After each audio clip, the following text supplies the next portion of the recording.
so quickly is wild, you know what I mean? So just seeing the different players kind of exploit different strategies and then adjust to those different strategies that gets exploited so quickly. I mean, this is truly the modern age of fighting games, right? The way we progress when we learn the fighting games now is just so much quicker. So I'm glad to see us continue to do so. And yeah, and this is just pool 1 today. I mentioned a bunch of the heavy hitters, but there are so many top-level fighting game players that you're going to want to watch for the LCQ. In pool 2, we got the likes of Kakaru, Sako, Hibiki, the Beast, Jack, Louis Man. In pool 3, we have Moke, Problem X, MOV, Samurai, Paladin from Florida. Pool 4's got Punk and Daigo and VX Bow, PR Balrog, Mono, Yanoob, Abood B-Boy, Commander Jesse, Bihan. Like, everybody who's anybody is in the building looking to get that milli. Well, here's the thing, right? What's brilliant about you listing all those names there, just talking about them in general, is the fighting game community has come a long way in terms of content, streaming, you know, just producing and spreading the word about, hey, look, here's the player I like to follow, where they're going to be in the bracket. If they're not there, are they going to be restreaming?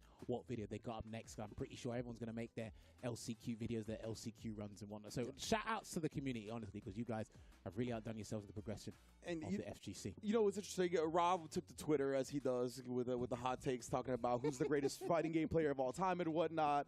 And one of the things that was an argument back and forth with him was, like, people being great at multiple games, right? And I feel like we saw that way more back in the day, when we saw a lot of players be able to progress quicker than the rest of the community, right? Like, if you watch Justin Wong had a video recently on YouTube about the Unga Bunga of fighting games, and he's like, is that really taking over? And in the video, he talked about how back in the day, he just didn't feel like enough players were on that level that he was, or the likes of Tokido, and because of that, those type of players, just because they learned quicker, were able to succeed at a higher level. And I just feel like that playing field has evened out so much. Like, people are so much better at learning. It's so much easier to learn now that we just see what we see now. But Enzo the Hokage, this is one of the young phenoms I was talking about from SoCal. I can't remember if he's like 13. He looks about 11 years old, if I'm going to say so. I see Phenom in the background there. He's probably spreading his propaganda again about Ken, because he tried to do that to me in Ringe on Monday. It didn't quite work. I accept that. No, speaking of, right, Enzo, learning fast. He's a young guy. Yeah, they learn pretty fast, depending, and he's here.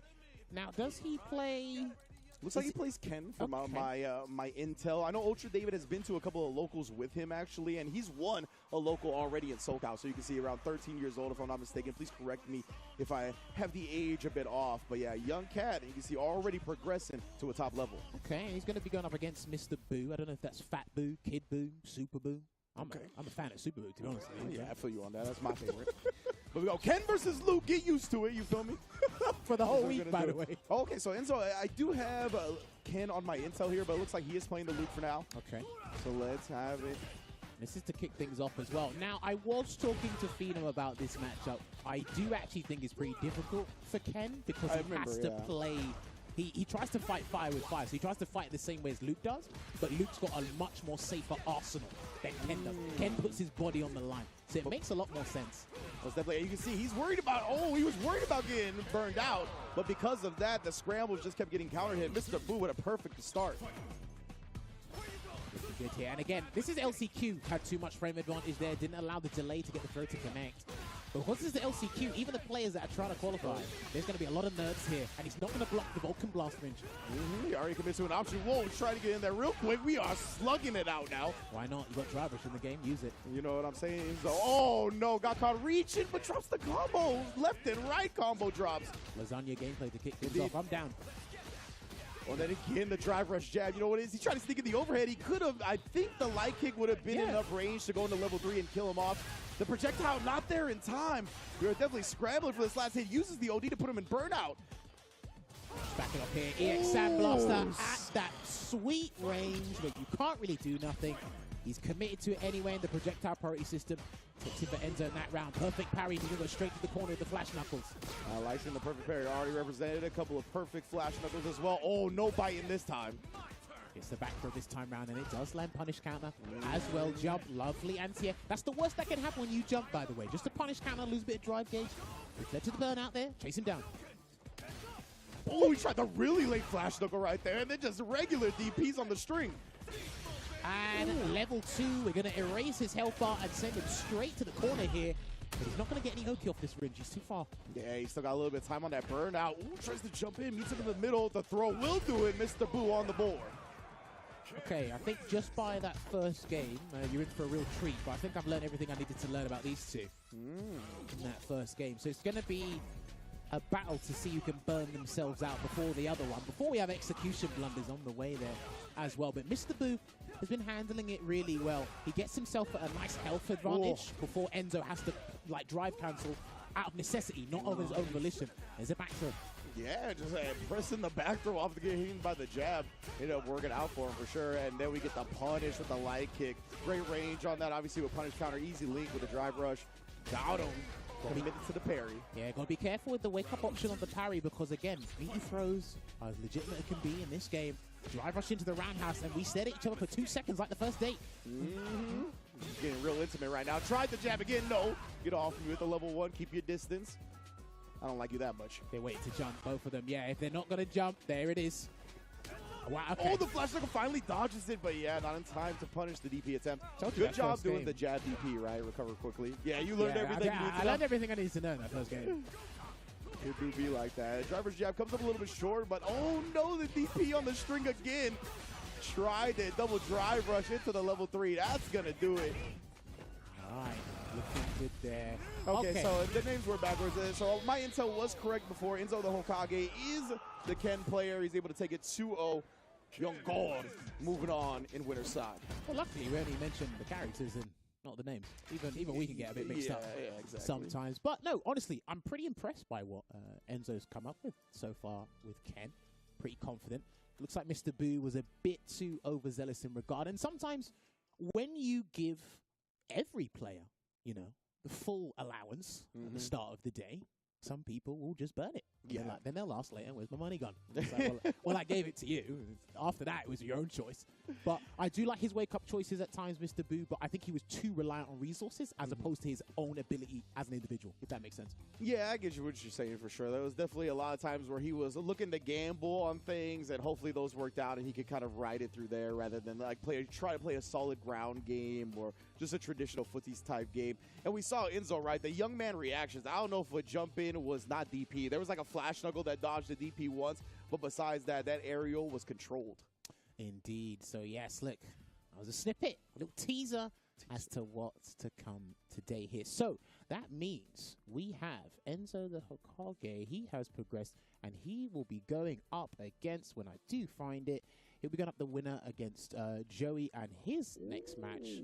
So Senior Beatdown and Hellfire, they'll have to play. Okay. Whoever wins that goes up against Joey, and then whoever wins that match will go up to Enzo Hokage. Oh, shouts to Hellfire, too. Another SoCal native here. Obviously going to be plenty of representatives considering we are in Los Angeles, California, after all. But yeah, I haven't seen him in a hot minute since the early days of Street Fighter V, so let's see what he's cooking.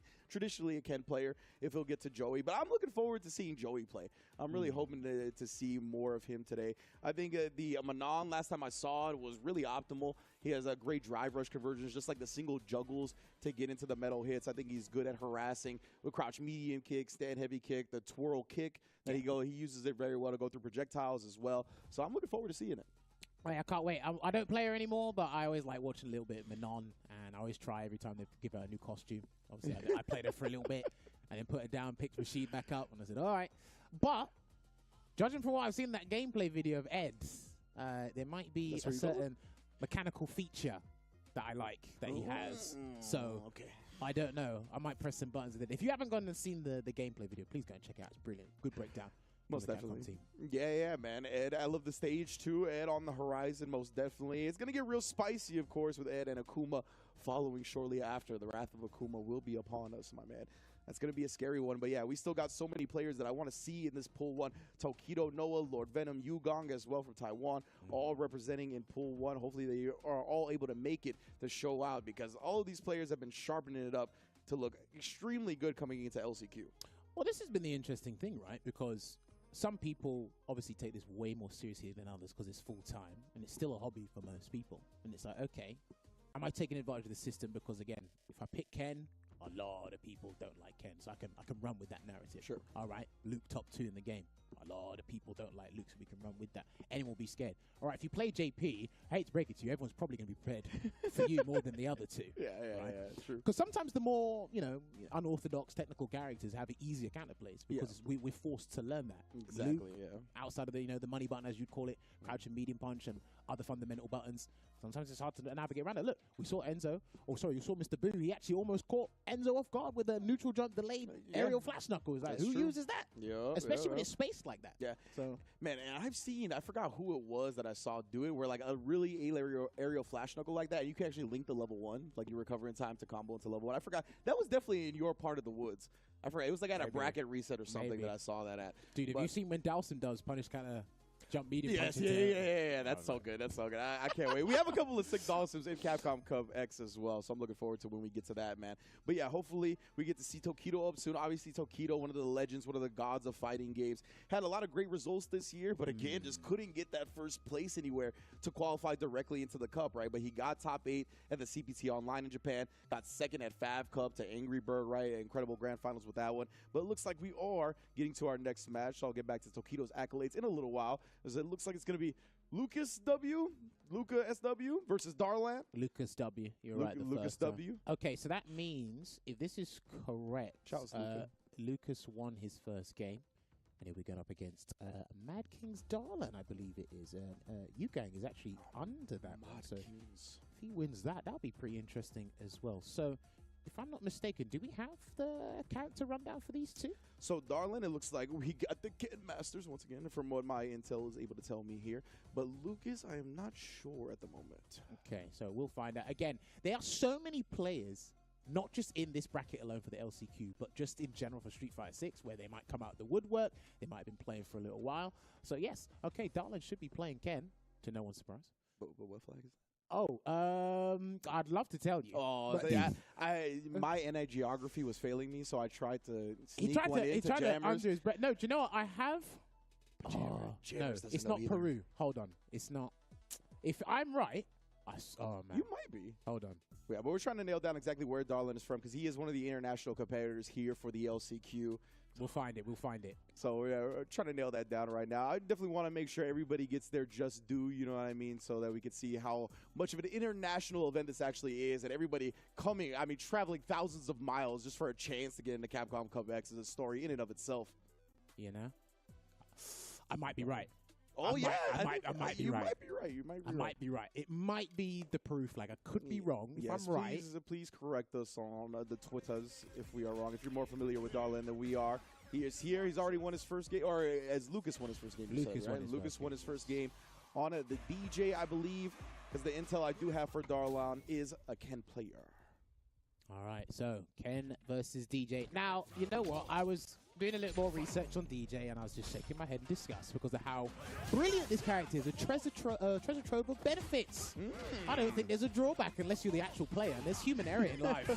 So I think this character's pretty damn good. Yeah, it's one of those characters that you pick, then all the fault is on you as a player. Yeah. It's not on the character. You ain't got no trouble with that one. But yeah, man, DJ definitely a scary character for sure. I like to call him anti-meta. Really good, really big damage off of fireball trades with stuff like that. The OD air slasher as well, the heavy slasher. But it looks like we're having some technical difficulties, so both players going to be pausing for a moment as we get that figured out. But yeah, man, he's got so many ways to kind of play upon your expectations and do things differently than traditional top tiers in Street Fighter 6 will do, right? Where like a lot of the time where you have that triple light sequence where it's going to end and the opponent is able to take their turn, he can kind of cancel into the sway, right? Dodge that medium button that people try to press back with, end up getting the punish counter with the funky slicer. There's a lot of stuff like that where he can disrespect. Well, here's my thing with DJ, right?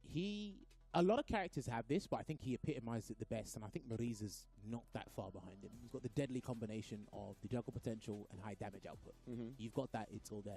Like I said, he's got a laundry list of benefits there, which I think anyone would take their offer on. I think my biggest thing for DJ is his mind game around throws. He can throw you, and he gets Oki off because of drive rush. Yep. If you try and tech, he can sway. You know what? It's just like that whole mind game around throws. Yeah. If you try to throw him, I still have my reversal. I can sway away from you. It's like, okay, if I think you're going to parry, I can bait your parry. It's like, it's all there. And I'm like, hold on a minute. This character, he's way too good. I was like, wait a minute. The way this man can manipulate the throw situation, and the throw situation is so prominent in this game, right? Because as you mentioned, there's so many ways to get into a strike throw mix-up off of the knockdowns you get in this game, especially with DJ with the distance and speed of his drive rush. So yeah, being able to see that, the air slasher fireball game, I think is so That's good. probably the best projectile in the game. It's joint fastest with Guile, but it might be the best because it can combo from far away. Okay, requires a little bit more resources, but up close, it gets a little jab conversion as well. So it's like, you're probably looking at the best OD projectile in the game right now. Yeah, exactly. And that's where his damage and hits kind of get made up for not having a crouch medium kick drive rush, right? That's where the balance kind of comes into play, where he's able to get this damage in certain areas that other characters can't, but he has ways that, of course, are going to lock out characters as well. So let's get in. We have our technical difficulties figured out. Darlon, I believe, as I said before, is the Ken player, and we got the names all good. All right, looking good here. We're going to go for the Sunrise heal. We'll go back, and Darlan is already low on drive rate here. And there's the conversion. We were talking about one of them anyway. Yeah, OD air slasher. Immediate parry after the whip throw. I like the cut of this guy's gym. He didn't cancel into the heavy air slasher just in case the DI come out. Yeah. That would have been a side-switching combo, and everyone's playing the parry party game. Fantastic. Indeed, repping the blue. R.I.P. Nipsey. And that's one of the best anti-airs in the game, not just because of its hitbox, but its screen carry as well. We look at the end of the rounds. And the damage output from DJ. Nothing to be played with. Just like that. As you mentioned, the juggle potential, right? The damage. Oh, but Darlon with the hard read at 99 seconds. We jump it. Okay, but he already immediately rebuttals with the OD jackknife there. These guys are flinging out these projectiles. These are expensive projectiles, by the way. Apparently, designer plasma. That's what you're telling me right now? You know it. By the name. Know what it does.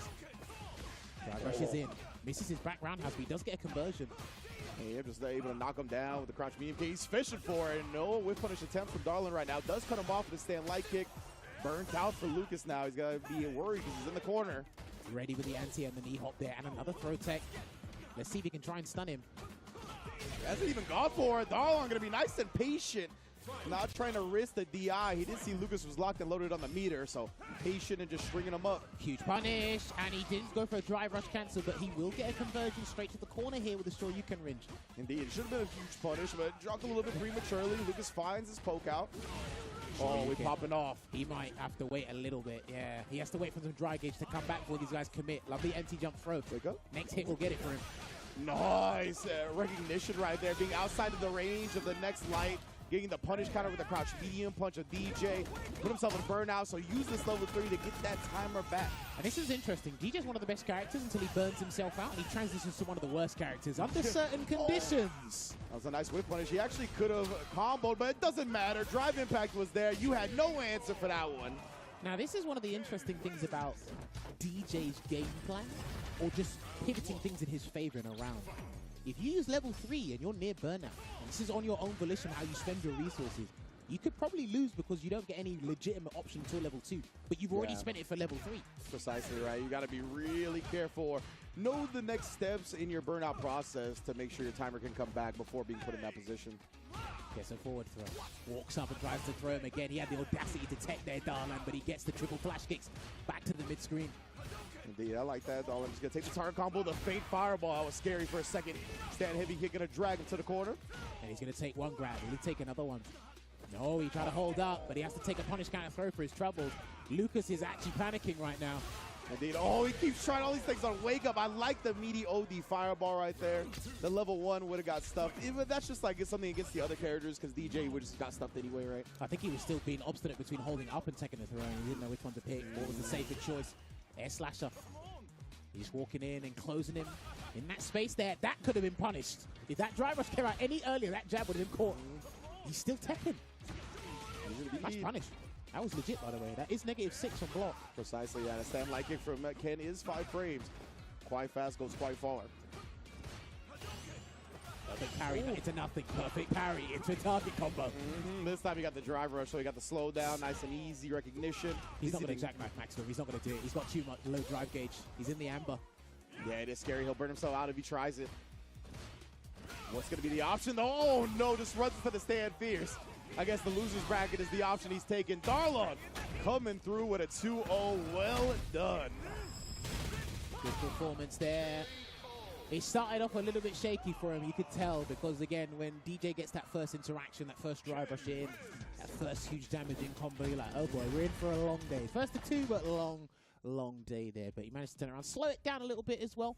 A little bit obstinate in certain areas, but I like the fact that at one point he started to mix it up with empty jump into throw, and we saw where Darlin's mind was at. And it's the thing with charge characters. You know, if you're not ready, you're not charging. Yeah, exactly. If you're not ready for the anti, you're probably not charging. There was a point, and it's lovely that the production team showed that replay real quick. He did the anti with the jackknife Maxwell. He did have a good round from that. And sometimes I do feel for certain players, their rounds are determined by their anti-air abilities.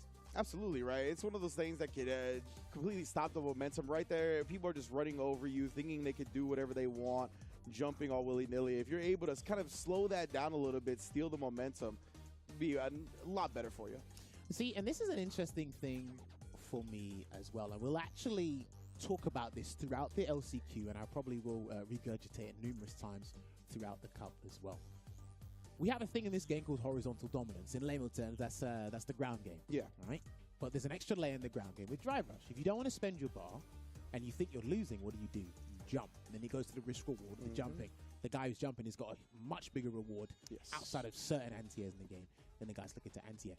And if you're already allowing them in from that entry point, well, you're in serious trouble, because then you go back to the arbitrary ground game that we might be playing. Yeah. Which is crazy for some of these characters and players too. That's a great point. Yeah, I mean, even we saw at the end right there, right?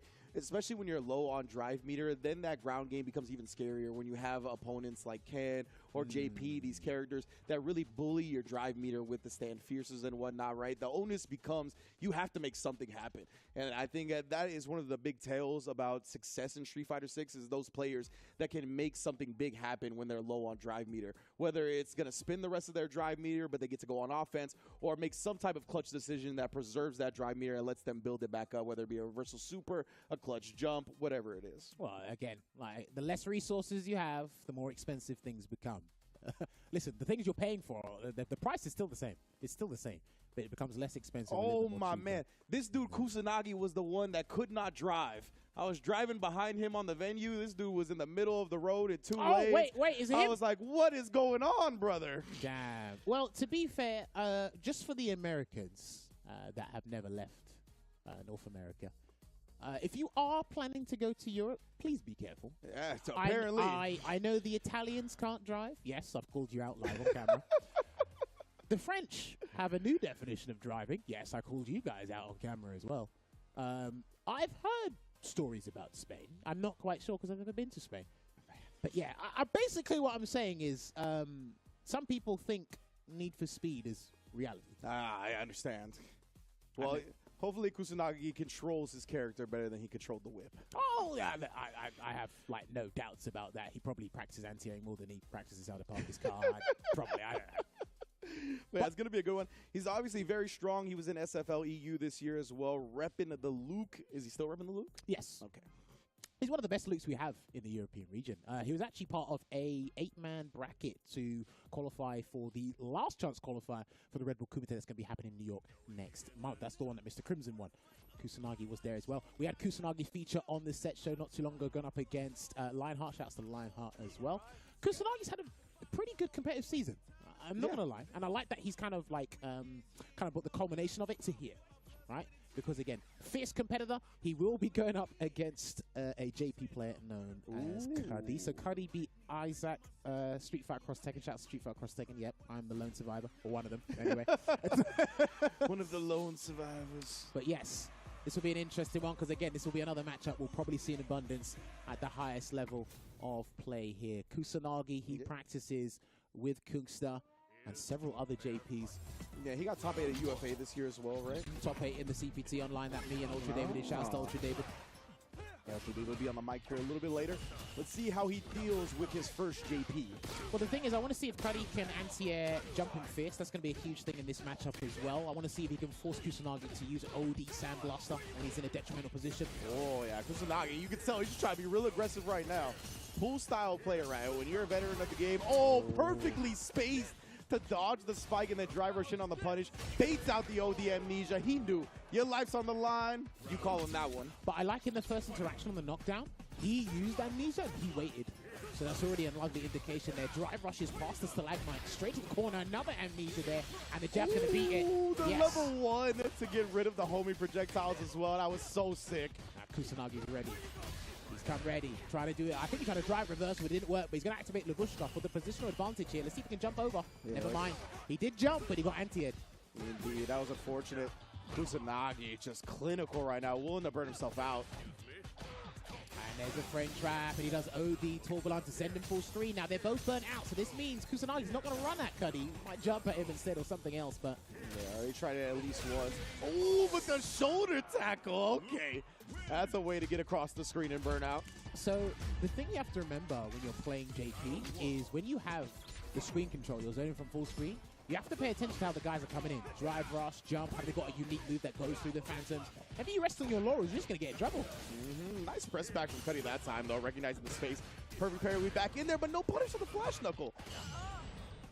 Perfect carry. Shoulder tackle straight back into the corner here. He tried to hold up, but it didn't quite work out. DI. Oh, the DI coming through. Burns himself out. I don't agree with this, but it's full screen, so he should be okay. But Kusanagi has a lot of resources, and he can perfect parry and run into something. Oh, big spike. Yeah, exactly. You got to cut that drive rush off, and he dodges the crouch fierce. That's huge. He's waiting for a jump. Not too much as well. The suppressor as he tried to check the drive rush. So smart from Kusanagi. Once again, the overwhelming, suffocating pressure. You're not used to this level, fam. The crazy thing is, when they drive rush at you, the Luke players, you don't know if it's going to be suppressor or something else. So it's like, there are harder reads to catch suppressor, but it's too much of a risk. Way too much. Oh! Extremely difficult. I mean, that's why Luke is one of the best drive rush characters in the game, in my opinion. The ability to bring yourself back with suppressor. With HP Flash Knuckle just overhead as they meet in the middle with the green. Gets the target combo. That back medium punch target combo has been paying dividends for Cuddy today. I'm not going to lie. He's going to use interdiction and set up a nice situation here. But he does need to be careful of a level 1. And it's not even on wake up. He tried the OD command grab again, just cutting them off with the same button. Kusanagi, though, yeah, he doesn't have much drive meter to play with here. Which is why he's not being overzealous at this point. But if he can get in range of something there, got him. Oh, indeed. Tried the down forward heavy punch right. A huge commitment. Perfectly timed drive rush into the whip punish for Kusanagi. Moving on in winner's side. What a stellar performance for his first game of the day, I believe, there, Kusanagi. Again, let this be a lesson to everyone in this bracket. Kusanagi, one of those players who's come ready to play. Might not be ready to drive, but he's come ready to... He's ready to drive rush. Yeah. Yes! You know what I'm saying? I gotta... There you go. We're here all we week, saved those for James. James is right there. You save the drums for James. Okay? But anyway, Kusanagi, this is exactly how really veteran fighting game players come and approach pool play, right? They're like, I'm going to get in there. I'm going to smack you in the mouth. I'm going to immediately make sure that you got to deal with me. And I want to test your defense. And that's what Kusanagi just continued to do. Overwhelming, suffocating pressure. How are you going to get out of this? Perfectly baiting out the OD amnesias. He was just like, you're going to have to dig deeper to thwart me today. Cuddy actually used some pretty good options and he made some choices. It's just that you were low on ammunition. So it's like, okay, the next time you'll draw a blank. You're limiting yourself in your own choices and your defense there. But for the most part, I was pretty impressed by what I saw today. But Kusanagi was just in another tier when it comes to that. And so he'll progress deeper into the bracket here. And on his side of the bracket, I believe Tokido's on that side as well. There's players like Lightning, Black Ranger, Edda, I believe, the Force 90. There's a couple of guys here. Lord Venom's in the same side as Yugang and Known the Prodigy, and Alex Myers is there as well. So this is going to be tough. And I believe it is only one person makes it out of winner's side and one person makes it out of loser's. So exactly. I'm not jealous of them. Nah, it's going to be a brutal 2 days to come down to that top 16. And I mean, that top 16 on top of everything else is going to be a bloodbath. But of course, this wouldn't be possible without our lovely sponsors. So first, I want to give a shout out announcing the second figure to join the 1/6 scale figure project lineup based on illustrations by Street Fighter II co-creator and the designer who brought Chun-Li to the world, Akiman. The figure is based on an illustration by Akiman at the request of your adaptation. Stay tuned for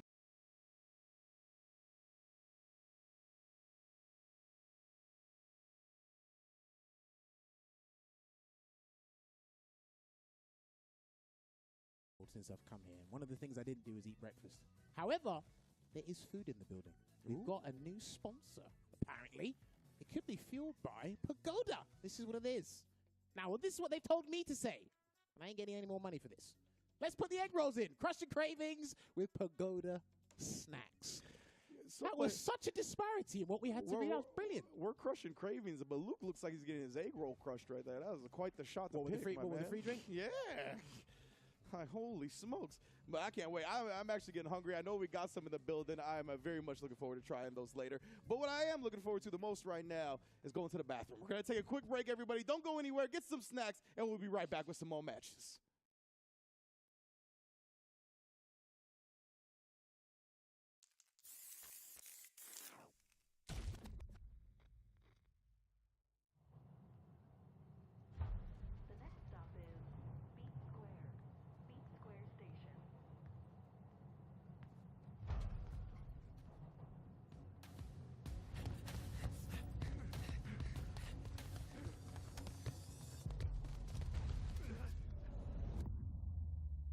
Bring it on.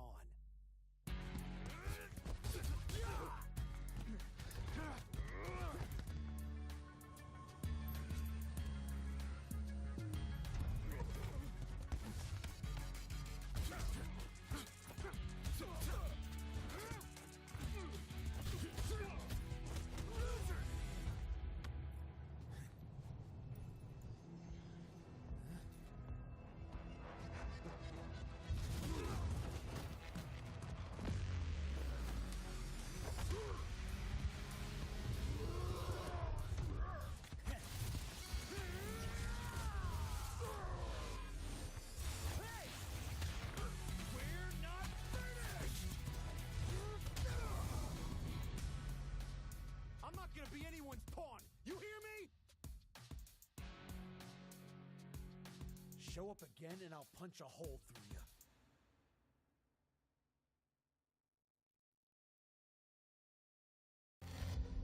Choose your sibling. It's Angry Bird or it's Big Bird. You can't stand in the middle. The middle is fighting pride.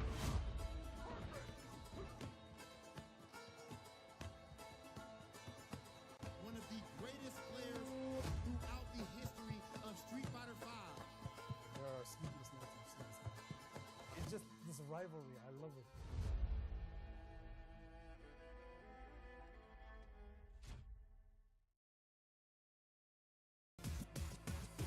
This is my moment. Coming for it all. Just show me my opponent. Wanna be great. I'm a legend in the making. And this is mine for the taking. Cause I got what it takes to be on top. I'm number one cause I don't stop. Hard gas, no brakes, high stakes. I don't act tough till the tussle let them fall shot. Hope you ready for the fight. Reign supreme. Put 'em up, let's go. You ready or not? When it's all said and done, I'ma be on the top. 3, 2, 1. I'm ahead of the game. Y'all remember my name. Non-stop. You ready or not? When it's all said and done, I'ma be on the top. 3, 2, 1. Yeah, I belong in the number one spot. I always keep the business, nothing personal. When y'all ain't see nothing, I just barely scratch the surface. Roll me in the rain, let me do my thing. Thought they hit me down, fight it through the pain. When I'm in the zone, it's a never say much, but you see me up top. You see my numbers healthy, the pressure don't stop. Until I'm in the top, see the bottom seats watch. They almost see me flop, but I'm stepping on them, watch, let them watch. Born ready to fight. This is my moment. Coming for it all. Just show me my opponent. Wanna be great. I'm a legend in the making. And this is mine for the taking. Cause I got what it takes to be on top. I'm number one cause I don't stop. Hard gas, no brakes, high stakes. I don't act tough till the tussle let them fall shot. Non-stop. You ready or not? When it's all said and done, I'ma be on the top. 3, 2, 1. I'm ahead of the game. Y'all remember my name. Non-stop. You ready or not? When it's all said and done, I'ma be on the top. 3, 2, 1. I belong in the number one spot. Welcome to the Analyst Desk, fueled by Pagoda. I am Hollywood Rob TV, and I am joined with the Capcom Cup qualifier himself, one of the best players of all time, easily in the world of Street Fighter, my man Phenom. What's up with you, bro? What's up? Phenom, I got to ask you first and foremost, man, how do you feel about Drew and Capcom Cup and giving us Group F? I think that was entirely on purpose. Yeah. He wanted to create some chaos, make a death pool, Yes. and He thought it would be entertaining. and he thought it would be entertaining. he thought it would be entertaining to see like just a pool where it's just full of killers. But I would say everyone has been talking about that group, Yeah. and everyone's been saying all sorts of names in that group, but no one has talked about Leshar when it comes to that group. And I mean, but think, there's Endon Walker. He's that nasty? I think Leshar is very good, and I Okay. think he's the fact that I've not seen enough people say that he might be one of the ones that can make it out or win the group is a bit surprising, but I think he will do very well. You think could he even win the group? I think so, yeah. That's crazy. Yes. Okay, the first hot take right there. Now, now this is the thing though, with the hot takes, you typically have been right so far. Yes. Because even Lord Venom Yes. for Street Fighter League. Yeah. What went into you picking Lord Venom? He's that nasty. Other teams you said wasn't even looking at Lord Venom. They were looking at him, but they passed him for other players. So some of the other teams were like, they were considering him, but they're like, no, we're going to pass you for this player or this player. And then I saw that he was available. Okay. I just asked him, yo, you want to join my team? And he was like, yeah, just, give me a week. And I was like, okay, I'll wait. And then I waited. And then he said, yes, I'll join. I was like, let's go. And it paid off. It paid off, yes. All right, this Capcom Cup, bro. Now, we officially have two of your homies in the LCQ. Yeah. We have Lord Venom and, of course, your brother, Veggie. Yes. Have you been helping them prep for LCQ? And what shape do you think that they're in going into this right now? I think they're in very good shape. They've been prepping. We've been helping each other prep as well. LCQ is a bloodbath. Yeah. So who knows how it will go? But I think they're good enough to go very far, and I think they're very well prepared. All right, and last thing. When I watch you on the UK streams and everything, sometimes I hear people call you Phenom. Yeah. Foolishness, madness. I don't know why they call you that. Is it Phenom or Phenom? Well, I always say it depends on where you're from. Yeah. And how you pronounce it in your country. In America, they say Phenom. Yeah. In UK or Norway, they say Phenom. So this is like, I'm not, nothing is right or wrong, but it is based on the, the wrestler, The Undertaker, and then they always said the Phenom when it was coming out. So it is technically Phenom. Yeah. But it fits either way. Yeah, because you don't, if you're speaking like British English, you don't need to suddenly say an American pronunciation. Of course, that makes sense. Yeah, okay. yeah. Pretty much, he hates when you guys call him Phenom. Okay, that makes no sense. Ladies and gentlemen, of course, I'm just playing around, but it's a pleasure to talk to you. Yes. And good luck to you in Capcom Cup Thank and, you. of course, in Street Fighter League, since you guys are representing Street Fighter League EU. And we're going to send it back to Jammers and Mr. Group F, Ringe. Mr. Group F. All right, so let me ask you this, since Rob asked Phenom how to pronounce his name. Phenom. How do you pronounce tomatoes? Tomato? Do you do tomato or tomato? Why did you just hit me with it? You didn't even preface me with this. No, I didn't have to. I had to surprise you. That's what I do, man. God, You know I don't There's a fly. Tomato. I've been learning how to say tomato in Spanish recently. Everything's confusing me Listen, now. I didn't fly 11 hours to tell you what's up. Oh, I just said, shouts today. I didn't fly 11 hours to tell you what's up. I just came to surprise you and talk some more Street Fighter 6. Fair enough. Yeah, big ups to Phenom. I don't know if he's gotten his trip to the Cheesecake Factory yet. I know that is on his to-do list, so I'll ask him about that a little bit later, of course. But He killed me. When he told us that on Monday, and he's like, and he was, listen, he was propagating the Cheesecake Factory like it's the greatest restaurant under the sun. I couldn't, it was coming out of his mouth. I'll tell you, the thing I was still most offended about was Veggie setting up the question like he was going to ask where else to eat, and then he was like, what else should we get from Cheesecake Factory? But Veggie, You'll learn quick. I'll see you this weekend, brother. But yes, we are still in Pool A. A bunch of cool stuff still coming up. And I know on the docket, I hope we get this match. We are going to get Lord Venom, though, after just talking about him. So that is a great setup. I do know Tokido is going up against Fierce. I hope we get that on stream because Fierce is also a resident of Southern California at the time, but he's a music producer. He's actually produced in the OVO camp. He's under Boy Wonder. He was on the Nicki Minaj album, Pink Birthday, I believe it was. He produced that track. Yeah, Pink Friday too, but the song Pink Birthday, Okay, he sorry. produced that. I remember. So yes, big ups to Fierce. Hopefully we can get him on later. But right now it is Lord Venom, 0-0 Nation, Street Fighter League EU champion. I mean, speaking of pink, Oh, somebody's about to lose their pink. Because I don't believe in this matchup. Random does. Shout outs to Random. He played this matchup exquisitely when we had him on the show with Link Nova. But Lord Venom, he's one of the most dangerous people. Oh, what a trade. Using JP in the European region. And he already goes for a teleport there. But it looks like Trix has got the matchup knowledge. I was going to say, already, look at them just cutting them off at every pass. Lord Venom, he might think this is going to be an easy one, but as soon as we say that, he finds the jump on the command grab. Puts out the departure right above his head. That's interesting. I always like watching people when they respond when a departure's right above their head. They move forward, backwards, they jump. What do they do? It's very interesting. 2 air-to-air stuff, some of the departure teleport attempts. Venom, he's still got an opportunity here, especially if he can build to that level 2. My man is so good at utilizing the departure. He always keeps it on screen. He's really good at switching gears as well, going from a game like this where he keeps away to in your face in an instant. And because Manon's drive rush is significantly slower than most characters, she can't really use that in her arsenal. She's got to try other things, a little bit more risky. And Trick still got a little bit of drive meter left, able to survive, but not with the roundhouse coming through. And now level 2. You might have lost. You might have lost. Yeah. Setting up shop, taking the side switch, letting the level 2 do the heavy lifting. Now, luckily, he didn't build super meter throughout that combo, but he still uses stand hard punch to get this round and smack himself into round 2. And Venom is so good at like manually timing the spikes, like when they're gonna just go out, making sure he keeps the opponent locked down, catches their jump ins. Try to get the whip punish there on the heavy. The Gage didn't quite work out. And that looked like -10. That might have been the light or medium. I know the light one's -10 and the medium was like -6 or something. So I think that could have been punished regardless by a light kick. A little surprised by that one from Lord Venom. Usually you see him like established with a ghost condition with a feint, something like that. Maybe from that range, you just want to go into it. Oh, try to bait. Good stuff there from Lord Venom, but Trix already jumping into danger. Substantial life lead here for Lord Venom. Almost closes it out. Yeah, he's going to have level 2 here soon as well. Doesn't even need to go into it. Just catches the low, long range on that crouch light kick. Trix not able to walk backwards for free. So he had actually pretty decent counterplay as you highlighted in that first game with the window from the departure. But again, the thing about some of her hardest matchups is the approach. And Manon's approach is extremely read-based.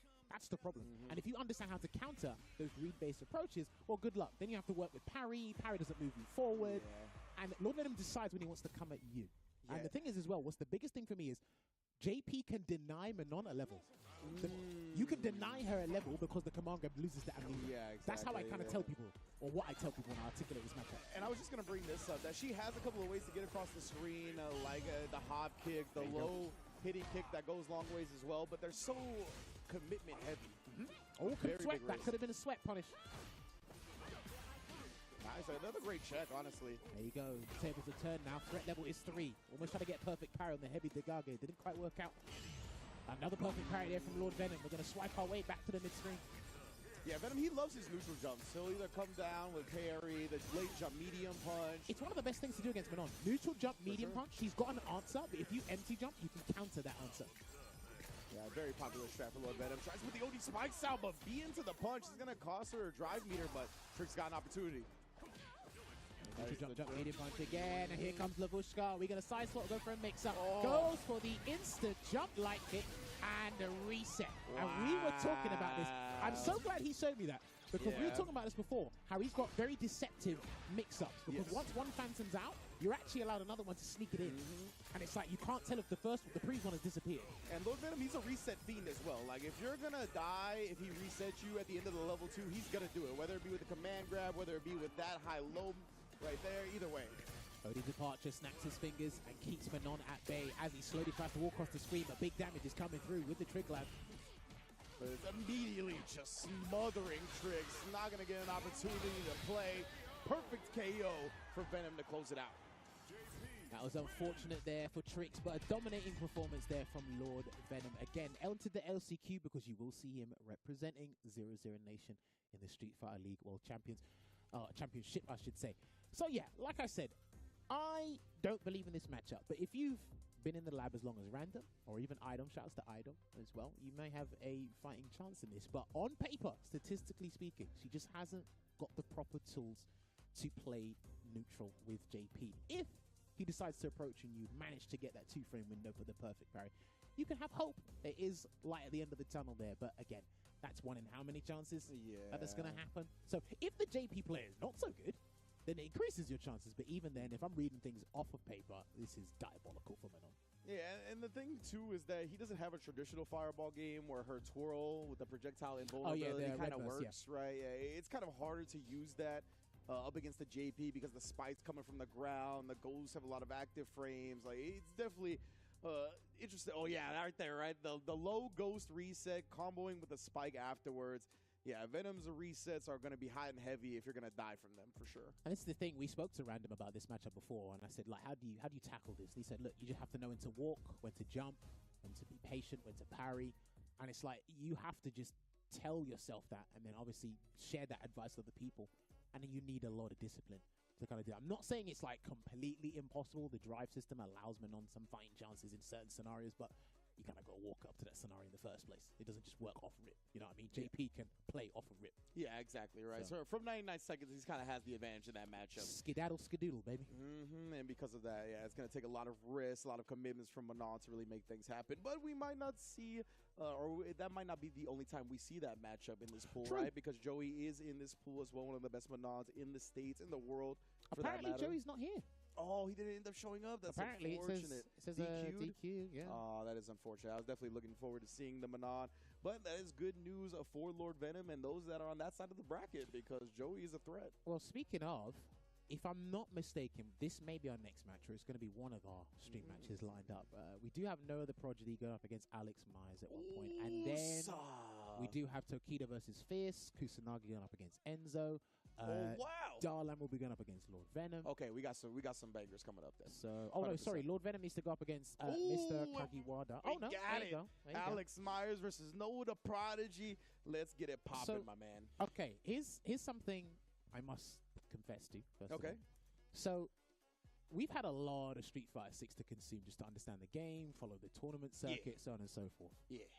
No, the Prodigy was a name that came up a lot, like in all tournaments, right? You just mentioned him, how he plays and whatnot. And I said, I'm purposely not going to watch him play.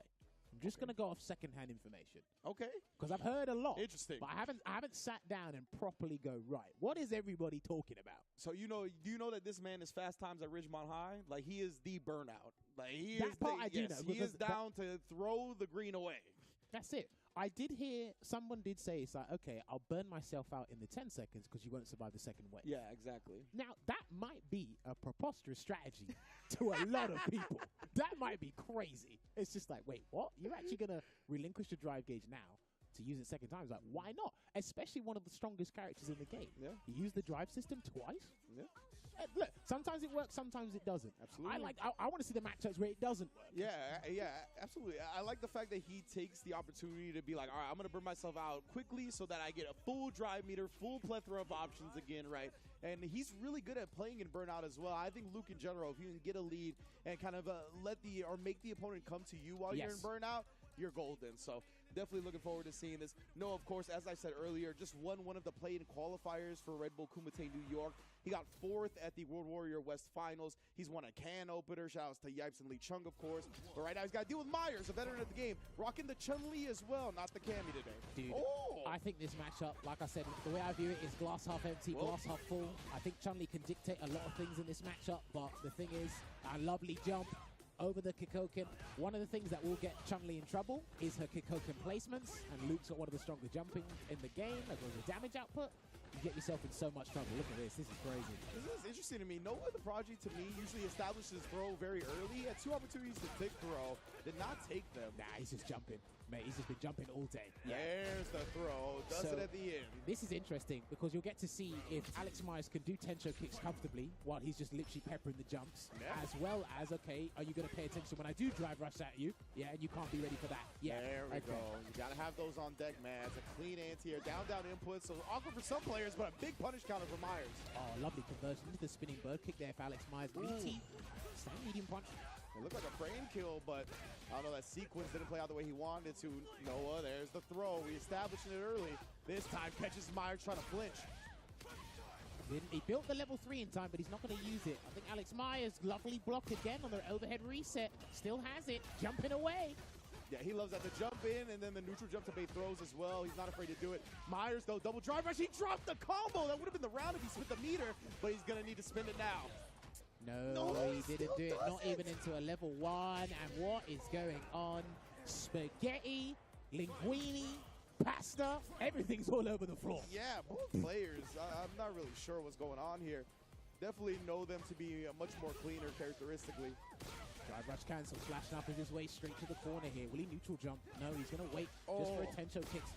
The hezzy on the money button right there. Perfect timing, Noah. Barely any drive. Your left start establishing the throw again. Yes, sir. Do it one more time. You might as well. But hey, caught him off guard, and that's going to be it with the Vulcan Blast. And a perfect to end this game 1 here. Now, it seems that all the stories are true. If he's not burnt out, he's definitely in the ambush. So I can see where everyone's going with the Prodigy's gameplay. It works for him. I gotta say, it works. 100%. Again, he tried to let that one rock a little bit longer, catching Myers' fuzzy defensive timings. What a whiff punish that was, though. Rushes in, trying to get a bait and extension kicks from Alex Myers. It didn't quite work out. Gets the conversion to the Rising Rocket, sorry. Oh, man, he is the Golden Warrior, the Amber Warrior. Back-to-back throws, suppressor? Not even. Jumps again. What was he looking for from Alex Myers there? Noah likes his neutral jumps as well. Bam, but it throws people counter. off because neutral jumping is super powerful in this game, and not a lot of people know how to chase it down. Because what's Chun-Li going to do? Drive rush into what? You're not going to do drive rush into Tensho kicks that confidently. I don't even know if you can actually do that. Maybe you can, maybe you can't. But I mean, now his back's against the wall, right? He can't afford to drop another round in this game. Nice check on the drive rush attempt. Okay. He's not afraid to pop off with the DPs either, especially against drive rush pressure. I don't think he's afraid to do anything with his drive game. It's like he's playing like he's non-existent. You could have just said he's not afraid of anything. Yeah. Just stuff right there. Nice dodge on the throw, though. Like we said, right, he looks to establish the throw. Myers countering it there. Gets the stance cancel there, and that will be the round. Back hard punch, closing it out there for Myers. Conserves his super art meter. And I think level 2 is going to play a big part in this one. He's going to need to save that. Now he's going to try and take the fight to Noah. See his anti-air game. Overheads. Ooh, yes, indeed. There's a level 2. Nice job here. Well, Myers is going to set up off this level 2. Safe jump. Do it. Nice, and he called it out as well. Just lands for the throw as Noah tried to parry the safe jump attempt. Burns himself out, but he's going to spin that level 3. Not just yet. Oh, Myers, he got clipped, though. Just maybe trying to hold up. The meaty crouch, medium punch connects. All right, we're going to take an early pit stop to Memphis in the LCQ. Is he going to do Micro Fierce or leave it? Jump in once again. The jumps are really throwing off Alex Myers today, Ringe. Yeah, he needs the tensional kicks. He needs reliable anti-air answers. We haven't seen it. He's a walk under and the landing frame punish, though. That is one. Goes into the level 2. He's got a little bit of drive meter to make this happen. He can safe jump again for free. Oh, he tried to reset, but no one knew. ODDP and spent that last bit of meter to move on and winner's side. Okay. Do you know what was crazy about that? So props to Noah for sticking with his decision. Woo. The reason I said you can safe jump for free is because he had no supers. And the only thing he would have had to do, you already called out the parry on the safe jump. Yep. I reckon he would have to firm that because of that situation, but I love the fact that Noah took that risk there. Again, Alex Myers, I love the fancy work. Like that probably would have worked against somebody else. For Noah, sure. Disagree. Yeah, exactly. He's already looking to bust out a lot of opportunities, like I said, against drive rush pressure on wake up. He's willing to let that ODDP rip. And his reactions are really great, right? He's another really young cat, I think only like 18 years old. He's been playing fighting games since he was 9, legitimately. So because of that, you cannot just bully him with DIs. I rarely ever see him get drive impacted if he has his own DI to respond with or super or ODDP, whatever it's going to be. So great stuff from Noah the Prodigy there. See, the thing is, I think where a lot of players like trip up, or they're their own worst enemy, is you called out, just to reiterate, you called out the safe jump before, or sorry, the parry on the safe jump with an empty jump throw. You should have gone to do the safe jump. Yeah, right. Because you've already established that, hey, look, I can do the empty jump throw. The mind game was already established. And he tried to go the extra layer from that point. I don't blame him for doing that. But I'm like, show him the safe jump. Yeah, sometimes you don't want to get too far ahead of yourself, right? Like, you want to give your opponent credit. I'm going to go for the really deep layer of mix-up here, but you don't need it. And yeah, right here, this is where we see the reset attempt. ODDP, as soon as he landed, just... Yeah, he was already committed to the rising uppercut there, Noah. So good stuff there. He advances. So he'll be going up against Oscar next. So he's actually getting closer and closer to fighting Lord Venom. Lord Venom has got to fight Darlan, so that'll be JP versus Ken. And obviously, Lord Venom faces Phenom on a more than regular basis. Yeah, for sure. Now, we should be setting up. Type wave. We should be setting up the man with the sobriquet I haven't said for a while. The Murder Face. Ooh. He should be jumping on stream. If not now, the next match. Now, I believe that. You would believe, this is crazy to say, right? There are some, there he is, perfect. Let's go. You would believe, right? If I mentioned, certain players to you from the Japanese region, he's like, oh, this guy's been quiet. It's like, No, it's because, No, again, it's like they have been playing. Don't get it wrong. absolutely. Listen, he's been actually playing even when the Birds and Phenom were down Yep. in Japan and Punk as well. Sorry, Nephi was there as well. I believe Punk was there. I can't remember. But he's actually been active as hell. Been practicing, been playing. You will see him in the SFL Championships representing FAV. It's very interesting, his reasoning for picking Ken. That was very interesting. He said, I played Luke long enough. I want to try something different. That's funny. He didn't stray too far from the nest. Absolutely. I mean, he's a Shoto player through and through at the end of the day. Oh, dude. Of course, he's going up against Fierce. So James was telling me about this matchup when we were doing CPT UK, and he's like, "This is dog water. This is." Because when Kimberly's trapped in the corner, what does she do? What on earth do you do? Yeah, exactly. She's definitely going to get bullied if she's in that corner. But Fierce already getting a great throw bait, nice and early. And like I said, Fierce, really successful music producer from the OVO camp. Underboy Wanda has a track produced on the new Nicki Minaj album. And he is a very accomplished Kimberly player as well, one of the best we have on the West Coast. But he's going to have to deal with a fighting game god in Tokido. Just commits to the drive rush off the crouch medium kick, and that's one round in the books already. And I love the way he ended that combo, by the way, because when you do the Dragon Lash flame towards the corner, right in the corner, you get Oki. Even if it doesn't kill. So. Yeah, and then Tokido's brand of Ken, I mean, he's such a strong ground game player. I mean, he plays around that stand heavy punch, stand heavy kick range better than any other Ken I see, really. Already in there, trapped in the corner. What on earth is Kimberly going to do to get out of this? If you're not going to jump an elbow drop, good luck, my friend. Godspeed. He loves that, too. The stand heavy kick and immediately into the stand light kick as you try to take your turn after blocking the stand heavy kick. Meaty on the Fierce, all patented strats. Get off me. Level 1, you're going to get rid of the canister. You got no more canisters left for the mix-up, so Fierce is going to have to play some earnest neutral with Kimberly. I don't like that I put those two words in the same sentence. Guys, I like him poking with that light kick, though. Again, you got to press buttons in that range that are going to be quicker than these stand heavy kicks and stand heavy punches. But the crouch medium kick yet again coming through for Tokido to put the first game on the board.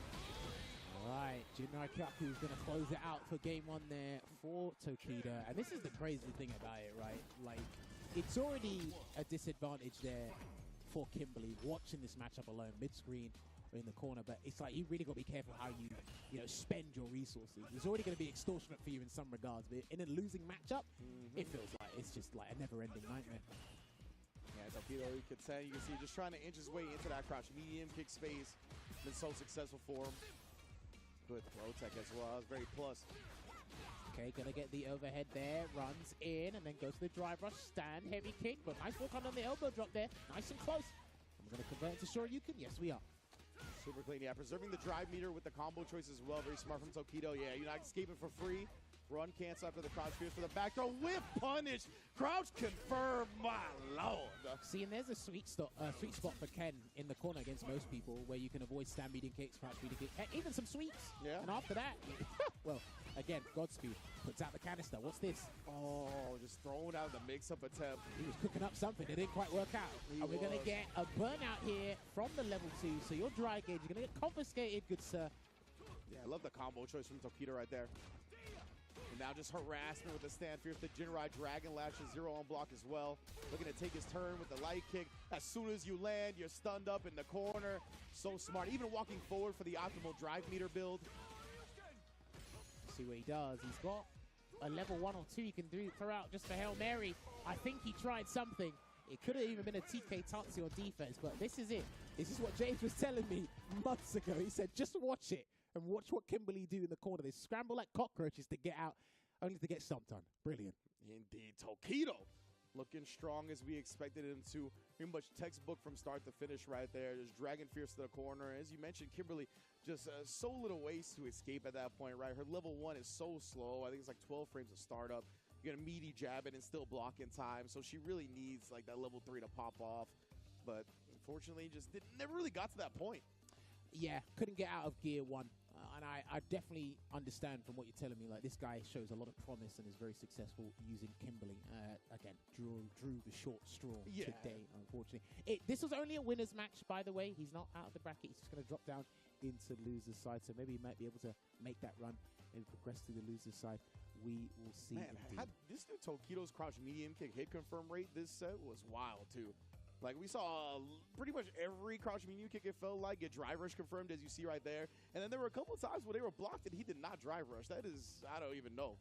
it's discipline and understanding, you know, like, all right, I want to preserve my resources for the correct situation. Because there are some... Man, look at that. He didn't burn himself out by a pixel right there. That was ridiculous. There are some players who thrive off of, right, I want to force the mix-up with the strike throw, and they understand the defender doesn't like it. There's other people that's like, right, this is not coming out unless it hits. Yeah. And then it will be even scarier when I do set up a strike throw situation without spending any meat.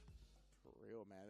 And some of these players, they just have like a sixth sense with their hit confirm rate. It's wild. I remember watching Big Bird and Bonchan when Big Bird was in Japan, the Birds were in Japan, and he was literally like complaining on stream, like, how does Bonchan hit confirm every single crouch medium kick? Like and then there was one where he didn't, and he was like, you know, but for the most part, it just seems like these top level players, whether it's the sense of seeing you standing up, having that sixth sense of knowing when you're going to move and flinch, like, I don't know, man, but Tokido, that's what makes him different.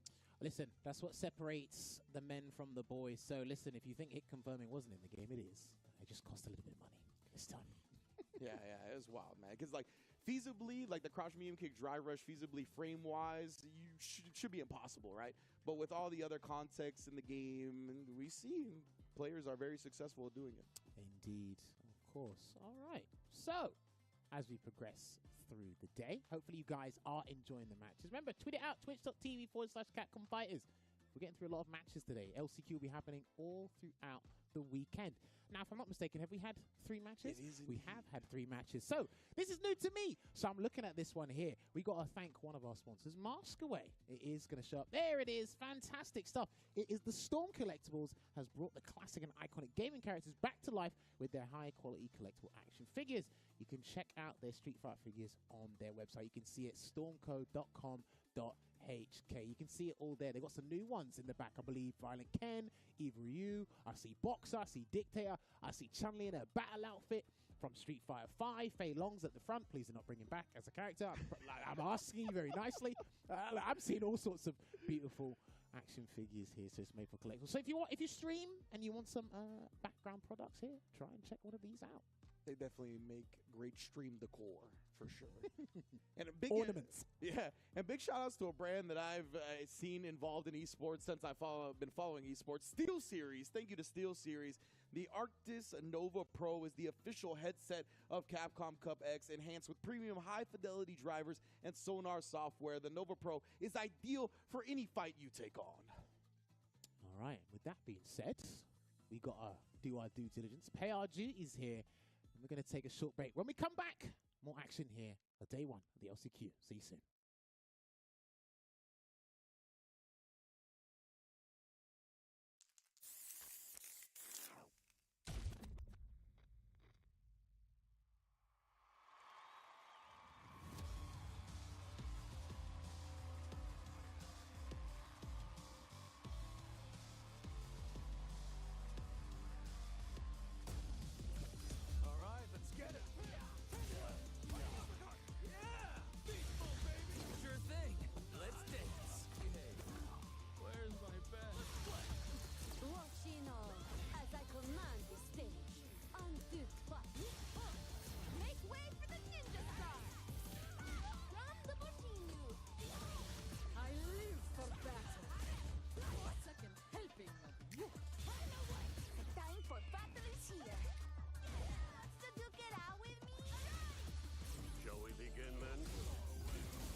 Plan to fight at all? All right, I'm ready. Your footwork's sloppy.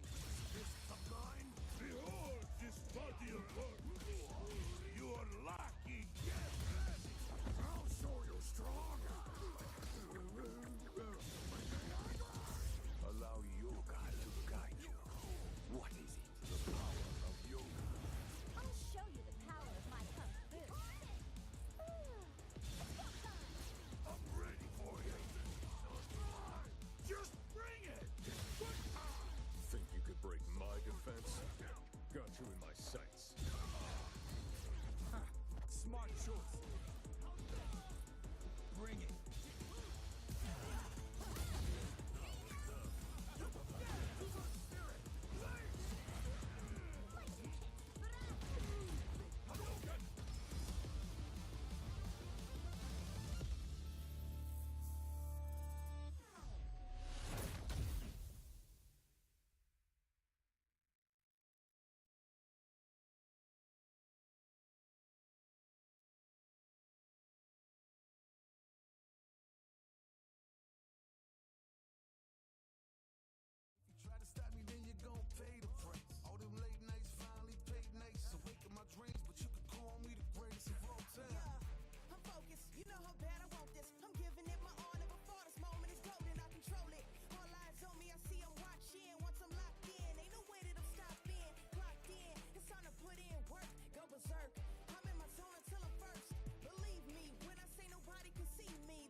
Ain't never say much, but you see me up top. You see my numbers healthy, the pressure don't stop. Until I'm in the top, see the bottom seeds watch. They almost see me flop, but I'm stepping on them, watch, let them watch. Born ready to fight, this is my moment. Coming for it all, just show me my opponent. Wanna be great, I'm a legend in the making. And this is mine for the taking. Cause I got what it takes to be on top. I'm number one, cause I don't stop. Hard gas, no. Welcome back to day one of the Capcom Cup LCQ and, of course, the analyst desk that is fueled by Pagoda. I am joined here with a man like Problem X. What's going on with you, bro? What's going on, man? I'm good, man. Listen, first and foremost, I got to ask you a very pressing question, right? Why is it that you wear a hat and you actually have a nice hairline? You know, I thought you was bald for like 3 years, Problem X. And then I see you with your hat off at one of these events in South Africa or something like that, and I saw hair. Did you go to Turkey, or did you always have hair? Nah, I've never been to Turkey for any hair transplants. No. Oh, okay. I just like hats. Okay, I just like hats. That's all it is. Yeah, I'm not hiding nothing. Nah, I just like hats. Okay, all right, I understand. Yeah. Now, on a more serious note, of course, right now you're actually over here with my man's Endon Walker as well. I know you're competing in the LCQ. But you and Endon Walker, your relationship, man, like that's been really interesting to see. It's kind of like you are already like a legend, one of the GOATs, maybe even the GOAT, you and Ryan Hart of like the European region. And then now you got this new guy coming out of nowhere, and you could have shunned him, but you decided to help him out. Explain you guys' relationship and what made you take to him. I mean, I really like his mentality towards the game. He's got some of the best skill I've seen, and we just click really well. We kind of have a similar approach, and I just think it's good to try and maximize the potential of upcoming talents to keep this, growing and expanding. Okay. And, but yeah, we just really click. Like I find him funny. We have the same sort of outlook, and yeah, I guess it just gelled. I didn't know. It just kind of just happened. Just naturally. Yeah. Okay, and now, of course, Problem. This is of course, with the way that the tour is right now, it's only 2 spots for the UK. And in a very rare, unprecedented situation, you actually didn't qualify directly this year like you normally would, but you came here and you're competing in the LCQ. What can you tell us about your journey so far this season, and how are you feeling with this LCQ? You are one of the main reasons why we consider this one of the most difficult tournaments of all time. Yeah, I mean, my journey with the game, I started off, as most people know, playing Lily. Yeah. Because I play characters who I like. Grave mistake. Yeah, I mean, historically, my characters have ended up being relatively top tier, I guess, if you think Bison is top tier. Yeah, you used to downplay the hell out of him every turn back in Street Fighter 5. But I actually do start playing characters that I like. Obviously, with no Bison in this game, I have to try and find a new home. And I started off with Lily, didn't quite work, learning the game. You don't know who's going to be good or bad historically, you don't know who's going to be good or bad when you start anything new. So then I went to Marissa. I saw a lot of Big Bird gameplay. I like big damage. A lot of my friends were telling me this is more your character type. I still play Marissa, but then I also started some Blanca. I was like, yeah, I kind of like this. What character was that again? Yo, listen, man. I'm saying it correctly. Did you say Blanca? I'm saying it correctly. Who is Blanca? What was it? Blanca? How do you say it? Blanca? Blanca. Yeah, it's Blanca. It's Blanca. Blank, he's green. He has yeah. I don't understand. Okay, if you take away the A, how would you say the word blank normally? I would say blank. Yeah, you wouldn't say blanc, would you? You wouldn't say this page is blank. So it's Blanca. You wouldn't say this page is blank. That's a good point. Yeah, there you go. All right, ladies and gentlemen, you learn something new every day. The Blanca extraordinaire himself, Problem X. I mean, your boy, Big Hollywood Rob TV, with the analyst that's fueled by Pagoda. Blanca. Listen. I'll tell you something. So, listen, the production team and the Capcom staff here, you're smart. Do you know why? You got one American and one UK brother over there. You done the exact same thing here. And it's like, well, I pronounce it Blanca. That's right. I don't subscribe to the Queen's English, all right? You guys may have had it first, but I'm not going to listen to you about how to speak it. I don't care. It's fine. Blanca, bro. Bro, when he said he's not green, that got me good. Or he said he's green, that got me good. All right. Anyway, I hope to see some Blanca action later on this LCQ, of course, from the Problem X. Saw Problem X at the bracket reset with one of the filthiest rounds of Blanca I've ever seen. Crazy. with the I can't even remember what ended up happening. Oh yeah, it was the knockdown into the hop where he went over and then did the air ball back for the cross up. Nasty stuff. Comboing into level 3. It's ridiculous stuff from Problem X. Hopefully you get to see that later on. But yeah, we are progressing through Pool A. We're gonna have some bangers on deck, that is for sure. And this is one of them. Enzo the Hokage versus Kusanagi. Again, Enzo, one of a young up-and-coming player in Southern California, of course. I think he's like 13 years old. Going against Kusanagi, who also young from France, already showing out with the Luke. Excited to see this one play out. Well, we will be seeing Luke versus Ken once again. And of course, whoever wins this has the pleasure of fighting the murder face himself. So this will look pretty interesting here. Now, I'm hoping Kusanagi was able to catch some of Enzo's match before, because again, what's interesting about this LCQ, or at least this environment, these kind of environments, is you might be unfamiliar, highly unfamiliar with somebody, but it's like, this is where you have to trust your in-game knowledge. Yeah. Situational awareness, spatial awareness, you know, stuff like that. And that's the strat we saw Kusanagi go with in that opening round, right? Where he just kind of overwhelmed his opponent. He's like, since I'm unfamiliar with you, I'm just going to make sure you don't get to play your game. And that's one of the best ways to go through pools if you can successfully pull off that strategy. Now, against Enzo, I think he's a little bit more ready for somebody the level of Kusanagi. And with Ken, he could definitely punch you back in the mouth if you try to get a little bit too over-aggressive. But yeah, man, the way this is going to play out, it's going to be interesting. This is a match that I think we'll see in the future of fighting games for a long time, because both these guys are quite young. 100% there. So these guys will be getting ready there. And don't worry, you'll be seeing more of that analyst desk with Rob TV throughout the weekend. So I'm sure we'll have some pronunciation arguments, character arguments, so on and so forth. So do stick around. I was trying to. You guys don't say like Guile or anything weird about it like that, right? No. We just like a meme. Nah, that's a straight meme. Like usually when we're at conventions, I'll ask people. I'm like, so who'd you play? They're Guile. I'm like, Guile? Said, back where I'm from, it's called Guile. Said, is it? They're like, yeah. They proper buy the whole spot. Nah, because you have that ability that Tasty Steve does, where y'all will say ridiculous things and just sell it straight faced. I believe that's called eloquence. No, it's not. What? It's called maliciousness. No. I don't like it. You know, Tasty Steve used to tell people outside of Super Arcade that he had a glass eye. Straight face, and they bought it 100%. I don't know, man. Man, if you see Tasty Steve again, they call out that glass eye. It's just about some people's personas. Like, look, Ringe, I've got to tell you something. It's like, damn, he sounds pretty believable. Cool. I don't mind. I'm just envious of that fact. I wish I could get away with such ridiculous tales and tall stories.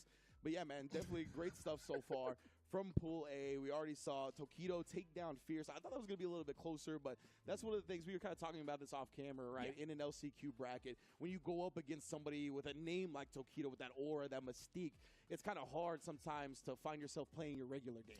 Of course, and it's like, are you fighting the name or are you fighting the player using said character? And I think we did see that Fierce tweeted something. Yeah, he said Tokido was amazing. right after. No, and look, there's nothing wrong with that. No. It's like I said it, and I believe James mentioned it off camera as well. It's like, okay, that was where you lost. Yeah, it's that mentality. He might not have tweeted it first, but that's kind of where it happened. 100%. So we just got an update from Mother Base. It looks like the set is progressing. I'm not sure we're going to get any of it on stream or not, but Kusanagi is up 1-0 right now on Enzo the Hokage. Okay, so we'll try and get that on camera as fast as possible for you guys there. But again, do not forget exclamation mark bracket, and you can peep all the other brackets today. I believe we are going. There you go, perfect. Right on cue. Shouts to the production team. Perfect. So like we said, Kusanagi is one game up here. Now, Enzo's style was brilliant against Mr. Boo before. But like I said, the matchup's still the same. Luke has a much more safe and less risk-averse approach. Yeah. Whereas Ken, he doesn't do things in trepidation, but he needs to force something to happen. Yeah, and like getting into that range where he wants to press his buttons can be a bit scary against Luke because of the greatness of the sand blast. Then moving forward with the stand jab, the stand medium punch, the stand heavy punch, all those type tools. And Kusanagi already striking first blood. Oh, reaching. You're going to learn today, young man. All right, gets the combo ender into the grab here. How's Enzo going to try and escape the corner? Good discipline on defense there. As you are disciplined, listen, when nothing's happening, something's happening in this game, I promise you. My man was cha-chinging right there, just pressing that money button in the corner. Trying to walk in and maybe get a sneaky grab there, Kusanagi, but to no avail. Oh, he got the counter hit, but no confirm right there. He didn't want to burn himself out with a drive rush confirm. And as soon as he saw the Jinrai, OD flies. Guaranteed all the reversals, the majority of reversals in the game do punish that by default when you throw out that Jinrai there. Even if you do no follow-up. Yeah, exactly. Like the medium is -7, right? So as long as your DP is 7 frames or faster, you can punish it. Whether it's a follow-up or they just let it rock. Oh, didn't get the cancellation there into the shoulder attack. I'm not sure if Luke can actually do that, but stand fierce into run Shoryuken. Yeah, I'll take it. He's preserving the drive meter with that combo. Decent damage still, but yeah, no free jumping here. Kusanagi's just overall ability with Luke is fantastic to watch. Is that going to be a level 3? It has to be, surely. Yeah, when he's going to burn himself out, he's definitely going to end up spinning it. Doesn't want to give Kusanagi another opportunity in this round. Take it to the final. We'll take that indeed. Kusanagi's fine with that because Enzo has no super meter to work with, and he's one game up here. So if he wants to be malicious at round start, he can do so. And that's exactly what he does. Classic Alpha Academy strat of baiting the meter. See if it pays off for Kusanagi. I like how these guys' feet firmly planted on the ground, disciplined, and gets a strike throw there from the drive rush cancel.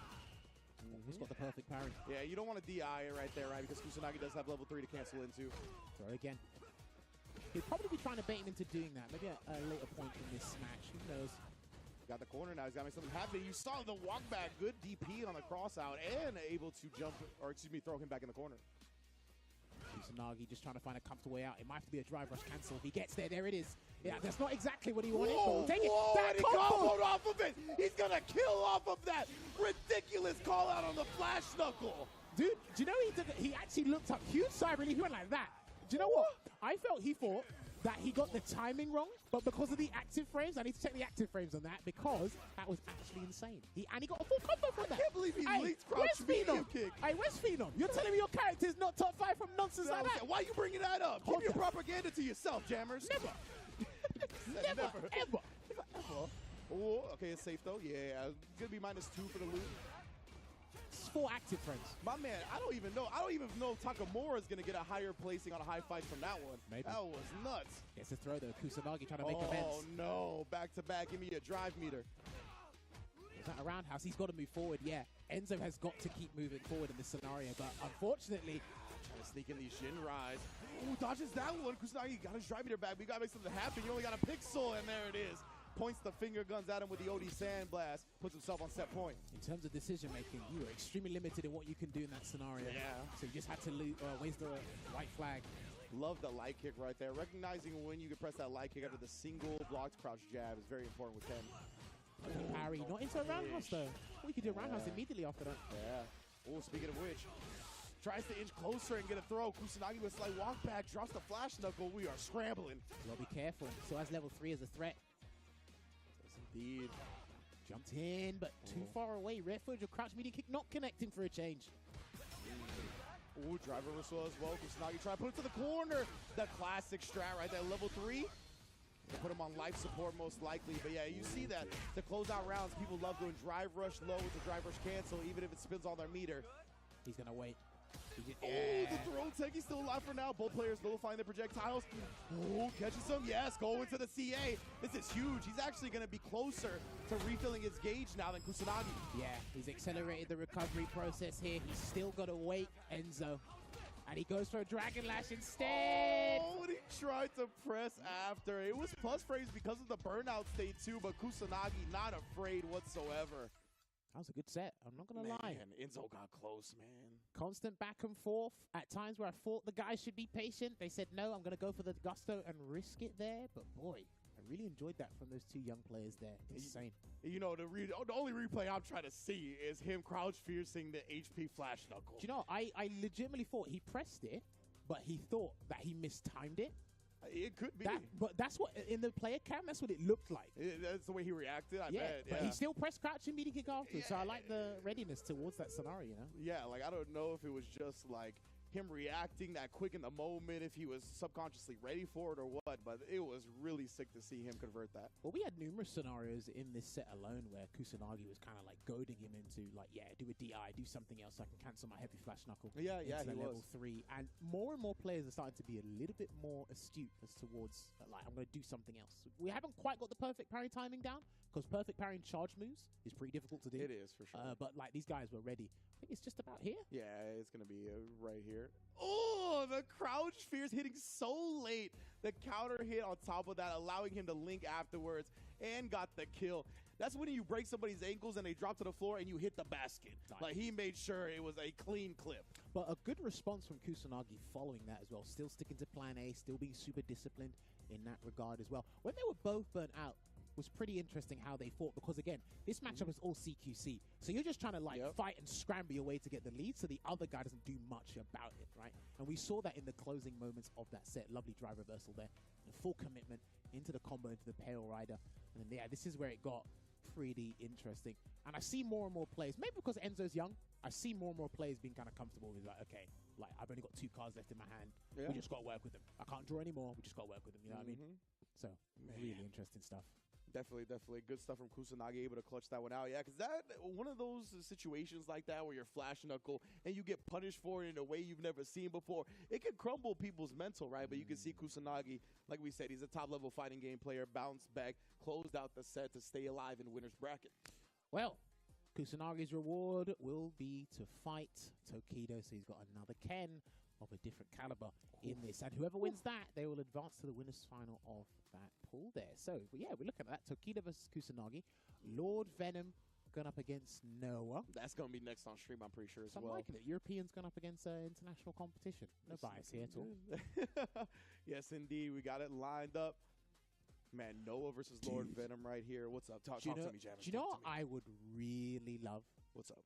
If we could have like a podcast with Noah and Lord Venom in the same room.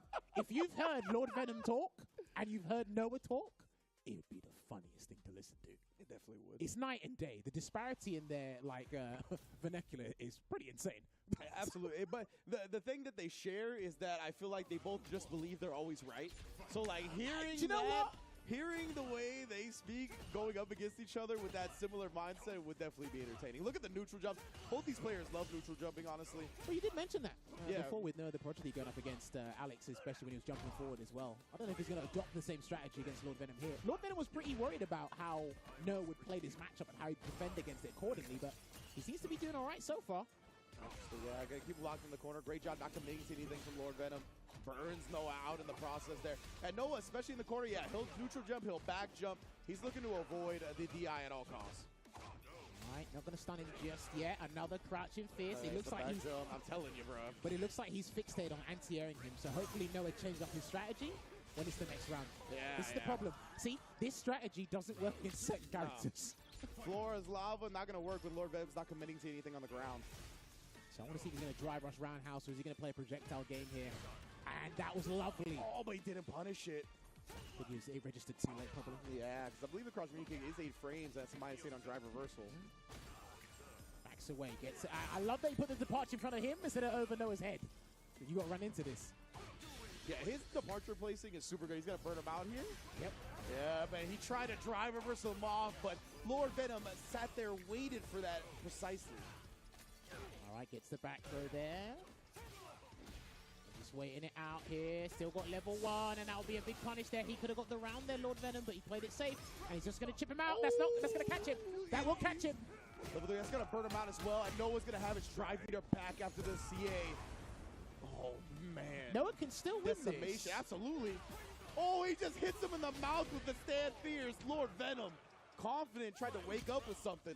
I think he was in 2 minds about waking up with level 1, thinking that was too obvious. Yeah. But sometimes the obvious choice is the best choice. Or was he going to respect it in another way, but he didn't.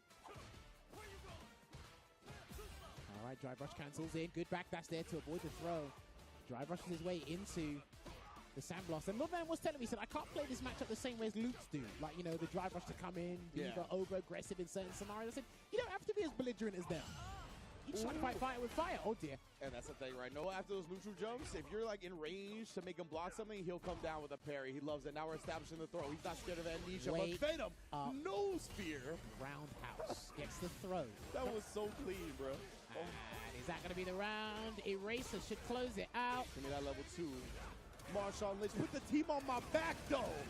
Noah the Prodigy 1-0.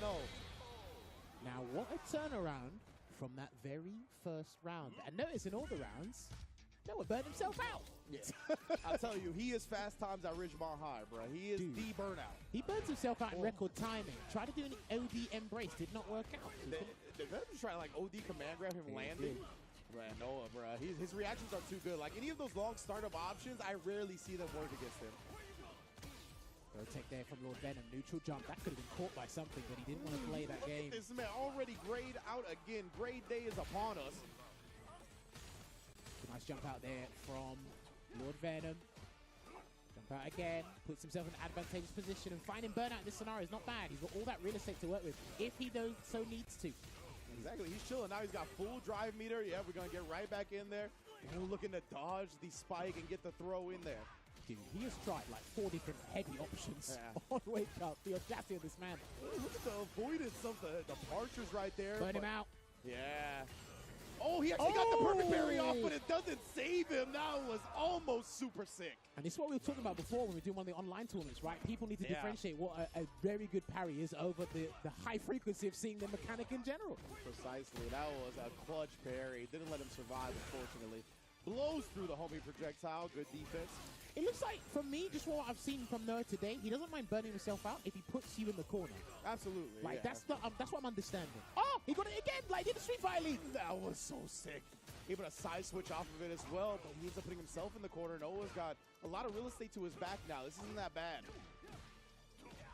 Just getting hit with a crouching median kick. He's trying to bait him into doing something. This is huge. Oh, this is huge. And after KO Rider, he's going to get his drive gauge back. He's going to have a decent amount of time to build some more meter here. Ooh, just straight overhead. That hat can't protect you from that. Falling asleep at the wheel again here. Match point for Noah. And if I didn't know any better, spoiler alert for Chapter 7, he'll burn himself out again, I'm sure. Let's see, tried to get in real quick, but OD, yeah, Venom's got to really try to establish putting the ghosts on the screen, the departures, spikes. Yeah, this close quarter combat, I don't like him just drive rushing in like that. He's doing it again, though. He's trying to fight Noah with his own strategy. It's like they're 2 different characters, but Labushka has been helping out. They will help him out here again. Yeah, this is huge, honestly. Being able to put Noah in burnout. But here we go. Noah even actually back jumps towards the corner. I'm telling you, man. Oh, that was no. Good. That was very fortuitous, but we'll take it anyway. He only has Vulcan Blast to work with, and because of the combo drop, he got some back in the corner. Reaching, and Lord Venom doing the teaching this round, the tied up. This is what's interesting because Lord Venom's having a few hiccups here. It's one apiece, but there's certain situations where he's like having this mental blip where it's like, okay, do I drive rush in and try to attack him and play him at his own game? Yeah. Sometimes it doesn't quite work out. All right. He's been actually phenomenal at the anti-air situation with the crouching fierces as well. But this is what I was saying before. JP players can't get too comfortable with the zoning game because you don't know when the guy's going to get that jump, when he's going to get that drive rush or something else to knock you down, right? And I do think Lord Venom is really good at switching gears between staying patient and being away and then going in. I think he really wanted to burn Noah out. That's kind of why he went in and when he did it the last round. I mean, Noah's doing half the work or 3/4 of the work for you. You can see Ari right there, right? Raw drive rush into the drive rush cancel, puts him at just over a bar. Ooh, backdash into perfect parry afterwards. Let me get that drive meter with the punish counter.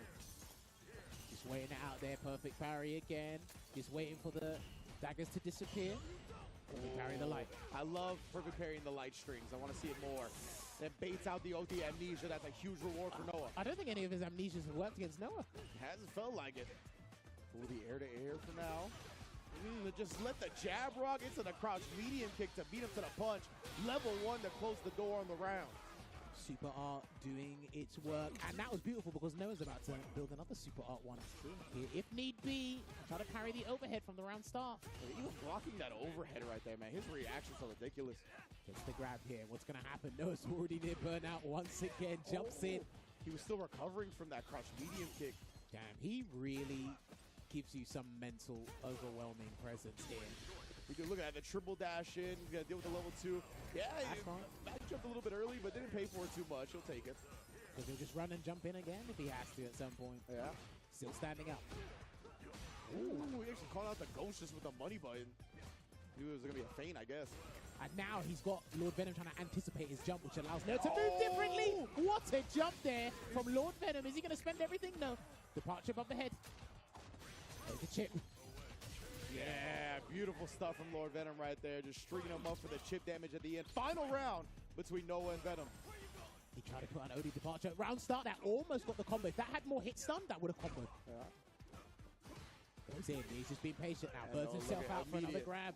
He's establishing the throw early on here. Let's see. Oh, and he connects. Flash Knuckle into the level 3. This is a huge life lead for Noah now. Well, and will the amnesia come? I doubt it.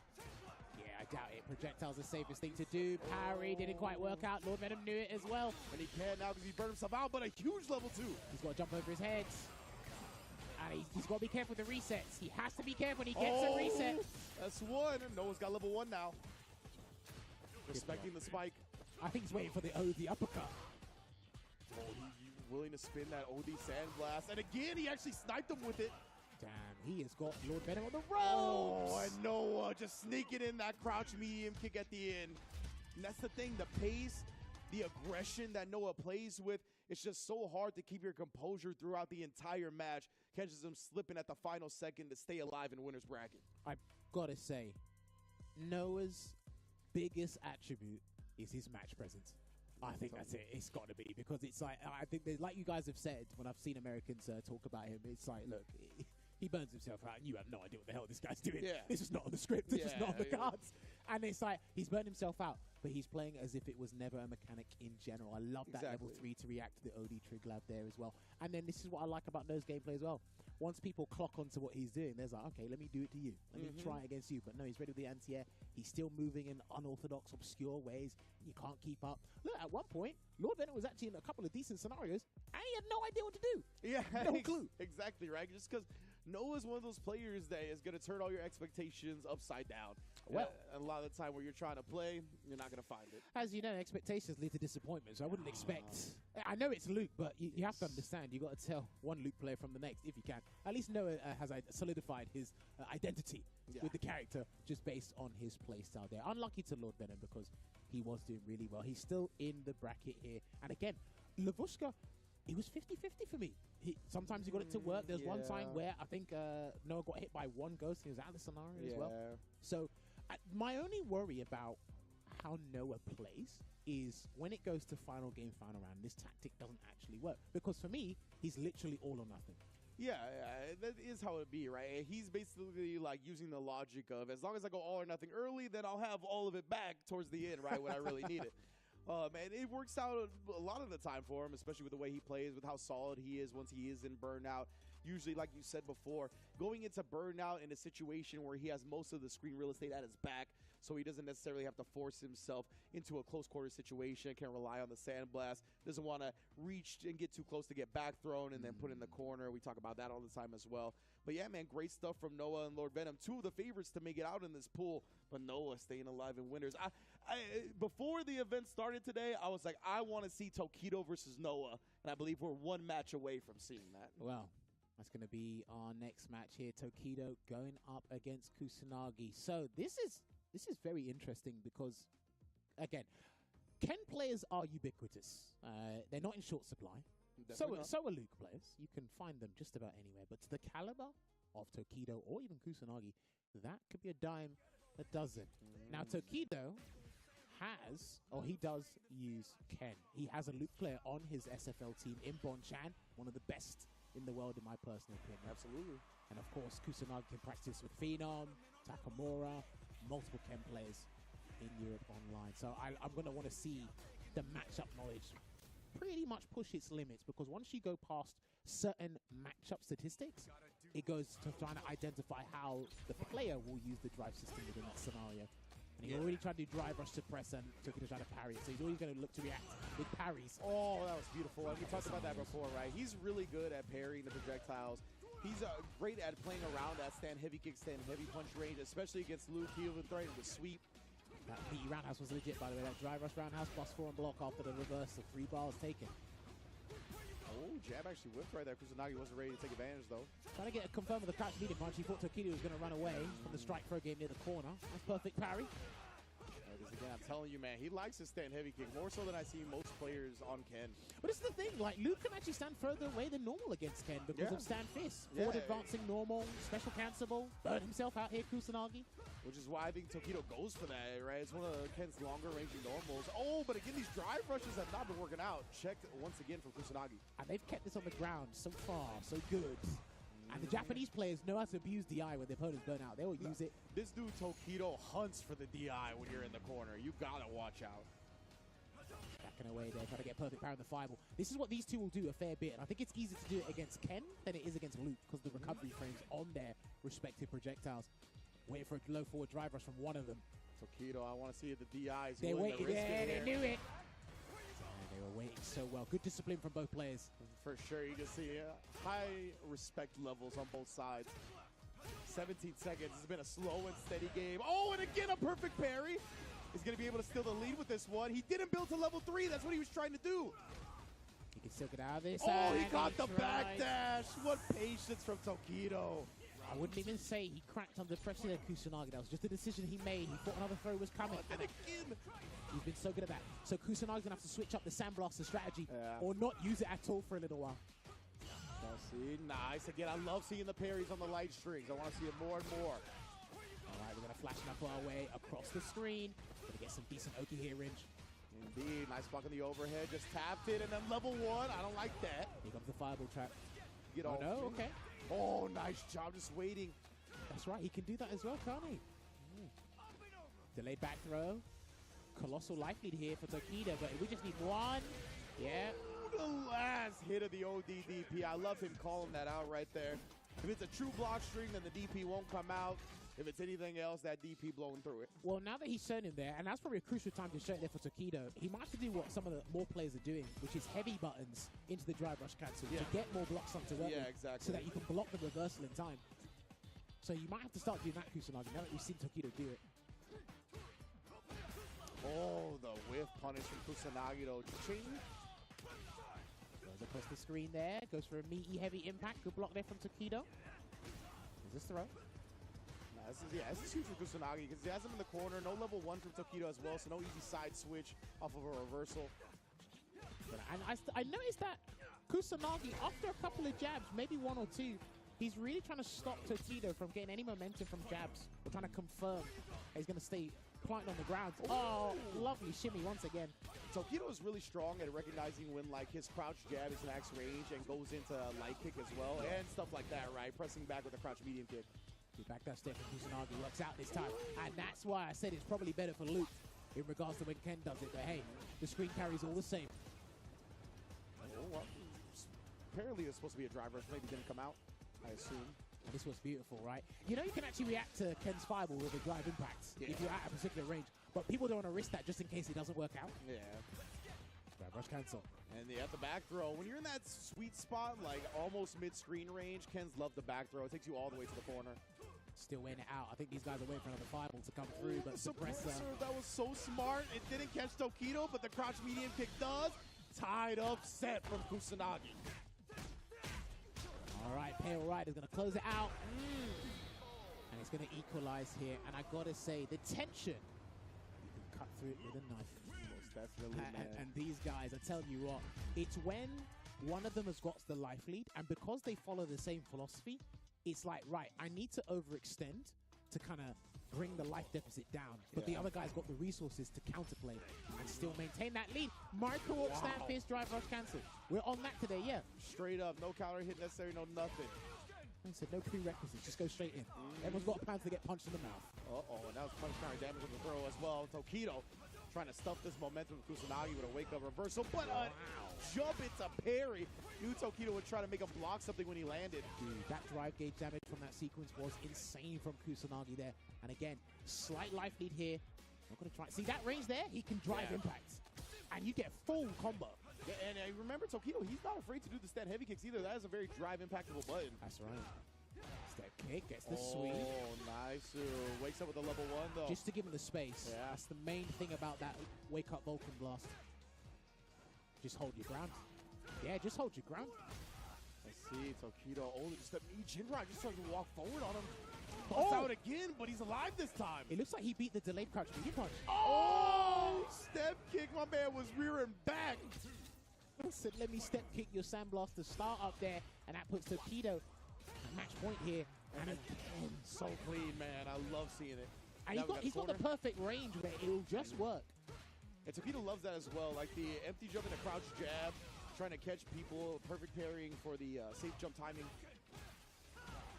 Roundhouse again, looking for the punish counter, bringing it out there with malicious intent. All right, now we're starting to jump because we're getting antsy, because it's the closing stages of this match. The throw loops coming in, Kusanagi, oh man. Abusing the throw, he tried the hezzy right there, and Kusanagi took advantage of that moment. He'll do it level 3. He will build it. Let's wrap this up. It will be the CA version as well. Now, Tokido's got a plethora of choices, and the safest one is actually to hold down back. But I wonder if he's going to do that. They can only start that way. And he didn't. Oh, he tried to escape through the air, perhaps. Perfect parry on the overhead. That's going to spell the end. Tokido, winners finals of the pool.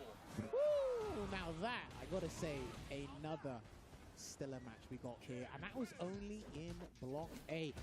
Kudos to Tokido in that last situation there, because there are times, I know a lot of players don't practice perfect parry, but there are a lot of times where there are some moves that you're like, let me try. Just let me try. It's a tight window. I think it's a QT event. Let me catch it. Exactly. And I saw him crouch to stand, and it's like, okay, let's try it. Yeah. And that's what he got. He got the perfect parry on that overhead there. But I got to say, his perfect parry throughout this set alone was fantastic. Immaculate, right? That's definitely a huge difference maker in this set. His ability to consistently answer the sandblast with perfect parry and a stand heavy kick to get punish after punish, that really changed the tide of the match. I think what's interesting for me is when you perfect parry a powerful fireball like Sandblast, you then ask the question, are you going to be deterred from Sandblast, or are you going to continue to do it? Or are you going to do the OD version? So it makes it more difficult for me to not perfect parry, because now I have to hold parry, right? And it looks like Kusanagi wasn't completely deterred. When it comes to footsies, it looks like he was going like fairly toe-to-toe with Tokido. It didn't look too bad. Again, there, he could see it, and then he tried it, he got the 2-frame window, and he got that perfect parry there. So again, like I said, the characters do follow the same philosophy, but it's always that those subtle nuances, how they use the drive gauge, and how they want to maintain that life lead, and how they deal with each other in burnout. That makes some of those things, those more subtle interactions, more interesting for me there. But again, Kusanagi is down in the loser's side, which he'll be going up against, I think he goes up against Darlan. Yes, going up against Darlan. Lord Venom's going to be waiting the winner of Alex Myers and Enzo. And then, of course, the winner's final of the pool is You Got Your Wish. Yeah, Spoke it into existence 12 times, but we got there. Tokido versus Noah the Prodigy winners finals. I'm very much looking forward to that one. Obviously, we just saw Tokido defeat one Luke, but he's going to have to deal with another one. And to be honest, he's got probably the most unique play style of any of the Lukes out there. So I'm very much looking forward to that one coming up soon. Indeed. All right, like we said, we got to do our due diligence. We got to thank several people for allowing us to put this event on. And I actually do a lot of shopping from here. Yeah, I get a fair bit of clothes from this place, and it is Uniqlo. They have come with that partnership. They got a graphics t-shirt brand. UT announces that new collaboration. You can see it with Street Fighter, which triggered a fighting game boom in the 1990s, as you all know. These t-shirts are a cool representation of the fighting game legend. Now, these will be released in Japan on February 26th. So, if you've got anyone that resides in Japan, maybe you can get them to buy it for you and then send it over to your respective country. Like I said, I do a fair bit of shopping here, and they do some good stuff in general. They have a lot of cool collaborations. I even got a Spy Family top from there. Spy Family's done a collaboration with the game as well. Got some Chainsaw Man stuff. Brilliant stuff. Now, Uniqlo is definitely the place to get the threads 100%. And shout outs to the people fueling our analyst couch, Pagoda. They're coming through with the egg rolls. Oh, we're taking away Luke getting his egg roll crush. I understand. Hopefully that comes back later. But big ups to Pagoda. Got all kinds of frozen treats for you with different varieties of egg rolls that hopefully we get to taste test later. I'm not sure what the plan is. But indeed, put the egg rolls in. Crush your cravings with Pagoda snacks. All right. Now, with that said, we're going to take our lovely esports break. When we come back, we're going to have some closing matches for Block A. So don't go nowhere. We'll see you in a couple of minutes.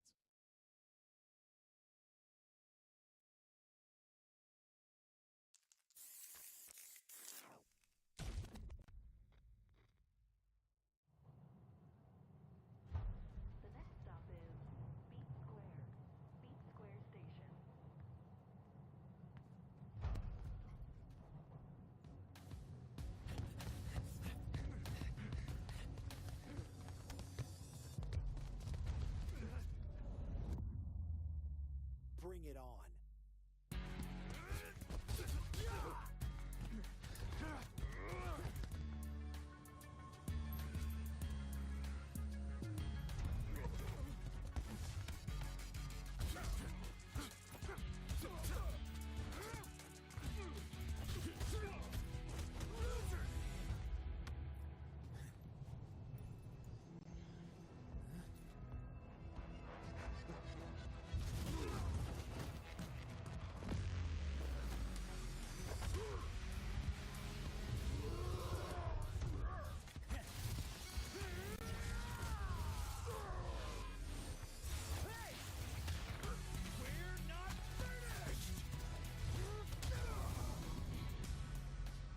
I'm not gonna be anyone's pawn. You hear me?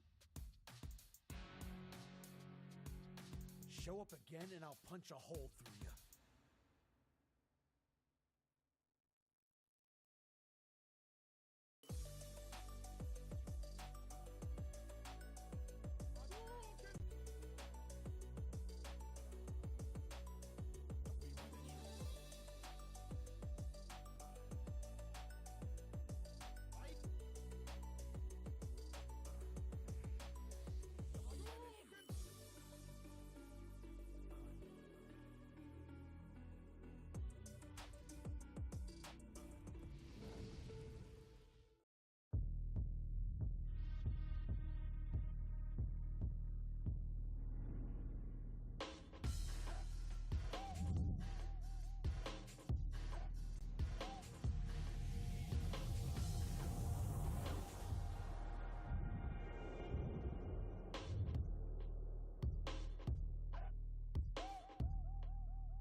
Red Bull Kumite, New York.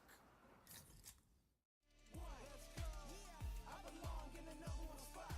I always kept the business, nothing personal. When you always see nothing, I just barely scratch the surface. Throw me in the rain, let me do my thing. Thought they hit me down, fighting through the pain. When I'm in the zone, I it's ain't a never motor say much, but you see me up top. You see my numbers healthy, the pressure don't stop. Until I'm in the top, see the bottom seeds watch. They almost see me flop, but I'm stepping on them, watch, let them watch. Born ready to fight, this is my moment. Coming for it all, just show me my opponent. Wanna be great, I'm a legend in the making. And this is mine for the taking. Cause I got what it takes to be on top. I'm number one, cause I don't stop. Hard gas, no brakes, high stakes. I don't act tough to the tussle, let them fold ya. Non-stop, you ready or not? When it's all said and done, I'ma be on the top. 3, 2, 1, I'm ahead of the game. Don't remember my name.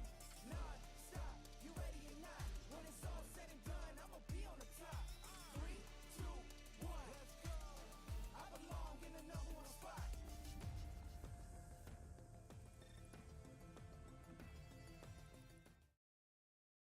Back to the Capcom Cup LCQ and, of course, to the Pagoda Analyst Couch. I am Hollywood Rob TV, and I am joined with none other than the leader of the Alpha Academy, FlyQuest on Punk the God. What's up with you, Brody? How you doing? I'm good. Punk, I have a gripe with you, brother.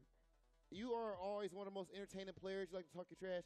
I feel like I haven't seen you pop off on anybody in a long time. What's going on? You're going soft on us. Well, there's no offline events really that you can go to a lot, so I feel like there's not too many opportunities. So that's to where do you that. were really okay. You like to pop off up close in person. Yeah, I mean, you pop off in your house all the time. It's just kind of, you just look stupid sometimes.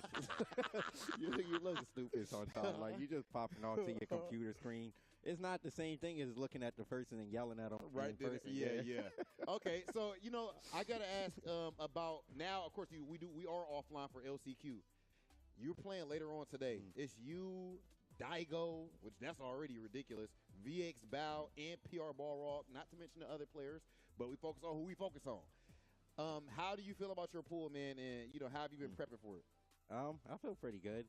I did some training earlier today before I came here, so at least for VX Bow and Daigo, I was training for it or practicing against those characters, trying to find stuff out. So I feel like I'm coming in very confident. I feel very excited, honestly, for the LCQ. I feel like I've never been in it, so it just feels exciting. It's a new kind of tournament for me. True. So I'm just very excited to try my luck and see if I can be one of the lucky people to win one of these tournaments. All right, and if you do win it, you're going to be doing it with a play style that is completely different than what we see from the meta of Street Fighter 6, man. Like, you're not somebody that really leans heavily on the mechanics.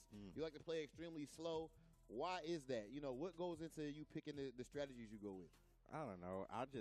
I'm just stubborn, honestly. It's not even like I feel like doing perfect parries and stuff is good. It's like it helps you win matches. You should do it. Yeah, you should do it. But I just hate it so much that I feel like I don't want to do it. I don't want to join them. They can do it themselves, but I'm not going to join over to that crew. I'm going to win the way I want to win, and if it works, it works. If not, then I may have to keep on trying to win that way. All right. Now, this is a question that, of course, right now you trying to win LCQ, you trying to win Capcom Cup. But we taking that out of it. There's a debate that I started on Twitter. Some people mad at me about it. I want to ask your opinion. Now, hypothetically, if Punk the God didn't win Capcom Cup, if Mina RD won, right? That's 3 cups before anybody else gets 2. It'll be back-to-back cups in 2 different games. Would Mina RD be in the conversation for greatest fighting game player of all time in the debate? Off of that alone, greatest fighting game or player, just Street Fighter. Street Fighter player for sure. He'd probably be the best, honestly. Well, fighting game player is a little bit different. I feel like because there's so many players who won like a Capcom Cup and then went and qualified or won another World Tour in a different game, or they won the Evo in a different game. So I feel like it just gets a bit hard to say, like just from winning in one game specifically. And Mena's not won Evo yet. He got very close this year, but he didn't get an Evo yet. So I feel like without an Evo, it's very hard to put you in the greatest fighting game player of all time. Yeah. Okay. Well, I got to respect that coming from one of the greatest fighting game players of all time, the most talented Street Fighter player that I have seen personally. It's always a pleasure talking to you, my guy, Punk the God. And that is it for us for now from the Pagoda Analyst Couch. I'm going to send it back over to Ringe and gem us. Thank you, Rob. Television. Was you all right over there? It sounds like his mouth gave up halfway through saying my name. I don't know.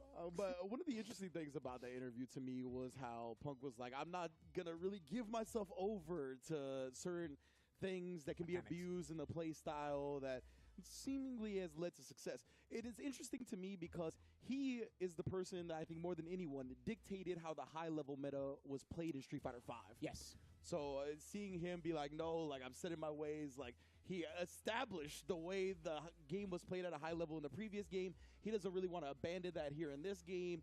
But like you said, some of these mechanics are so good. Perfect parry is such a useful tool in so many scenarios that if you don't want to give yourself over to it, you're letting some things slip through the cracks. Do you know what? If it was, well, first of all, he's getting older. So as men get older, they stay in their ways. We've all done it, right? We've all done it.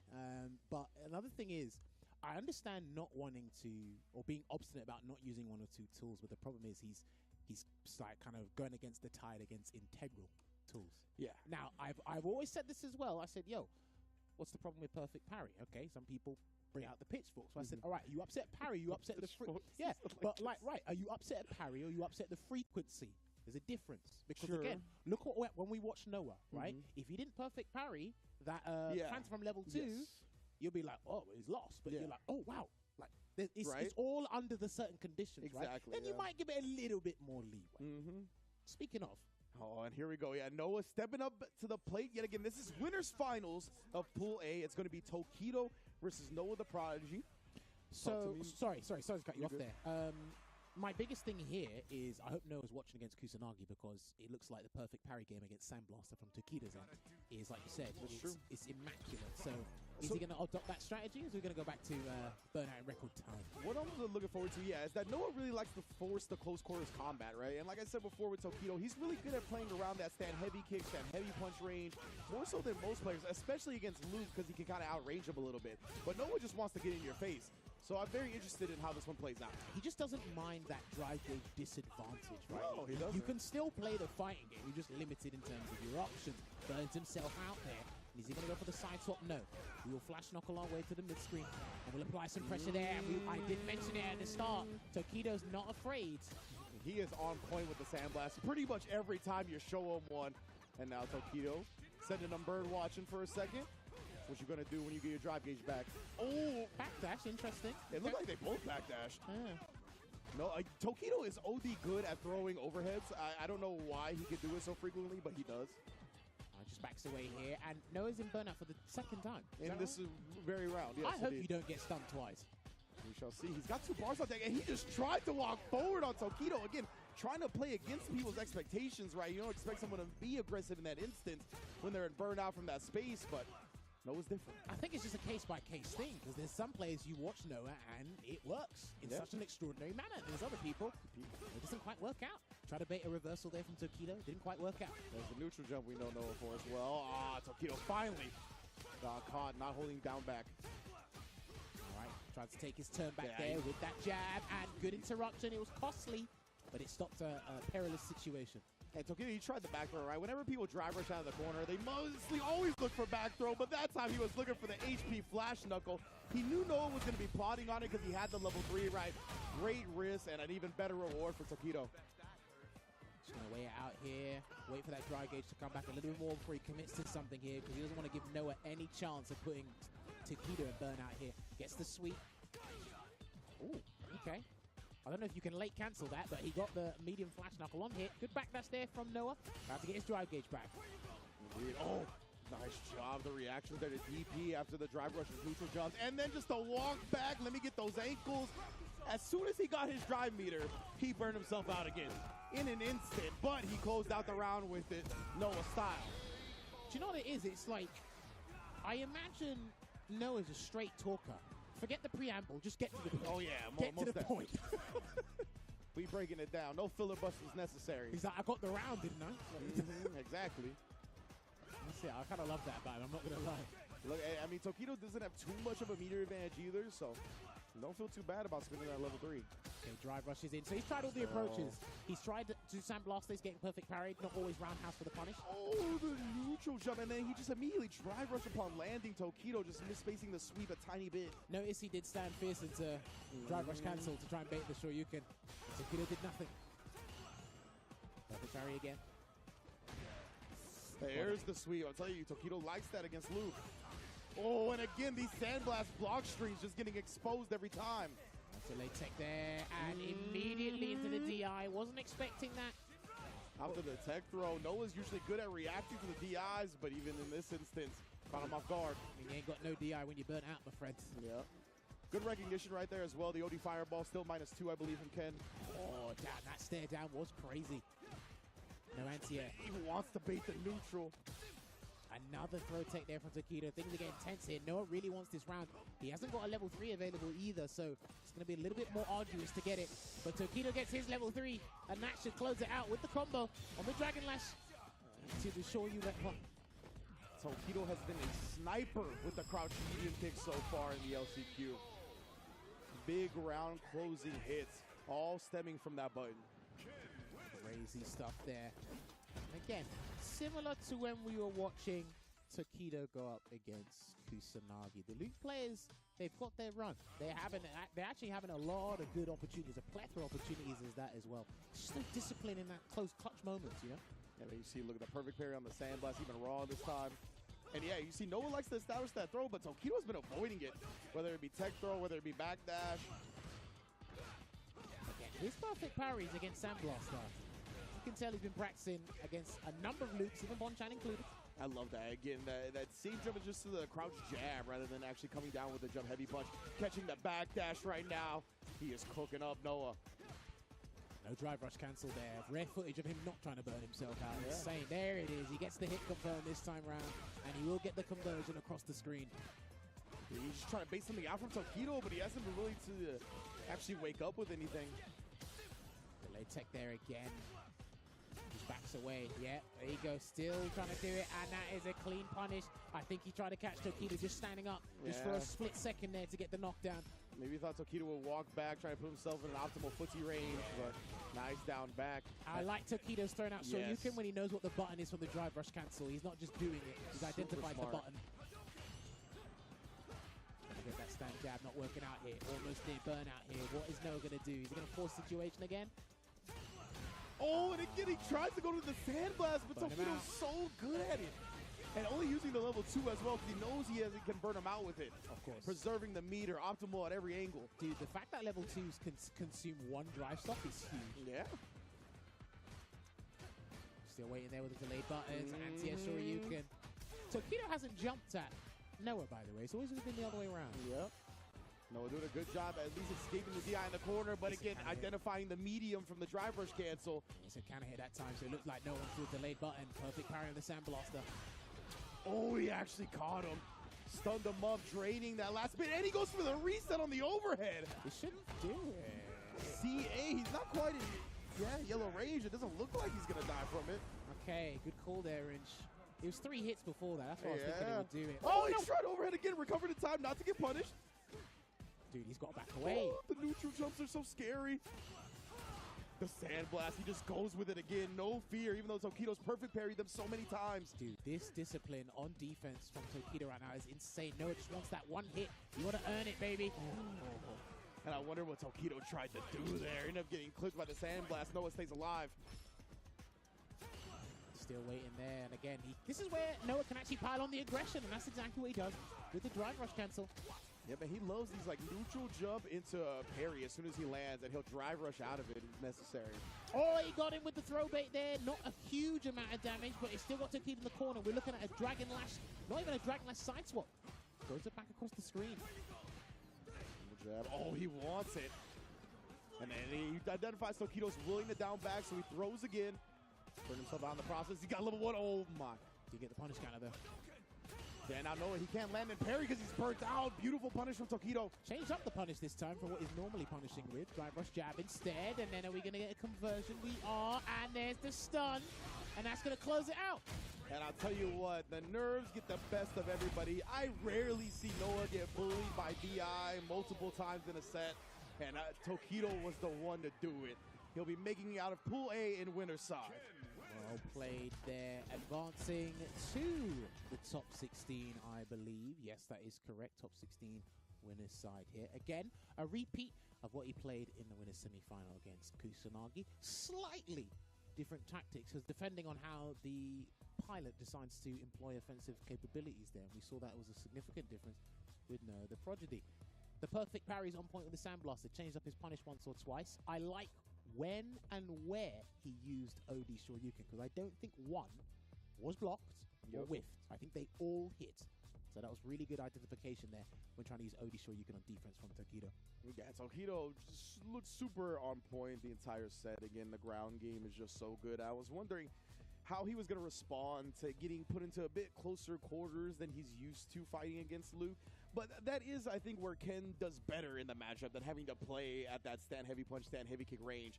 So you can see Tokido really flourish after being put in that same position multiple times. I love that overhead reset right there, Noah, with the cheeky stuff to put him extremely close to winning that round.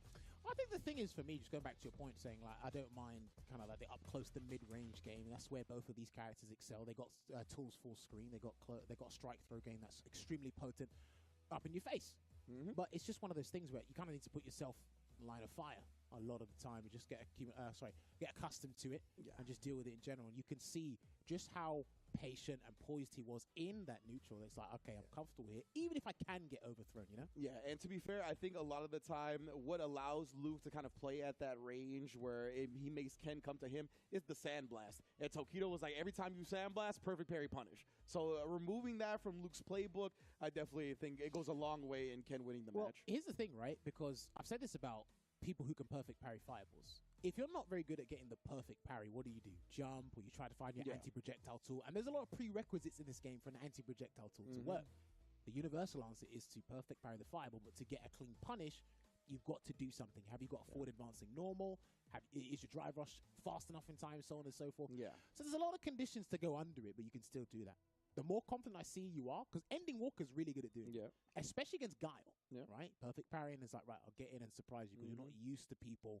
The vast majority of your opponents don't perfect parry fireball, but now I am. The whole game's changed now. And they know that range where the opponent likes to throw fireballs, but that they're close enough to wherever they perfect parry, they can use that forward advancing move to then get the punish, right? And normally, as the person throwing the fireball, you don't take that into account. You're like, oh, they're outside of range to punish me, like unless they jump. And it's like when they see the perfect parry come, you get that forward advancing drive rush or the special or the normal, whatever it is. Then it completely switches the game plan of the projectile thrower. Oh, it just falls under the whole situational awareness umbrella as well as spatial recognition. It's like once you've got those two things and your opponent is completely unbeknownst to them, they're just like, oh, okay, now I've got to fight this a different way. And you've already done the hard part. How do you deal with their Oki scenarios? Okay, how do I anti-air the jump in, so on and so forth? And it's like, right, okay, we're playing a different game now. So that was really brilliant to see. I know we've seen the match up and we're going to see it various times throughout the week. Don't worry, we know what you people are like at home. But I like the little intricacies of the people show. Absolutely, yeah. Like I said, I wanted to see that matchup from the outset. As soon as I found out that Noah and Tokido were in the same pool, that's the matchup I wanted to see. Definitely delivered as Noah drops to the losers bracket. Who's he awaiting? So Kusanagi and Alex Myers, I think. Also, Alex Myers took down Lord Venom. Wow, yeah, 2-1. That must have been. And Enzo the Hokage, Myers. Okay, it could have been Chun-Li because I think Alex still uses Cammy a little bit. Yeah, I definitely think Chun-Li has been the main chicken. That show off the controller. I don't know for the people that haven't seen Alex Myers' controller before. I believe he was published. Or he was part of an article that was recently published in the New York Times about esports and kind of overcoming some difficulties in regards to that. Alex Myers has had quite the journey with hand injuries and different types of pain. So he was actually, I forgot the company that he collaborated with. Big apologies to them. I'll get the name later. But they made a custom controller for him that you saw him show off a little bit right there. That basically looks like a brain. He kind of controls and puts his hands on both sides of the controller. It's hard to see. We'll show you when we're on camera here in a little bit. But it's definitely unlike any other controller I've ever seen for fighting games. It's not the Ergo box, is it? Not exactly, but thank you, my man Ultra David here. It is the Ergo box. Yes, indeed. Thank you, Jammer. So, yeah, Ultra David coming through as well. So, Ergo box actually collaborated with Alex Myers to make this controller that is basically tailor-made so he doesn't have to go through that pain that he usually does for traditional peripherals. All right, so these guys are gearing up to play what potentially could be their last match or is going to be their last match here. It will be an interesting one. Again, Chun-Li going up against Luke. Now, the one thing that's going to be interesting is Luke's level 1 against Kikoken is really good. Well, the one I've said this since CPT France back last year. The one thing I really see that lets Chun-Li players down, I stand roundhouse, is their Kikoken placements, because Luke jumps in, fat damage, perfect parry of the lights. That was crazy. I like that. Yeah, definitely. I'm loving that. Always like to see the perfect parry on the third light after the second light as well, because people tend to tick throw after the first light, right? So I think it's a little bit less risky to do it after the second light. Well, I want to see how they handle the footsies, because Alex, lovely drive rush cancel there from the crouching medium side.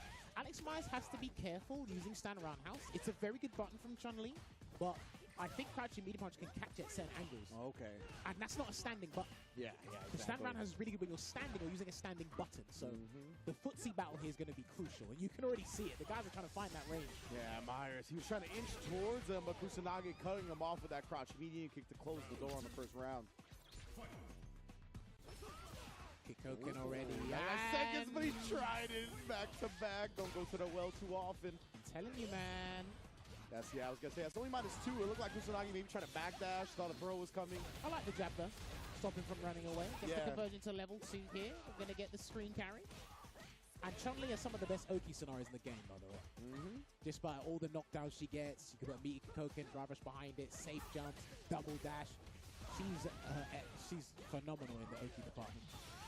Ooh, actually a spin level 1 as well. Just try to shave off as much life as possible for Kusanagi. Put him into lethal range for throw. Very smart from Myers. Good turnaround there from Alex Myers after that first round. Bit chaotic. He's got to be careful with those anti-air scenarios as well. No one must have given PTSD with the loop jumps. With the up kicks, I like this. Myers going to show him something there. Kusanagi trying to parry. He probably thought a light was coming. I think Alex thought he was going to try and throw, so maybe that's why he went for the side switch. He's going to get a conversion. No, he's not. Not to level 3 anyway. Apologies. And then again, good cut off at the pass from Alex Myers. Both players, great day all day. All right. Koyoku-sen straight across the screen. Gets the throw. No throw loop, but we're still in a nasty scenario. He's still pressing after the burnout. He'll do that, man. Yeah, we saw it. That's how he won one of the games. He'll challenge the plus frames. Speaking of which, challenging there. He got his full drive gauge back. Double drive rush combo into level 3. Kusanagi striking first blood. All right, that super R3 will make it 1-0 here. And this is the thing. I've seen a couple of people do this against Kusanagi. They're not like I think they're identifying mentally that he's pressing buttons after their first jab. They're not taking advantage of that. You need to mitigate the amount of damage you land just to deter him from pressing lights on defense. Absolutely, and then you just saw why it's so dangerous to challenge a drive rush from Luke. That suppressor pulls his hurt box so far back. Dude, this guy does not want anybody playing the moment he's on defense. Yeah. He'll block something and make his decision immediately. And Kusanagi, I think it's a smart way to go, right? Usually when you block one thing, the opponent doesn't want to end their turn immediately after that. Lovely NTA, who's ready? There you go. That was expensive. That was a bit exorbitant, but he got the stun. Bit fancy with it, but you got to be careful. Yeah, now Kusanagi's going to have his drive meter back here while Myers is burnt out. Trade. It's going to be a little bit scary. Kusanagi. He just OD Sandblaster. Yeah. You don't even have to go close. I was surprised that Myers was just willing to walk back like that, but Kusanagi gets him to throw tech once more. Sandblaster. And I like that Kusanagi's round start. It keeps cycling through this wheel, and people can't keep up with his round start. Yeah. It's going to be erased straight to the corner. I think he's going to get his Oki scenario. Yes, he will. Unless Alex has other ideas. No, he doesn't. Oh, he doesn't pop off just yet. Tries to press after the crouch medium punch. Oh, no, again. Getting duffed by these pullback hit moves. Okay, is he going to go for the side swap? No, he's going to go for level 3.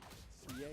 Interesting decision. He just wants to hasten the recovery process here, but I don't know, because Kusanagi can run back in if he wants to go Hail Mary. I was going to say, I still feel like there's too much time on the burnout. But he's weathering the storm so far. Almost pushed to the corner. Oh, he got him. Shoot. And that's a key thing in this matchup. At the perfect time. Oh, but Kusanagi, as you mentioned before, right? You make him block one thing, he's popping off with some type of defensive choice, and that ODDP takes Myers out of the tournament. It's just a crazy thing, and then again, I keep bringing this up.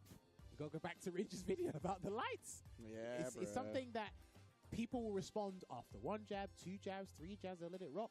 But even then, even if he did the second jab, the DP would have, blown exactly, through it. Yeah. So, and it's just hard. And then you do jab and then try and delay the bait, and then he does crouch and medium punch. It's very hard. So the mind game revolving around light attacks in this game is scary. And the stronger your character, the more kind of frightening it can be for you. So I think Kusanagi just had the better read on Alex when Alex had his Oki scenarios. Yeah, and it could be an overwhelming mind game too, right? Because the deeper you go with the decisions around when to challenge on light strings, what to do offensively, it just goes deeper and deeper. Because every single option you can have is an answer to an option the opponent can do. Yep. You know what I mean? So it is a wild scenario. And Kusanagi, he just navigated it so well, willing to pop off with the defensive choices, and Myers just couldn't quite get a read on him when it came to that. He had a good read there with the Hazanshu. And Hazanshu against Sandblaster is actually a key thing in this matchup if you rely on Sandblaster a fair bit. I think that's one of the few Sandblasters that Kusanagi actually used. Yeah, and this is the thing, right? So just going back to when Tokido was playing. So the prerequisite for Ken is to run short Yukin. You're not going to do that unless that's actually going to work. Yeah. Hazanshu works in a totally different manner. So you're allowed to throw that out and it not quite work out and still be in a somewhat safe scenario. That's why it's kind of more reliable than run short Yukin. It's not necessarily a prerequisite. It's just that I can do the move. If you bait it successfully like a DJ or parry it on the right timing, then hey, Bob's your uncle, right? For sure.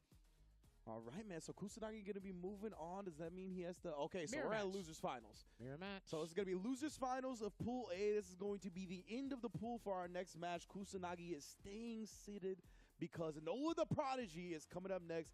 And as you mentioned, yes, this is going to be a Luke mirror. Very interested to see. Who did Kusanagi lose to again in the winner's side of things? Tokido. Oh, it was Tokido. So good. Tokido able to defeat both Kusanagi and Noah the Prodigy, taking down both of the strongest Lukes in this block to do so. And now we see who out of the two will make it out. So, now, mirror matches have been funky in the past. Oh, yeah. Historically.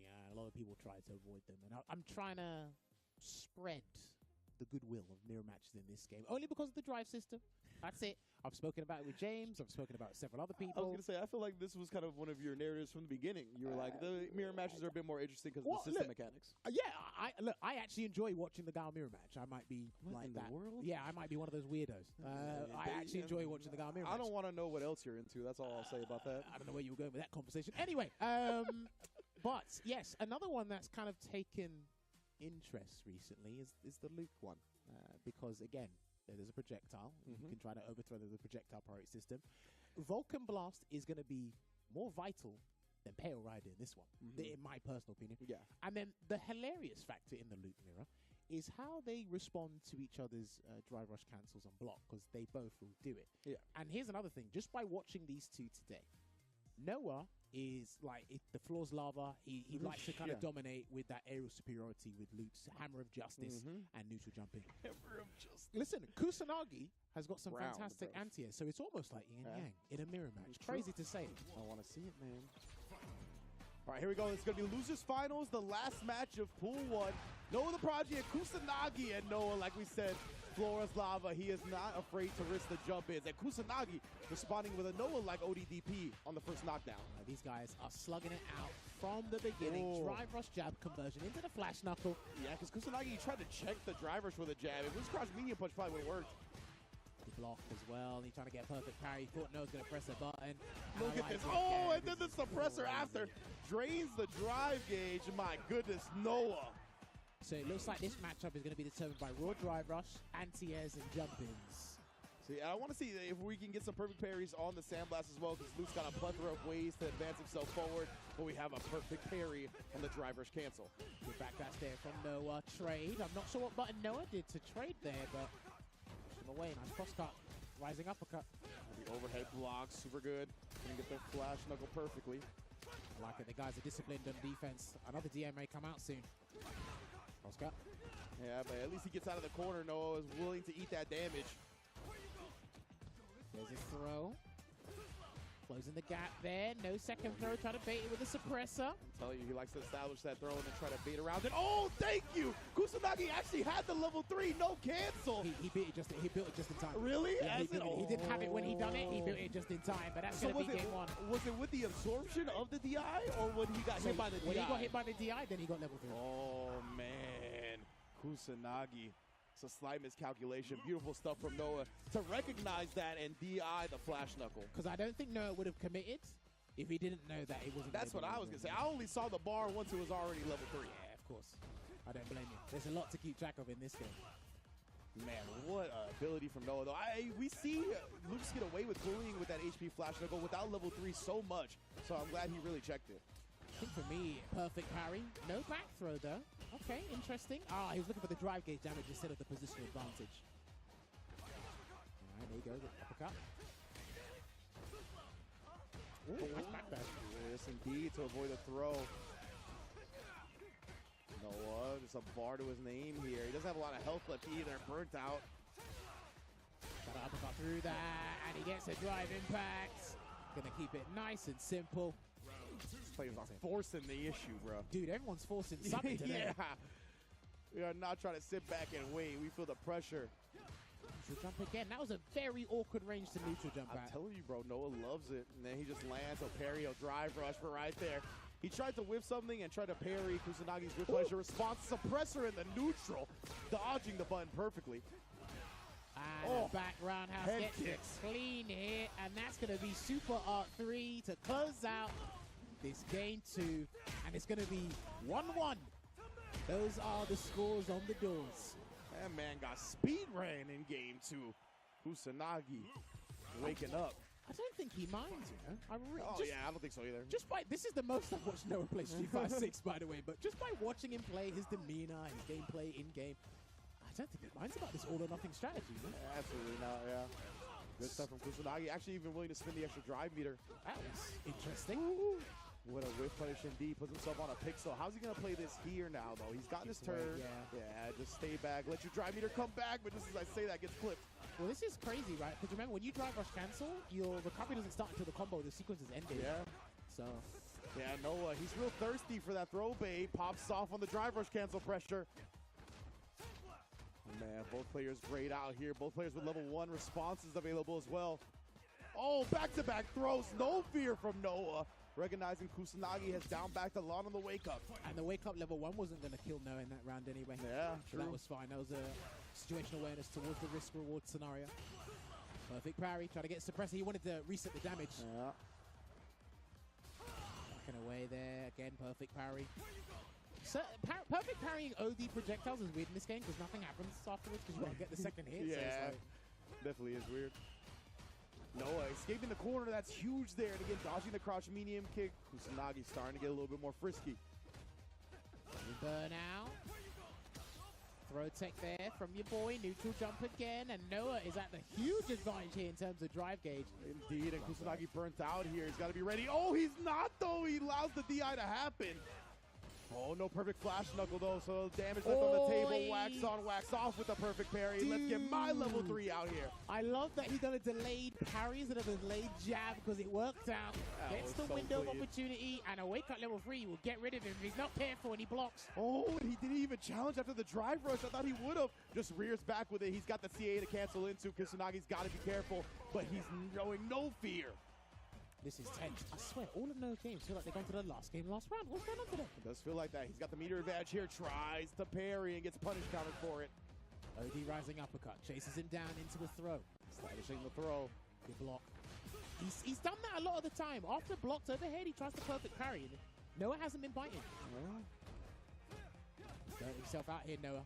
Options are limited, but they're powerful options at that. I'll tell you that much.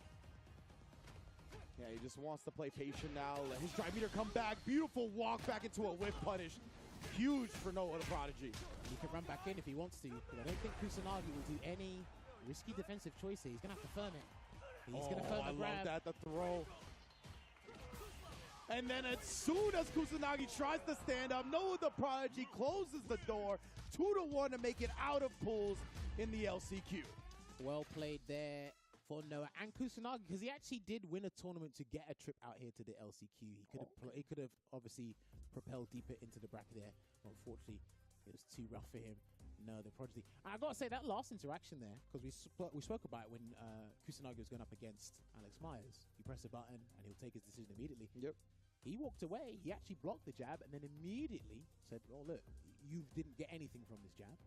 I'll take my opportunity and then try and win the round there. But yeah, the back and forth between these two was constant. It looked like level 3 was way more crucial to these guys than level 1s were. And again, the all or nothing strategy I see with Noah, that was beautiful. The all or nothing strategy I see with Noah is crazy because I don't know like what his BPM is. Final game, final round, you know? Yeah, that's what's great though is that like what's cool about that strategy is that since he does it so much, he's comfortable in it while the opponent is very uncomfortable in it, right? Like even though your opponent is putting themselves in burnout a lot, just the aggression, the willingness to do it, the amount of damage he's able to squeeze out and life leads he's able to get early because of his willingness to spin all that drive rush. It just makes it a very strange and uncomfortable scenario for a lot of players. And Noah rides that uncomfortableness to victory time and time again. So he will be in top 16 losers and Tokido will be in top 16 winners bracket as we have made it out of a pool 1 in our LCQ. Yes, we have indeed. Like I said, you can keep up with everything, exclamation mark, bracket, and it will send you straight there. We'll be going through the LCQ pools as well as the top 16 throughout this weekend. The Capcom Cup 10 itself doesn't start until next week. So, with that being said, I think we're done with Block A. Indeed, yes. Our first block, our first pool is in the books. Again, the people progressing. Tokido out of winner's side. Noah the Prodigy out of loser's side. So before we get to our break and we get a commentary switch out, I do want to thank Steel Series for once again sponsoring the Capcom Cup X here with the Arctis Nova Pro, the official headset of Capcom Cup X. And pro players, I've seen it. I've seen it over a bunch of esports, have won more prize money using the Steel Series headset than any other brand. And this week, somebody's becoming a millionaire with that bad boy on their head. So I can't wait to see us get to the actual cup, but we still got to determine that last spot. So stick with us here on Capcom Fighters. We'll be right back with a commentary switch out while me and Jammers head to the couch in a little while. We'll holla.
sloppy. This the kind? Behold this body of work. You are lucky. I'll show you strong. Allow yoga to guide you. What is it? The power of yoga. I'll show you the power of my kung fu. I'm ready for you. Just bring it. Think you could break my defense? Got you in my sights. Smart choice. Bring it.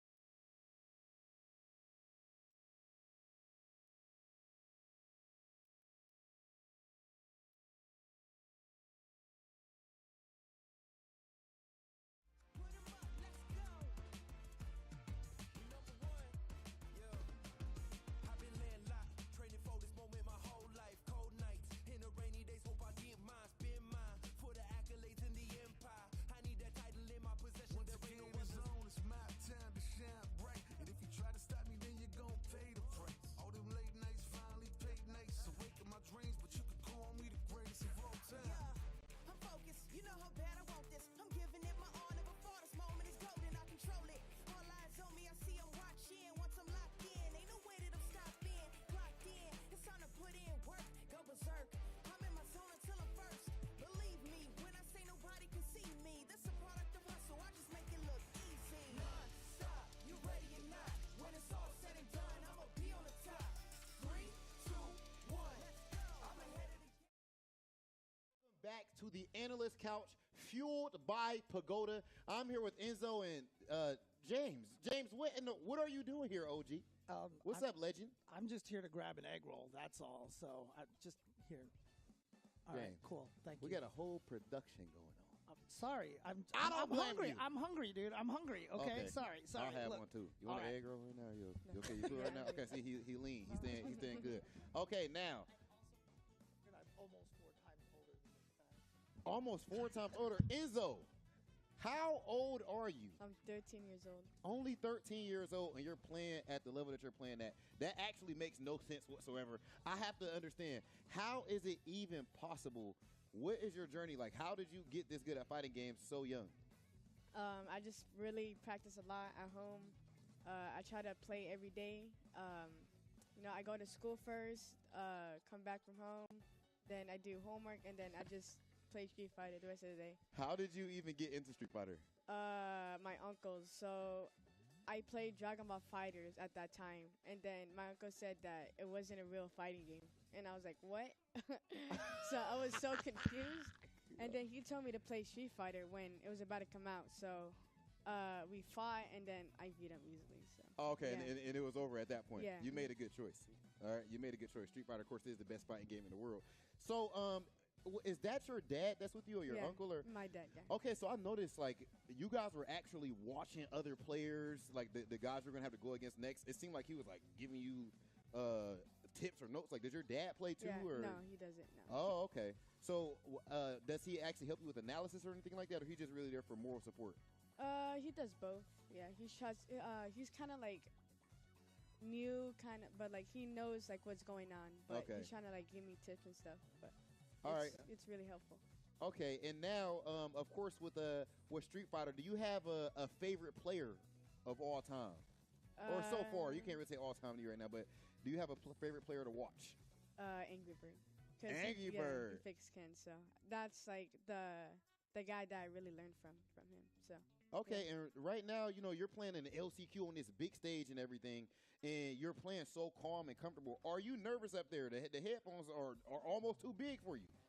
I'm a little nervous at first, but like when I'm like kind of playing the game, I just really forget about it. So like I'm Okay. in the zone when I'm playing.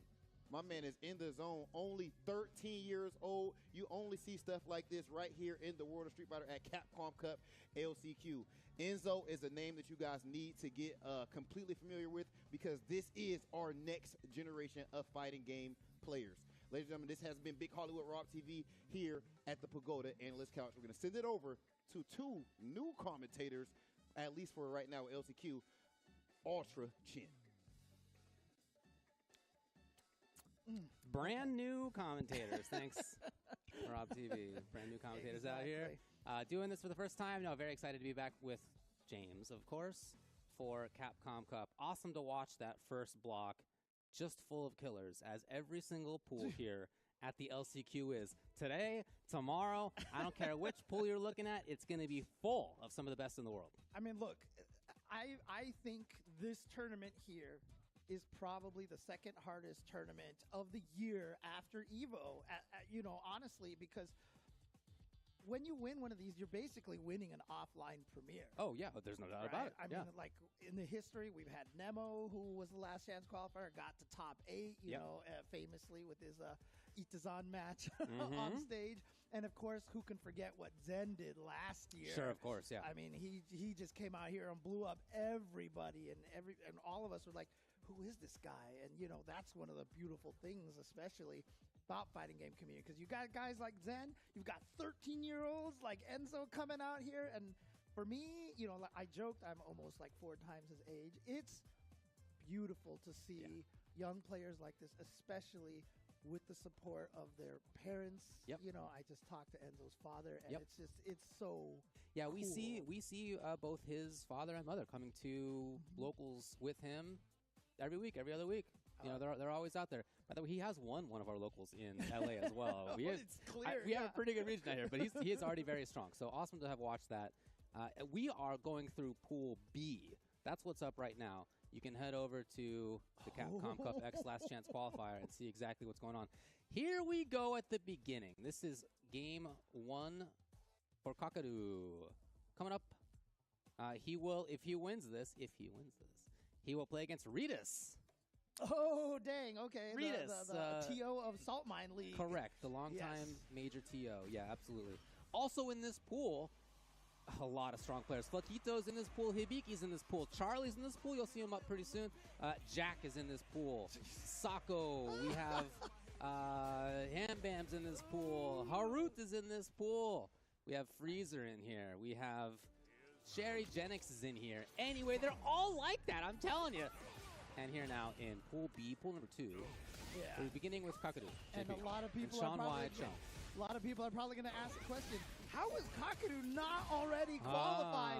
But that is just one of the, that's how hard it is this year. Most regions, basically, if you didn't go to France or Singapore, you really only have 2 chances to make it out here based off of your region. But Kakaru, so strong since the beginning, obviously top 6 at EVO. Yep. And he is definitely one of the favorites to take this LCQ. Oh, for sure. Yeah, a lot of us are looking at him to make a deep run in this thing. Tokido already first place in the last pool. He's in winner's side, top 16. I would not at all be surprised. I think that's the odds-on favorite that Kakaru does the same. Yep, absolutely. And again, interestingly enough, because, obviously we had one replacement, and Shadowken joining actually brought us the 4 JPs. But you feel like we would have a lot more of them in here, but putting Kakaru in here into the tournament may be the most dangerous JP of them all. Yeah. Just somebody who feels like he knows everything about the character. Oh, yeah, using that spike right there to get the pressure, but nice back throw for Sean Y. Obviously, here trying to cause the upset. Oh, no, just got He's in hit. a pretty tough spot. Yeah. Other side, he's got a character who can blow through stuff, but he is stuck over there. Yep, that's one of the ways to do it. But look at that side switch. Caught Sean off guard here. Didn't quite kill. It's possible here for Sean if he gets the right hit. Oh, if he He just... still has level 2 Oh, Goose he it tried, baited. he tried. No, you got it. It was a crouching Indian kick. He's got the level 1. He might not even need it. Look at this. Sean coming in here, grabbing a round from Kakaru. I had to look up at the top right after that round. It is a C up there. We're not modern China. Ooh, perfect parry. Yep. And now you are a screen away and got a deal. Oh, what a perfect parry. Let's go. Sean, wow, right back at you, Kakadu. Kakadu, of course, the infamous, what was it, 26 perfect parries, 32 perfect parries, something to that. Yeah, back at Gamers Day. Yeah. Yeah, that was a killer of a day for him. Here we go, back to the full screen here. Gets him with the tree glove, and now full screen here, dealing with the portal spike. Oh, no cancel off that standing heavy punch. Could have killed off of that, not quite at the corner. As soon as level 2 came back, Kakadu buttoned it up. He wasn't pressing anything errant. Oh, okay. Oh, got caught off guard. And maybe Sean took advantage of that, actually. So level 3 fully. Wow, okay. CA, in fact. Going to try to burn out Kakadu. Is this going to be able to burn him out all the way? Yeah, it was a CA, so it's going to be enough. And he's going to try to press. No anti-air. And no jump. Thrown right out of the sky. That's the word. That's the word. Kakadu game 1. I mean, did Kakadu do that on purpose? I mean, if he did. Absolutely. But if you're the Chun-Li player, you're just like, come on. Come on. Coming down from the air, I'm kicking from the sky, and I get thrown. Honestly, shout-outs to Sean Y. I mean, this is game 1 for both. And he's staying in this. Oh, Kakadu just holding onto the parry button, feeling comfortable. Yeah, now back to this quarter position over here. Gets to set it up for himself. Oh, no, yeah, you're going to get juggled by both of those. And there's that standing heavy punch. So nice to have a button that juggles and knocks down without a drive rush. Gets right in there, able to juggle into the level 1. The interdiction gets so much damage off of that. All the way to the corner. Oh, let it go. Patience though by Sean Y. And yeah, he's going to be able to link with the drive rush. Going for full combo. Sets up again the portal spike. There it is. And yeah. Already in trouble health-wise. Yes. Oh, level 2. This is over. I think you're right. And it is. Game 1. Closer than Kakadu would have liked. Game 2, much more what he wanted to have going on. Not so much for Sean Y. He's going to go down the loser's side. Again, Kakadu versus Ritas in next round. Again, this is just such a common thing that you see, you know, when you have players at the level of Kakadu. Like, I'm not trying to downplay Sean Y here, but like, you know, a lot of times you'll see players who are considered favorites like this have a tough game 1. And it's just because if you don't know your opponent, you're making hard reads, see how they react, and they may catch you off guard. But then you take that knowledge, and then the next game all of a sudden becomes that much, you know, more predictable for you. So I don't think Kakadu, for example, was expecting a level 2 out of nowhere like that. Yeah, clearly not. But then in similar situations after that, again, he was a little bit more chill. He did much better job at reacting to things rather than being the one reacted to. Putting it out there offensively, actively in this way. So he really took it more affirmatively to Sean Y. And yeah, and again, you know, there's the end. People a lot of times like to talk about JP, you know, his zoning capabilities and such. But really, I mean, like I said, I feel like it's really his offense that I think is one of the strongest things. And you saw that there, just the way that all those replays, Kakadu literally had Sean in the corner most of the time and doing a lot of the damage there. Pretty nice for a character that you can be like, you know, he's one of the best zoners. You know, he's one of the best offensively. You know, and I think there's a couple other things you could say that about when it comes to that character. So in a pretty good spot. Makes me think of Street Fighter V Dhalsim. I don't know, man. I'm not sure I'm on board with that one. But it will be Kakadu moving on. Again, we have a lot of players in this. Hibiki is here. We have Jack, who has already moved forward in his pool. It's going to be Hibiki and Charlie is what we're expecting coming up next. Dude, we'll see if that is happening. Yeah, so Charlie is a very strong local player. He wins a bunch of our locals here in the Southern California area. He's a JP player. He's very good. And Hibiki, you must know if you're watching this stream, I mean, as one of the best players in the world, certainly the best Lily on Earth. So he has been at the very top of the online leaderboards with a character that many people think is one of the weaker in the game. So his talent as a player, the utility that he gets out of the character is just amazing. He plays her in a way that makes her feel like she is one of the better characters in the game. I mean, I think it's just because of Hibiki. And, you know, a couple of other people. Obviously, Kichipa also plays a little bit of Lily as well. But Japan doesn't really rate her as one of, like, the worst characters in the game, you know? And what a get for Red Bull Kumite also. They announced that they got Hibiki there as well. Awesome. And here we go. Look at this. Going up against, on the opposite end of the spectrum of tier lists. Yeah, no, you're right. But it is already exactly where Hibiki wants it to be. And I've often said that, Wing-clad Condor Spire is one of the strongest moves in the game. One of the best special moves in the game. And it's early on for EX Grab. Charlie took a risk, and he learned a little bit of info in doing so. Oh, yeah, but that's not going to be a combo, but still has the pressure. What? What? Wait, I don't know. Was that a read? I don't know. Some geniusry coming out of Hibiki, but you got to play like that if you're going to make it work with the character, and he does in game 1. And that was the only command throw he went for, was right at the very, very end. Except for the one that he wanted, that he got jump instant fierce. Oh, okay, yeah. I don't know if that's true. I'm No, making it up. he was trying to jump fierce. He clearly read that jump. All right. Oh, here we go. Another command throw now. Bring it out a little bit earlier this round. Charlie trying to get some space between him and his opponent, but it feels like that's already gone. All right. Oh, and now finds the opportunity to land the drive impact. Builds a little stock of the wing clad right there. And now into the level 2. Is this going to kill? Not quite. What? Charlie with the wake-up sweep. Love it. Oh, man, he needs a lot of work here. Well, the Lavushka is going to be a good start here. No attempts to try to drive parry that because he was so low. And yeah, that's going to be a true meaty right there. And Hibiki did not have any meter. Into Charlie's offense. Here we go. Yes. Go into the You spike. get to run it versus this character, and he is. He's got a level 2 again, but Hibiki with EXDP. If you need an anti-air, her DP is there. He had it on reaction twice. Yeah, and from full crouch right there, obviously with the ability to do down, forward, down, forward, you can do those DPs without standing up. Okay. Can Charlie hold onto a range game at all? No, it seems like not. As Hibiki sort of just waltzes his way in. Yeah, I know, right? Hibiki just kind of let him walk his way in there. Yeah. But again, one of the toughest things about this situation is, oh, what a sweep! Again, less punishable than most sweeps, but still, what a decision at that point in time. Back to a bit of patience. The cane comes out. Charlie back to distance. He'd love to wait a little bit so the drive can go back. No. Good check, good check.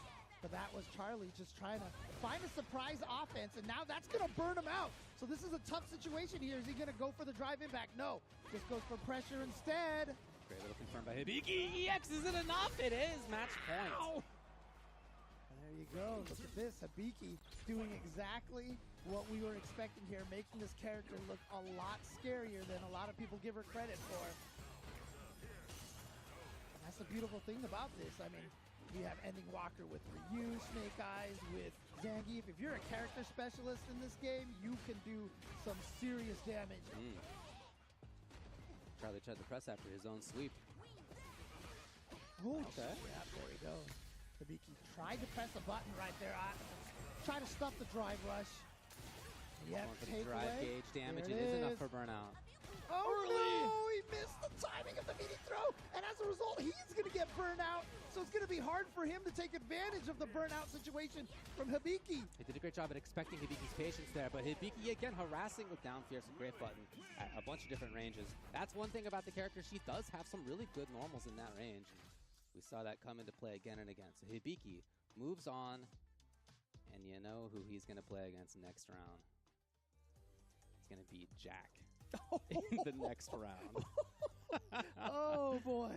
The old Capcom Cup LCQ. Yeah, again, there's just basically no shortage of killers in these pools here, and every one of these matches are going to be wonderful. Hopefully we can get as many of these matches for you guys on stream as possible. Oh, man.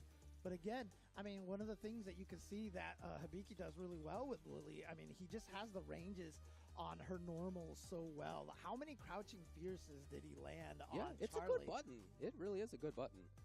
I think what most impressed me was just his ability to move forward and be a wall at the same time, just classic grappler player mentality.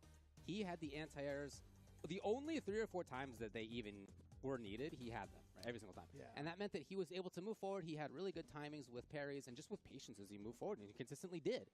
he didn't make it easy for any kind of zoning to come up from JP. So shout out to him. And He's also, pretty too, one of the things, I mean, a lot of lilies also are very reliant on OD Windclad Condor Spire. Right, sure. That is an open invitation for drive reversals Sure, because it's basically a balance out on how much gauge you're spending. But from what I saw from Hibiki, he had a lot of regular OD Windspire. So if you actually drive reversal that, you'd be at a deficit. And so, just really, really He's really smart good. play. Yeah. He's a very good player. Again, in this pool, also, Sako's in here, Hambam's in here, MJ Gama is in here. Haruto, again, another strong local player, is in here. So, you can always expect the LCQ to deliver when it comes to that. That's been the case for a long time, not just Capcom Cup, obviously. Whenever there's a big pro series going on and there's a last chance qualifier, it's always hard. I gotta tell you, in particular, this year, just going over the list of names who signed up for this thing, and in fact have shown up, yes. not just who signed up for a free tournament, why not, but who actually followed through. It's just an incredible list of players, and the potential top 16 is a little gift going around of like, if you just let Start GG like go through on its recommended who will win, here's what the possible top 16 is. It's like just a smattering of the greatest players in the world. I mean, just what we were watching, from the first pool that we saw, with Tokido and Noah and everybody. And again, Lord Venom and Kusanagi coming out. And, I mean, that was like grand finals worthy of like a regular tournament. That was the quality of matches that we got from Pool A. Right. So, it's... buckle in, guys. This is going to be a great 3 days of LCQ matches for sure. Agreed. Oh, there's Sako. Here we go. Sako in the flesh. Coming up next year. Top level player since absolutely forever. One of the 5 gods of Japan. That mythical list that someone just kind of made at one point in time and has been almost canonized into FGC history. Just about as old as you can possibly be and have grown up playing fighting games. Like he is at that age where like he's of the first year or two where that's even possible. And he's been doing it for the last 30. And he is the OG tech monster. Yeah. He has combos named after him. He has the Super Turbo T-Hawk was called the Sako Tick. I remember that. So many things named after this guy. And that's why it's cool to see him use Chun-Li because Chun-Li very technical in this game. And I like that. Oh, no. Yeah, on the other side, Hambam's a really good player. He's good in 5 as well. Happy to see him up here. Kind of harass. Late on the not late on the DP. He was right in time. Yep. Oh, no. Missed the flash knuckle. Oh, a little bit of patience from Hambam. Backing off a little bit. Sako holding onto this spot as well. Oh, here he is. Waltzing in. Oh, great jump out of the corner. That's what happens if you autopilot a shimmy. A lot of the times you can get jumped on like that by a cross-up attack, and that's what Hambam did. So Hambam here with round number 1, looking strong here. Oh, and now the shimmy. Oh, wow. Interesting timing for a perfect parry right there, but it works out. There's not a lot of risk to that at that range and that timing. Pretty common in high-level play. Sako has brought it out already. So just like in the last round, he's got Hambam into the corner, by the boxes. Let's see if Hambam can find a way out of the corner. You can see Sako not being as aggressive, doesn't want to get jumped in on again, but look at this. Again, misses the flash knuckle. He's hoping to see Sako again get baited on the throw tech. Nothing like that came. So Hambam is definitely inputting it there just in case. Saw a fireball or something like that. Here we go! And this is going to hurt so much right here. Look at this damage. And he gets the glow again. Look at this. One grab will do it. This is so scary. He fakes it! Exactly! He fakes it! Exactly what Sako was worried about. Yeah. Instead of going for a shimmy in that situation, he just went for the low because, you know what? Sometimes you can try to get away by walking backwards to get away from the throw. And that's what that crouch light kick was. Make sure to punish that. Oh, something we saw a lot from Tokido as well, and it's becoming more regular in general. You can perfect parry Luke's fireball. At this range, he's stuck. Yeah. Unfortunately for Luke, he doesn't have like a slow fireball Right. to throw that and then chase afterwards. The Sandblast is always going to be fast. Which is certainly great in a lot of ways, but it does have this downside. Yep. Handbam takes advantage. Again, the burnout will come. He seems okay. Oh, okay. I thought he was going to go for the side switch earlier to that one. He just went for a safe jump setup. Oh, challenge! Oh, there's that perfect parry. And Sako, can he kill off of this? He's willing to spend bar, yeah. Okay. Because that whole thing was perfect parry scale, right? So But still, Super 2's going to do good damage. minimum scaling of 40%. So gonna definitely do a lot of damage. Uses that OD fireball, OD Kokosho, to try to chase afterwards. Nice back. Wow. Sako moved out of the way just in time. I tell you, age has nothing to do with reactions. No, yeah. Oh, speaking of, wow. Again, Sako kind of making it harder for Hambam to try to play this neutral, taking away a little bit of those options. He's making the fireballs risky, that's for sure. Okay, back throw. This is great for Hambam. Oh, think back to the big baits we've seen so far. Throw Will this loops. result in throw loops now successfully? The defense comes from Sako. Yeah, Got to think about they're pumping both super. of them, right? Yeah, they're both pumping supers right now. Both looking for it. Oh, no cancel into the drive rush. Ding, he comes back to life. Okay, yeah. Just, Easy approach denied. sees the green and then immediately spends the He meter. walked, and Sako was patient there. It's the Goes out. burnout. Yep, and that's super clutch. No. Oh, boy, he autopiloted a little bit there, and Sako was able to get something out of it. He's got, no, he doesn't have the level 1 ready to go, so he needs one. Oh my God, the bravery of crouching medium kick right there to take the round, Charlotte. No, that's gotta be done. Oh No, my God, she she's still lives! alive. The But crouching chip. Yeah, crouching medium kick, the scaling on that. There it is, okay. Yeah. Folks, we're talking about a match point versus Sako right now. Hambam about to send one of the all-time greats down to losers. In the first match. He can take this. In the first match, I think, for both of these players, right? This is technically second round, but Sako got through on a DQ first, so this is the first time he's played today. Oh, here we go. The low jab counter hit. Gonna link into the crouching medium kick, medium punch. But again, Hambam with a couple of flash knuckle drops. And I feel like that's been hurting him. I've always said that's Luke's biggest weakness, is that the Luke player is gonna drop a flash knuckle combo every so often. Oh, man. Who could blame you for doing it in a round where you could send Sako down the loser's side? Sako holding on to the right spot on screen. He gets to react. No! I have definitely done that. I have also done that. I have. I've done that in at least 3 games I could think of, in fact, not just in Street Fighter 6. So, that's a tough way to lose a game, but there it is. Because now, if you're Hambam, you're like, I won, but you have to forget it. Gotta move on. Like I said, fighting games are about remembering everything and forgetting everything. You have to know what to remember and what to stop thinking about.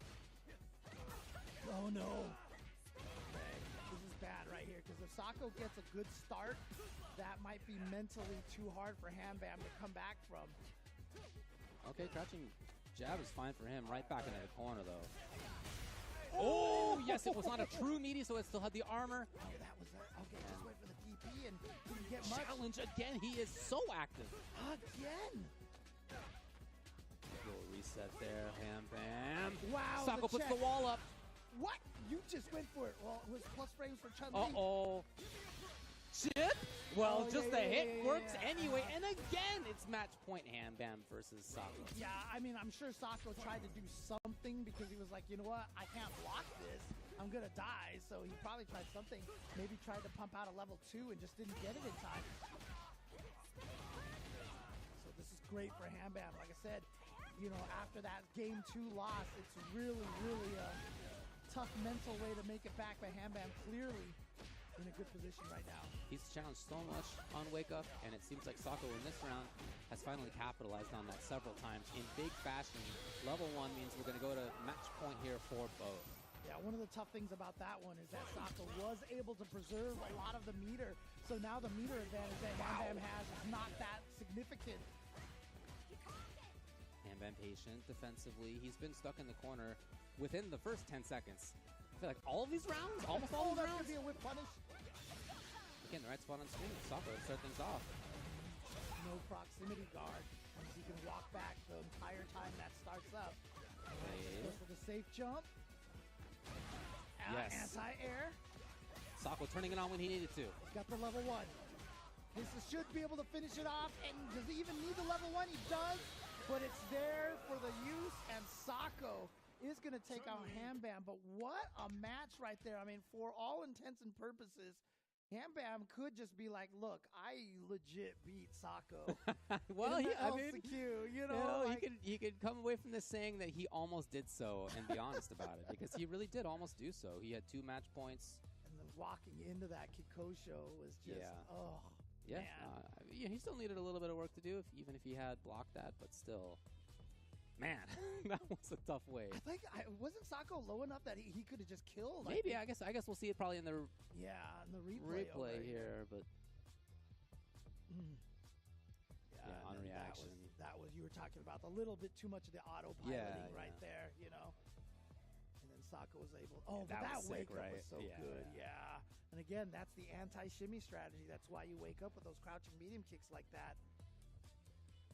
And then, the chip was the solution. I think this was the round. No, right. See, Sako had a lot of life left. You're right. But still, was that a bummer for Hambam? Yes. Look, when you are at the top level, like Sako has been for as long as he has been, part of why you're up there is that you have been in these situations before of somebody's going to, almost about to, beat you, and you figure out what it is that you need to do. You have the nerves for it. You have the strategic change for it. You have the adaptation for it. You have the execution for it. And sometimes, to be perfectly frank, you have the luck for it. Nobody has luck on purpose, but some people get lucky sometimes.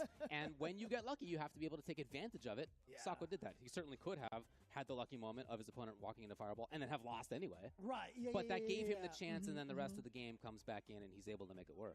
I mean, I've often, I talk about this a lot. A lot of times the opponent makes a mistake and you get the win, or you're like, man, I didn't legit get the win because they made the mistake like that. But the thing about it is, how many times have you dropped a combo or missed an execution and your opponent's taken it from you?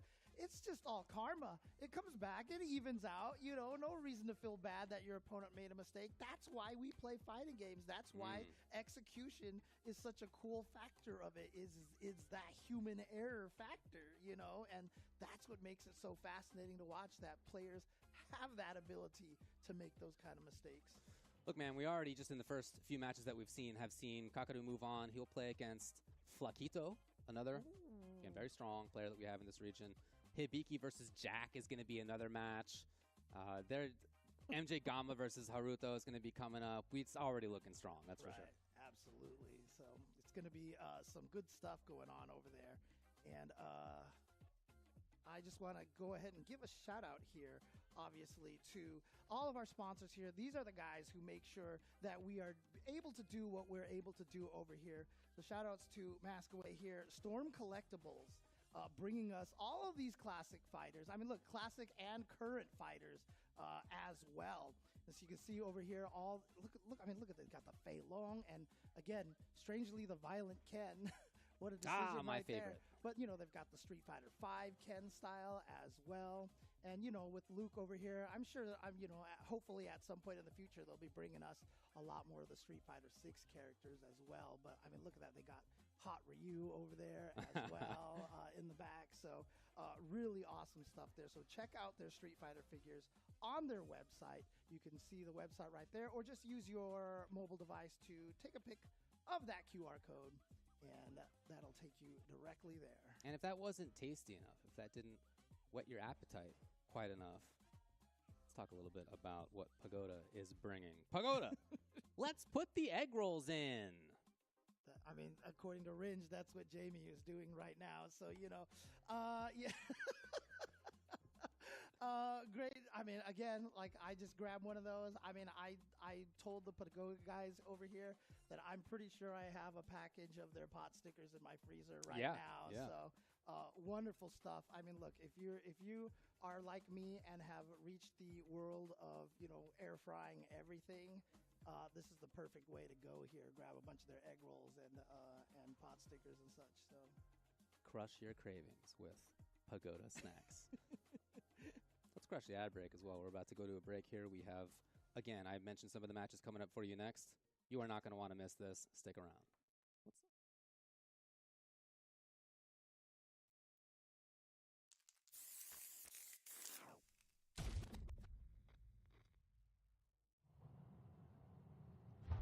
The next stop is Beat Square. Beat Square Station.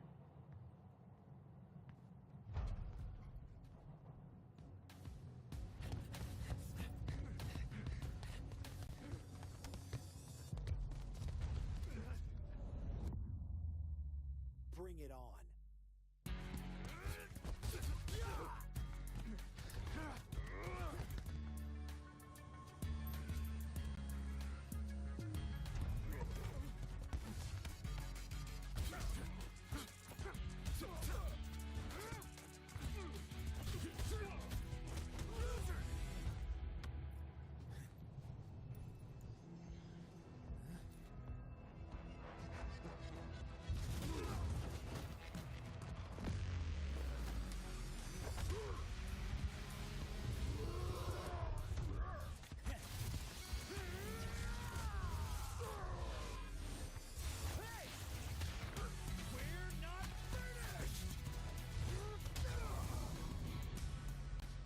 I'm not gonna be anyone's pawn. You hear me? Show up again and I'll punch a hole through you.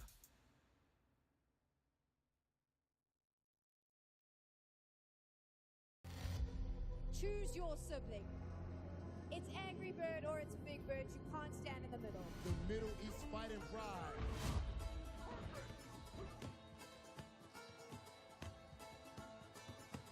One of the greatest players throughout the history of Street Fighter V. It's just this rivalry. I love it.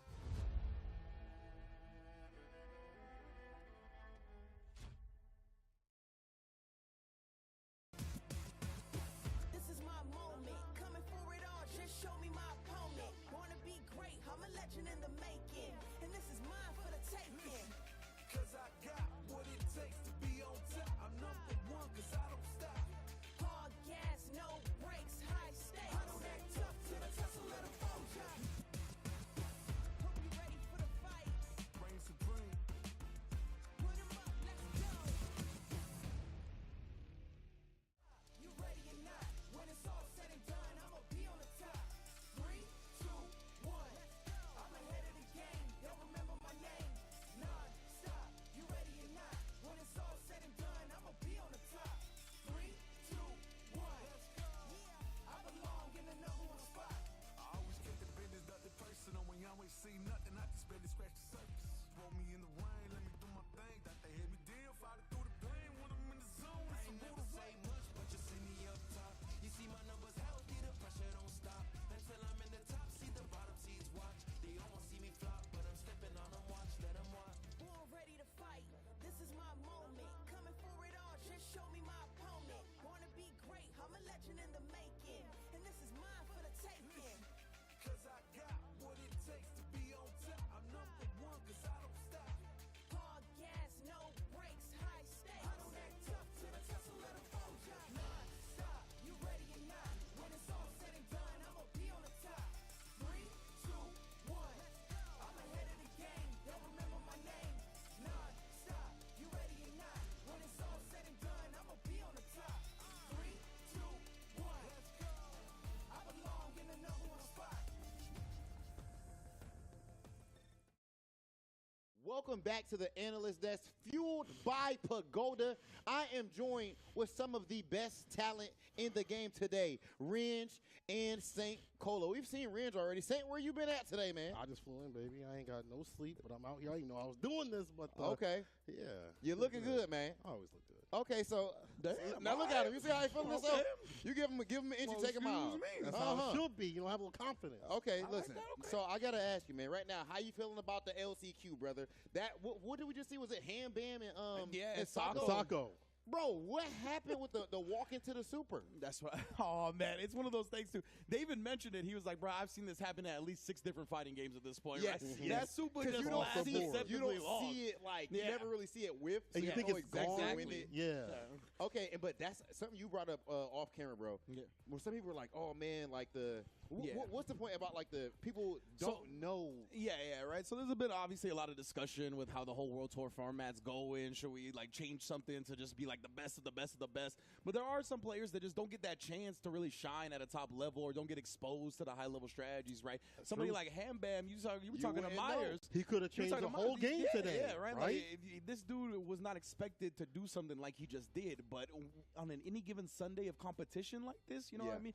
Like, people can rise to the occasion and stuff like this could happen, and that could honestly propel them to a whole different level of fighting game career. Ham might go later on today and be like, let me practice my combos, get even more tight and things like that, get more dangerous. Like, this is why these brackets in the way that it is. That's why it matters. Now, I got to ask you, now, because we're just shooting on Capcom Cup in general. All right. Is there any specific player that you are most excited to see at Capcom Cup? Like I'm not talking about LCQ. Yeah, just like in out general, of the players who are overall. already qualified. Because mine is Snake Eyes. Yours is Snake Eyes? Oh, man, for sure. that's kind of mine too as well. Just from the character itself. But also, I guess I would like to see, honestly, I want to see Nero the Boxer.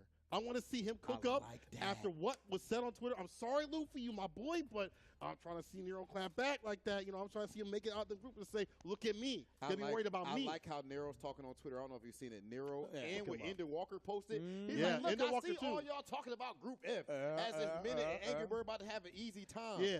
I'm We not don't about see to that. make it easy. He talking crazy. Look, I don't know if you were around after our lottery stream, but I said, I was like, I would not be surprised if Ending Walker and Lashar make it out of that group. It could. Straight Hey, up. man. Straight up. That would like, be. those two are that good.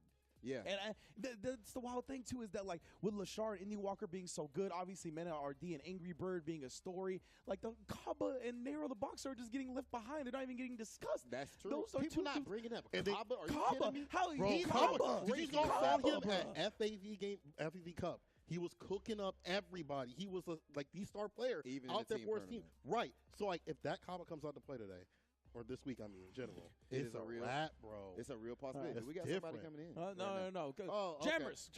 Come on. Jammers. I need you to rap Jimmy. it. Round- Oh, round- okay. yeah. Okay, Butler. before we You know go, what I'm saying? You know before what I'm we saying? go, there's a very important delivery. Oh, wait, hey, Jammers, what the? Ladies and gentlemen, Fire we need that to man. go in and find Jammers. This is absolutely insane. Thank you, brother. Thank you. Okay, let's get a little bit of Yes. that. We got All right, hot guys, one. this has been the Analyst Desk, fueled by Pagoda. We're going to send it over to Ultra Chin. Let's see some of these egg rolls, bro. I am calling cap on this situation from St. Cola over here right now. Talking about rooting for Snake Eyes.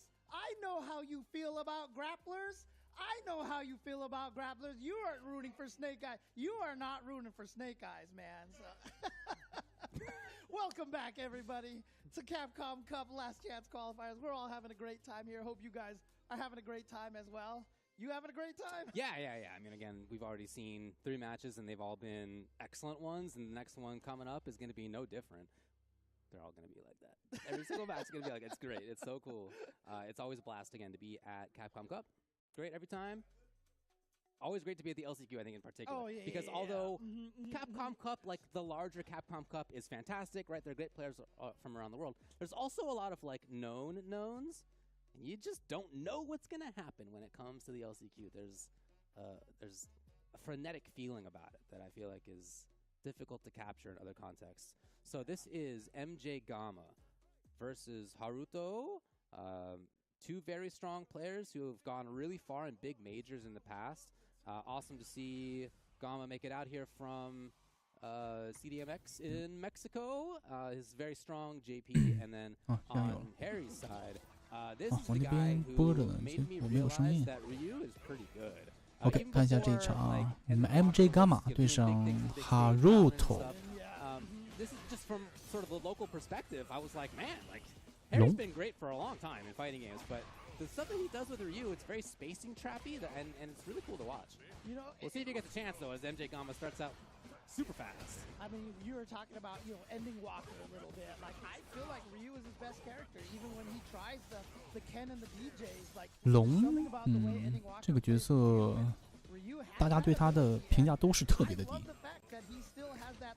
They brought back the third strike. Ryu hits like a truck. Yeah. Kind of mentality, and I love that. 哎呦，这是什么？绿冲的一个下重脚，还挥空了。you know what? He's slowly pushing MJ Gama towards the corner. 哦呦，这个跳入之后的压怎么压？还敢投呢？再投，还敢投吗？3个投，真敢！没有，最后是一个下轻脚。哇，这个反超非常漂亮，非常漂亮。Oh man, and you know, people know how scary OD Amnesia is, but again, mid-screen, it's never guaranteed afterwards, even in the corner, if you pressure with lights, and then if the opponent thinks that you're scared of it, that's how you get 3 throws in a row on a JP. Yeah. Oh, Again, the burn. 角落了， Oh, what a jump back! 非常漂亮的一个后跳。嗯，3期用吗？用了。 Blade kick, and unfortunately, it's going to cost them a huge chunk of life here. Yeah, I love that movement timing by MJ Gama. 3期用掉，角落里面对方还是没有斗气的，怎么压？下重卷，漂亮一个头， So really good round by MJ Gama. It was much the same, honestly, as the previous. 扳回了一等。资源的话是差太多了，这一局看看能不能打远程的。哇，又是一个斗气前中的下重脚，这是什么玩法？下轻拳。 Oh wow, okay. 看一下这个 JP 玩家还是非常的一个一切，非常的有耐心啊，也不做过多的这种拆头啊、后啊，以及这个当身的这种动作。又是一个下重脚，第3期应该是死掉了。1比0啊，这边的龙这个玩家。 感谢一下与风同在，谢谢与风同在的小心心，以及你最好看，谢谢兄弟的礼物。早上好，也欢迎一下直播间的兄弟们啊，大家这个周六早上好，过年好。说实话，我觉得，哦呦，这可以练。龙打 JP 的话，说实话还是没有那么难受的啊，没有那么难受。 哇，发现他特别喜欢用绿冲之后的一个下重脚。感谢一下啊，我打工人，谢谢我打工人的一个小心心。打工人早上好。龙毕竟这个伤害是在线的，只要你被他进身了之后，这个，哎呦，起身这一个反摇重脚，全屏过来打你去了，跳来跳去啊，马上就恢复了斗气。 死不了，应该升龙，怎么样？吼吼吼！感谢一下与风同在的关注，感谢你，谢谢你的点赞。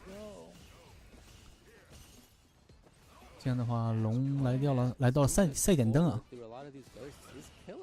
纳入头，这个是谁啊？不认识。但是右边那个 JP 是来自墨西哥的一个玩家，这个 Mr. Gamma。 MJ 干嘛？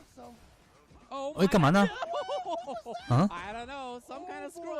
骗到了对方的一个摊手，但是他的缺反是没有成功的。为什么直接跳了一个中拳呢？2000，应该是死掉了。扳回一灯。 I always talk about this mental kind of situation. Obviously, these players are good enough to overcome that kind of stuff, but you know the mental aspect of these fighting games cannot be overstated. 跳一下，我看他的进攻欲望非常强啊，这个龙这位选手也是不太想跟啊，又是绿冲之后的一个下重脚，为什么要下重脚起手呢？这么近的距离。 什么招都可以打到，但是喜欢下重脚。都崩了，2期吗？没有，直接一个后头。这样的话，角落里面的话，压力可以给到吗？后跳，三期呢？失误啊！但是3期，这个3期应该死不了，但是没斗气了。白了之后的话，应该一个 EX 波就压死了。3期。 直接一个反摇重脚，想就抹血。恭喜一下，恭喜一下这个龙的玩家，成功的打赢了第一局，2-0。他的对手应该是 Sako， 刚才勉强晋级的那个老玩家老姜。Sako 打龙，龙在日本没有厉害的玩家用龙啊。不知道他们对这个龙这个角色的对策做的怎么样。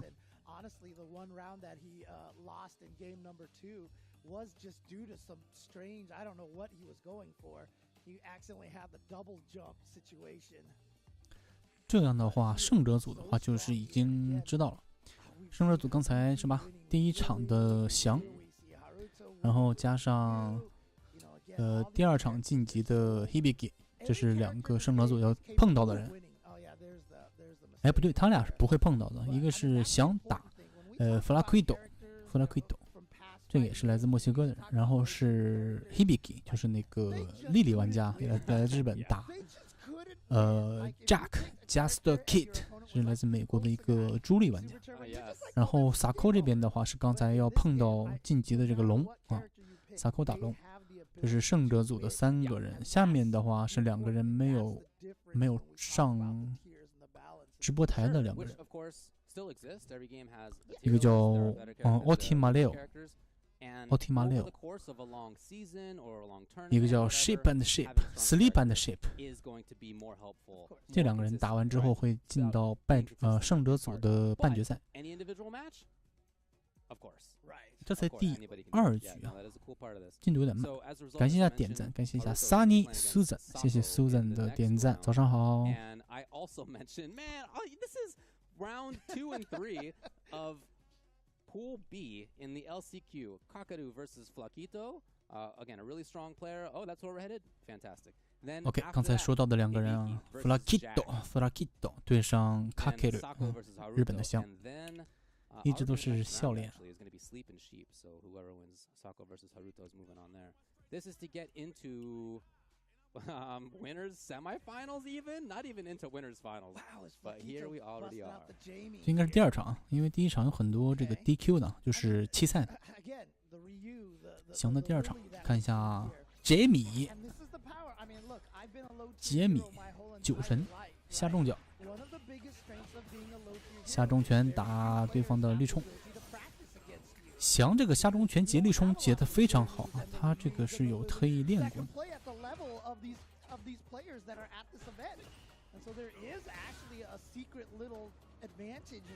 下中脚血反，重拳血反还是最大伤害的一套连招，还压到板边了。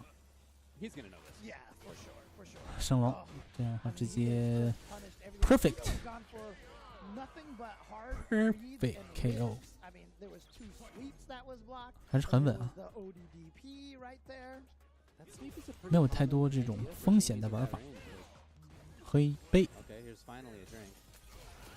啊，这个豆泵是什么意思啊？他是在猜对方要传送过来吗？这完全是猜的呀。这样一挨升之后就没了斗气啊，看看能不能一气把对方压死，压不死的话就难受了。又喝一杯，跳重拳，怎么压？重拳完了，换边，前重脚，怎么压？死了吗？哎呦，这个重拳没有连到，失误，一个后头，还是有点失误的，双方都有点失误。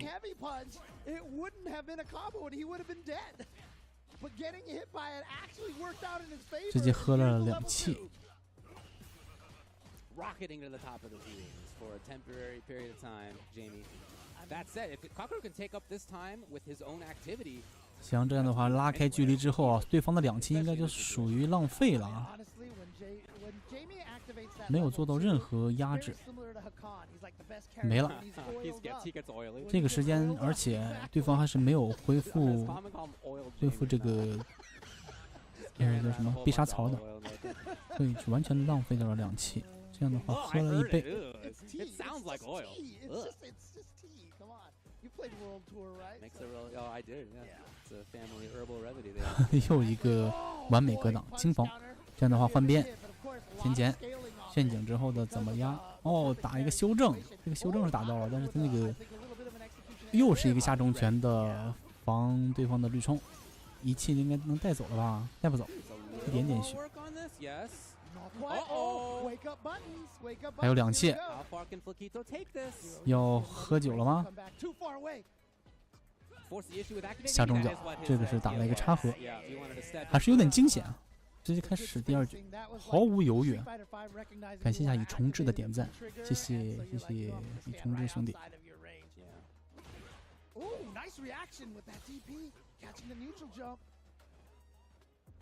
Flaquito trying to hold on to a spot on screen where he doesn't let Kakaru get out. Yeah, but those disjointed buttons from JP with that cane, so scary to approach against. Oh, drive rushes in. He sensed that Flaquito was not trying to push buttons. He was trying to find his way in, so he was able to drive rush his way into Flaquito's range. Look at it looms over his head. There it is. Good parry timing. Yeah, he's doing a good job. Oh, got the counter hit, but wasn't able to get any combos off that. Finally got the drink ready. Same time, yeah, same reaction. Safe jump, he should be fine, and he goes for the throw. He's going to avoid all of OD. 角落里面 ，JP 角落里面还是比较怕这种就是压制力比较强的角色的。你像杰米，其实他的角落里面的责还是很多的。他又用了这一招，完全是在猜啊，猜对方会传送过来。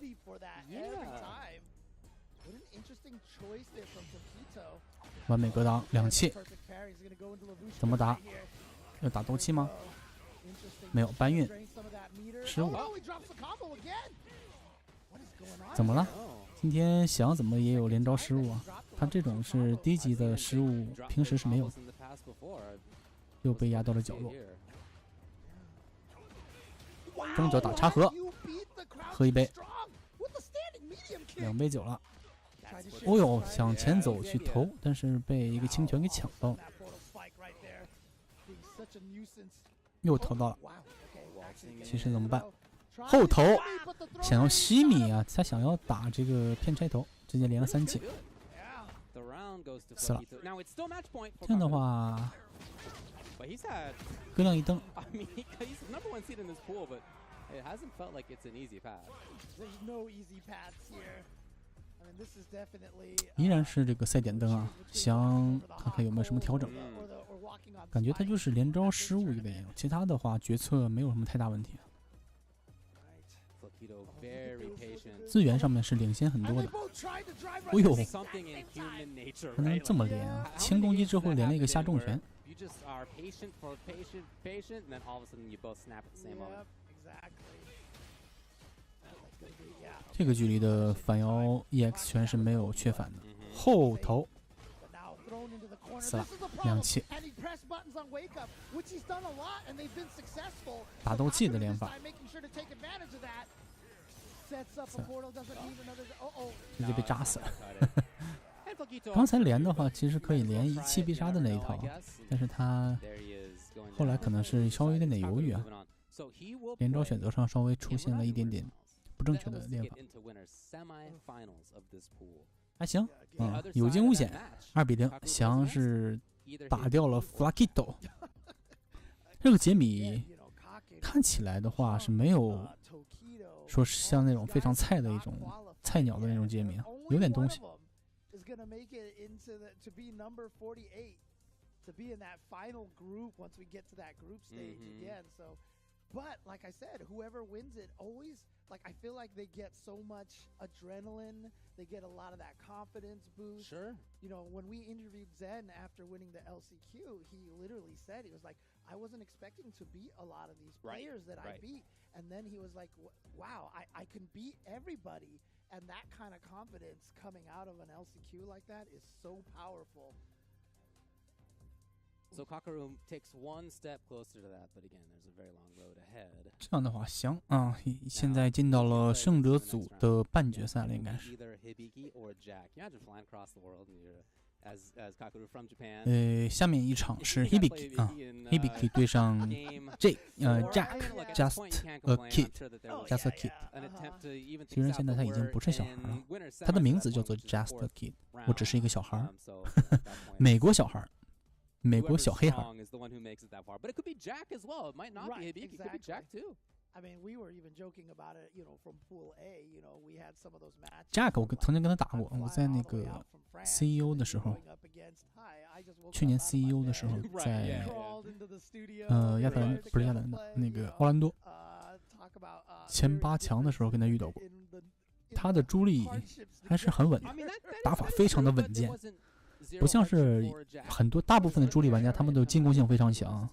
就是想无限压你是吧？就是他这个有力招特别多，但是 Jack 他这个选手是比较稳健的，稳扎稳打，打这个确反或者是连招非常厉害的一个选手。然后这个 Hibiki 啊，大家都是非常熟悉了，如果看G86的都知道他应该来自日本的一个莉莉啊玩家，是世界第一莉莉，应该说非常厉害。看一下这场 EP 是 Jack，2P Hibiki。EP 是 Hibiki， 反了 EP Hibiki 的莉莉，直接下重拳的一个起手，一套压到板边之后，一个头指令头，指令头之后的这个莉莉的压制就没了呀，跟老桑差不多啊，直接全屏给你推开，角落里面攒个风，对空稍微距离差了一点点。看的还是很准，但是距离不太对。哦，后手直接躲掉了这个指令头，一切直接打光对方的斗气了吗？起身怎么办？直接打死压死，加针比较多啊。朱莉这个朱莉这个角色还是对于这种白了之后的选手还是非常压力很大哦，起身凹了，非常完美的一个确认2气，哇，伤害这么高，哦哟，这么远距离直接投到了，完美，完美，感谢一下孟威林，谢谢这位靓仔的点赞啊，感谢一下，大家早上好。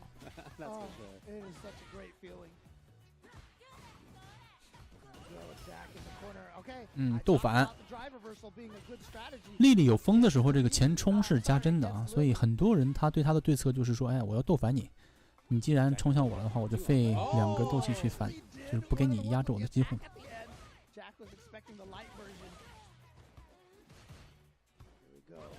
对空，哇，这个比较刁钻的一个角度的跳重脚、跳重拳。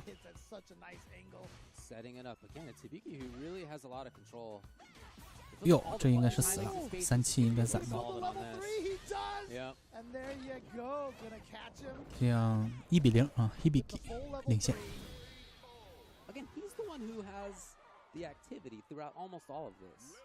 Jack is a little bit more standoffish than I feel like I tend to see him play. This is a player who had a reputation of being the guy to put himself in burnout a lot of the time, to blow his way in, to be active. You haven't really seen 指令头吃了一个，哇，这个莉莉的下重拳真的是猛啊！又远，然后这个还能继续取消连招，哦，反向的一个升龙对空。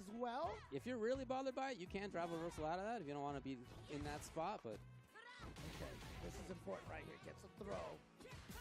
So now Jack with a little bit of pressure right here. 哦，这能打到，这距离太远了，一切死不了。Absolute nightmare. That's a level that's not going to kill. Jack with an opportunity here, but trapped in the corner again already. 漂亮，哎呦，但是是空中的一个完美，哦。哇！跳重拳被对空直接打了下来。刚才这个对空他是拉到了很低很低啊，才出的对空，所以是打到了一个逆向，自动修正的方向。mix-ups on this have been great. Only one that's whiffed and been punished. 后头 I mean, if you're right all the time, that OD wins. 2个风3个风， Condor Spire is one of the scariest tools 角落里面 it puts you in an automatic 熬了吗？没有，一个波压起去， Man, he really wanted to get out of there, and 应 Jack 该是死 denied 了 all of it. ，1期就可以了吧？ Go for it. He's gonna probably hold the button for the charge. 没死 Not enough to kill. 没死就稍微有点难受了，角落里怎么办？还是加针？ Plus, and you guessed right here. 2期吗？ Gonna get quite 没 the 有。 level 3, but he still 哦呦，直接放了一个头，这个头应该是重拳头的话，应该刚好带走，但是没投到，被一个后跳给躲开了。还是赛点灯啊，提升了一个轻拳头。 I like what he did right there. So he missed it at the end of the last round, and then to start the 2 个 round, 风 look, I'm not 这是加针的， Right. 还是加针的。 Really trying to establish that it's 他加针之后他都不动的哈，就是后是骗你拆头，或者是吧，防你的凹，还是经验比较老道的。死了，完美 ，perfect。这样的话2比0啊。 胜者的话，这边就是 Hibiki 打翔，然后败者 Jack 和 Flakido 2个都被送去了败者。 He is the scariest Lily on the planet, and like I said, what a beautiful choice! Shout outs to Red Bull Kumite for bringing Hibiki in for that tournament. That is going to be such a treat to watch. Unfortunately for Jack, not much of a treat to fight against here, but he still has a loser's bracket to be able to make it out of this pool. Again, a little bit slower play than I feel like I'm accustomed to seeing from Jack. But Hibiki's definitely a big part of that factor. Like his 感谢一下点赞，感谢一下任564，谢谢靓仔的点赞。早上好，兄弟们。7点半了啊，这个起床的兄弟们是不是该起床了呀？还是在被窝里面赖一赖？大过年的，感谢关注啊，感谢一下仁兄的关注。靓仔们没点关注的可以帮忙点点关注啊。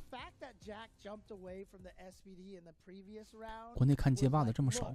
没有，我是一个新人主播啊。可能大部分人都在那个大主播那边，威力那边应该在播啊，威力熬夜在播，所以他那边看的人比较多。我猜啊，我这个半年播不了1、2次的这种，可能看的人比较少。主要觉得这个自己看也是看是吧？还何不开个直播，跟大家一起边聊边看。 You can. Some people do that defensively. But in those scramble situations, oftentimes people just press up. And at the end there, Jack got hit by the low afterward. Maybe he's thinking about command grab. 我去偷瞄一眼啊，偷瞄一眼，威力那边有多少人起来看了？ Technology, it's been around forever. Still working out great. It will be. 那边有1000多。 No. We had a terrible time. We hated every second. For sure. 威力那边现在有1200多人在看，说明大家还是有在熬夜的呀。他半夜3点4点就开始播了，直播到现在，这才第2组啊。今天会打4组，一共有8组嘛。这是 LCQ 的预选赛的话是有8组，8个小组，然后每个小组会出2个人。 胜者和败者嘛，第1组里面出去的是东大 Tokido 加上美国西海岸的一个年轻选手 Noah， 他的卢可，一个胜者一个败者。现在我们看的是第2组，第2组的话，现在目前来看啊，这个翔和 Hibiki 他们2个的这个稳定度还是非常高的，他们俩肯定会出去一个。然后下面的话3组4组。 今天会打这么4个组，明天的话再打4个组，这样的话每组出2个的话，一共是16个人啊。后天也就是周日会16强。对，最后一个名额嘛。小孩和小宝没有打完，小宝今天的最后打，小宝在4组里面啊，第4组里面。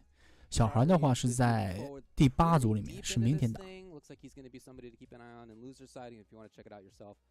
小孩和那个村肉是在一个组啊，就是叫镇的玩家啊，镇仔，他们俩在一个组。然后那个小宝微信 VX 宝他在 Punk 那一组，看看他能不能是把 Punk 给干掉。Definitely want to give a shout outs to all of them. This time for Steel Series over here. Shout outs again to Steel Series for providing the headsets for the LCQ and for Capcom Cup X. Steel Series Moments is the easiest way to record and share your gameplay with friends. Moments in-game auto clipping lets you capture and share your clips anywhere. So again, shout outs to Steel Series here, as you can see on the set right there with this beautiful artwork as well. Love that drawing right there of Ryu and Luke going against each other right there. But again, providing all the headsets for this LCQ and for someone's winning $1 million.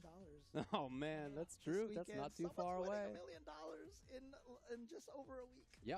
Yep, exactly right. But before that happens, still have a lot of stuff to get through, including this pool, which again, not even in Winners Finals. Coming up after the break, we're going to have Kakaru versus Hibiki.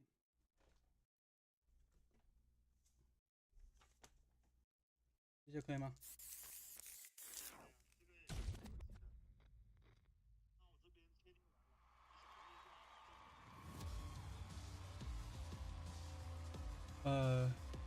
不知道，咱先做做看嘛。这个毕竟第一次嘛，对吧？咱先做一单试试，我看看是怎样个流程。我也不太知道你们这是怎么玩。不是会员。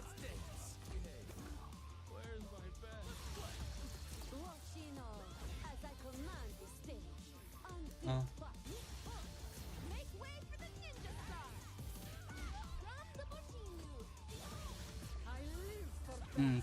可以看。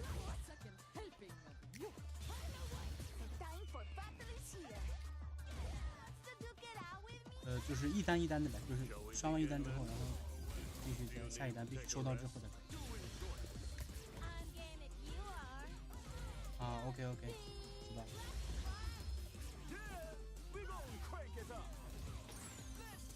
这报销。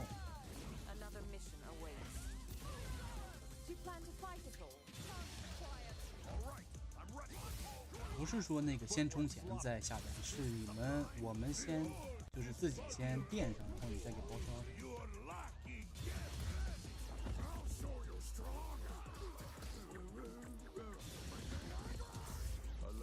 啊，你报销的是这个会员钱。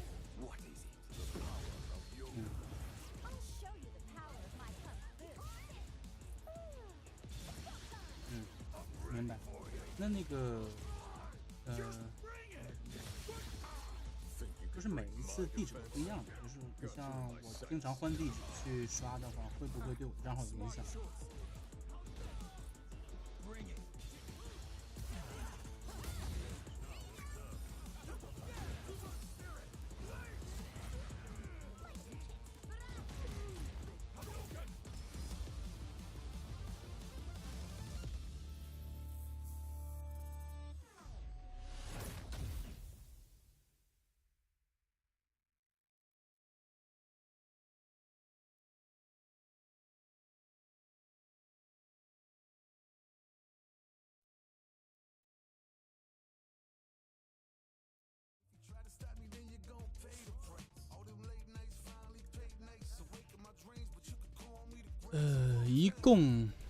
一共就这么少，海选是啥？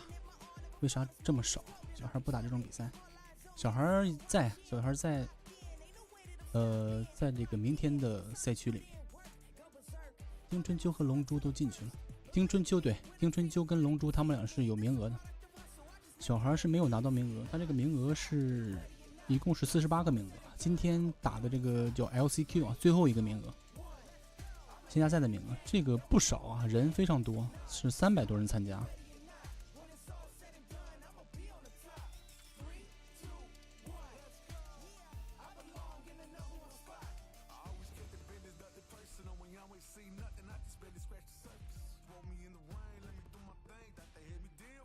直播，早上好啊，兄弟们。不是直播的话就没有必要播这广告了，是吧？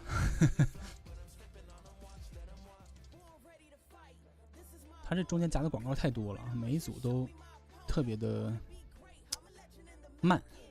本来说是每一组他大概2个小时，他第一组就花费了2个半小时。感谢关注啊，感谢一下黑龙江老铁，谢谢靓仔的关注。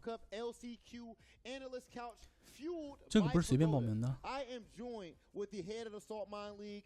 是随便报名的，但是随便报名你需要这个，它不是线上，它是个线下比赛啊，你需要一些赞助啊，资金是吧？你想来美国参加比赛，你机票以及住宿、吃喝啊，这个以及请假，这都是很大的一笔开销啊。你没有赞助的话，你想参加这个比赛还是稍微有点困难。你像尤其是国内的一般的选手啊，好几万的这种开销也是很大。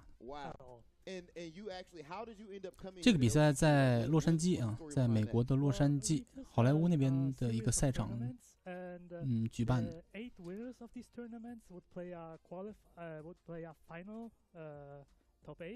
报名是随便报，但是你得有这个财力来参加，是吧？感谢一下黑龙江老铁的一个小心心啊，谢谢支持。Redis, for you to even, of course, we know that you as the leader of the Salt Mine League, one of the most entertaining things that we get to see in the FGC right now, man. And here you go, you actually sponsor Random to come here to his first offline tournament, all the way over here to America. Same for Gigi Halibel, Kim Player from Germany as well.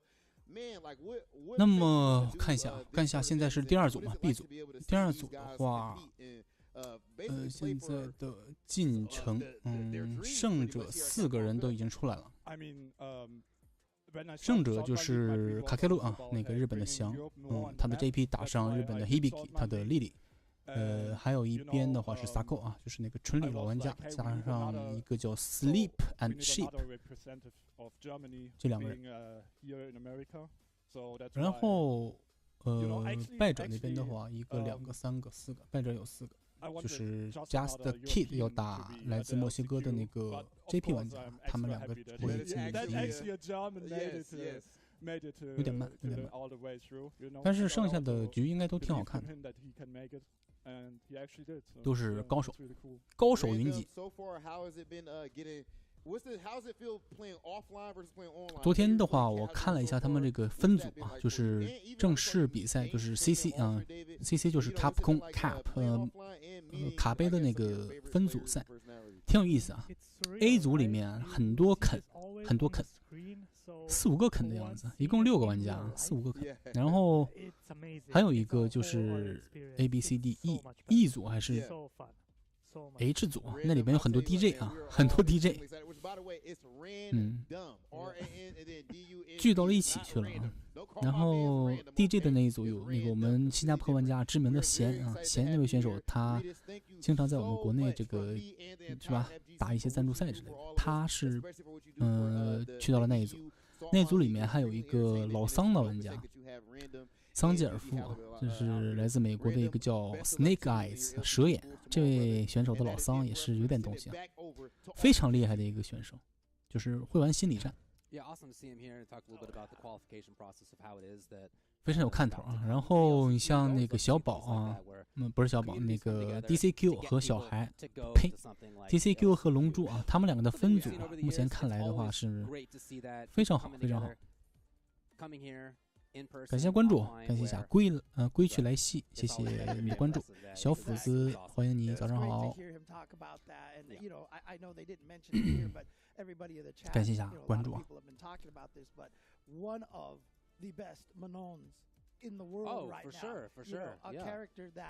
然后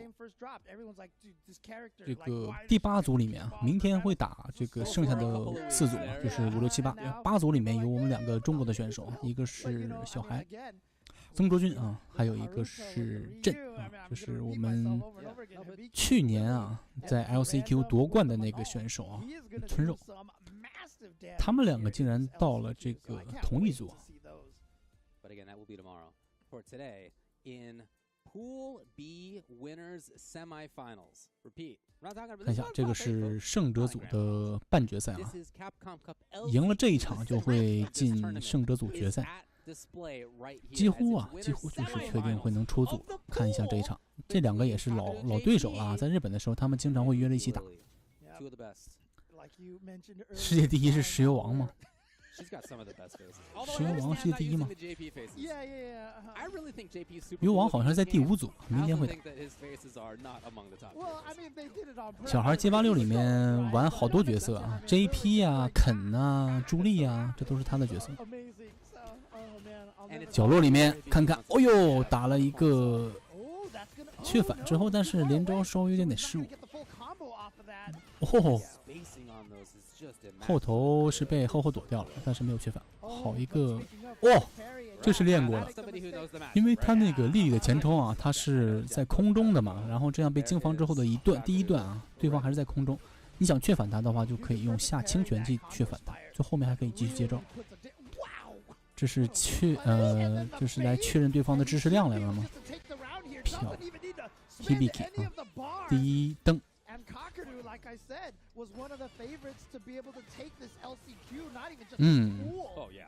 莉莉因为玩的人非常少嘛，所以还是2个跳之后，第2个跳是打了个逆向，还是对策非常少的。很多人就觉得这个角色不是很厉害，所以没有去认真的去对待这个角色。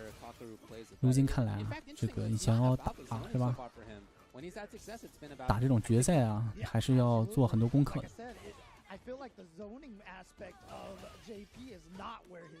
漂亮，一个后走是躲开了对方的一个指令头，这样的话带3气吗？带上3气，还是不想是吧？给对手再一次进攻的机会啊，毕竟自己马上就白了嘛。第3登，资源是差了很多啊，一个是3气，一个是0。但是 JP 啊，如果是把对手拉开距离，拉到全屏这个距离的话，其实没有资源也无所谓，直接第一次扎了他这个攒风的一个动作。好，斗反。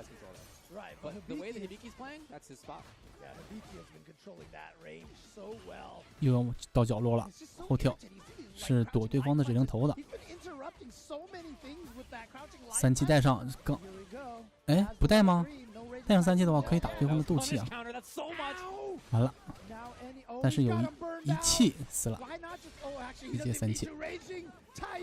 1-0 ，Hibiki 这位选手的莉莉也是让大家眼前一亮啊，没有人用的角色，非常冷门，非常冷门。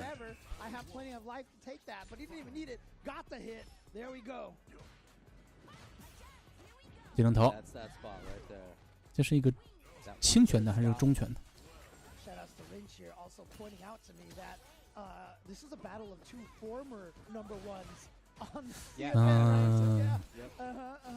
被莉莉近身还是很难受的啊，而且莉莉这个往前冲的这招，近身还很容易，尤其是像还是这个同样的缺反哦，他还算到了后面他有一个那个陷阱啊，继续连招，但是连招失误了，漂亮。最大伤害的一条连招，一切，完美。连招还是很帅的。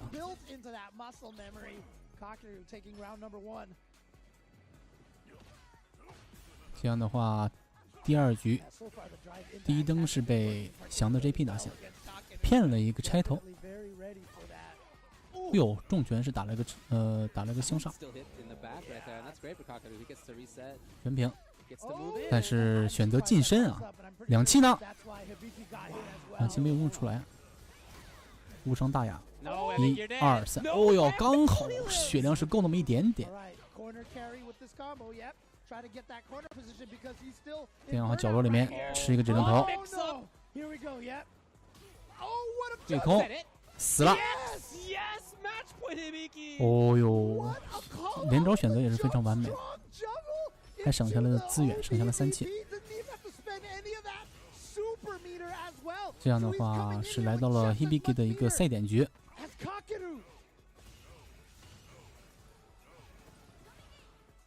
翔，加油啊！翔，我还是看好你的。好，下扎 EXD 次之后接了个3起，这样的话伤害是非常高啊，5000多，剩那么一丝丝。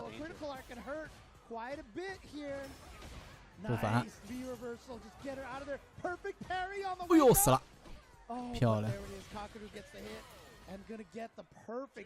还好有惊无险啊，打到了赛点局。这样的话，双方都是最后一局了，非常紧张。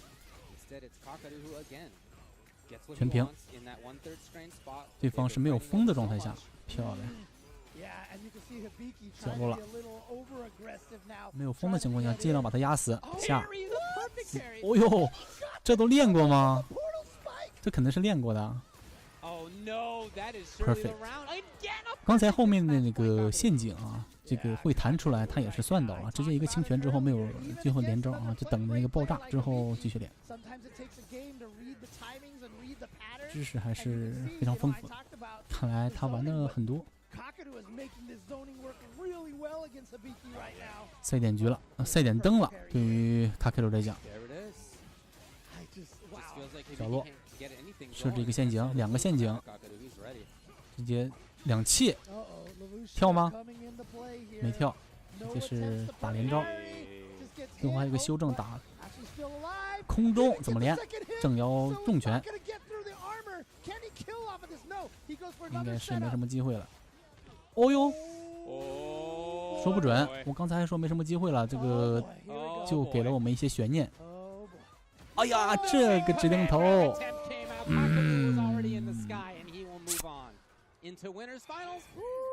呦，有惊无险，有惊无险。翔还是成功拿下了这一局啊，打得非常激烈。翔跟我是好朋友，我线下的时候那个见过他好几次。去年在美国的这个拉斯维加斯的 EVO 的时候，是他一直跟我一起行动的，带着他这个去参加，是吧？各种比赛。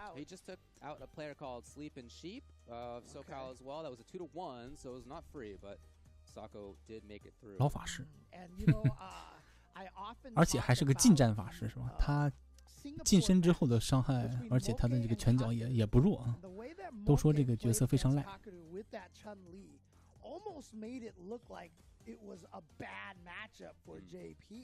So I'm wondering if Sako, studied that matchup, has a lot of that ready to go as well. 小孩怎么样了？小孩还没打呢，小孩是明天的，明天的第8组。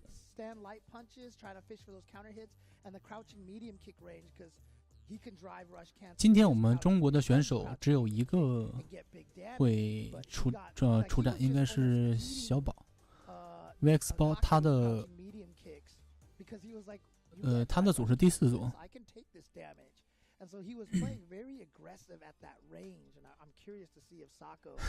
他伤害该削弱，一直不削弱，因为他们还没有做版本改动啊。游戏出来半年之后，没有做任何的版本上的修正。第一个修正应该是在 EVO， 就是日本 EVO 之后啊，就是4月份 EVO 之后的那个好鬼出现的那个几率，机会的时候会做一些调整，角色上的平衡调整。其实它平衡性还算可以的啊，整体的平衡性还算可以接受，不至于像拳皇15的那个第1个版本啊，什么拉尔夫什么那个哈希啊那个版本，以及第2个什么特瑞那个版本，牙刀平衡性还算是可以的。艾德出也不会做调整，艾德马上就出了。艾德打完这个卡贝就会出，2月的应该是20多号吧，20来号应该就会看到艾德出现。昨天已经出了艾德的那个各个招数的一个详细介绍。Kakaru and Hibiki and Sako and so forth. 27号 You saw the previous one that Tokido came out. 快了快了， On winner side. On winner side. 打完卡杯就会 Coming 出。 out on loser side. Yep. Taking out some big names in that one. 怎么接着打啊？他是同时进行了是吧？ And like I said, 哦，这两个都是胜者组。那么卡凯鲁，行，对上日本的老玩家老萨口。感谢一下9526啊，谢谢9526的一个你最好看。12个尼克。感谢关注，感谢康康520，康康2020。谢谢靓仔的关注，靓仔们早上好啊！没点关注的可以帮忙点点关注啊，手下不忙的可以帮忙点点赞。看一下，这是胜者组啊，胜者组冠军了。这个赢了这一场的话，就可以成功出组。两个都是日本选手。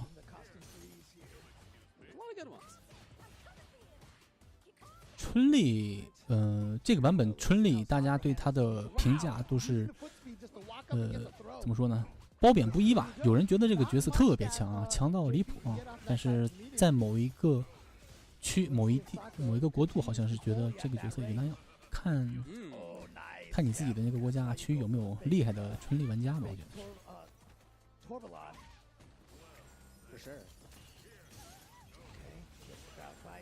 得。哇，直接把所有的斗气都用光，这样的话角落里面怎么样？中断，这是一个双泽。啊！失误了，2切，漂亮！这个用 hitbox 能确认这个清泉的2切还是很厉害的，应该是死了。也错。先下一灯，卡 K 路的 JP， 虽然有一点点失误，这个是确反的一个2期必杀。不管你是取消啊，是一个假的幽灵波还是真出波，都是会被确反到的。换边了，后跳清泉啊，对空啊！这个摊手是什么意思啊？应该是用一气可以带走。哎，没用。扳回一灯，节奏非常快啊！直接啊，这个2套必杀带到角落之后直接杀掉。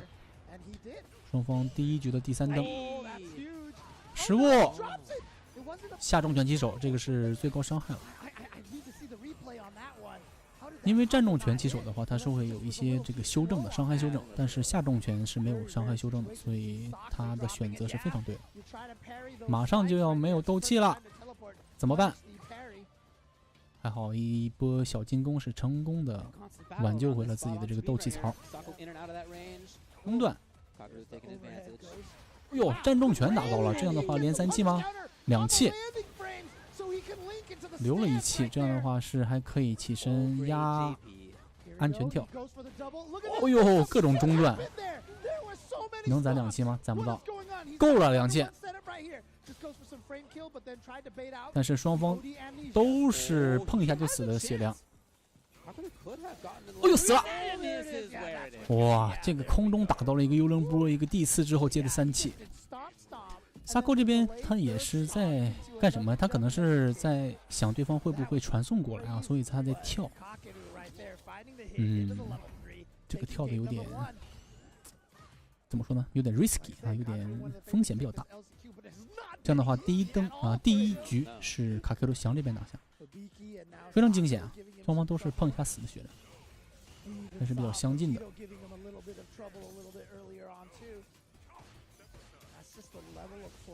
画质不太好，画质应该是1080P 啊，1080P 最高的。晕了，这样的话1条伤害打下来，剩下不多，还有一个安全压，死了。还是用了这个攒气的这么一套连招。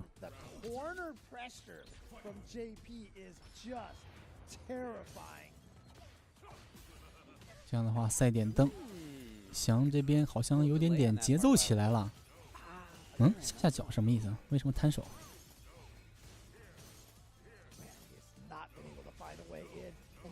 全平，终于是找了一个机会前绿冲，这样的话距离拉近了，不敢发波了啊。强的 JP 现在也是在蠕动，不知道他在摇什么东西啊。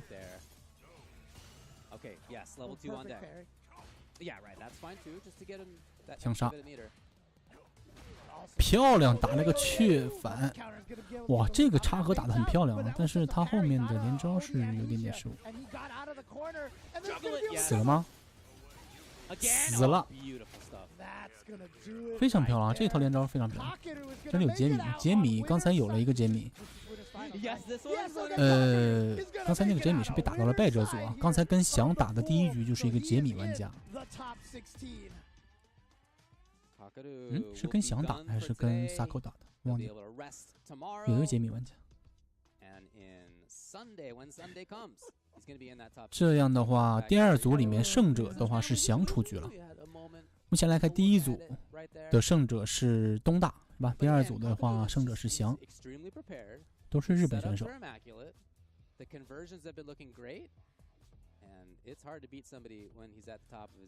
那么这一组如果再出一个日本选手的话，就是我觉得会出一个日本选手啊，因为败者组这边是有一个萨扣，然后那边还有一个 Hibiki， 这两个都是非常强的，他俩应该会出一个。Hibiki 和萨扣，但是 Hibiki 想要打萨扣的话，他前面还有一个 Flakido 啊，是来自墨西哥的一个卢克玩家，看看能不能。哎 ，Flakido 是卢克还是杰米来着？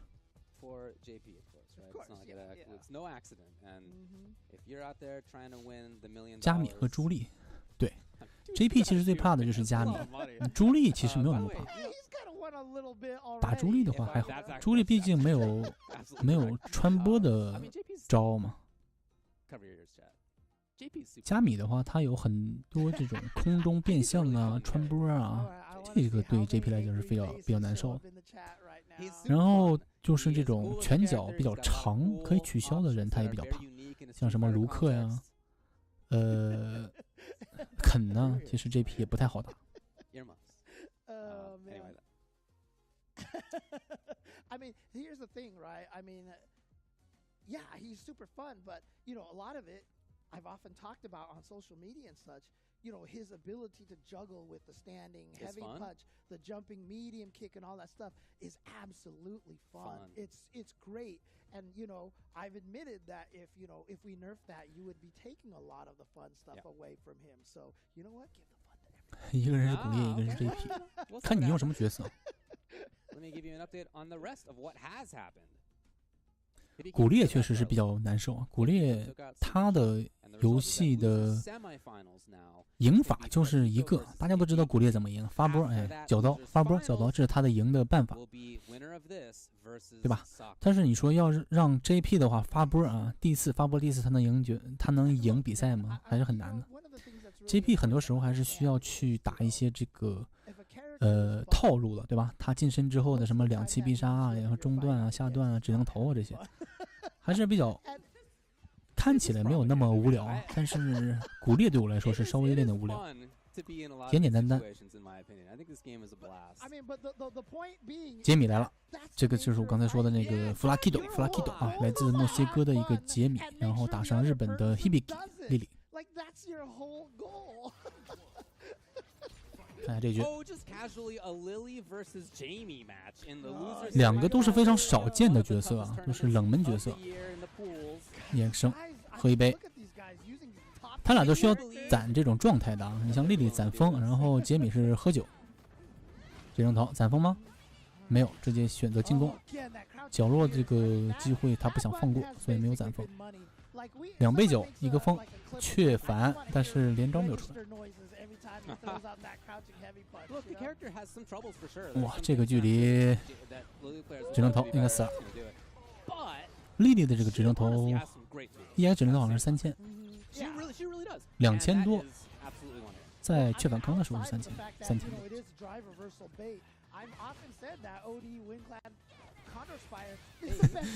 肯打 JP 点都不好打，还好吧？你要做足够的这个对策之后，其实好打。哦呦，这个反应啊，上龙打了对方一个 EX 的前冲，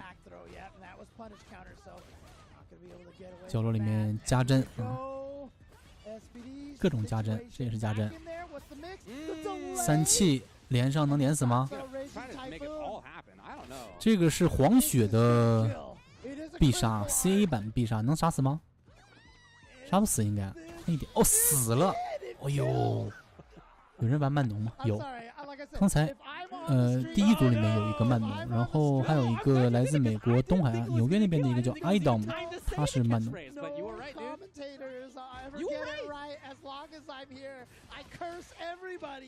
Idom 的慢农，说实话，他曾经有一度想要放弃啊，中间练了一个 JP， 最后不知道现在怎样了，是在玩慢农还是在玩 JP？ 莉莉有伤害的。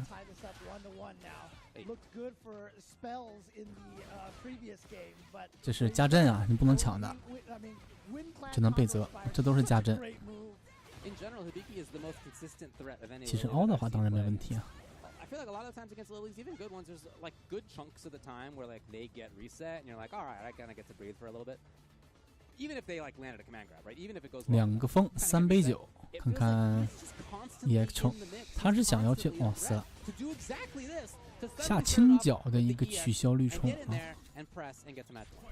I mean, we were talking about that timing where you both finally just decide to do something. It happened again right there, but like I said, 1杯酒，再喝一杯吗？没敢喝。头吗？哎呦，是后走，是躲掉了对方的一个拆头，非常漂亮。哦，这个距离远了一点点。莉莉这个指定头抓人，他的距离跟老桑其实差不多，非常远，而且伤害也很高。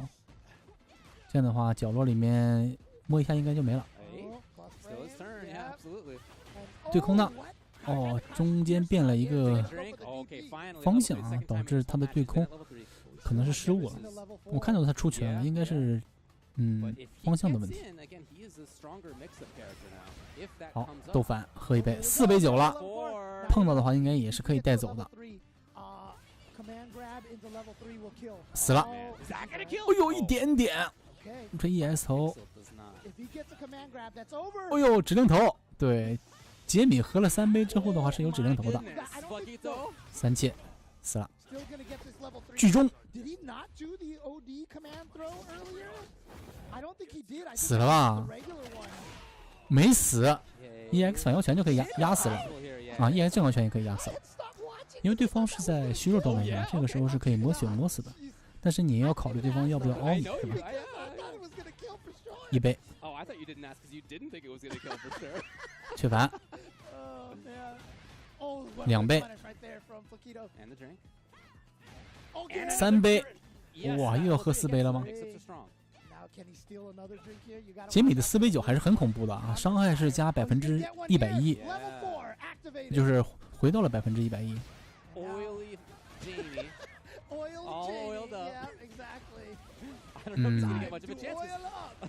完了，斗气用完了，这个时候可能就稍微有点难受了。一个指令头，角落里怎么压？死了，空对空，空中的一个 TC 接了一个 EX 升，这样的话恭喜 Hibiki， 这样的话进到败者组决赛。败者组决赛打萨扣，刚才那个老玩家、老春丽玩家，他们2个会出现一个啊。那么这一组的话，剩下的这个玩家都是来自日本。杰米手脚又短，伤害又挂。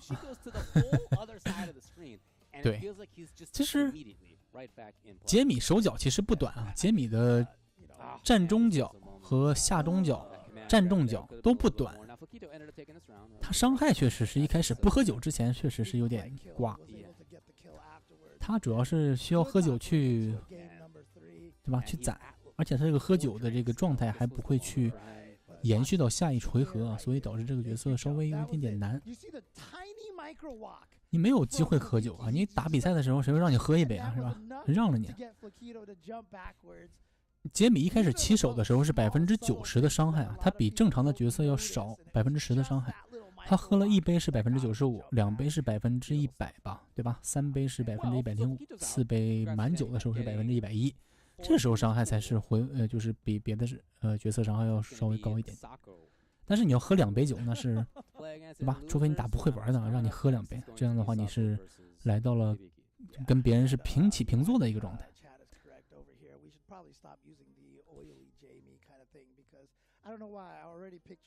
看看下一个版本会不会做一些调整嘛？其实我挺喜欢杰米这个角色的。一开始那个在测试版的时候，我一直在玩杰米啊，招数变化非常多，而且会有一些这个则，各种不同的则，就像什么指令头啊之类的。春丽世界第一是 Mokai 吧？Mokai 来了 ，Mokai 在哪一组来着？Mokai 好像在小孩那一组，不是在第3组。Mokai 那一组也很难打，他那一组的话有什么 MOV 也是日本的比较厉害的一个春丽啊。第3组下面马上就到他了，还有像什么帕拉丁啊，我们这边的一个小孩啊，16岁的帕拉丁神龙的玩家，MOV、Mokai 还有 Problem X 来自英国的那个布兰卡玩家，上一个街霸5的时候是玩的是大警察那个，对吧？下一个组里面是 Mokai， 看一下败者组的决赛啊，到底是哪个小日子能成功的走出这一组呢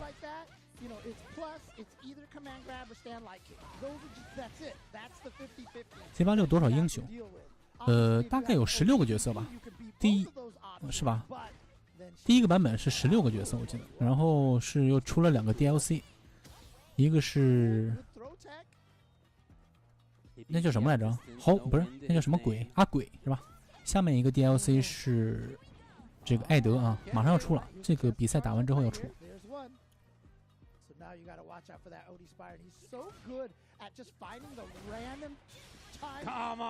这个是连上，漂亮，这个一击必杀演得很准。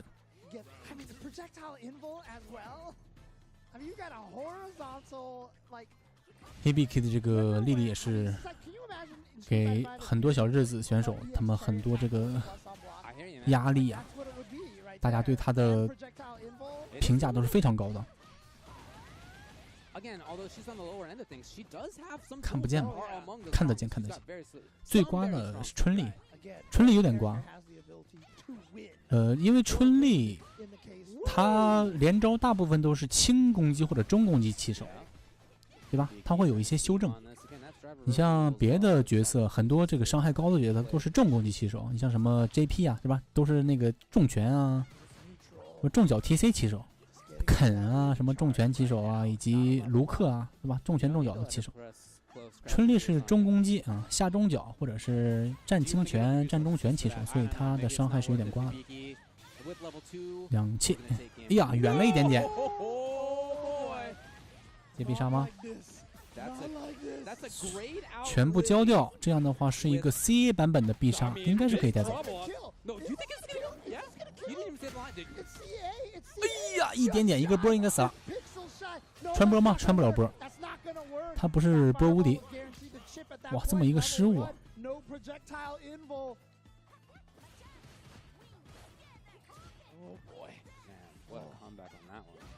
老桑的指令头跟曼农的5个奖牌的指令头应该伤害是一样的。3800好像是，我记得。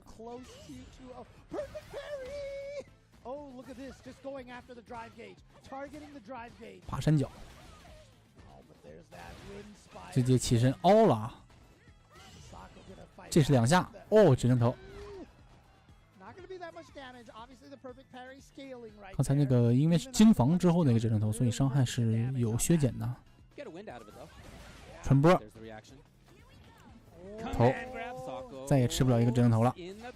EX 指令头往前走的应该是一个非常漂亮。1-0 ，Hibiki 的这个力量还是很敢投的。我看他跟那个梅园打的时候啊，直接投了人4、5个。It's very possible. On the other hand, like, you know what the mix-up is, right? Yeah. But maybe. Oh, perfect parry goes for the drive impact to counter over here. 肯伤害不低的啊，兄弟，肯伤害还低吗？卢克、肯这都是伤害比较高的角色。Dude, honestly, he's always in there. 这样很难受啊，应该死了。 Yes, it's gonna be match point. 这个是赛点凳 Hibiki 这边。果然我说的没错啊，这一组是吧？没开打之前我就说，胜者组那个翔，败者组 Hibiki 这两个是最容易出组的。氧气用吗？没用，安全压。哦呦，这个中脚对空是被对方的一个变相给漂亮，这个是缺反，用了一切，救回了一条。依然还是赛点灯，而且资源上面是有一格气的差。一个智能头，攒风吗？没有，选择去压。下中脚，一切。起身怎么样？一个智能头，再一个野智能头，估计就没了。哇，他真难按 parry 啊！这个，哦，他这个后跳 A 应该是智能头的一个出错的招的失误。角落里面怎么办？这连上了吗？但是后面的派生是失误了的，能带走吗？带不走，他没有斗气啊。3气 ，C 版本的3气，这个伤害其实是应该是不够的。起身看他怎么样。啊？为什么2个磨死了？为什么2个前啊？失误了。起身压的时候，他应该是吧？不应该2个前。肯摸他5、6次才打得死啊！看你摸到的是什么拳脚了是吧？你要是轻拳轻脚摸5、6次差不多，你要是被重拳摸到2次、3次差不多。当然是有那个资源的情况下，有气力的情况下。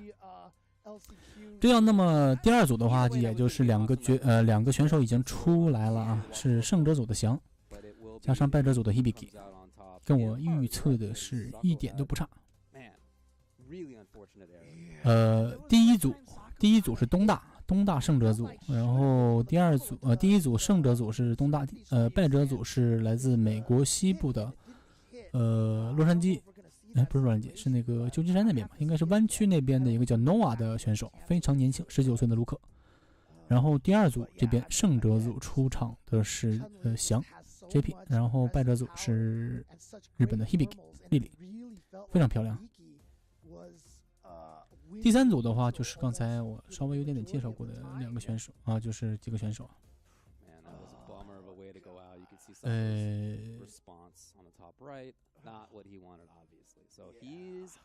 看一下第3组 Moke Problem X MOV 以及 Samurai 是来自中部啊中西部的一个卢克玩家，在那个街霸5里面用的是那个忍者，那个忍者叫什么来着？会变老变年轻的那个角色，以及来自东部的帕拉丁和伊达奇 Legacy， 这2个都是我的朋友，线下经常打比赛的2个选手。然后再比较有名的就是来自日本的一个叫萨托西啊，他的肯也是比较厉害的，不是一个职业玩家，但是他的肯还是有点东西。Every one of these pools feels like we're getting treated to a high-level tournament. Yeah. Like each pool right now. It's a lot of fun, no doubt about it. We've seen 2 of the pools today. The next one has players including Moke and Itachi's Legacy and Stupendous and Paladin and Samurai and Problem X and Pinoy and et cetera. All sorts of super strong players going on in their MOV. Man, it's going to be a good one. I'm telling you right now, one of the things that makes 大家介绍一下这个日程啊，是3天啊，16、17、18，这个是在美国啊，这个西海岸，也就是洛杉矶的好莱坞那边举办的一个线下赛。所以这个线下赛它的时间是按照美国那边啊，就是美国西部那边的时间来打的，就是中午12点。然后国内的话应该是不是凌晨啊，凌晨4点钟开始，每天凌晨4点钟开始。像今天第一天的话，打4个组啊，一共有8个组，4个组，每个组大概它计算大概它预算的花的时间是2个小时。所以大概是8个小时左右的这个直播时间。今天这个进度稍微有点慢，看到后面能不能追回来吧。如果能追回来的话，应该是8个小时左右。那么这个明天4个组，后天的话就是16强，16强应该是全部上直播台的。今天2个都是小组赛，所以会有很多这个比赛上不了直播台。知名的选手可能会有机会啊上直播台一下。然后第2组打完了，剩下的还有2个组啊，2个组。我们稍微进一下这个广告，休息一下。我也稍微的缓一缓嗓子啊，倒点水。他们那边直播那边主播的这个解说啊，都会每一组换2个人，每一组换2个人啊。然后没有点关注的可以帮忙点关注啊。靓仔们早上好，欢迎你们。我也稍微的休息一下下。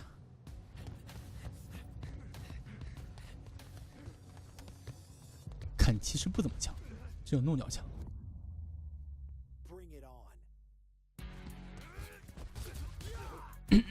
我刚想去休息呢，但是你既然提到这个问题了，我就要跟你讨论一下。现在这个48个名额里，48个这个一共48个名额，现在已经晋级了47个。你猜里面最多的角色是什么？对吧？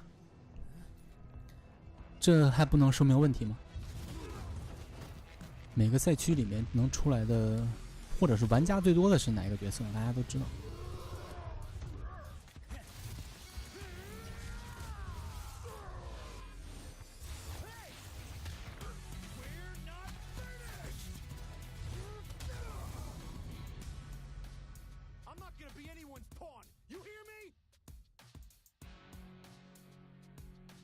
Show up again and I'll punch a hole through you.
New York.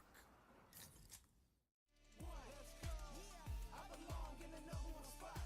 always keep the business nothing personal. When you always see nothing, I just barely scratch the surface. Throw me in the rain, let me do my thing. Thought they hit me down, fight through the pain. When I'm in the zone, I ain't never say much, but you see me up top. You see my numbers healthy, the pressure don't stop until I'm in the top. Seeds watch, they almost see me flop, but I'm stepping on them. Watch, let them watch. Born ready to fight. This is my moment. Coming for it all. Just show me my opponent. Wanna be great. I'm a legend in the making. And this is mine for the taking. Cause I got what it takes to be on top. I'm number one cause I don't stop. Hard gas, no brakes, high stakes. I know that tough.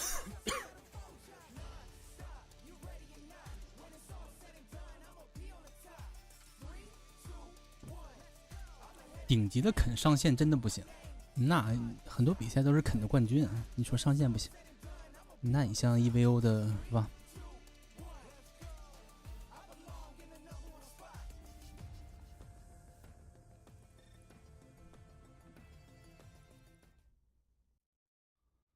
？Say, man, welcome back to the Analyst Couch, fueled by Pagoda. I just want to make sure you guys know just how talented and varied our fighting game community members are. I am joined right here with my man's Fierce. What's going on with you, bro? What's good, man? How you doing, bro? All right, so I'm doing really good, man. And the reason I bring up talents is because Fierce is, of course, actually a 我吹捧的屁孩， producer for Drake, 我什么时候吹捧屁孩？ Jack Harlow, Offset, even some that you can't even say on camera yet, man. So the Fierce, of course, that's a fighting game term in itself. Does your tag, your producer name, come from fighting games or from something else? It actually comes from something else. My mother was a rapper back in the day, so I took that. And honestly, I just use that for everything, to be honest. Yeah. Okay, yeah. so what?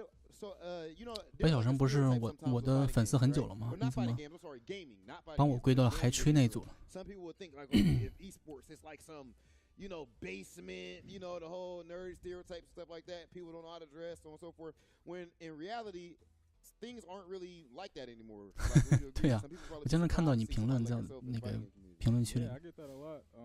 People see me and see the way how I am, the way how I dress, you know, and they think that I don't play fighting games or I'm not, you know, the nerd stereotype, but they stuff changing nowadays. Stuff changing, yeah, for sure. Okay, and of course in LCQ, you already played. You went up against Tokido on stream, and you had a hilarious tweet.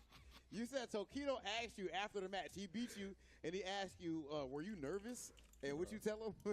Bro, I was like, man, you're just good, bro. Like, what you mean about nervous? Like based off what? Like, that tripped me out. I'm not gonna lie. What was that experience like that like for you though, man? Like running up against Tokido. Have you ever played like a Japanese, like, you know, god player like that before? At EVO, I played Sako. We had a pretty close set, and you know, I felt good at how I played. So I went into the Tokido match, you know, just knowing that, you know, it was gonna be hard, you know, because Japanese players are very, very good. But yeah, man, that when he asked me that, it was funny. I'm not gonna lie. Yeah, that's surprise. Like that's mad surprise from the ass. Like you fight against Mike Tyson, he beat you. You're like, hey man, was you nervous or something? You okay? I know. Okay, and now I gotta ask for Capcom Cup in general. 全是我。 If you had to make a pick, it's hard. But if you had to make a pick on who you have winning, 也不至于说不入流吧，毕竟也是一线选手，也参加过大赛的。 I ain't gonna lie. I know he's in the LCQ right now, but I'm gonna have to go with my dog Punk, man. Punk the God. 把人说的这么毫无是处也不太好。咱们实事求是嘛，对吧？咱也不黑，咱也不吹。 Black History Month. Okay, it's Come on, come on. Hey, I have been your Big Hollywood Rob TV, of course, with Fierce, a producer extraordinaire, and this is the type of people that we have in the fighting game community. It is wide range. It is a beautiful thing. This has been the Analyst Desk fueled by Pagoda. I'm going to send it over to Ringe and Jimmers. Welcome back once again. Love hearing Fierce, getting all the type of different personalities on the couch, man. I heard that Pink Birthday track too. I like that. But we are going to get into Pool C now, which has its own list of heavy hitters. We just saw Hibiki versus Kakaru. I was over on the couch marking out that was a winner's semifinals match. Kakaru looking in prime form. Man's hit 2400 MR first, brings himself to offline, bringing that gameplay. But of course, we're all done with that. Now let's get to the players. 顶级的卢克和 JP、DJ 都太强了，顶级的谁都强。顶级其实我觉得角色上的差距就没有了。你真打到了顶级之后，这个对吧？重要的都不在你这个角色能力强不强，看你考验你这个人作为人间的这个性能，对吧？人类的性能。 We got a guy called Kuwait, and I think I did hear, I could be wrong. I need to double check this. I'm not sure if Satoshi, the Japanese Ken player, I believe it is. I don't think he's here. 年纪大了。 I'm not sure if he's here, but we are looking at the bracket on your screens right now, ladies and gentlemen. So Problem X, he's waiting the winner of Mateo 32 and Pinoy. Itachi's Legacy going up against Stupendous. Chris King going up against Moke. Okay, so we're looking at Paladins awaiting the winner of Kirby Light and Guapo Kami. Hopefully I didn't butch that name. And then, of course, we've got, yes, Laplace MOV got up against Roxas 32. Roxas 32 was another name in this list that was notable. So that's going to be an interesting one. Looks like it's underway, or we're going to put that one on stream first, I believe. But yes, the matches are shaping up quite nicely, I must say. Yeah, I got the pleasure to call a fair amount of Roxas 32 matches on ICFC Asia. Oh, and he's going up against MOV. OK， 第三组开始了啊。这个第三组刚才我稍微介绍了一下这个知名的人啊。首先出来就是 MOV， 他的春丽是吧？大家也觉得怎么样？街霸5里面他春丽就非常，他是春丽的忠实玩家。街霸5就开始玩春丽。Discussing this with you before, just to reiterate for people who are just tuning in, probably there's a lot of players. Yeah, there's a lot of players that are. You would assume they're quiet, but they are actively playing. They're just MOV 对上右边的这个，还穿着一个是有赞助战队的选手。All the Japanese players, yeah, all the Japanese players we talk about and eulogize. MOV, it's almost as if we've never spoken about him. This year. Yeah, definitely not, right? Just all a lot of 说话你听不懂， really taking the spotlight, 多听听就听懂了。其实他们说的没有什么难的东西。 As far as I'm concerned, not as much footage on them. You don't know how they're going to perform in a tournament environment like this. Obviously, he's got the experience to go all the way, but I want to see when he hasn't been as showing as much as recently. Trying to get the delayed air lightning legs there, but Roxas does get a 3-piece into the flash knuckle. Just trying to set up some nice. Pressure in the corner, but he left some damage on the table, right? We saw the crouch medium punch. I love the side switch from MOV. Yeah, you can get one stomp and then do the delayed fist. You can do 2 quick stomps and a delayed fist, but you can dash under them to get that positional advantage there for Chun-Li. You see MOV is looking like the main shot right now. Back up, try to get in that fireball drive rush range. Ooh, even swinging with the forward heavy kick.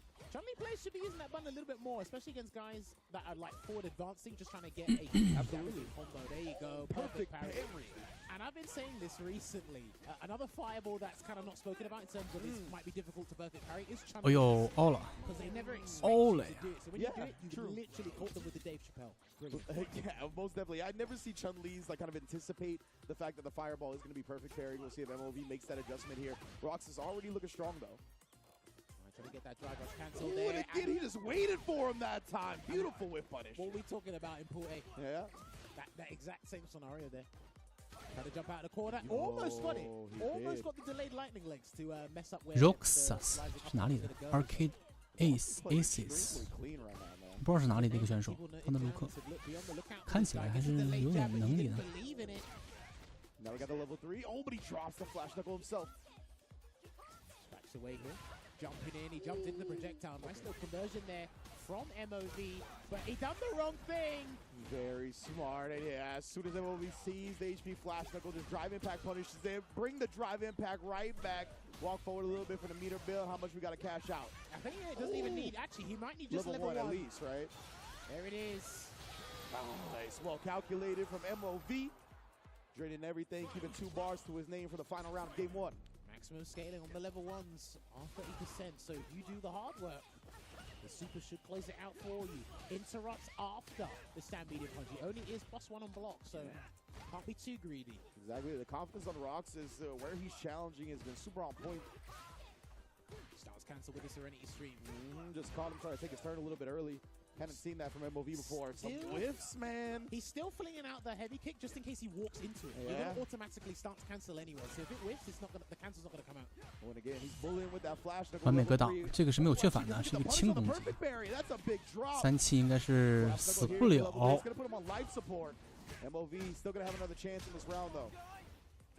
起身看他怎么抉择吧，头是吃不了了的。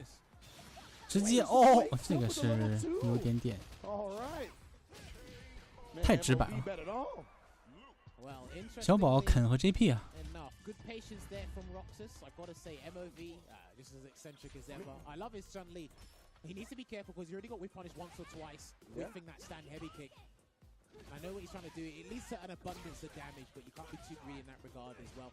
Oh, and when he's trapped in the corner, he hasn't had too much success trying to get out. As I say that, gets the side swap there with this. But we did see a side swap in the last game as well, right? And Roxas is still able to close it out. And look at this fighting Thelma with his back to the wall very well. I like that he's employing regular dashes really well. I remember David mentioned it. It's like he likes that a lot of players are implementing the regular dash again. It's great, right? Like we definitely ignored it at the beginning because of drive rush, but it has its place. It's a great piece of neutral. We got him. Finally got him. 起身就凹，起身就凹。Roxas here wants to get above that 3 bar so he can drive rush cancel. There you go. Well, you got to drive rush cancel that light kick and won the round here, but this will be a safe jump. And then nice throw tech there from MOV. He can try and catch a projectile at level 2 if that's the play, but no. Oh, didn't even try to combat the flip. Good block. Good discipline. Some drive shift, though. Still waiting it out here. 铁拳的比赛吗？铁拳有很多比赛。 MOV's done such a good job keeping him below 3, and then he snipes him with the crouch medium kick. My goodness, what a clutch way to close it out. See if he can try and equalize here, Rin. Oh, and then whips the first button, puts a counter poke out. Beautiful conversion from MOV. 铁拳8最近还挺火啊，我买了之后这个玩了几天，挺有意思。 Missed it before you're still gonna block. Another heavy kick. Really starting to work out right now, and it makes sense, right? As Roxas, when you have this 直播铁拳吗？我新人主播啊，这个今天估计半年了才播这么一次。如果有市场的话，可以播。我挺喜欢铁拳的。 It's when they decide to press that heavy kick, because it's like I know in this scenario.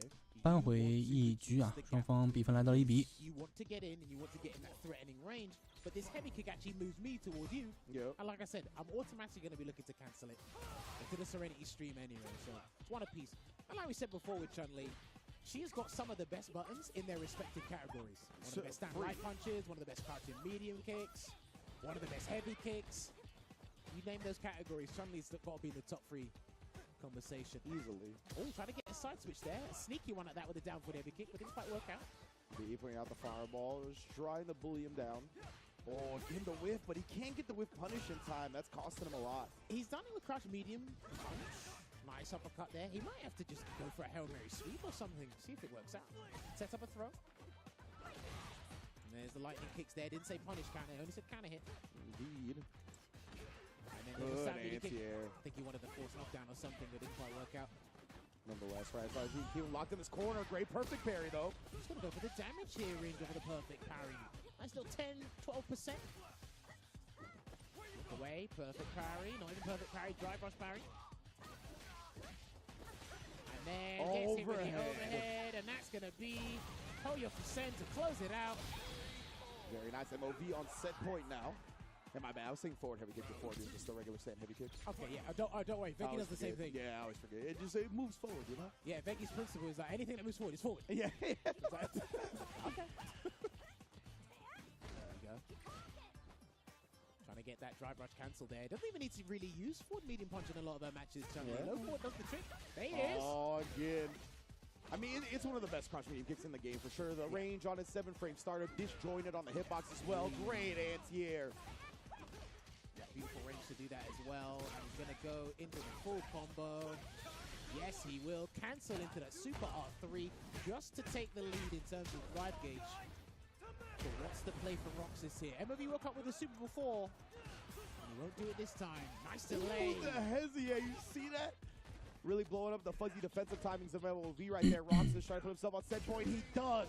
Forcing a final round. What a delay on the drive rush crouch medium punch. And that was good because in case the extension kicks came out, he would block in time. That's why the Luke players really delayed a medium punch. It looks weird at times, but there's a strategy behind it. Yeah. Walk up throw again. The audacity on this man. No drive rush 国内选手发展。 感谢一下阿刘，谢谢阿刘兄送的那个人气票。等下，我这边有点事，我这边在弄一点点东西。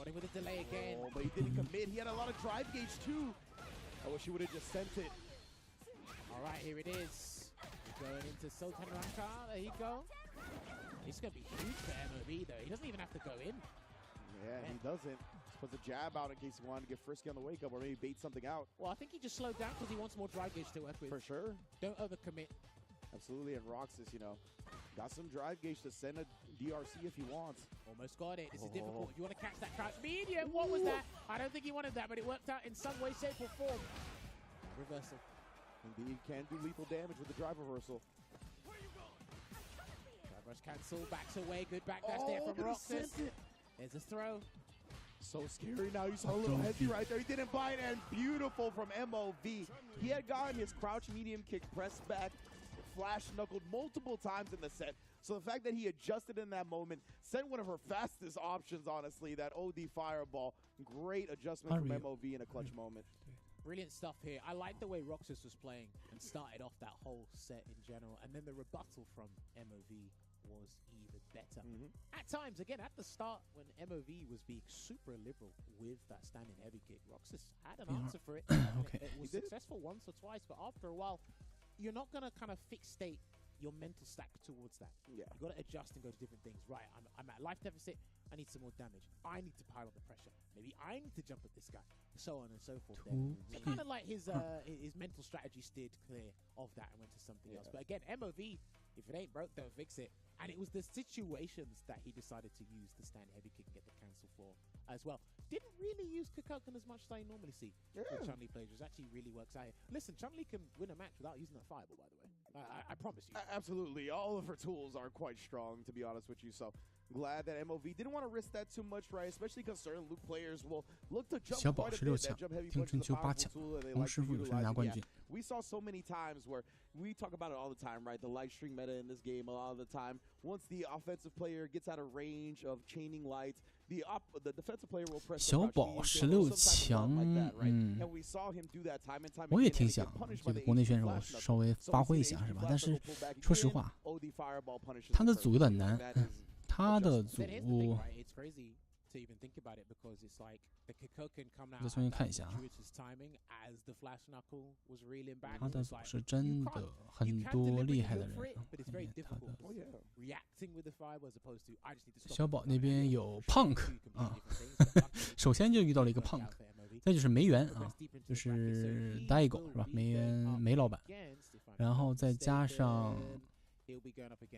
剩下的都还好，这两个就是他的难关了。Punk 和梅园，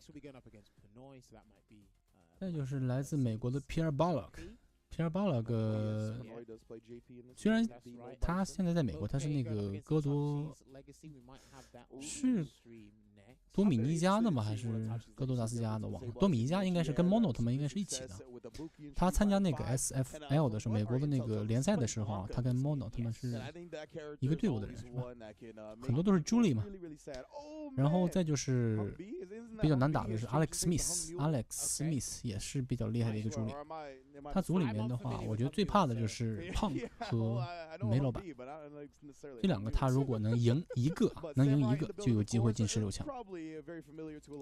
进16强啊！我说的是，你说的是丁春秋已经有什么了？丁春秋已经有门票了，他不需要打，不需要打这个最后的 LCQ。然后黄师傅也有门票。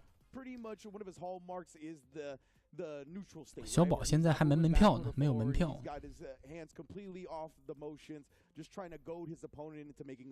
梅老板没票。那你说到底是有票还是没票？小宝也没票啊。小宝没有票。But no, what's interesting to me is, so he's still playing the loop, but I think we're all just biding time until. 对，小宝首先要在这个 LCQ 里面能打到16强再说吧。LCQ 里面的16强就算厉害了。下面一场，哎，左边来自美西的 Samurai 是吧 ？Samurai，185里面很有名的一个选手。186里面他用的是卢克。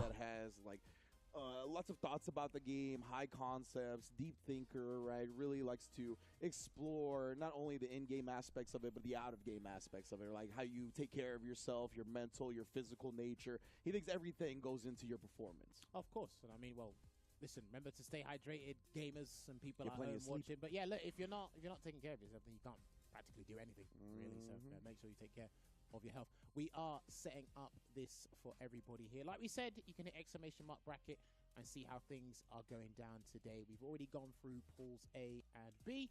We are on block C right now. Don't forget, it's on your screen right now over there. It is coming out at the end of the month. That's what I'm talking about. That's it. And I saw the gameplay video.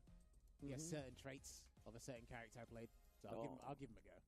I'm interested. I'm interested in the flicker stance, the most, to be honest with you. But you mentioned Samurai playing the Akuma. Also had a pretty filthy Ryu in Street Fighter V, right? Used that as an alternate during SFL, and we probably got the filthiest Ryu in America also in this pool in Paladin, right? I believe out of Florida, if I'm not mistaken. I'm very much looking forward to seeing him put some bodies in bags later. But right now, okay, so there's got to be Hung B who has changed his name because Hung B used to be a T-Hawk player in Street Fighter 4, and I think even before that, I think in Street Fighter 2, if I'm not mistaken, he played T-Hawk a lot.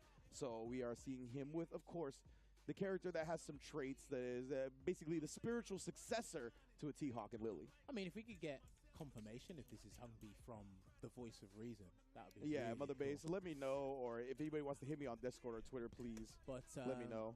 Yeah, what's interesting about this, obviously, if you were keeping up with what's going on 右边这个看着也是个亚洲面孔。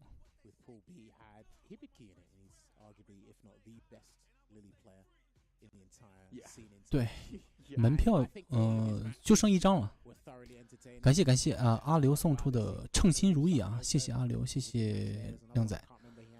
就剩1张门票了，48张、47张都已经决定了。 The Lily players in today or this weekend's LCQ can follow suit here. Yeah, absolutely, man. I really like to see Lily 不抽烟。 go and just in general, 对 we like to see the character 龙 variety, 珠是 right, in 个 this character. She's 烟 definitely 民 got 啊， some 老烟民， obviously some struggles 所以 as 大家 well, 就 but you could see 总 what her 拿这个 beats 事 were, 儿 right? 好 Made 像 top 是 16 with the 调 character. 侃，说 Definitely, 他 and 这 you 个 also 很多 have the pro 时候 of 都是 just 靠抽 knowing 烟 the 才能 matchup better than the 怎样 opponents 怎 that 样 know。the matchup because there's so little Lilies that are playing at a high level. 又一个莉莉玩家，我们来看一下这一场啊 ，Samurai 的卢克啊对上右边的这位莉莉，这个莉莉是谁呀？没见过人，叫什么？夯木是什么驴啊？ Fundamental difficulties. She's got actually good buttons. I do feel she's got probably the best. 我们现在这个16强里面有一个日本的 Hibiki 的莉莉了，看看能不能再出一个莉莉呢？没听说过的这个选手啊，估计不至于，不至于打败那么多知名选手。 And some SoCal OGs have confirmed that this is Hung B for me, so shout out to Samson. 假赛赌外围不至于吧？ And of course, no invincible. 格斗游戏这么小众的东西还能赌外围啊？ But I'll respect that he wants to go by Mr. Mule today. Take it. Yeah, the Samurai already looking so clean, right? And this is, like we said, the hallmark of his gameplay. He loves just like standing back, making the opponent come to him. He's so 没有那么多剧情，我觉得。 And look at that, just waiting for him to land, catching him with crouch medium kick. 一 Wasn't 切 a punish or anything like that, but 漂亮，刚好带走。 advance forward when it's not your turn. And he thinks that Samurai's going to overcommit or even try and whiff something there. But once he understands he's got a healthy life lead, no need to. You got to come to him. And in that chance, gets a whip punish there. You see that bait out? He's like, yeah, I dare you to try to whip 97 punish this 97圈子太乱了， Buttons into OD Spire. 97圈子， Gets the Tomahawk Buster.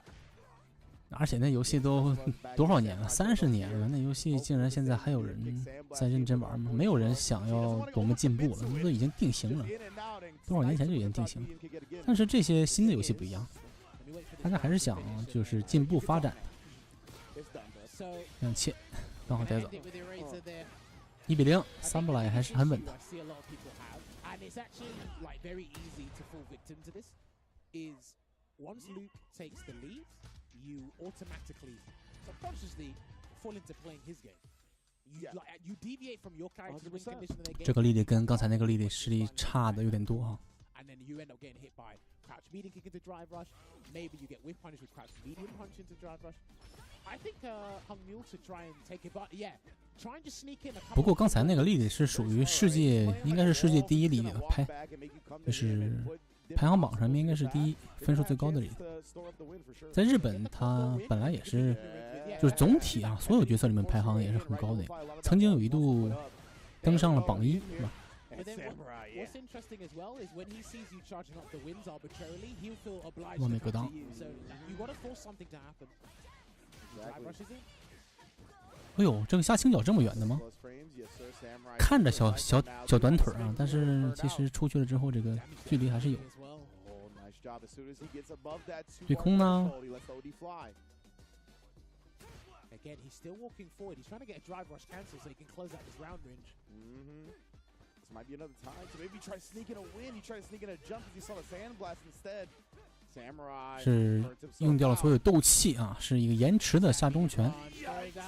哦呦，直接 TC 啊 ，ABTC 之后的一切，哇，这个升龙非常稳。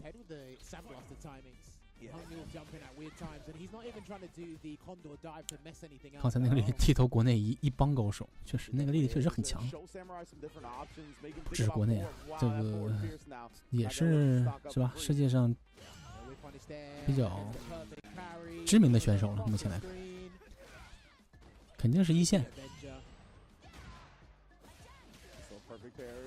Crush counter, not even punish counter with the way that crumple went. 3 to Condor wins. You got to be careful of that OG one, because they can go through sandblasters if you're not careful. 3个疯了，为什么不用啊？斗反，这个是应该是2下攻击吧？所以他虽然惊防了第1下，但是第2下，哎呦，必杀呢？省气吗？这时候你还省？对面都已经拿到赛点局了，你还敢省气？而且自己还是在虚弱的情况下。凹不凹必杀？凹不出来了。尤其是这种稍微等一下啊，再放这个斗气播放的时候啊，反应就稍微怎么说呢？不太好反应一些。第一时间凹的必杀还是很容易被反应过来。死了，2比0，没什么悬念啊。Samurai 本来就是一个很强的一个选手。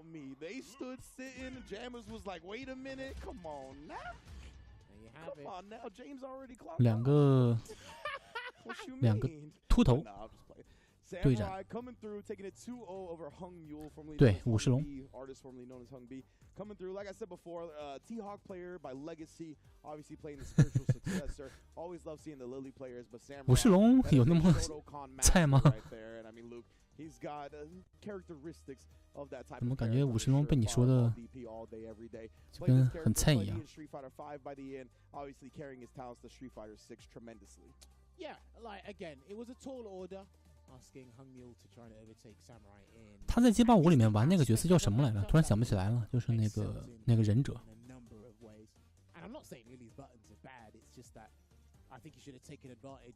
可以有2个形态，老年形态跟青年形态的那个忍者。He did try to jump. 1 or 2 of the jumps felt a bit too obvious. Others is like, okay, even I thought that.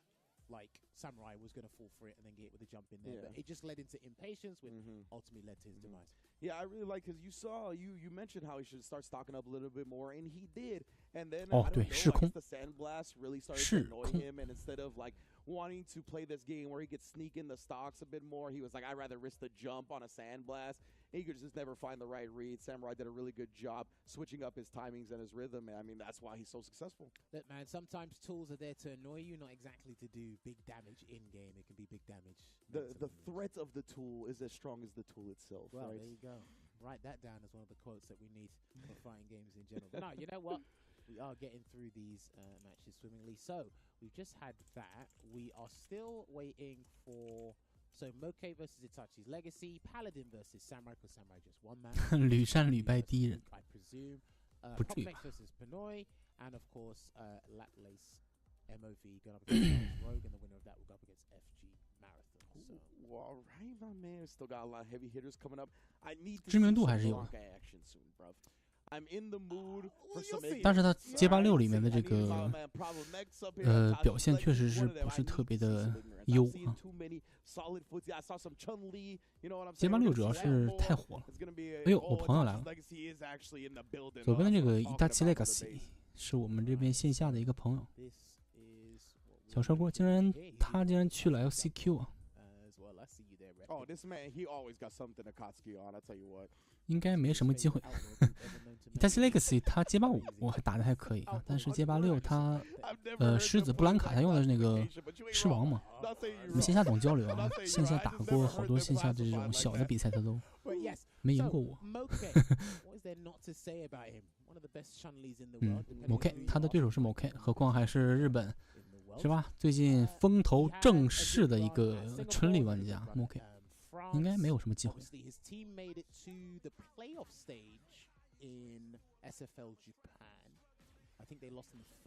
我曾经是留学生啊，现在是华侨，都毕业多少年了？应该要是被暴打。看看他有没有什么特长发挥吧。Dachi Legacy 他街霸5的时候很厉害的，他用的那个Ibuki 啊移吹，他的移吹女忍者非常强，但是街霸6他这个狮子，好像用的不是很得心应手。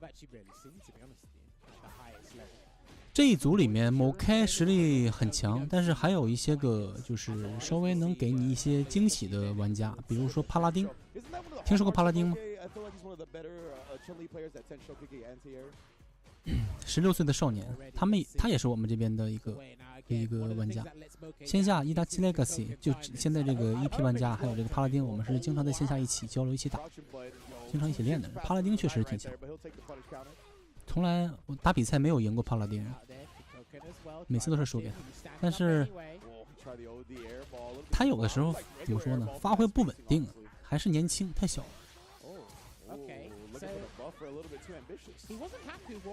就是实战经验有点少。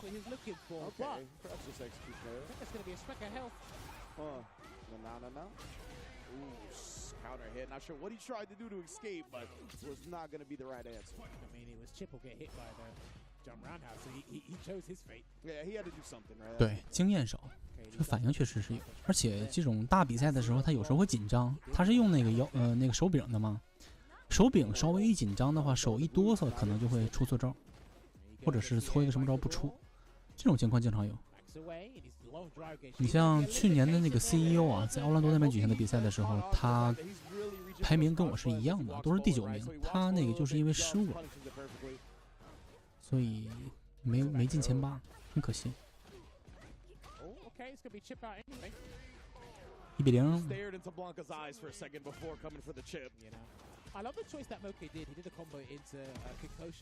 这一组 Moke 应该是能出组的，没有太大的压力。啊，后面那个是帕拉丁，看到没？后面那个小孩正在他俩中间的那个。Where if they get the parry at the wrong timing, they burn themselves out, or you can just press the button that'll burn them out. So you always set up the burnout scenario. It doesn't have to be the super that does it. For sure. Putting them below a bar might as well be as good. Oh, beat to the punch. I like that a lot. Moke again setting up his counter pokes. 哦呦，这是什么呀？怎么还有一个后头？角落里面看看能不能扔一个小娃娃。凹了，这一蹬有机会啊。Let's go. Let me get the chaos, the shenanigans. Oh yeah! 气死不了。Keep going, keep going, Itachi. 对他没有斗气了，所以后面其实还可以连的，如果有斗气的话。哦，头死不了，死了，当初死了。这一套套路还是很好的。So unfortunate. Thank you, Itachi's legacy, though. I really needed to see some blocker shenanigans. 套路很好，但是没有斗气了，只能投。这个只能投好快的啊，很难反应。这是加针，漂亮！这个直接拉了全前啊，是导致是穿到了对面对手后面去。这个小布兰卡还是跟着来的啊，继续是发。好，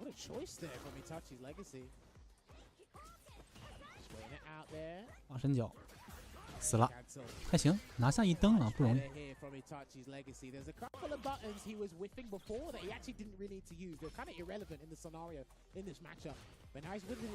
春丽的拳脚不能说是游戏里面的顶1顶2，但是确实是挺强的。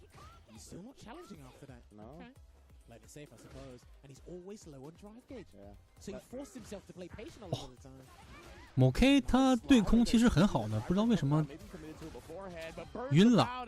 这一套2气的话死不了，看他怎么套路啊？连招怎么还失误了？兄弟，别这样。对，还是很稳的。这个Dachi Legacy他防很稳，从来不做一些一切死了，没死啊。打法非常稳，就是特能防。好，一个中拳，哎呦，扳回一局，不容易！哇，他能从MoK手里拿一局，真的吗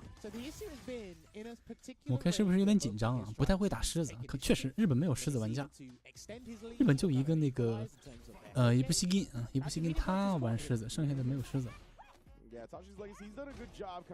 都是有什么惊喜吗？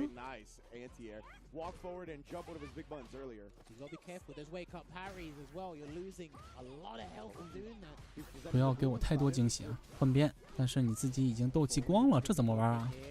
磨都磨死了。头没有 ，perfect。确实拿一局都已经够吹的了哈。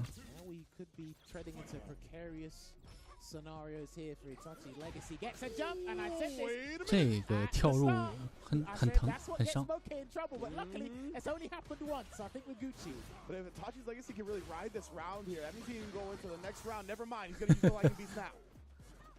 他应该机会不大呀。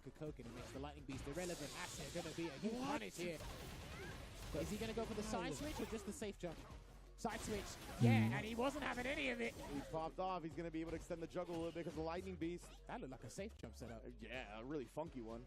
斗气又用没了。Blocks it out. Oh, I respect it. I do. 撑住啊！哎呦，逆向，但是没有连，没有连上。哎呦，被跳入了，真的假的呀？哇，兄弟，你别吓我啊！ Keep your projectiles to yourself. You know what? They just don't stay patient enough to wait for the heavy Gigantia. You just think, nah, he's not going to jump again, is he? Oh, man. He's going to try and not put himself in that position again here. Just smother Itachi's Legacy in the corner. Buy himself some breathing room with the DI. Last round, yeah, he's going to twist it up. 别吓我，兄弟。 Of the rainbow rolls. Backs away to the corner. Rainbow rolls out. And he got it! He tried to answer it, but the counter hit was there. Oh, and then the landing. It wasn't even punished, but still got okay. Gonna get some Oki here. And he wakes up. 都不敢说话了，两气。感觉要爆冷啊！ He's close to lightning beast. He has it. He just needs an opportunity. Oh, but he gets opened up. Double drive rush. He's not gonna get that opportunity. Moke advancing in winner's bracket. They're gonna have it. Level 2. 这哥们前两天还找我跟他玩呢，前两天让我跟他练，结果我那两天在过年，我去那个出门了，去亚特兰大那边没回来，经常让我跟他一起练。 In the first game, if I didn't know any better, I would have written Itachi off. Execution errors, throwing out buttons. Unnecessarily, haphazardly, he did not need to use them. And then over time, he got better, found his groove, and what a sequence he did with the. 布兰卡确实很少，不过美国这边布兰卡还可以。一个 Peter， 叫 Peter， 他那个名字叫什么？他那游戏名叫什么来着？哎呀，也是打了那个美国联赛的一个，我一个朋友，他的布兰卡，他一个比较出名的布兰卡。再一个就是我这个朋友大气，他布兰卡。 然后，咱就朱黄了呗。朱黄虽然不算北美，这边国外还多一些。国内的话，咱不也是有一个那个狮王吗？两个狮子。我用 JP。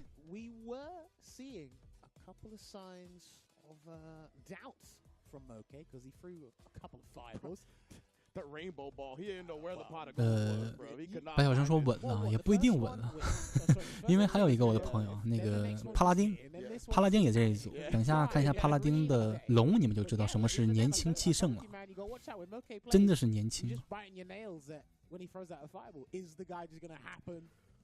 To jump. That's really what forced the final round was 2 perfectly timed jumps from Itachi's Legacy. Man, oh man, we'll see how Moke adjusts later on because he is in winner's side still. But before we get to any other matches, we got to thank our lovely sponsors, including Steel Series. Big ups to Steel Series. They've been holding us down for LCQ and Capcom Cup X. Steel Series Moments is the easiest way to record and share your gameplay with friends. Moments in-game auto-clipping lets you capture and share your clips anywhere. So again, looking at Steel Series, both the software and the Arctis Nova Pro headset, because that is the official one we're using here for all the tournaments at Capcom Cup X.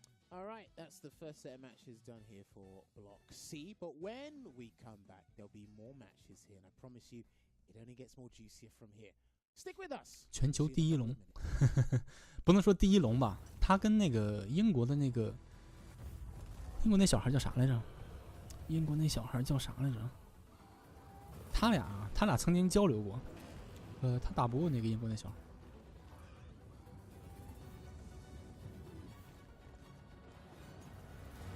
我线下跟他打的时候，比赛虽然没赢过他吧，但是你像我们经常在一起玩的时间久嘛，抢5的时候5-3还能赢609-789-9908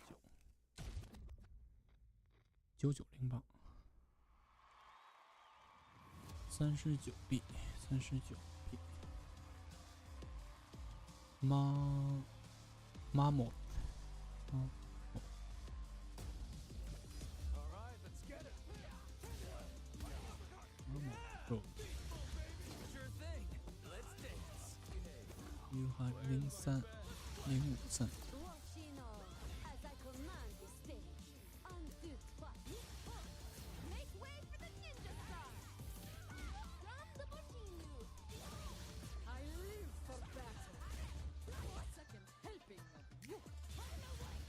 感谢关注，感谢一下大猫的关注，欢迎你靓仔早上好，也欢迎一下直播间的其他靓仔，大家都早上好。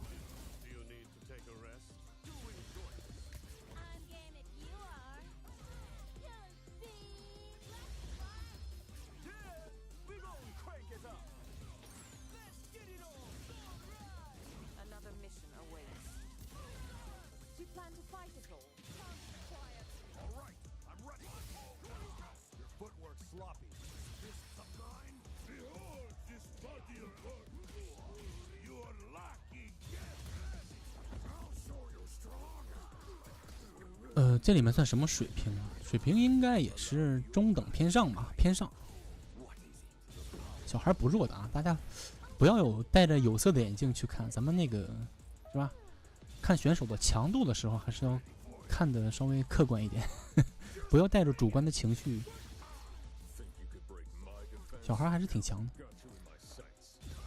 就霸占了中国格斗一哥这么久的一个人，他能是弱人吗？其实打游戏，大家有没有觉得这个是有很多这天赋成分在的？你这个人强，你打什么游戏都强。因为有一些格斗游戏，它基础都是一样的，都是互通的。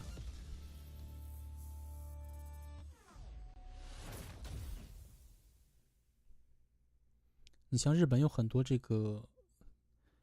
很多格斗选手、格斗玩家，他们打的游戏都是很多个游戏的。你像 Tokido 东大，他不只是街霸强，他曾经打拳皇13的时候也很强，他打铁拳的时候也很强。铁拳7他曾经也是 EVO 好像是进前8的人，然后其他的格斗游戏也都是很强。你像那个叫什么卡兹诺狗井上，他也是啊，以及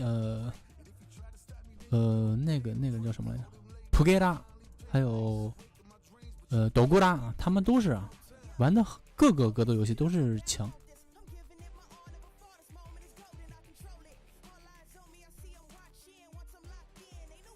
对，天赋强，而且打得多，进步就快了。尤其是还有这么多这个是吧？赞助老板，天天给他这个加练啊。而且他给他陪练的人也都是顶尖的选手，是吧？他经常会找一些日本顶尖的选手过来跟他那个对练嘛。什么，你像日本的翔啊，是吧？你像什么中东的大鸟、怒鸟啊，经常跟他做陪练。你说总有这种机会，那能是非常弱的人吗？你要非常弱的话，自己都慢慢的不想打，不想跟这些顶尖的人打。What was your feelings, tuning into the draft, trying to see what your fate was going to be? I mean, it was just 客观分析 like anybody else who was on it. It was stressful. 不吹不黑 Like who's gonna be my pool? Who's gonna be the threats? I have the unknown. Yeah. The LCQ winner. LCQ, right? that's crazy. I'm paying very close attention to this bracket right now, bro. Especially the contenders who are most likely to win, the favorites, right? So I'm paying very, very close attention because while I do have the LCQ as the unknown that's gonna be my pool, 这个人叫什么来着？ recent footage of them, you know. Yeah, so I'm seeing the bright side of it. Knife 不是 Knife， somewhat. 好像是用卢克的。这个人叫什么来着？突然想不起来叫啥。帕拉丁应该是下一场。我看一下 C 组，他。So no matter who it is, you have to take it as you're gonna win. Okay, and you know, regardless of me more recently moving out to 帕拉丁打 Samurai， 那个武士龙。帕拉丁武士龙，他俩会进一个去打那个 Moke。我觉得帕拉丁应该是没什么压力的，打武士龙的。然后那边的话，就会有 Problem X 来自英国的那个警察王景皇，是吧？他在街霸5的时候总称他为景皇。景皇那边会打 MOV 啊，所以这个的话，这一组的话会有2个比较强的春里啊，都是来自日本。I got a little bit strays of gray hairs coming out now.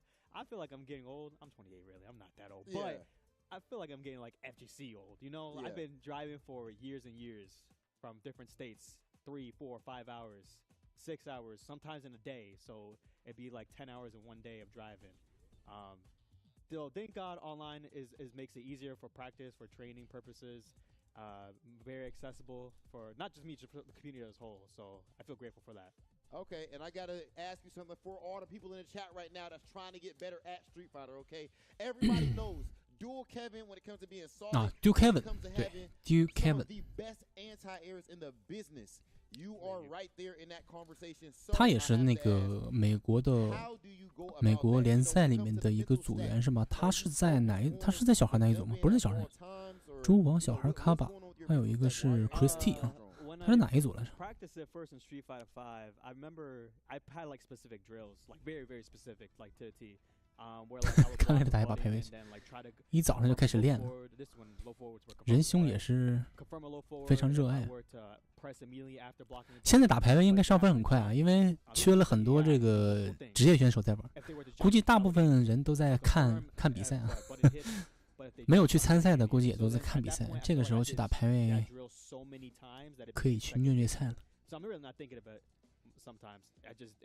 没准儿是吧？直接上个2000分啊，冲进前500，拿个 Legend 也是不错。It worked out that way. Yes, consistency. Consistency, drills, etc. And if you guys follow that sort of thing, then maybe at some point you could be sitting on this couch right now and competing in Capcom Cup. Maybe even next year. But right now we got more Capcom Cup X action, and that is it for Big Hollywood Rob TV and Dual Kevin. We're gonna send it back over to Ring. 好，现场切回来，这边的话，下一场出战的应该是帕拉丁。帕拉丁对上武士龙，也就是龙对上卢克。这个帕拉丁啊，大家这个之前有看过比赛的都知道啊，他曾经啊在美西的这个线上赛啊，线上 Online Premier 白金赛的时候是打败了 Punk，以3-0打败了 Punk 以及 Idom， 这2个都是街霸5里面非常顶尖的选手了，都输在了这个16岁少年的龙的压力之下。看一下这一场，左边的小孩啊，16岁的帕拉丁，来自美国佛罗里达迈阿密这边，线下的一个好朋友。说好朋友，感觉他都可以叫我叔叔了，年龄差了太多。看他2个了，16、32，我2个都多。右边啊是来自美西的武士龙，Samurai。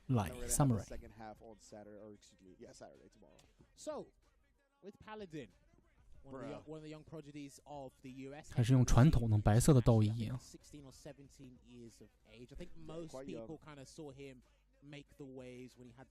搓招都不习惯。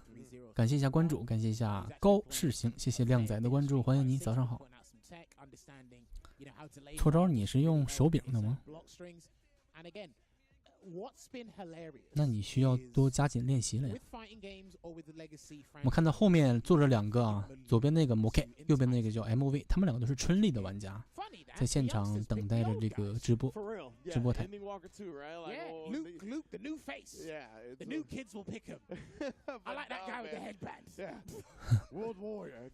手柄确实要熟悉一段时间。I guess that didn't work. Anyway. Man, I'm very excited for this too, just because Samurai, I feel like he kind of embodies that Ryu style of presence, right? The stoicness, the World Warrior, the training of your mind. 帕拉丁这个每次来比赛的时候都是他爸爸开车带他来，然后毕竟还小嘛，现在是刚到16岁，然后16岁应该是可以考驾照，但是目前他还在上学，高中，经常还说，哎呀，那个今天没时间打，我要去写作业了之类的。好，直接压到了板边，重拳起手接了个 Hadouken， 跳出去了，但是这个跳稍微近了一点点距离，被一个下中脚给确定。哦呦，修正的一个中拳的一个中段，角落里面9刀死了，很凶啊！哇，他的连招还没有用攻击起手，还是用了这个蓄力的反摇拳起手，这样会攒多一点的能量啊，很凶，打法也很暴力，好一个下重脚，升龙。这个伤害也是很高的。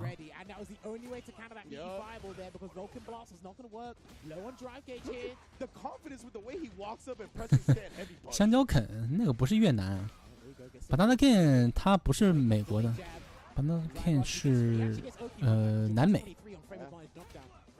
他的 JP 嘛，经常跟他在线上遇到，打排位赛的时候经常碰到 Banana Ken， 那个大胖子怎么是越南？ But he's got to be super close, Paladin. Counter confirms distance for the stand medium kick. Paladin's about to have his drive gauge back. What we gonna do with it though? 哦呦，漂亮！取消了一个1-7必杀，这个时候是刚刚好。这样的话，第3登，能量上差一格。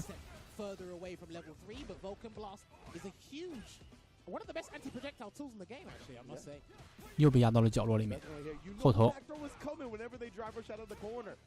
换边之后不敢压，被这样往前压，往前走着压，你看到没？这小孩怎么气势这么强啊？直接往前走路压你。我们看到这个武士龙在角落里面也是完全不敢压，直接自己后撤步。I think he's fine to parry there, but when you're in this range, low forward stand, heavy kick range, you've got to get that perfect parry. Yeah, absolutely. He's trying. 一个头。看这个帕拉丁的这个龙也是非常的老练啊，感觉他的打法不像是10几岁的小孩啊，非常的稳，也不做过多的这种强制的这种压人的动作，就往前走。这样1比0。Samurai。老姜还是更能忍啊，不压你，往后走，抽机会，自己回复了斗气之后就是吧，下中脚摸脚，摸到了就赢，摸不到再说，继续跟你耗。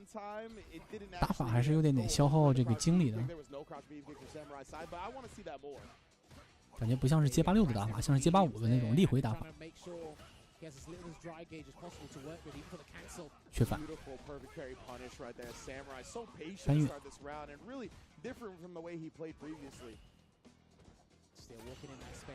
好一个缺反，这个是一个 punish counter， 因为他很多人都是练啊，对卢克的这个波进行完美格挡之后的一个缺反康，好一个插合。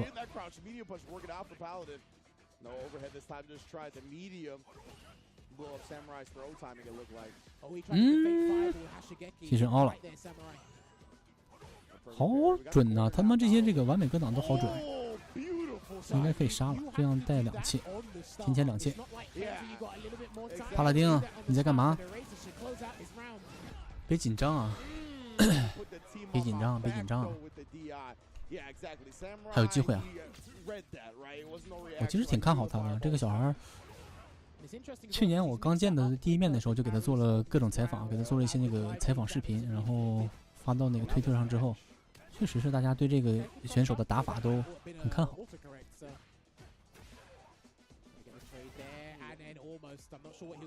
后头，这是骗的，用反摇拳去放假波，然后骗对手起身凹，真敢哦！哦呦，这个做波上之后的这个连招，哇，看来是有练过，很猛。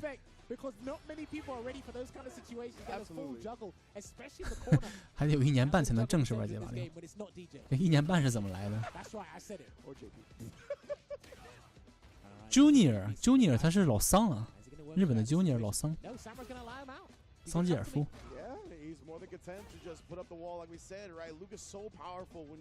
日本第一肯怎么也排不到他，日本肯有太多了，东大没了。帕拉丁你在干嘛呀？不应该输给武士龙啊！感觉有点被磨了这个耐力。哦，你高中还没毕业呢，你也是个小年轻啊，怪不得。但是有很多年轻孩子在玩，虽然他们的这个。他们的经历，他们的学业跟我们不太一样。你像国外的话，学习什么的都次要，没人管，没那么多作业。刚才在第一组里面有几个小孩啊，就感觉有个12岁的一个小孩是吧？他的这个肯玩的也非常不错。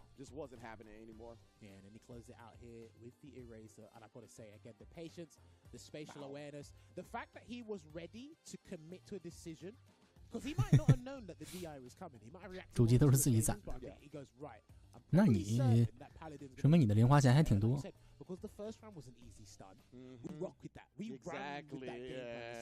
哇，帕拉丁竟然输给了武士龙，这有点让人不能接受。You don't have to DI. It's easy. It's there. Yeah. And slow hanging fruit. But it's like you got to learn to threaten it a little bit and like let them kind of. 饭钱省下来。The moral of the story of the last set was the threat of the tool is as strong as the tool itself. That's the moral of the story here as well, man. It is truly one of the things that you have to master when it comes to fighting. 稍微有点心态有点好像没有跟上。Playing high level competition, they know all your options as well, right? 饭钱能省个电脑出来。感觉我平时饭钱都让我省个街霸6的游戏钱我都省不下来。And then they're not expecting it, right? So, with that being said, as I look at my tablet over there, Paladin will be knocked down into the loser's bracket, which means Samurai will be gone up against Moke. That will be Chun-Li gone up against Luke. And we've seen plenty of that. 电脑买不了，买了个主机。So up next, we should be having, if I'm not mistaken, Problem X going up against OK， 来自英国的景皇 Problem X。Problem X 对上日本的 MOV， 狮子对春丽啊，这一组里面2个狮子是吧？一个Itachi Legacy， 一个景皇，他们俩都是用狮子，2个春丽，2个狮子，一个龙。这一组好奇怪哦，这一组没有什么那种像什么肯啊、JP 啊这类的角色，奇葩角色的一组，还有莉莉是吧？刚才还有一个莉莉。几点开始的？凌晨4点钟开始的，已经播了5个小时，5个半小时。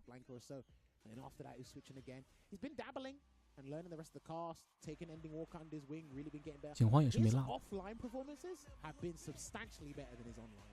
It feels like that, definitely. If you go and look at his record in Street Fighter 6 for the past 8 months, his offline results have been way better.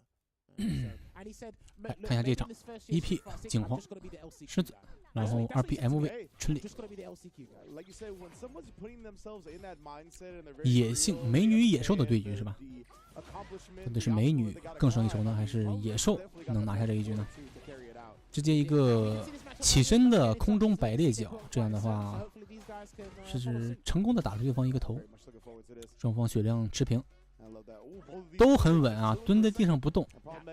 看狮子有一个前斜身的动作是想穿波，穿了这个波发生还是挺快啊，虽然那个弹速比较慢啊，但是发生比较快。角落里面了，发动狮子没有压，哦呦，对空被一个挑中脚给打下来了，好防中断。下中拳截了一个绿冲，警方拿下第一灯。对，又是春丽打狮子。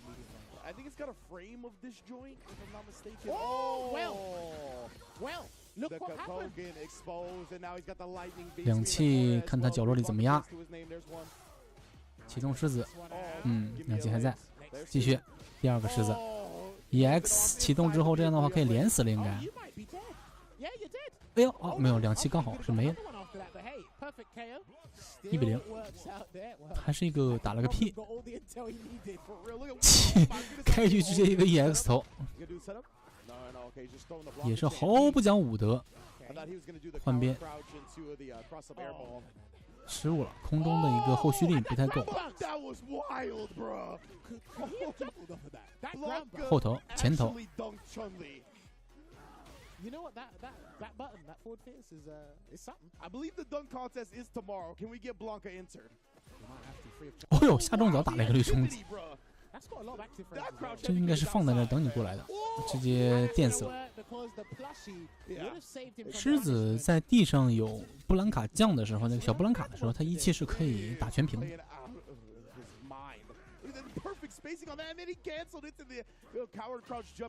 意向。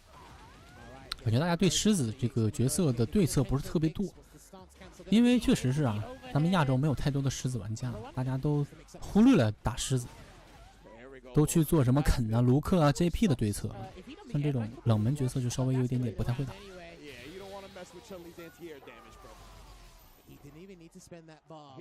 OK， 扳回一灯，依然是啊，景皇的赛点局。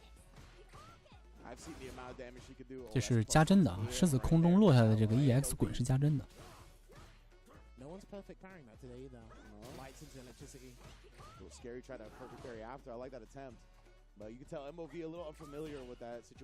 双方稍微的停下了一点点，被一个跳入打，这一下应该是很难了。角落里面还有布兰卡酱3个呢，怎么启动？啊，欧了，应该是没了。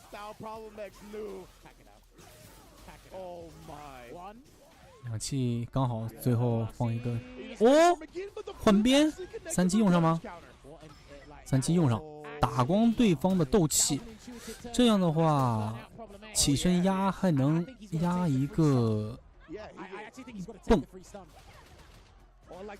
完了，这个打到了空中啊，他应该直接压蹦的，他连那个 EX 百裂脚失误。那个想干嘛呀？他是想抹血吗？还是想加针呢？直接就蹦就好了，我觉得。So I really understand trying to keep him in burnout in that corner, milk some more damage before getting that stun. But when something like that happens, you might, there's some regret. Listen, I completely agree with you. But sometimes 这样 MOV 应该是去败者。胜者组这边就是景皇打，哎，不对，某 K 那边还没有出啊，某 K 要打 Samurai。刚才那个武士龙是打败了帕拉丁，进到了胜者的半决赛。那么某 K 打 Samurai， 然后这边的话。景皇已经在胜者组决赛等。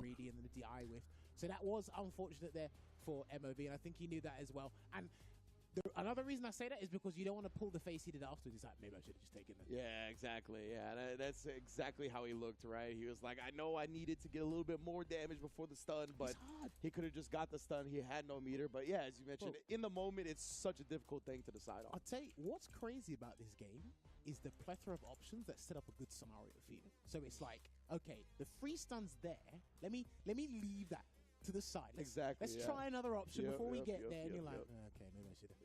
Yeah, and then just one thing goes wrong, and then the thing that you're planning on just can't happen anymore. And you can't predict that, right? You can't predict that for sure. Because again, there's so many things you want to keep track of, and it's like you said, because the combo afterwards, he would have had to walk a couple of frames, then he would have to do the deep jump heavy kick to get the stand heavy kick to connect. Yeah. And all this finicky stuff Chun-Li's got to do to get the right combo. Yeah. And then what's Prospect's going to do afterwards? Yeah, exactly. And he's at such a life deficit that he doesn't want to give him even an opportunity to play it right. So he really tried to milk as much damage out of the situation as possible. Definitely understandable, man. But that might have been one of our fastest matches today, to be honest with you. Yeah, definitely. They just slugged it out.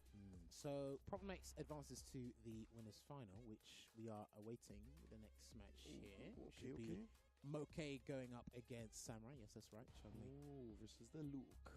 Man, this is quite the Chun-Li pool, man. Definitely a lot of players on display here. Obviously, MOV just going down, but no slouches at all from top to bottom here. Moke versus Samurai up next. And so Problem X is in winners finals? Yes. Boy. He's in winners final. I'm very excited. OK， 下一场 Moke。 What I find incredibly interesting about Moke as well is, again, I like his attitude. 感觉今天 Moke 的春丽看着没有那么丝滑呢，跟他之前比赛的那种丝滑程度比起来，今天是有点紧张还是不习惯呢？失误有一些，大家都有失误啊，可能平时打线上比较打多了之后，突然打线下，再就是这个现场的这个环境啊，以及时差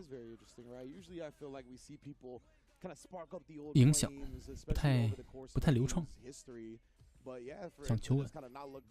And I have to imagine he kind of has a similar mindset for this, right? Where he's like, bruh, I am going to go full force with Chun-Li for this event. I've already invested so much time into this. The Rashid, I think, is honestly a really threatening tool to have in your arsenal. But as solid as Chun-Li is, I just think he really counts on his 看到 Samurai 也是闭目养神啊，心中在祷告。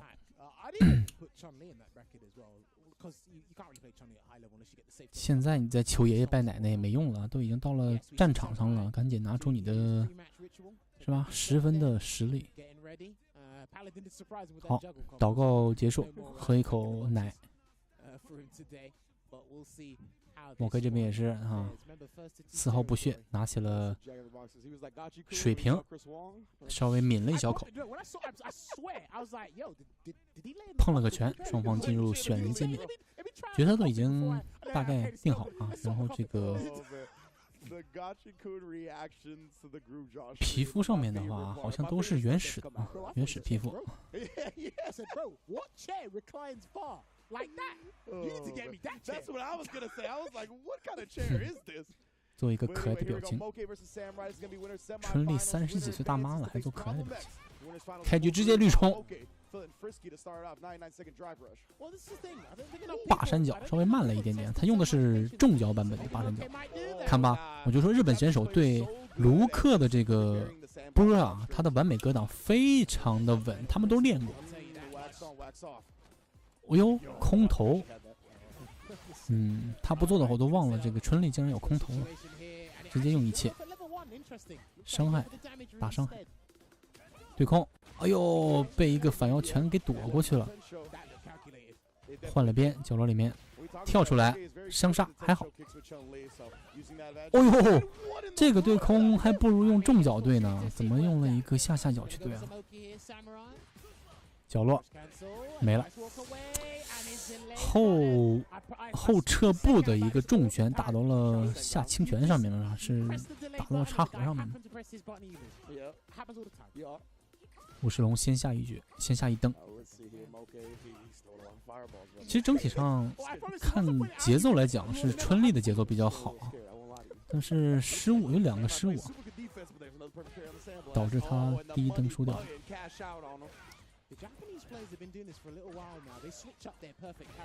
对空还敢对呢，他就是上一局2个对空失误导致他输掉那一局，还是比较自信的。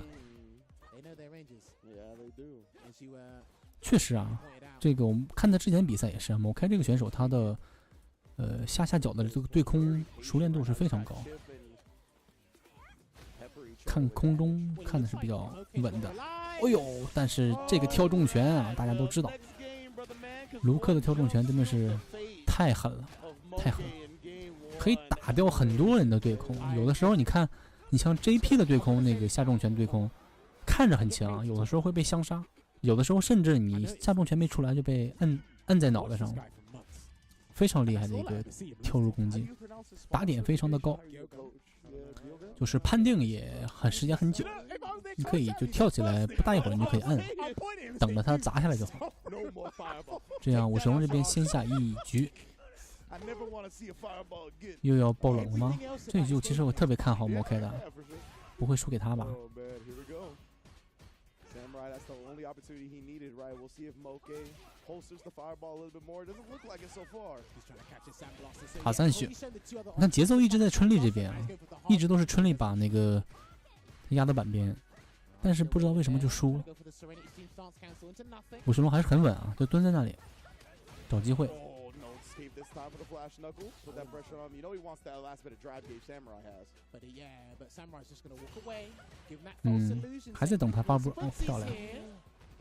前前起身凹了，这样的话斗气不多了。对空，这回用的是站中脚对空，又一个站中脚，对，这样对空才稳嘛。你像上次第一局的时候用那个下脚是被骗了，一切两切。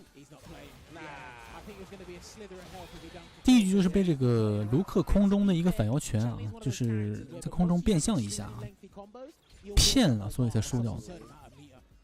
现在他学乖了啊，不用下脚去对空了，直接用站中脚对空。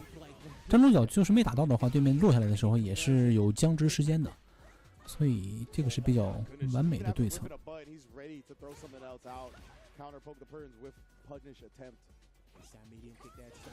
哦呦，跳中脚也是打点非常的低。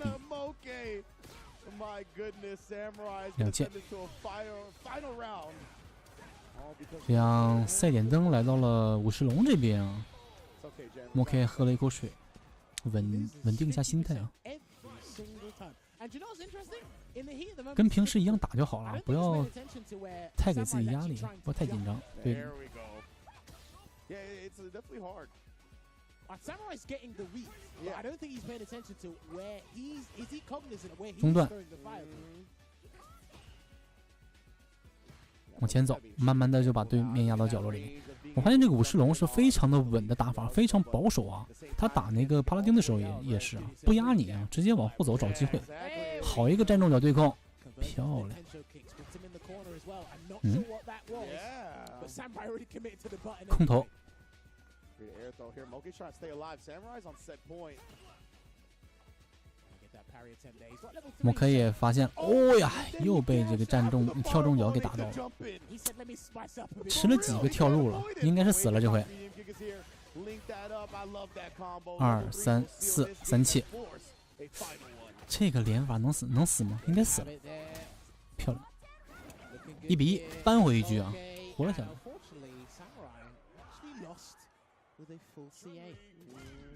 活了下来。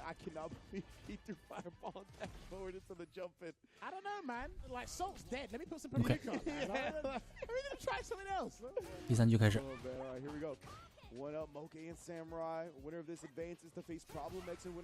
摩开也没那么莽撞的去进攻了，往前进一进，往后走一走。发现这个武士龙的打法有点太保守了，所以他现在有大概摸到对面的这个套路。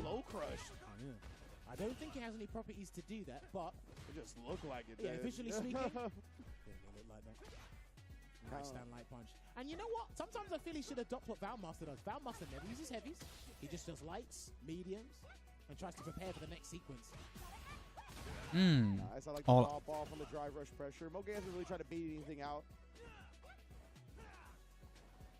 哟，这个前也是出乎意料。起身凹，又来到了赛点灯。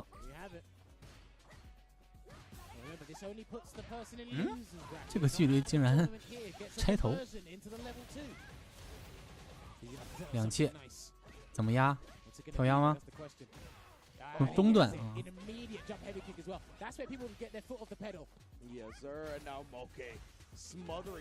下中拳，下中脚，换边。中段防的不错。挂山脚，等你播呢。 Right, he's shown all 3 options to counter Sandblaster now, so now he can just do a variety of shit. 这样双方都来到了赛点灯。哦呦，坐到波上了。这个波一开始快，慢慢的变慢了，刚好是坐到上面。Samurai 这边也还是不慌不忙啊，蹲在这里等你。后又把自己关到了角落里面。他的打法就是自己先防守，关到角落里面，然后是吧？找机会跳入或者是换边。 失误，而且把自己的斗气给用光了。他在用重拳在取消他的一气必杀。现在看他摇嘛，死了。这个应该是可以连死的。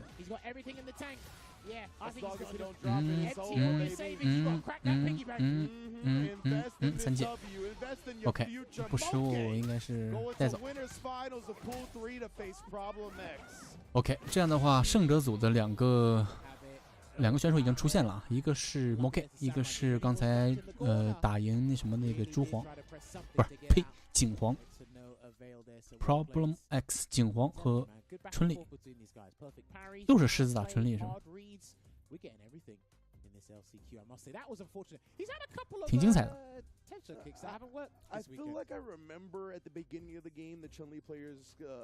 这个Samurai 啊，这个武士龙他的打法真的好稳，好保守，全是防守反击，不主动进攻。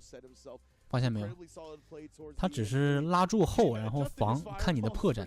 你看这种跳入啊，都是随机的。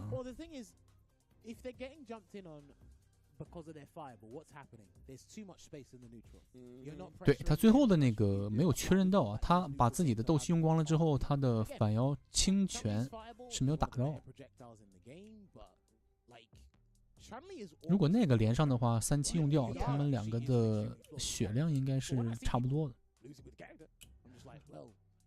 guy just happened to jump. Yeah, exactly, right? And you really want to pick apart why they're losing because of that, right? Because a lot of the times there's not some big weakness or gap that you're like, okay, this is why this character struggles. So because of that, you really want to take a closer look at the context of the matches. And that's what happens to Moke a lot of the time. He ends up losing, right? And yeah, as you mentioned, Chun-Li is so good in other aspects that you can put the fireball on pause. And, you know, the walk speed is still great. The normals are amazing. So you'll be all right. And that's exactly what happened with Moke there. Beautiful adjustment. Well, again, sometimes you watch 这样的话，看看败者组那边还有，我觉得帕拉丁应该可以打上来吧？我看一眼啊。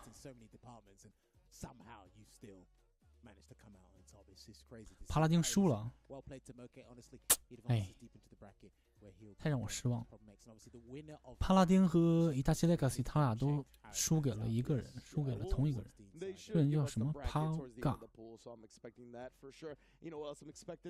Some egg rolls during this break, you feel me? Pagoda in the building, and they are fueling our analyst desk, and they're fueling this apparent, you know, my man Luke is not going to. 这么看好的一个小伙， But let's put the egg rolls in, crush your cravings with Pagoda snacks. It's going to be a good time. I've already been grubbing on the egg rolls over there, so you know I'm looking forward to getting some more. Well, I mean, I did bring some. 感谢默默点赞的阿刘兄，谢谢靓仔，辛苦了。发现我的赞都已经点到500了。不容易。Oh, so my death stare didn't work. Okay, jammers, I'm gonna remember that. I just walked past you guys and said, "What they?" 感谢阿刘的那个称心如意。 Anyway, it's good food. You guys should. I'm gonna put you in Group F next time. I want you to know that. All right, everybody, we'll be right back with the conclusion of Pool C. Do not go anywhere. 又要休息了吗？刚好我去倒杯水啊，休息几分钟。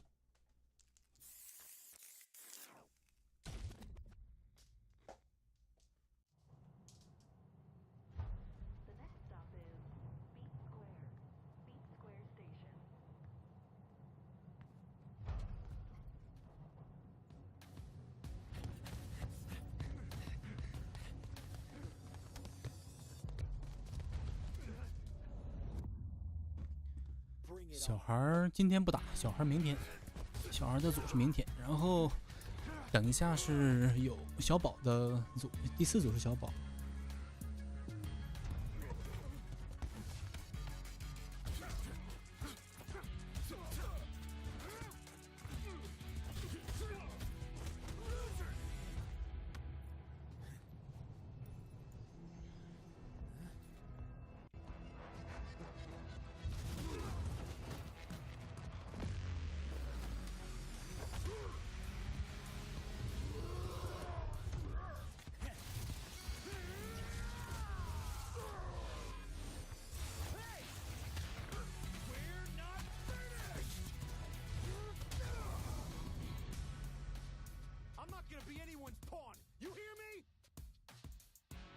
显示屏都没买，主机连电视也挺好。虽然刷新率会有一点点影响，但是一开始入门的话没有太大影响。入门用电视啊，用什么都一样。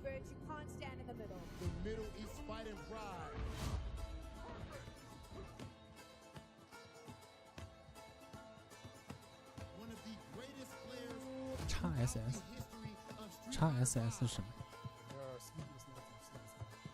It's just this rivalry. I love it.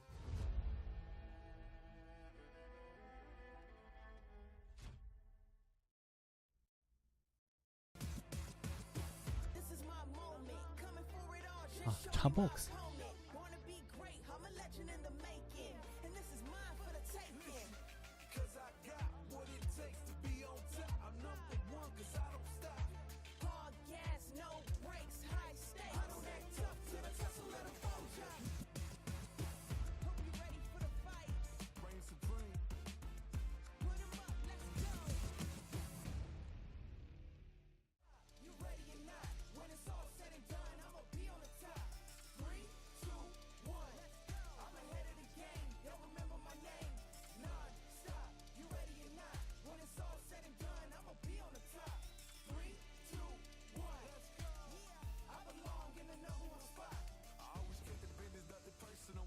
See nothing, I just barely scratch the surface.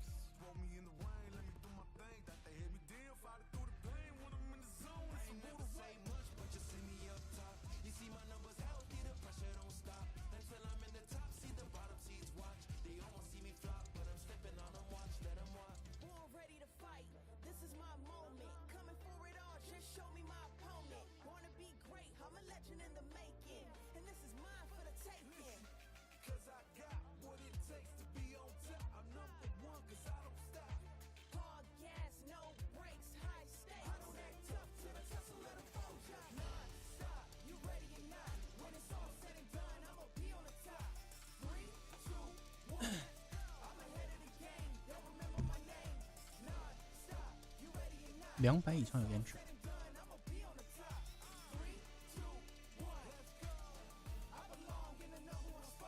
你说的是那个什么吧？你说的是联网的速度吧。 Welcome back to the Capcom Cup LCQ and specifically the Analyst Couch powered by Pagoda. I am joined here with one of the voices of Street Fighter 6, Vicious. What's up with you, bro? Man, I'm chilling. Vicious I got here a little late, but I Vicious did 怎么留 see 胡 a 子 lot of 了 the bodies fall as soon as I got here. It's pretty It's exciting. crazy. You know, I've 现在 noticed 采访的这个人叫 Vicious， 也是一个 I feel like there's too many 非常 on 知 the 名的一 stack. 个解说， I feel like I need to like 越南裔吧，好像是。 see like this Right is there on the what I'm bottom. saying. You don't Come on. understand? Like I'm 线下的时候跟他交流 I 过 am 几 of 次 the，nature Yes. of 人非常好， Exactly 一点架子都没有。 I understand. So you're gonna do this with me? 非常 nice。 I was actually very surprised. I'm actually very surprised, but Oh, I'm glad to be here were in we general. supposed to actually tap? It's fine. Okay. I'm just surprised. You You never know tap that egg rolls. you don't, listen, You man. never tap You're egg trying to rolls. get clipped right now. That's what it is. I'm saying. They're trying to clip it and ship it. I'm trying to be serious. With that being the case, one, okay, please partake. And first, can we get a review real quick? Oh, what flavor is this? It's fire. That's the flavor. It's fire, Vicious. But I got to ask you about something specifically. This Capcom Cup. It's a little hot, actually. $1 million to first place and everything, right? Mhm. Okay. So we seen how crazy Group F is. You know, you 我们比赛还是进行的很激烈的，这个毕竟总奖金200万，200万美金，什么概念？ I'm putting you on the spot.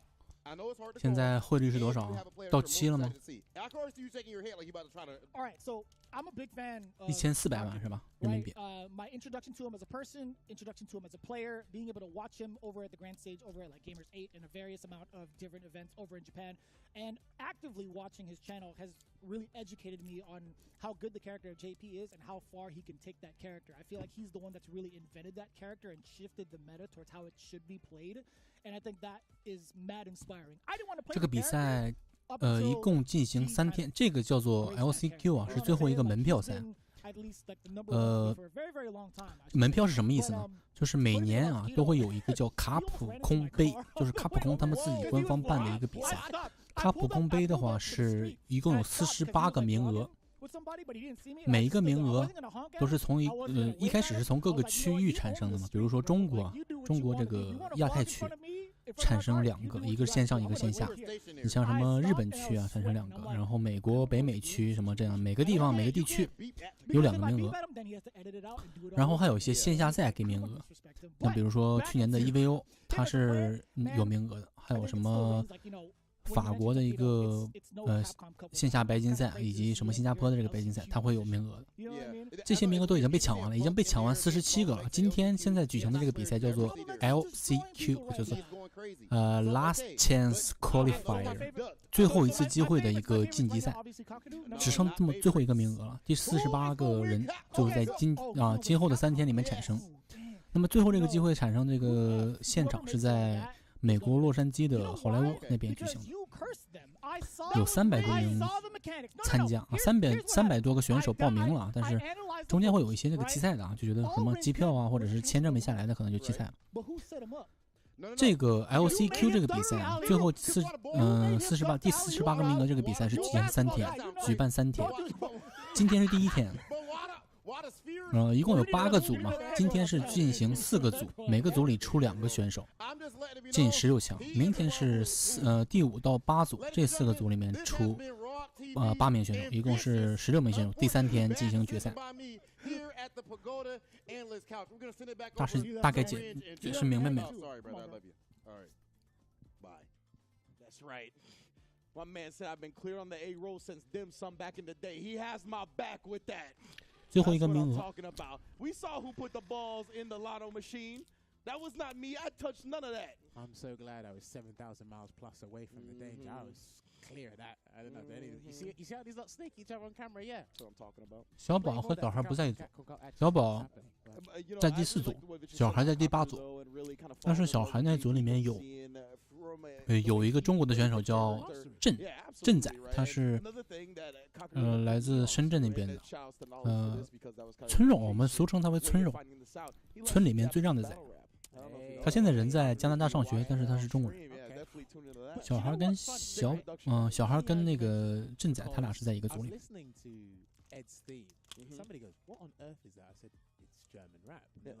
How could you listen to that? I was like, okay, I can understand why you wouldn't, but because I appreciate hip hop, it kind of just. 我们这边现在晚上9点。 Kind of just transfers everywhere. Like it might not be your thing, but it's like you can go. And Japanese rap's actually kind of serious. No, it's really sick. Like I didn't understand a word that was being said, but the deliveries, the flows, the energy. I was like, I could sit here and watch this because for quite some time. They can listen to 90s hip hop. I don't understand anything. Exactly. But it sounds fun.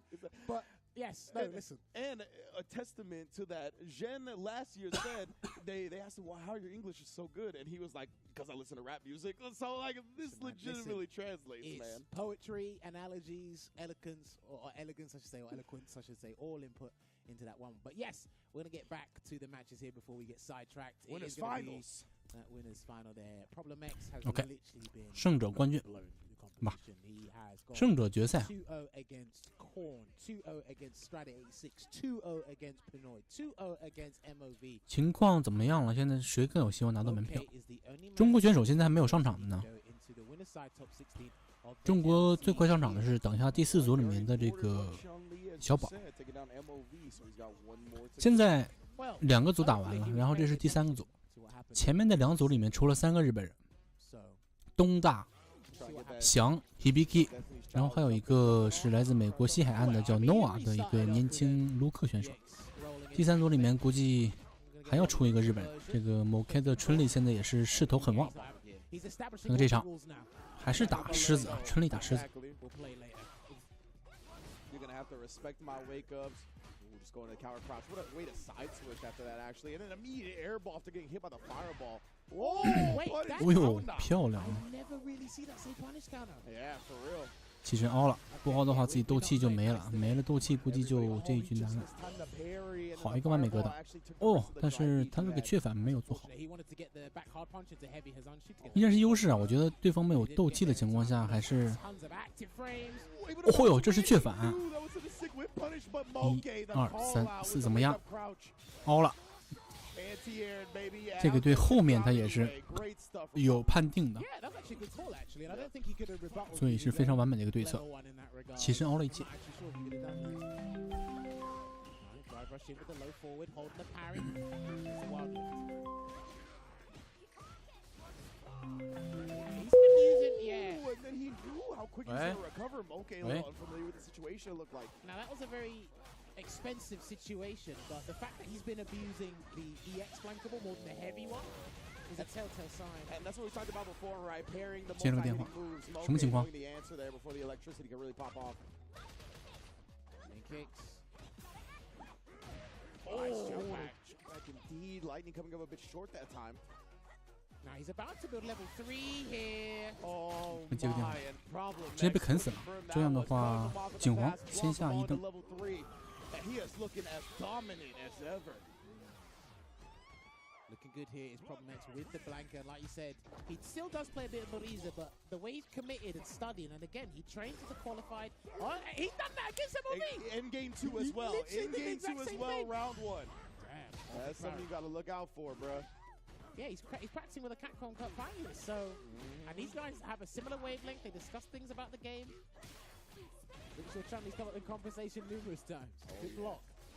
You see, after popping off with the OD balls before, right, Problem trying to block it out, make Moke think about multiple options. Oh, he blocked out. He's learned his lesson. Yeah. He learned his lesson from Itachi. He said, I'm not trifling with that at all. Yeah.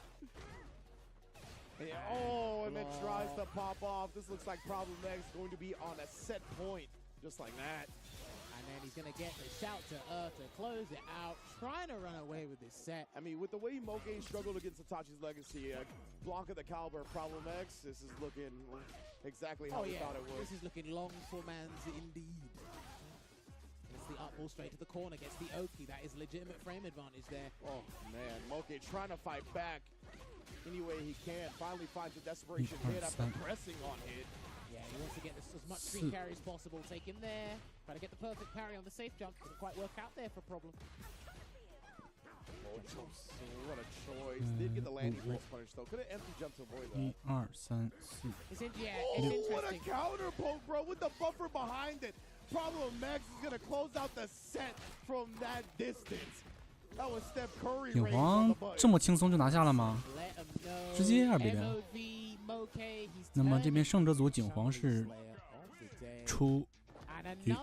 Dominating performance there from the boy Problem X. I showed no bias because it was too fast to show any bias. For real, though, you didn't need to. Nope. My goodness. So, what was interesting about that was today he hasn't lost a single game. Wow. 2-0 against everyone he's faced. 2-0 in the entirety of his pool. Man, there were some heavy hitters. He took down MOV and Moke 4-0. That was 那么胜者组这边出了一个狮子。 Yeah, it was all there. And I just don't think Moke had any time to think or try and adapt at all. So unfortunate for him. And he truly, I feel like I see this less and less as online becomes such a prominent part of our scene where there's a separation in level of play from online to offline. 100%. But Problem X, he really seems like one of those players where there is a clear level up when he is in person. Dude, it's like, again, he relishes in the offline scene. But again, we saw this in SF5. He probably had the most Battle Lounge games, like, ever. And, like, he will play and play and play because he's a kinesthetic learner. He just learns by feel and it comes over time. That's why he's, again, openly admitted, he said, look, it's been a bit slow. It's been tricky. If I have to be the LCQ guy this year, so be it, because I'll try and come back and work on it. And again, that Blanca's looking fine. It's looking fine. I've got to say he's working on it. And then that means we might be able to pull up the graphic. Can we pull up the graphic and see the top 16 at all? I want to see if he's got his opponent determined, or we have to kind of see who he will be going up against. Yeah, I'm not sure how the pools actually play out into top 16. Like, I don't know if our qualifiers today are going to be facing each other or if they're going to have to wait to see the qualifiers of the second half of pools tomorrow. But we're going to find out shortly for sure. Yeah, Mother Base just told us that we're going to get the graphic up soon. So we're going to take a quick look at top 16. He should be going up against the winner of Pool F1.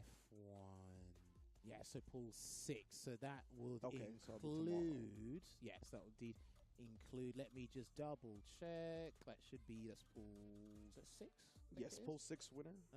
So that means... Who's in that pool? I got you right here. Nemo, Margot, Ryusei, Rikkeman, Flash Metroid. So, okay.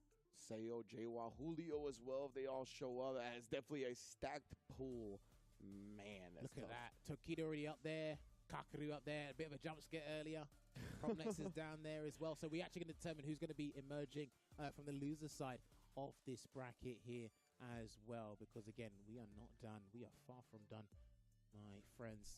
All these players look so strong as well. And, yeah, as Jammers just mentioned, we have determined Problem X, the Pool 3 winner side. But we 这 still have 边 Pool 3 loser side. 出现3个胜者了吧，是吧？一个是东大 Tokido 第一组的，第二组的卡 K 日，行，以及第三组的这个景皇。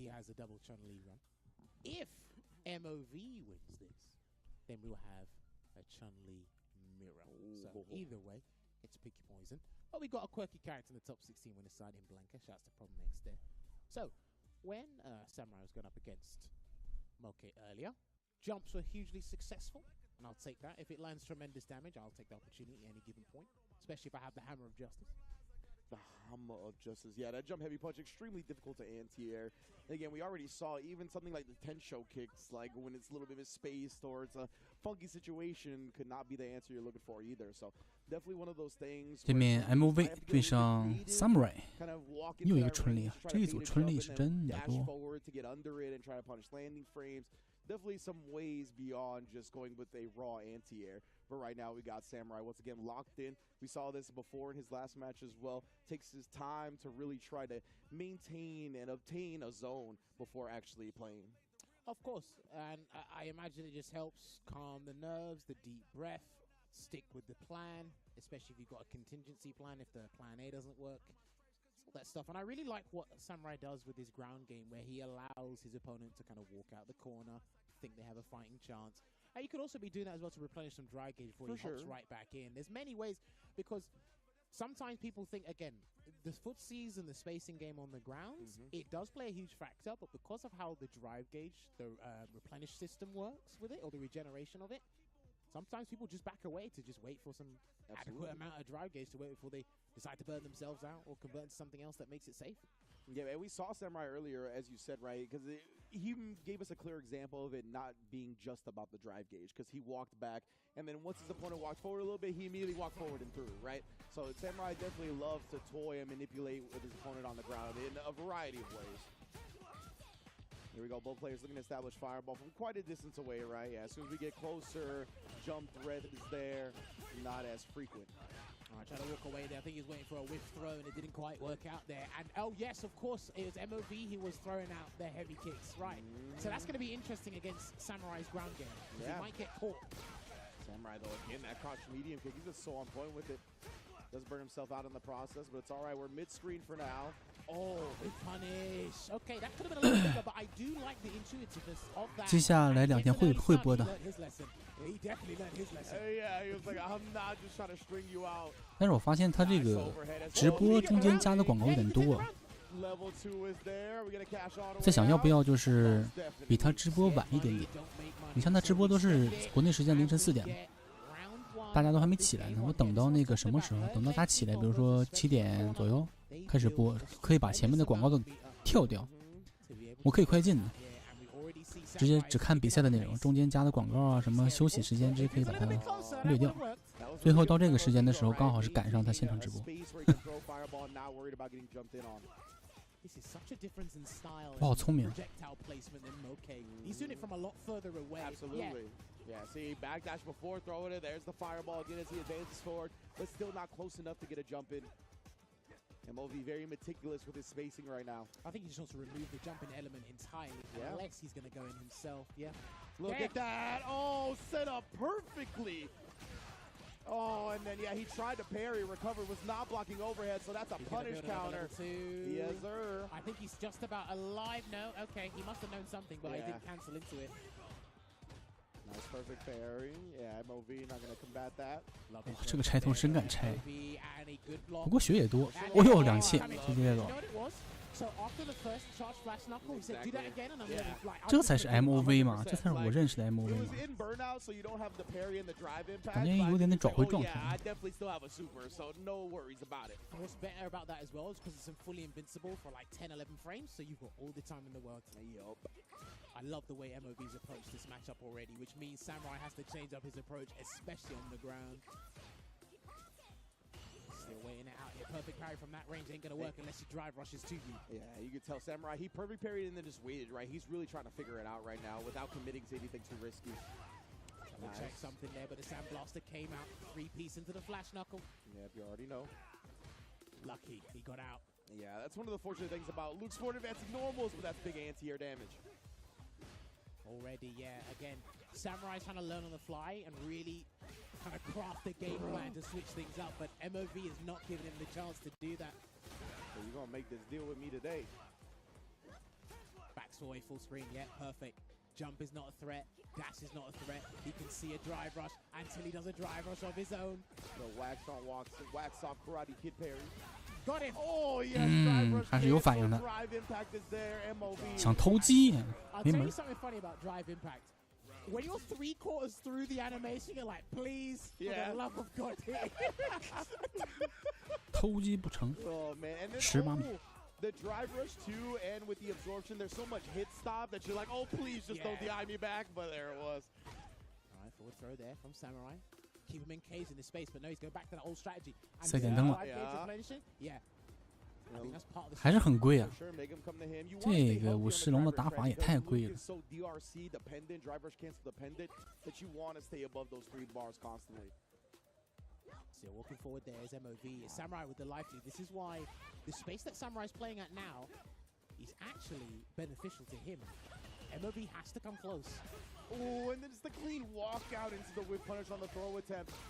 Samurai here, yeah, he's going to hold that meter. He wants it for this next round. Didn't want to burn himself out from that crouching medium punch there, and he'll be happy to play from here. Yeah. Do whatever you want. 龟是没用 45 seconds on the clock. 他就这样龟赢了好几局了，我 He's 觉 trying 得 to。walk forward, MOV perfectly placing the crouch medium kick. 哦，被截了一个绿冲 The。fireball, so he was free to act as soon as he saw the drive rush. However, he got the lead. He's got to do that again and then wait. 蹲下不动了 Yeah, they're dragging this out. They'll drag this out. 看谁能忍，这是在比对方的忍耐力是吧？对方互相看了能有5秒钟，中断。 It looked like he let go of up. Yeah, exactly. Right at the It last did. minute. Now just We talk. annoying him, peppering him with damage here. MOV, this is a significant life lead he's gathered. That's it. Ooh, the hit confirmed. Double drive rush cancel. We're getting a Chun-Li 3期 mirror and losers OK finals, fam. 武士龙 And there 再 you 见。 have it. MOV taking it over Samurai 2-0. Just when we saw signs of life of Samurai coming back, MOV had other ideas, and I gotta say, 这样2个春丽啊，在败者组要遇到 2个日本春丽。 worked out well. So MOV must stay seated, which means, as Ringe alluded to seconds ago, we're going to be graced with a Chun-Li mirror. Indeed. So we're going to get one Chun-Li into the top 16, right? Loser's side, Moke and MOV. Very excited to see this one. And as you mentioned, one of the big standouts that is a difference between their two play styles is the way they throw fireballs, right? MOV definitely prioritized. Who knows if it was just a Luke/Samurai matchup thing, or if that's how he traditionally throws his fireballs. He tries to do it outside of jump-in range. And really, that's a good spot for Chun-Li's that like to do it anyway, right? Because it gives them a greater time to drive rush and get a better advantage. So we'll see if he's looking for that, if Moke tries to pepper it on, because they're going to have the same normals, right? So there's same ranges in terms of effectiveness. So I want to see, especially because of that, how they use the fireball. Well, just going off of what you said literally just a second ago, the normals. Yeah. You could actually take Kikoken off the cards in neutral and only apply it as part of combos. We can actually play a footsie game here, but it's like, okay, he who crouches medium kick first, they might win, but they might lose. Yeah. Right? Okay, we saw MOV use stand heavy kick on the ground way more than Moke did. Moke used it in significant areas. The funny thing is, because Chun-Li's jump is slower than many other characters, you're not going to see that 小孩明天上 like you would see with Luke. So you might actually be seeing more Hazanshu's on the ground. I definitely think we're going to see some Hazanshu's. You could see that, you might not. They might throw caution to the wind and take different uncharacteristic risks, which I understand that because it is the mirror. And remember, as well, these guys are trying to get into top 16 losers side. So I wouldn't completely play by the book. Yeah, and we've seen that Japan has been very strong at perfect pairing fireballs, whether it be raw fireball or in block strings. That's another thing to take into account here with how they're going to use their tools for sure. Very excited to see this one. Again, this is going to be qualifying into the top 16 for Sunday and losers side. This is going to be Pool 3, pretty much our last match in Pool 3, 100%. Then we'll be moving on to Pool 4, which will be our last pool of the day here, which includes the likes of, Punk, Daigo, VX Bow. You're not going to want to go anywhere, that's for sure.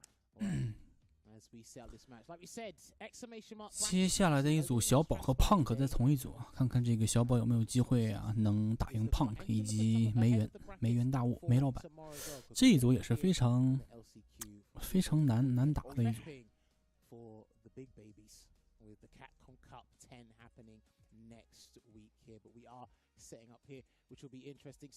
对，威力和点点那边现在人多了吗？点点一开始播的时候也不多啊，有那个百十来个、几十个人。现在可能也是有点起来了。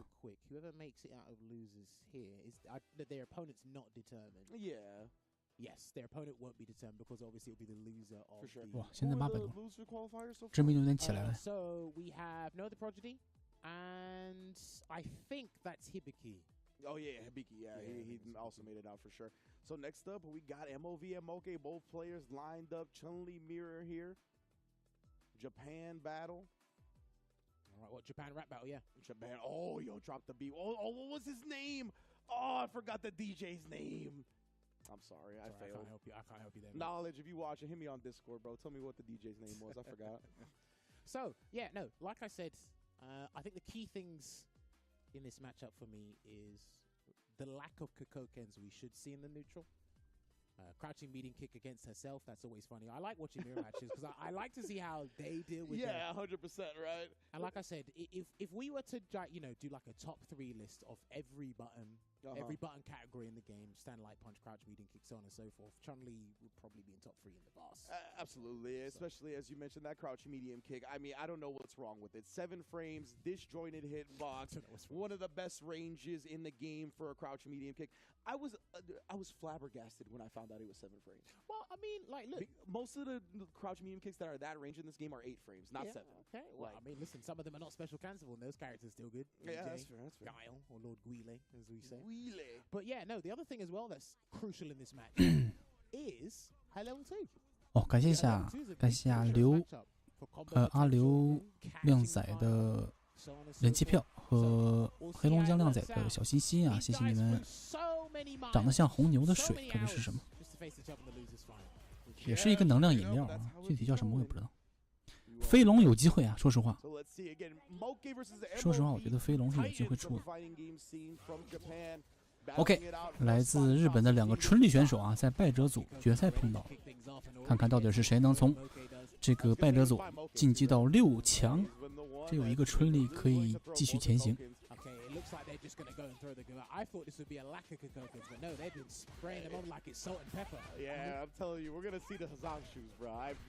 首先被压到角落里面的这个是 MOV， 它是灰色的啊裤子。蓝色这边1号皮肤的是 OK， 双方都是有战队的，都是职业选手。Not taking any risks, but he's been bullied to the corner. How's he going to get out of this? Oh, walk up, snipe with the crouch medium kick. That's how. Side switch. And that side swap there into the grab and just going to slowly keep him capsuled in this corner. Beautiful use. 漂亮，这样的话一个下脚怎么压安全？他是放了一个霸山脚，是骗对方头的，骗拆头的。又换边了，双方就在这个角落里面打了10个回合了，一气就死了吧？一气果然。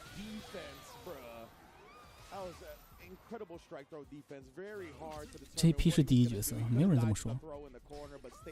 可能是3个月之前，大家或者是刚出的游戏的1、2个月，大家都说 JP 是第一。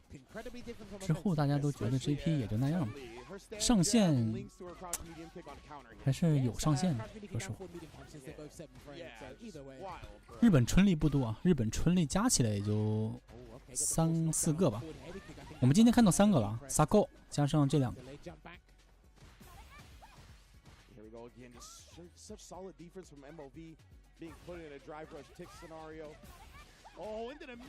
然后还有一个叫三太郎的，三太郎他的春丽也是比较强，没有来。Jammer. And I'm glad you pointed that one 3切 out. That was such a good way. When you're a fellow Chun-Li player, you know the timings. You know what it's visually supposed to look like. The fact that he delayed it like that just completely threw Moke off. But now what I can't discern is if it's the animation that's throwing them off. Because does it look like something else where they stand and then they just go, right, I'll press it super It late. might be. Woo! And there you go, Hazanshu over the Kikoken already. Dunked her off the ground with that one because of the punish counter. And there's a heavy kick on punish counter. That did a nice 30% there, Rinch. The impact to the sound effect. Let him know. Crouch medium kick into the drive impact. Moke not ready. Oh, and just a fake overhead that time after closing out the last round with the overhead. MOV switching it up to the low. Masterful. Looking good here. Oh, make this deal with me, dog. You know? Dude, he's made the smooth sailing here, MOV. He is. He's been He's looking had no clean. trouble. Definitely very little struggle in this set. Jumped in and delayed the lightning legs as well. Valmos used to do as a tactic in SF5. I like that.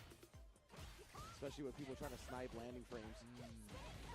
Conversion to the light spinning bird kick here. Gets him to block. Still in the corner here. He can fight his way out. And he has shoots his way out. I didn't even know he could do that. Yeah. Going straight over Chun-Li's buns. Oh, yeah. So that's one of the things with Chun is that you have to be a bit more careful on the light streams because she'll press an additional one out of range because of that counter hit links, like you said. Forward medium punch, crouch medium kick. She doesn't have to immediately send the drive rush cancel like other characters. Still pressing hard kick in the neutral with such confidence is there. And he gets the conversion straight into the corner and another delayed jump on defense there from Moke. Okay, he went for a regular jump this time round. I think because he thought the delayed lightning lace was coming out. Still weighing it out here. No fireballs. I like how you don't throw fireballs against yourself. Interesting. I know, right? Lots of tension in the air. You can feel it, man. Oh, that's good. A nice little chunk of drive gauge off. Jumped again. He's really trying to anticipate Moke's fireballs. Just inching his way closer. MOV finally finds him in range of a throw. Tried to sneak in the overhead, but Moke more than ready to check that one. Frame trap there with the stand medium punch. Oh, he actually didn't combo. Yeah, that was unfortunate there for Moke. Level 2 can be a big factor here. That was game. MOV has a huge chance at actually closing out the entire set. He hasn't thrown a fireball for a good 15 seconds either. either. Oh, man, there's one. But he's doing it at a smart range where he's not going to get jumped in on. Yeah, but it level 2 is the threat. That's why it's level 2. He's got to be careful. It's the drive rush cancelled. Yeah, he has to force something to happen. He gets that throw, extends his life lead. He's been 时间不多了，10几秒。 with the jab, trying to bait Moke into it. Or excuse me, MOV. All right, we got 10 seconds on the clock here. Moke, he can hold on to this lead. And if anyone uses super, it freezes the timer. If anybody uses super, it freezes the timer. 时间够吗？他3气的话，应该是要要时间要 freeze 住，要冻住的。这样的话，血量反超了。但是起身的话还是有机会。2气跳吗？不跳。磨死吗？啊！这是谁赢了？谁赢了？EP 赢了。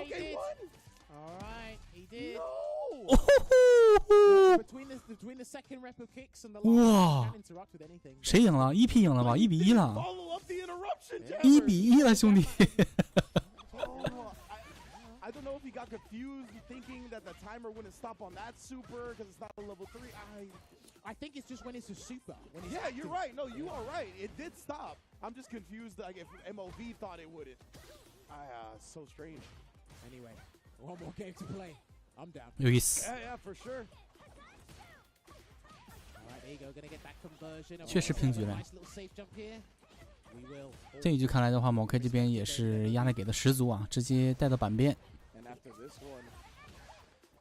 中段防住。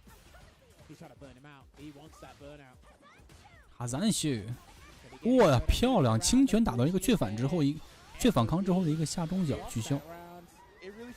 又来到了赛点灯，这样的话，看看 MOV 看有没有机会再重新扳回一灯。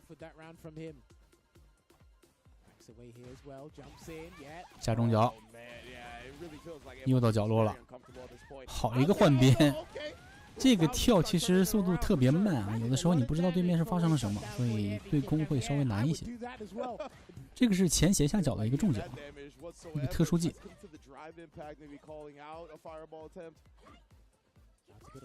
双方就开始回到了这种长距离力回的对决，跟着波往前走。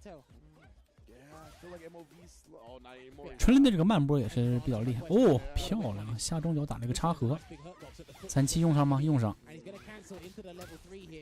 先把血量优势拉大，但是还是很危险啊。对面黄了之后，有可能摸一下哦，漂亮！一个千中拳是打到了一个起身的抢招。这样的话，双方都来到3点灯，资源上的话3比0，资源差的有点多，但是看看有没有机会用掉，早点用掉这个3气，用掉吧？2气吗？没有，直接是攒下来啊，等机会。哦呦，刚才这个缺反抗为什么不连招啊？连吗？1气。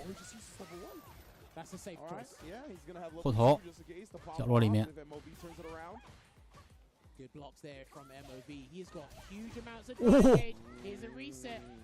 这一套连下来怎么压？中段防住了，漂亮！这样的话带走了 MOV， 再见啊！无缘晋级16强，第3天见不到他了啊，直接可以回家了。这么样的话 ，MOK 啊是败者组16强，这样的话1组、2组、3组6个人啊已经出现的人已经聚齐了。接下来第4组里面的话会出现我们中国的选手 VX 豹小宝，还有那个对我们中国这个看客老爷们的怎么说呢，话题大增的一个选手啊 Punk 一顿操作猛如虎，一看掉血250，终于到小宝。没错，估计中间可能还要再插一段广告之类的吧。他们这个就是比较磨叽。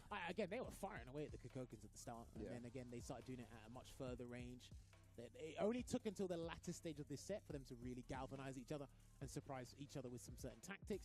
But Moke was just a little bit more resilient, a little bit more patient. Yeah, it really felt like Moke set up off the counter hit jabs. He was able to convert like right here, right? He was just a little bit better in his jab game. This was the flub right here. So yeah, the time does stop. You were right. Okay. And he just didn't combo off the punish counter. So yeah, all he needed to do was jab, back fist, crouch him, anything. Yeah, literally anything. Literally anything. Like that was such an unfortunate thing. MOV actually had the set won there. 就差点转回。 It was over. 问题是他也没怎么插广告，他就是中间休息啊，打2局中间就休息个4分钟。这个休息中间也不是什么广告，好像有广告吗？没注意啊，光看到那个倒计时了。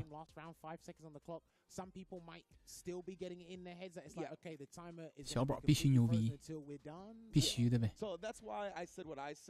感谢一下关注，感谢一下白给汪，谢谢靓仔的关注。早上好，中午好，中午好。看看小宝能不能是吧，把胖克打下去。 do the trick. One jab, and it's like, but even then, you have to believe. It's like, just do the combo. Yeah, Wait for it to. It's like when you're playing a basketball match, NFL, anything. Wait till the ref blows the whistle. 对啊，旁边就放一个街86的一个什么艾德的那个视频呐之类。这不就是红牛吗？刚才有人问说红牛旁边的那一罐饮料是什么？这不就是红牛吗？只不过2个颜色不一样的红牛，一个是稍微淡蓝一点，一个是深蓝，2个版本。The Nova Pro is ideal for any fight you take on, especially when $1 million is on the line. You feel me? You might hear when it says time's up as well. If you don't hear it, then 这个是个广告，这是什么 But shout out to Steel Series. Honestly, appreciate that. Official headset of Capcom Cup X。这个应该是那个赞助卡普空杯的一个耳机是吧？现场给提供的这种免费的耳机用。 稍微的一点点广告。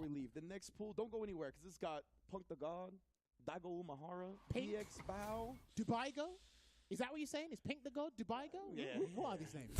You ain't gonna want to miss them. 大家不走远啊！接下来第4组里面会有日本的梅老板梅园大悟，以及来自中国的深圳的 VX 宝小宝，还有日本不是美国的人气选手 Punk 打 Gold， 也是话题满满的几个选手啊。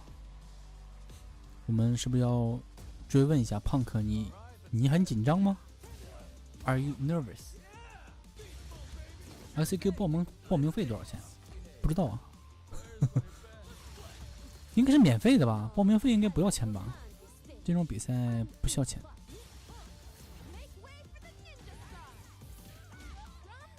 谁都可以去。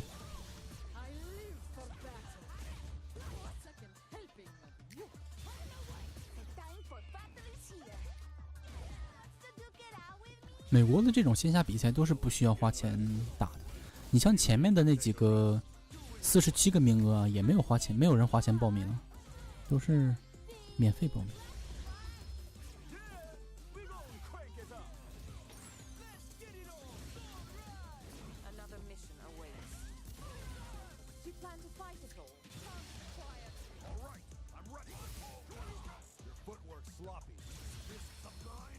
有人问老黑吗？老黑是谁呀？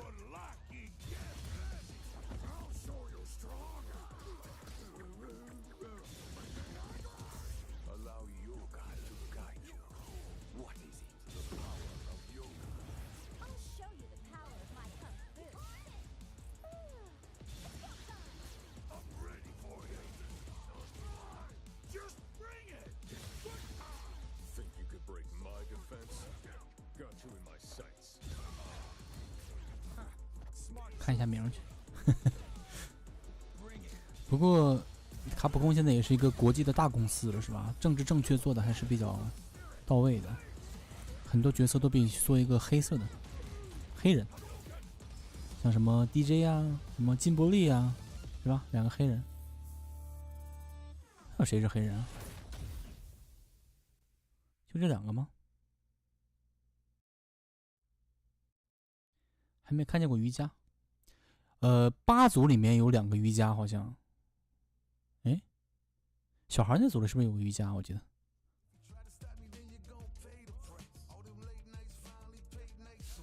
忍者金伯利吗？卡波拉。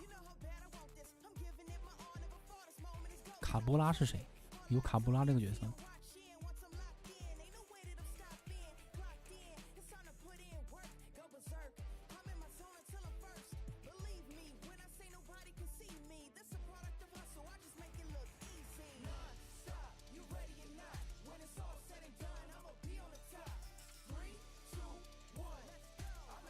卡波拉就是金伯利。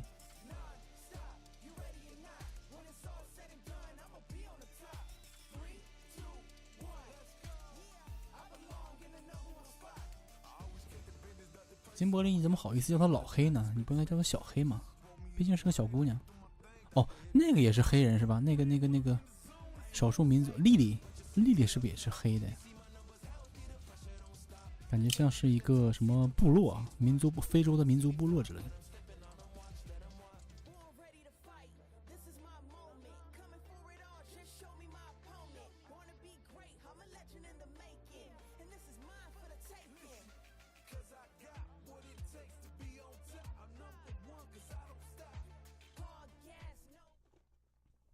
Welcome back to the Capcom Cup Last Chance Qualifier, and of course the. 这个就是今天第一组里晋级的那个选手啊，叫 Noah。Noah, the prodigy. What's going on? Noah. Feeling great, Rob. Feeling the energy. 他败者组晋级了，他是在东大那组做了一个采访。So, tell us about that. Your run so far throughout LCQ. 穿着那个短衫的那个不是吗？Keeping that mental in and just getting the job done. Yeah, so you know, I actually saw your first match. I think it was. So you win the first round. So Noah goes, he wins the first round, and then immediately like. 啊，墨西哥的话应该是属于西班牙，叫什么拉丁是吧？拉丁美洲，拉丁美裔。Another word for that you use, another phrase is lock in. You got to be locked in. Yeah. Where does being locked in come from, bro? That's like a famous thing now. Just growing up, there's so much distractions in the background. Your dad's playing TV, loud music. You got to lock in. 这样今天晋级16强的就是东大 Noah 以及翔和 Hibiki， 然后第3组里面的是 Moke， 是败者，然后那个是景皇 Problem Max，6个人晋级。DJ 啊，DJ 确实是老黑。DJ 很多啊，哇，今天好像没有看到 DJ 啊。感觉厉害的 DJ 都已经晋级了，是吧？Keep us in a safe environment because where we come from is not really a safe spot. So this was just a way, like he said, like if I can see you in the house and I know what you're doing and you're not doing nothing stupid, this is a good, and he liked the people in the community. Okay, so when you walked on set, you talked about the fact that your pops will be tripping. He's not here at the venue right now, but he said he'd be tripping to see how big the FEC has gotten. Like, what is it like for you? Because you were around. Just from going to like smaller venues, like to this is like really crazy. Like he would be like, whoa, like he'd be like, I knew this would. 这个现在采访的这个选手叫 Noah， 19岁，曾经啊一度自称是什么北美第一卢克，然后嘴有点臭。经常在那个社交媒体上各种喷人啊，看不起其他任何选手，总跟人对骂的一个年轻气盛的孩子。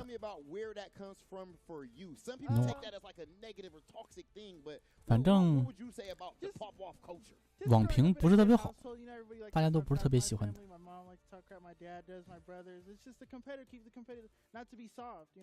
Okay. Yeah. Oh, you said keep it. He said growing up in a good household, everybody talk trash. Yeah. Okay, I fully understand. But in a good way. Pops the same. 天才少年。It's not toxic. It just meant to. Okay. Yeah. And as far as your specific matches that you had there, first, of course, you actually played against Tokido. Yeah. Actually, before the Tokido match, you played against Lord Venom? Lord Venom. That Lord Venom. So I bet some Bison Bucks. Of course, Big Hollywood would never actually bet money. Never gamble. 再过1年半，你也有可能是天才少年。不远。刚好你是吧？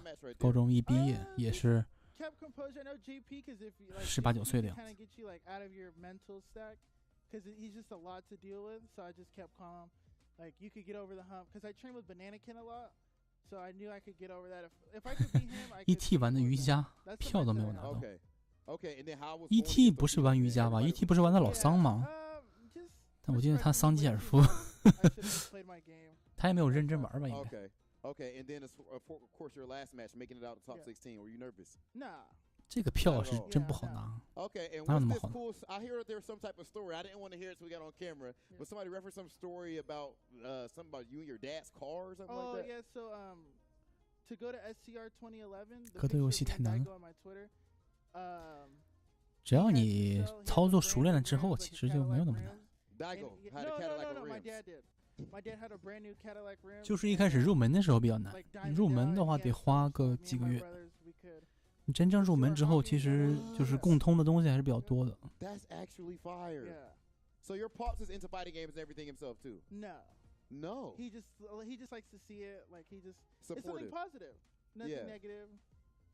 It's just a good thing. My mom and dad, they really like it. So. Okay, all right. So right now in top 16, right? Yeah. Now you're officially in top 16. That's going to be on Sunday. Do you know what it's looking like? Who it's looking like you're going to be going up against? No, I don't like to look to see who I'm going up against because I just like to go in it and just play my game. 这小孩这个腿闲不住啊，一直在抖， They go into the match thinking too 还是比较 much. 浮躁 I 感 kind 觉 of learned that from my mentors, Mike Ross and F-Champ. 感谢一下关注，感谢一下 Peter， 谢谢 Peter 的关注，欢迎靓仔。 Mike Ross, legend, Shin, legend, 什么时候到下一场？ champion, 快了。 right? Like, so tell us about the relationships you have. 这个采访完之后应该就到了。第4组的第1场应该就是Punk要出场了，我看一下 Punk 他要打谁。 See how far I can make it in this business and going over replays with Mike, going over replays with F-Champ. 第 We go 4 over it all the 组。 time. And I like them because they keep it real and they won't sugarcoat nothing. Like they'll tell me straight up, no, you play like trash. Okay, or no, that's you're fire. messing up. Yeah. No, you want to be great, you can't do this. No, you want to be great. Punk 第1个对手是白白的啊，就是他直接从第2局开场，因为毕竟是有实力的选手嘛。他第1场白白，第2个要打的应该是叫 Coach Tex。 Okay, so your confidence, man. 然后下面第一个上直播台的叫伊拉一系，希拉一系，白石是一个日本人，白石日本人打上一个叫 Golden Champion 黄金冠军，这个要上直播台。然后这个组里面会有 Vex 宝，小宝要打 Double OD 是吗？小宝很快就会遇到 Pierre Bollock， 就是那个朱莉玩家 Pierre Bollock， 来自哥多达黎加，是哥多达黎加还是多米尼加？多米尼加应该是。然后梅园这边的话会碰到 Mono， 挺有意思。这一组知名选手还挺多，1、2、3、4、5、6个知名选手。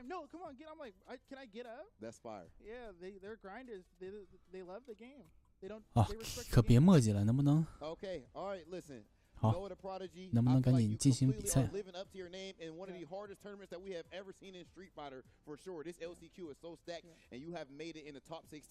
Congratulations to you for what you've done so far, and good luck in that top 16. Ladies and gentlemen, that's it from us right here at the analyst couch for Fueled by Pagoda, and we're gonna send it over to Ultra Chin. All right, we are OK， back here. 终于回到了解说台。 Pool number 4. And we've already had 3 pools of just some of the most amazing matches already. Just seen some of your favorite players. I think this pool is going to have some fan favorites for sure. Well, there's no doubt about that, as well as some of the best players now, and also some of the best players historically. Some of the greatest of all time are in this pool. Yeah, exactly. And look, we're going to take a look at this Take bracket. a look at it, yeah. But, I mean, the two Look names... at the very top, folks. Yeah, the two Fly names Punk. are going to stand out. Punk and then Daigo Umehara. Beast, Daigo. Yeah. But, I mean, that's only if we expect this to go the way that, you know... You never know. It's just, it's not going to happen. 感谢一下默默点赞的这个靓仔们啊，谢谢你，你们辛苦了。 Before we came back in here for commentary, I haven't seen Punk yet personally, but I'm looking forward to seeing him on here, and a lot of other names on this list. I know not 这边好像 for example, I saw DQ 的不是很多啊，这边1个、2个、3个，只有3个弃权的。 is back there. So a lot of them definitely are here. We'll see if they all made it. 感谢关注，感谢一下 Mr. 周， Daigo's walking back there. 欢迎靓仔。Mr. 周感觉已经看了好几个小时了，竟然才关注我。谢谢周靓仔的小心心。 Reports of, you know, Daigo in trouble here in Southern California. We're definitely false. He is fine. He is here at the venue and he is ready to play some Street Fighter 6. I hope you 小宝马上啊，你是刚回来是吗？快了。这个组里面第4个组了。 Day 1 of the LCQ, we got 4 more pools going to play tomorrow. And then the day after that on Sunday will be the top 16. 第一场应该不会播他，他在比赛表的下面一点点。第一个上直播台的是叫什么 ？Commander Jesse。Commander Jesse。 4 offline qualifiers, so it's on a short list if nothing else. So Commander Jesse. Coming up here first on the stream, I talked with him for a little while. 然后右边的这个小黑是 Low Trunks。 different looks in this game. He's tried a few different characters.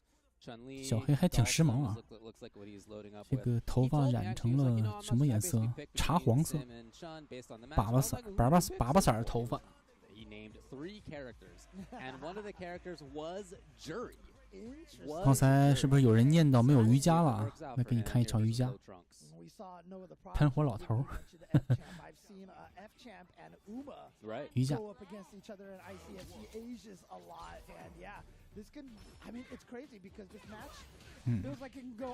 达尔西姆是吧？我们叫他瑜伽。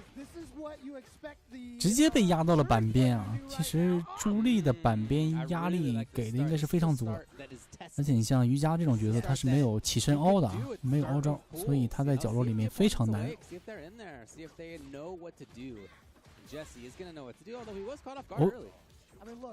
哦，什么？传送直接被投了。还是个缺反抗。 Yeah, who are yeah. like super veterans at this point, right? Yeah, I mean, I think you'd probably say he played third strike. So, but, Yeah, you know. yeah, for sure. 看过我的比 But 赛， he's been very strong in the SoCal. 我没有在 scene for 国 a 内 long 打比 time. 赛，我在国外。 And he took a break for a little while, but he came back and he was. 我在 strong 美 again 国 pretty quickly.，没有打过赞助赛，也没有参加过钢头，但是我在就是美国的线下赛经常会去。 Oh yeah. No, I'm kidding. Again, it's not a difference maker there. It doesn't make a difference. But oh no! I think he thought the fireball. 你像去年的拉斯维加斯 EVO， 我去了，然后 CEO 我也去了，但其他大项比赛就没有去就去那么2-3个，小项比赛参加不少，就是我们线下的这边本地的这种，没事就去。用 JP 是没错。 And as I've always described it, it's storylines. What do they like to do after this situation? And that situation becomes a 对，美国跟国内连还是比较卡，200多ping，有的时候达到300。 You're not playing the fighting game. No, dude, that's what it is about. 我跟那个日本连过一次，跟那个日本那个翔和 K 肉我们打过一个强，打过几次吧，有点卡。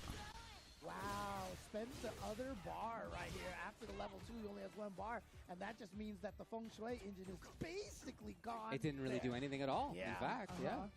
It's basically not used at all. So for Commander Jesse, even getting 哦呦，这个还能相杀！ a terrible situation. 攒波的这个 He's still playing very slowly. He's playing 动作还能 kind 打 of 到 methodically anyway. 打到瑜伽的腿上， But 很有意 again, 思。 I like what Low Trunks is doing in sort of these neutral 没到1年 situations 啊， and 去年6月份 attempted 出的嘛 pressure situations ，6月 by 初出 Commander。Jesse as well. Oh, okay, yeah. Definitely a tool that Dawson's like to use. Again, Dawson, one of the characters that can navigate being in burnout. One of the best if he's far away. 哦，这么远都可以斗 Oh boy. 斗蹦到。 Drive impact at the perfect timing for Low Trunks to take game number 1. 1比0 ，Low Trunks。 His pressure's 这 looking 个 good. His awareness. 史色黑人小哥拿下了第1灯，换人了。 觉得用瑜伽打朱莉不太好打，确实给的压力太大，所以换成一个朱莉，不是换成一个春丽。今天看了多少春丽了啊？第3组里面感觉比赛这个直播台上一直都是春丽，春丽狮子，春丽狮子。再加上第2组的那个萨扣，他的春丽也是给我们印象很深刻。后头。 换边了，中段，但是这个中段没有打康啊，所以连不上。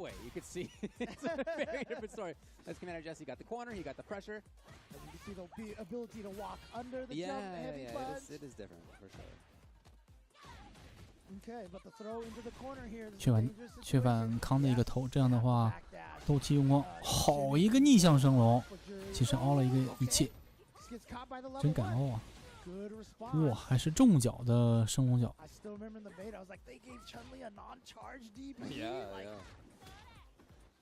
But it's still looking pretty good for Low Trunks. I still like a lot of his choices. 能恢复吗？恢复了，但是被一个头。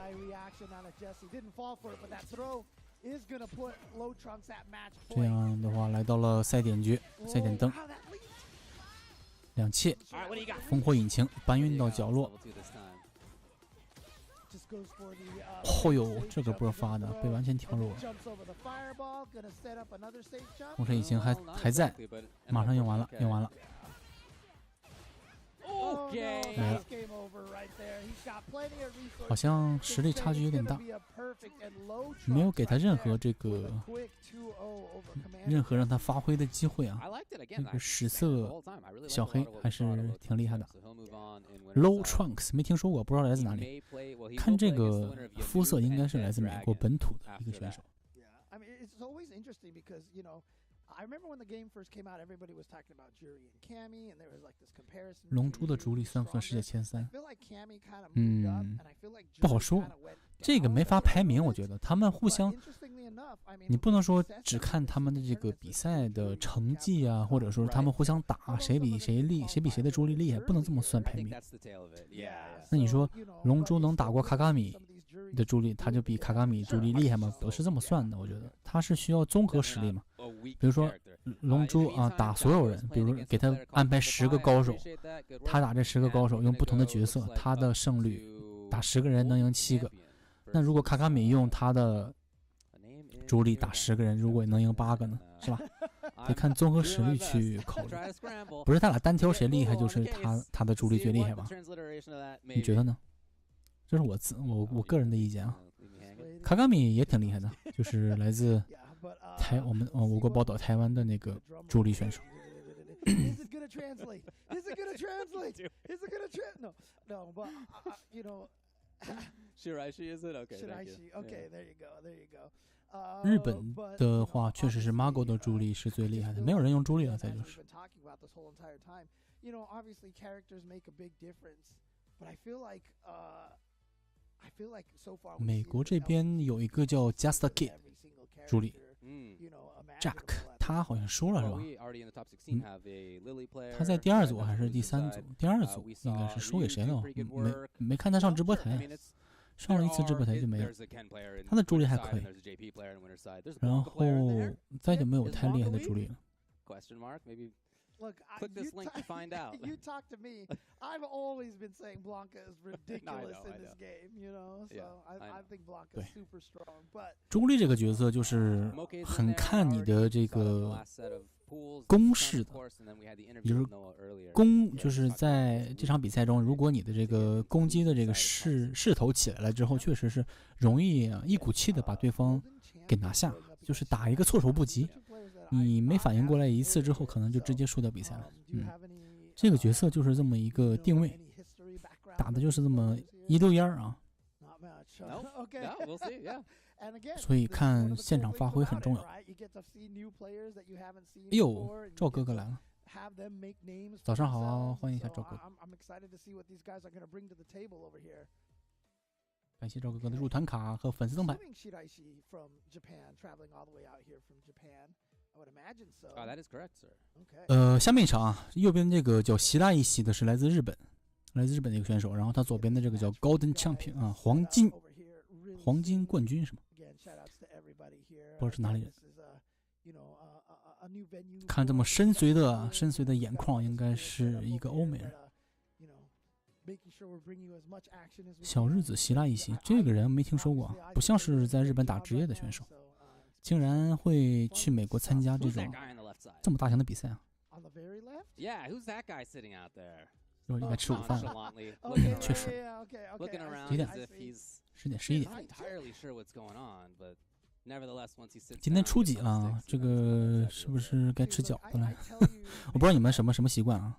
北方的话，什么是吧？初5要吃饺子，初7要吃饺子，就感觉没事就吃个饺子。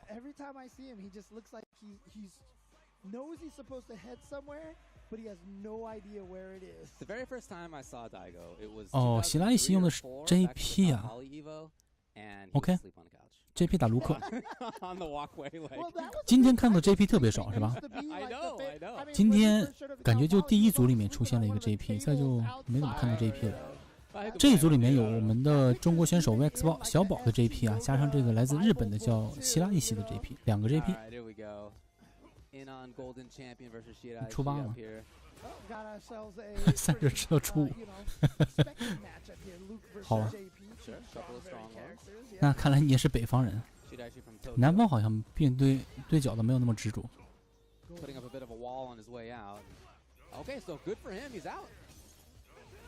哦呦，直接翻了个身，脚后跟直接砸到脑袋上，漂亮，死不了，差一点点。这个跳起来是干嘛呢？JP 先下一蹬，我看一下左边这个叫 Golden Champion 这个还戴着口罩的选手啊，他有没有什么调整？Golden Champion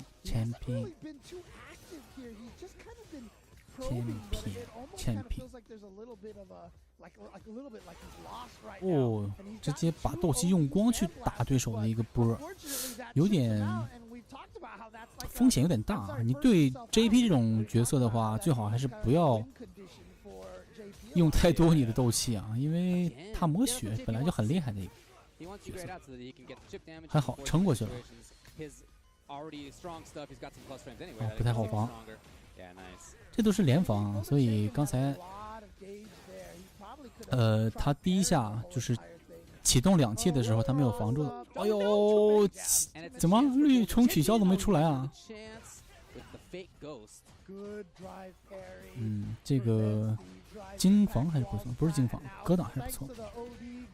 OK， 刚才我要说的是这个JP 的2气，如果是他在攻击你的时候开启2气的这个情况下，它是有很多联防的这种打法的，所以你中间想按格挡 parry 是按不出来的，所以比较难防。JP 那个抓不太好用啊，风险很大。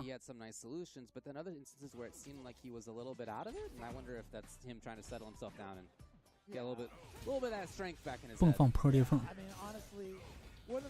你是没看第一场？我记得第一场好像有一个人就是用蹦放去破那个裂缝，好像几次都被缺反到，互相对策。这批的指令头其实漏洞很大的。好了。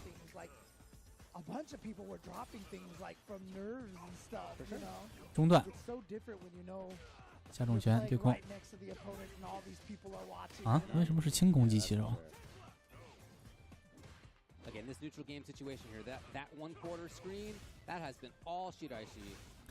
卢克这边，哎呦，卡了一下。卢克这边好像斗气不太多了，又卡了一下，什么情况？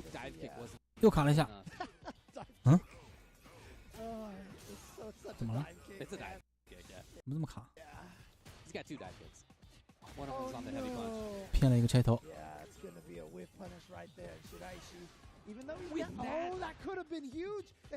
好多失误啊！2气。哎，跳出来了，对空呢？哦，一个下轻拳抢到了，他一直在跳啊。little scramble there at the end.一直在跳。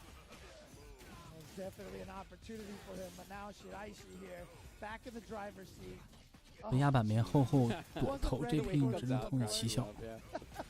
确实，贴身的指令头是很有用的，很难被看到，反应要很快才能跳起来。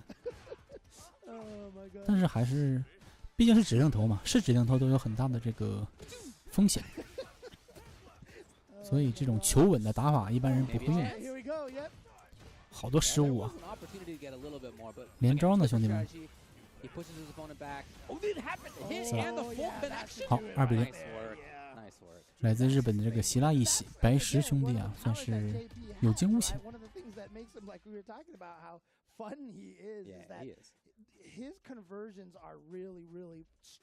大家看到后面那个坐着那个梅园老板了吗？梅老板，这批太强了。不知道今天小宝会用什么角色？他会用 JP 吗？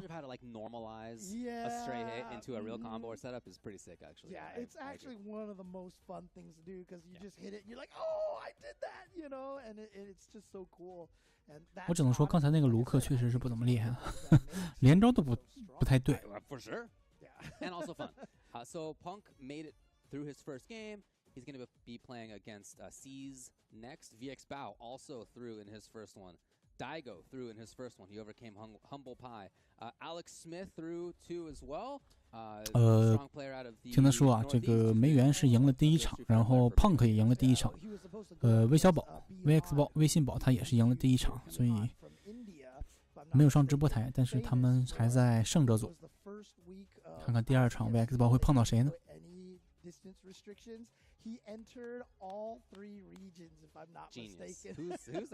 ？Punk 又打 Sins， 然后 VX 宝又打。Polyglot Swap 啊，打赢了。下面一场要打邦布啊，邦布是哪里人？不知道。已经在胜者组的半决赛，胜者组的半决赛。Punk 要上直播台了吗？ Punk on. We're expecting to be able to get Daigo up here as well. So we've got a couple of potential matches lined up for you with 2 of the most sought after players to watch, certainly in this tournament. As many strong players as there are in this There are a lot. Every pool has 3 or 4 who could like legit maybe win Capcom Cup, and they all have multiple more that are threats to make it deep as well. This may be the pool that 小组赛用 I mean, 'cause, like, people JP wanna see Daigo versus Punk. You know they want to see that. However, 但是小组赛会有好几个强的呀，你像他如果碰到 Punk 怎么办 ？Punk 的加米还是很会打 JP 的。JP 最怕的对手就是加米，因为我用 JP 嘛，我知道，我经常在那个线上的时候打 Punk 啊，从来没赢过，偶尔能赢那么一灯，真的是太难打加米。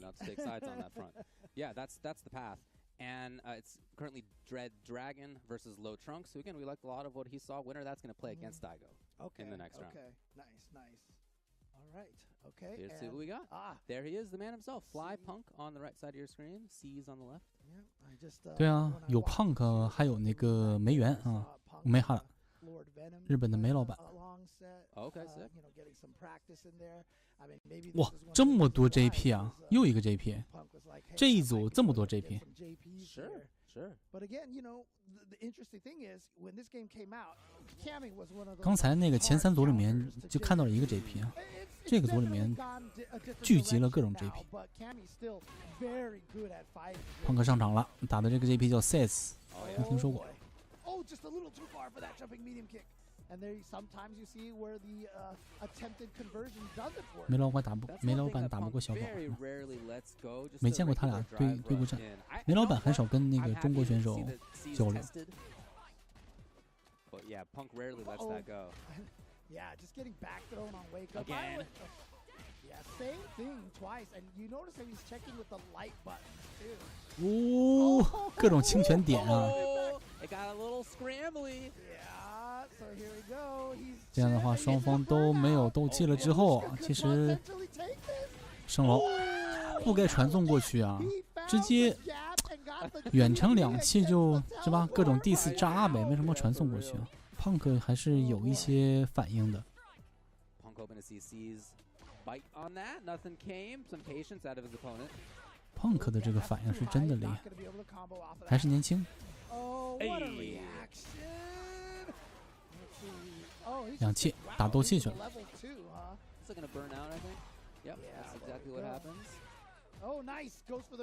这样的话，在角落里面非常难受啊。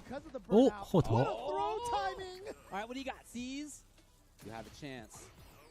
嗯，想要指令头，那怎么可能呢？1-0。重脚起手的一个 TC 之后，想要指令头，不可以。2气不可以用指令头，不可以发波，只能用地刺。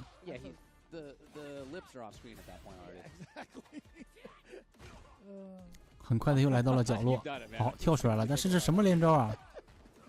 别紧张啊，感觉连招失误有点大，又从那边搬到了这边，瞬间啊，一套连招就从板边搬到了这边。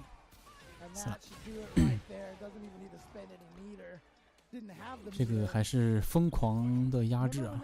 加米对 JP 来讲是太难。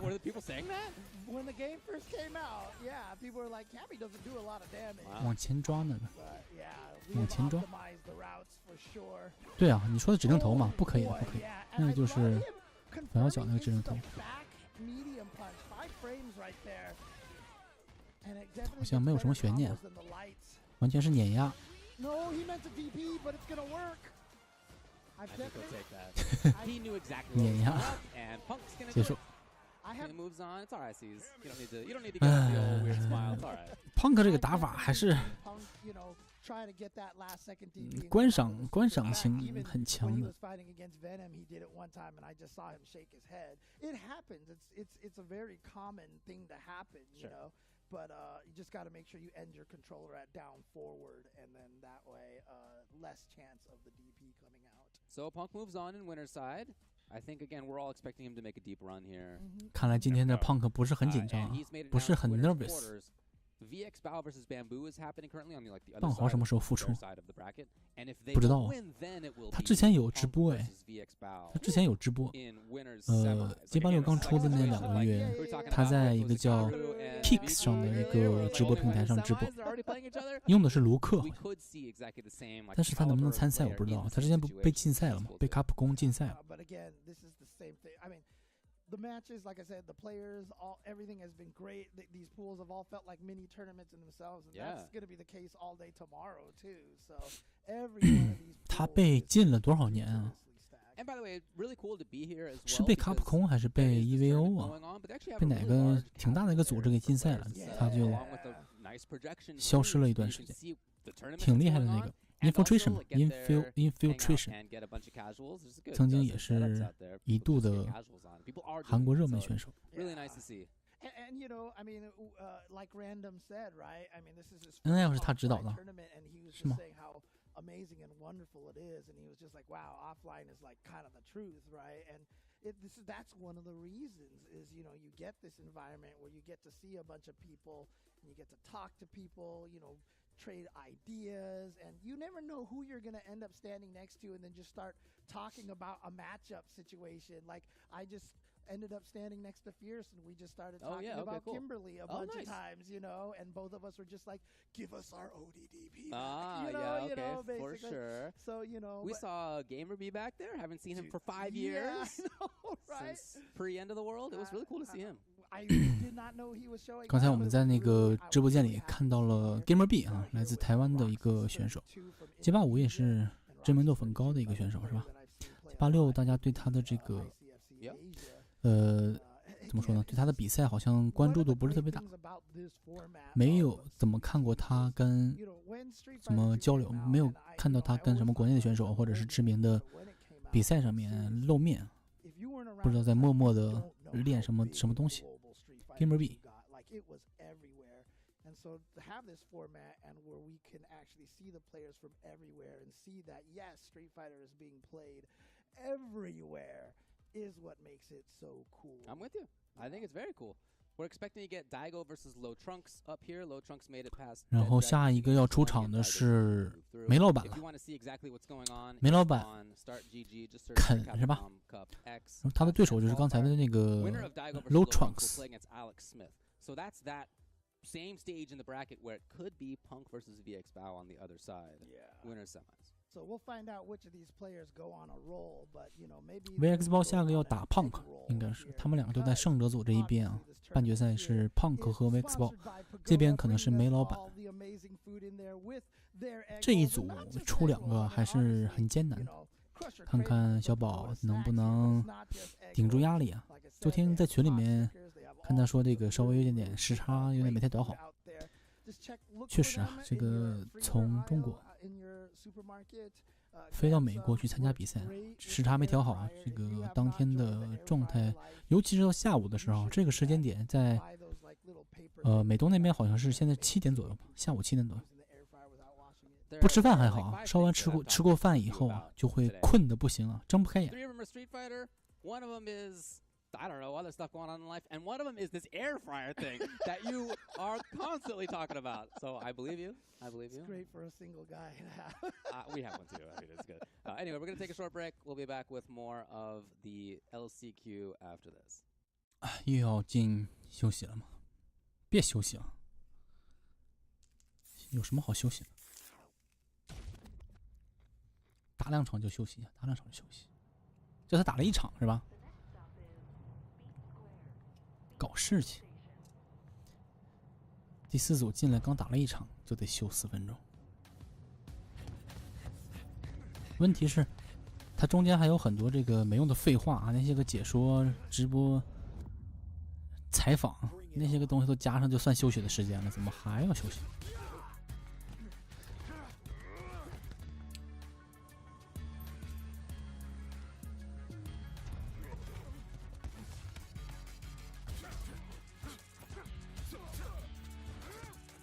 都没有那些解说墨迹的时间很长，一直在那哔哔哔哔哔哔。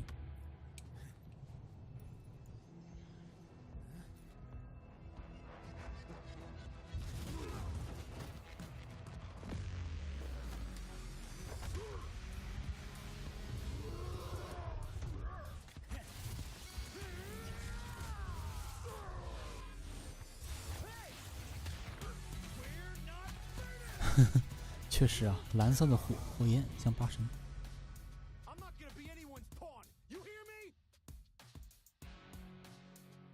你竟然也玩过拳皇是吗？你这个年纪不应该啊。拳皇感觉都是平均年龄35。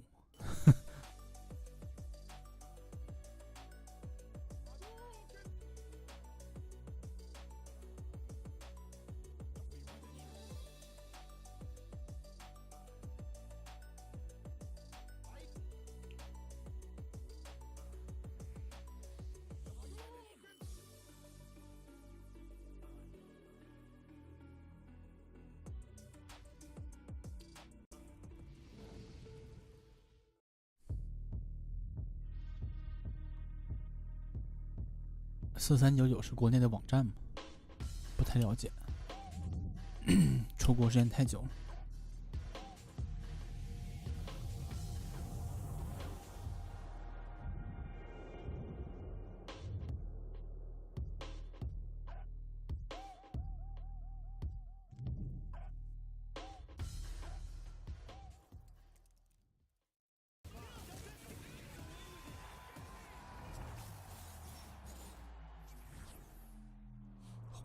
红牛库米特，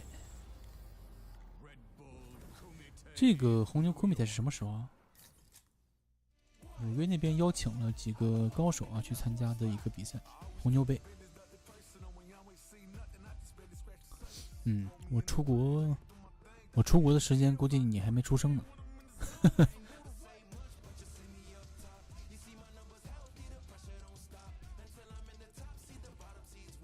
出国的时间加起来都比你年龄大，应该是这么说。在美国都已经15年了，然后在日本我还待过一阵子。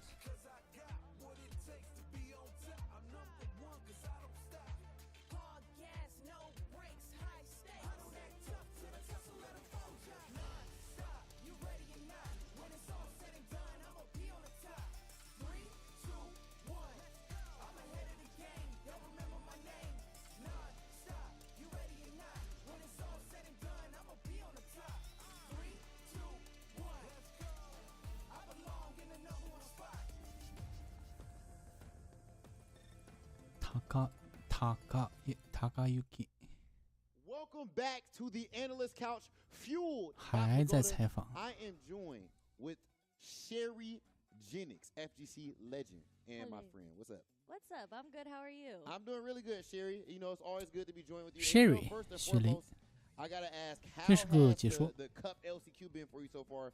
Of course, I saw you competing earlier. I feel like you had to beat like 2-3 Zangiefs in a row or something like that. How was LCQ? It was quite. It's fun. It's something that I miss. 火 Right? 影 Because we don't vs have 死 too many 神 offline events anymore. 格 and 斗游戏吗？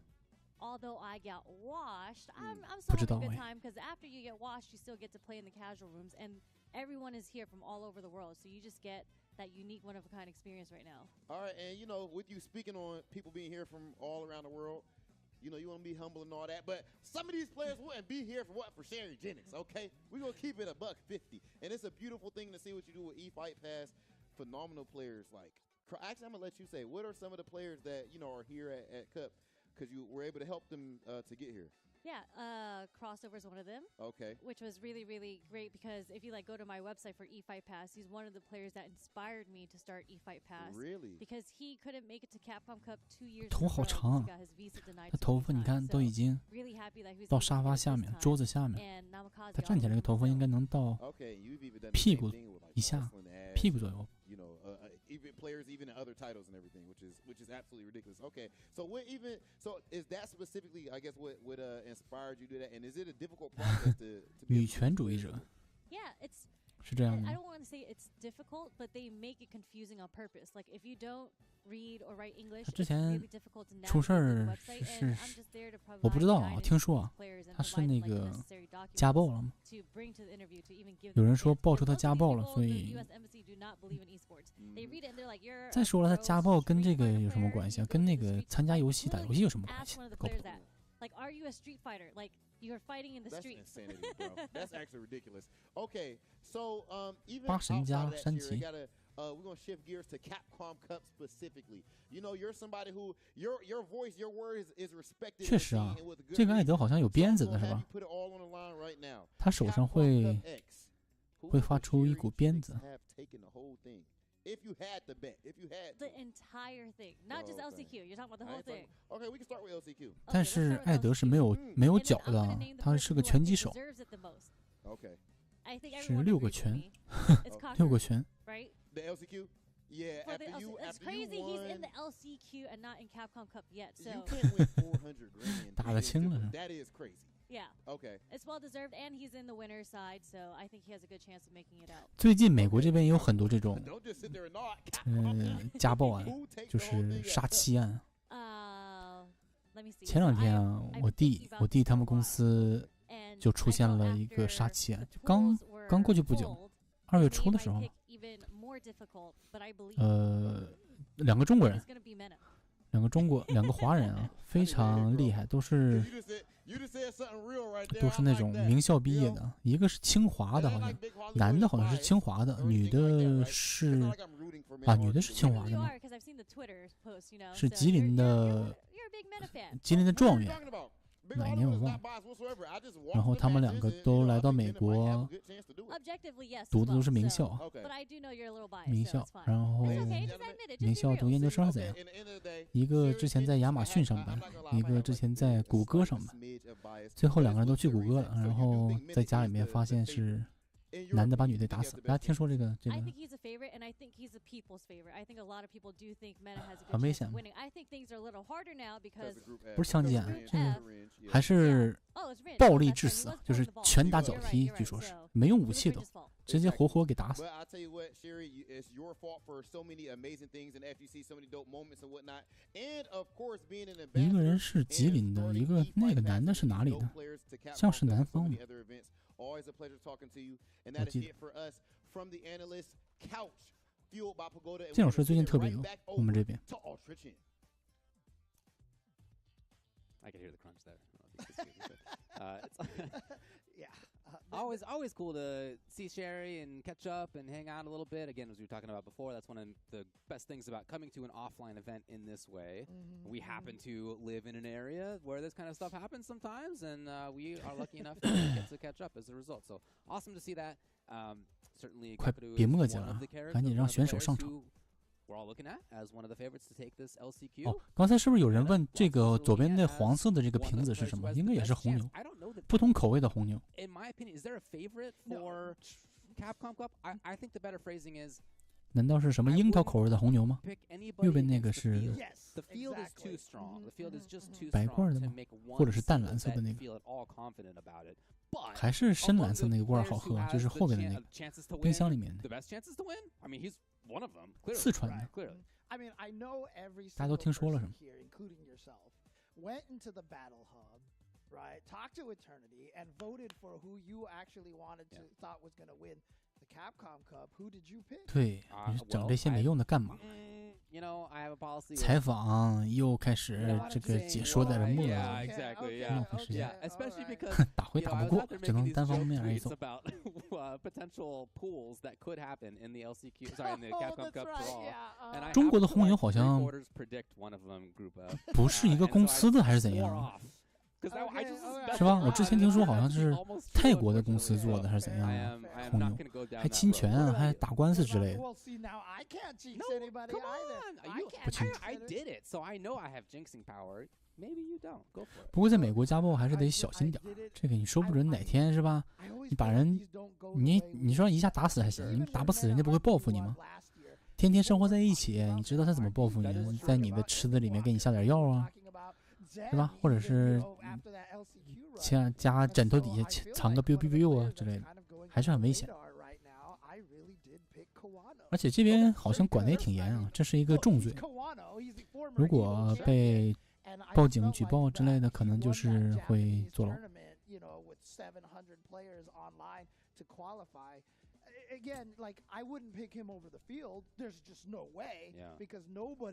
哇，这2个选手都已经等得无聊死了，双方拿着手机开始刷。Low Trunks 对上乌梅哈拉 players Daigo who are reasonable 来自 fits 日 to 本 win 的 the whole 梅 thing. 园梅老板。 That's for 梅 later 园大屋 next week, though, as we're going to get through the group stages starting 朱 Wednesday 莉 for 对看 Capcom Cup. That'll go through Friday, and then the finals will be on Sunday of next weekend. This 梅老板的肯，我看过他那个直播啊，还是有点东西的， We've already gone through a few pools earlier 打法 today. 很稳健 This 啊 now is pool number 4, 非常的稳健。 and we're getting in 然后 on 对策做的也 Daigo 足啊 Namara，versus Low 对各个 Trunks. 角色的 We 这 saw Low Trunks 个 earlier. We thought he was doing some good stuff. 什么时候 And now 加针 Daigo 减针是吧？确反都 Winner of this will play 知识 against 非 Alex 常 Smith 的 in 足， winners semis. Daigo, of course, using the 不愧是老职业玩家，带动日本格斗界的一个叫什么中心人物。 turning out to be a very, very strong character. And interesting enough, like I was saying, how Phenom was famously polling all the players in Japan during SAP Cup and such. OK， 开始了第一灯。哈多 Ken 各种发波，对梅园特别喜欢发波啊，还是比较传统的玩法。你像老街霸里面的话，一般都是波声嘛，波声人，他还是继承他自己的原来的这种打法。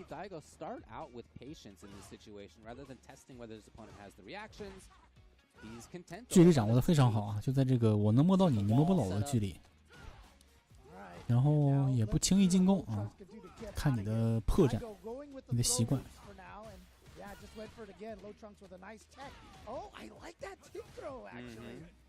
稍微距离拉开一点点就开始发波了。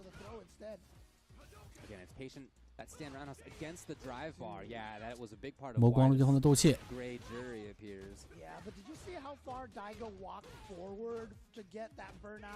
迅雷脚。马上回复了。哎呦，没有做到波上，这个波应该是中波啊，速度稍微快了一点点。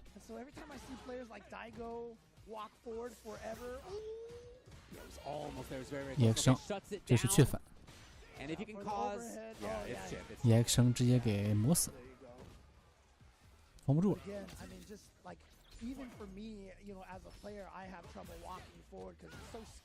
虽然花了很长时间啊，第一灯打的都是稍微都有一点点。哦呦，带上3级，都有一点点没有那么强的进攻性，还是对于这种老选手来讲，这种都是非常。 就是见以为常的事。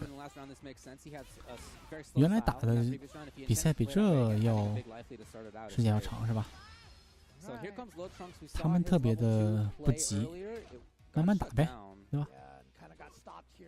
有些年轻选手他就不行了，打着打着就开始不行了，我受不了了，我要强行进攻。那个时候就可能是心态上稍微有点。 又是一个 chip， 又是一个磨死。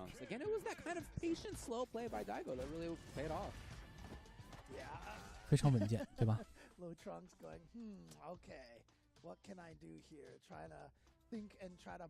小黑哥面带微笑，输了也不丢人啊！毕竟打这么一个格斗前辈。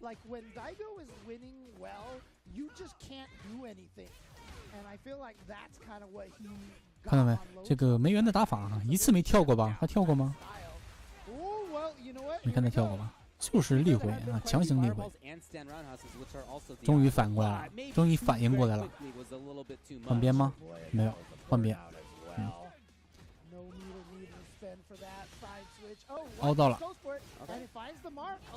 Sure, but if he gets caught down in the corner again, he's in trouble. Nice movement. Low Trunks is moving forward. Yeah, keep himself safe. And at least he's far away enough 站中脚。 that DI isn't a Yeah, threat. he's fine. And there it is. Got his drive gauge back. 又开始拉开距离，开始发波的距离了。 Even has the life lead right now. Trying to force the issue up close. No cancel. Would have driven out. 后头就是不跳。 Daigo again with this case. 他的跳是不是被他给抠了？跳键。死了。哎呀，失误！哦，还好。 还省下了气儿，省下了气。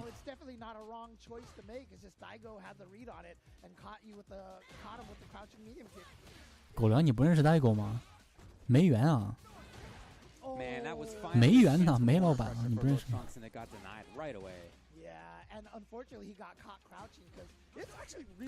日本格斗界的元老啊，日本所有选手拿出来对他都是恭恭敬敬的。为什么叫梅老板？因为他名字叫梅园大悟，他就真名，所以叫他梅老板。他在日本首先创立了自己的一个工会，他的格斗工会，名下签过很多职业选手。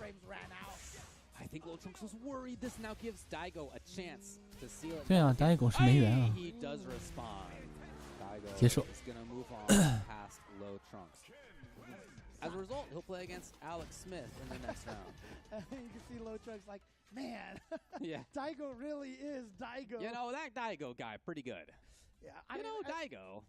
Again, not to belabor certain points here, but like Daigo is one of the players that shows, with age, his reactions haven't been going down anywhere. But the only reason why I bring it up in this part, 查完美防守那就是他，对他特别喜欢在在那个在那个练习场里面啊查各种数据，非常老式的那种想法，所有东西都要去调查一番，然后做一下记录。对策做的非常完美。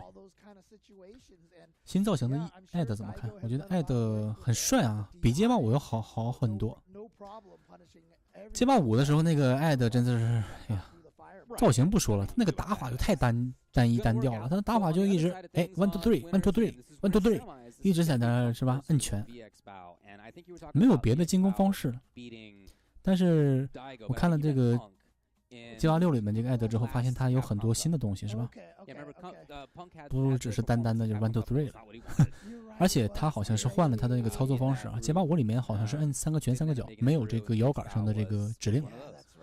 街霸6里面好像加了升龙的指令，以及是吧波动拳的指令，还有反摇的指令，就变成了一个新的角色，我觉得挺好。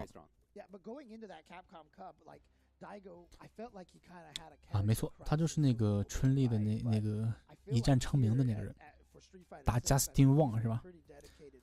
打老王的那个完美格挡春丽的那个人。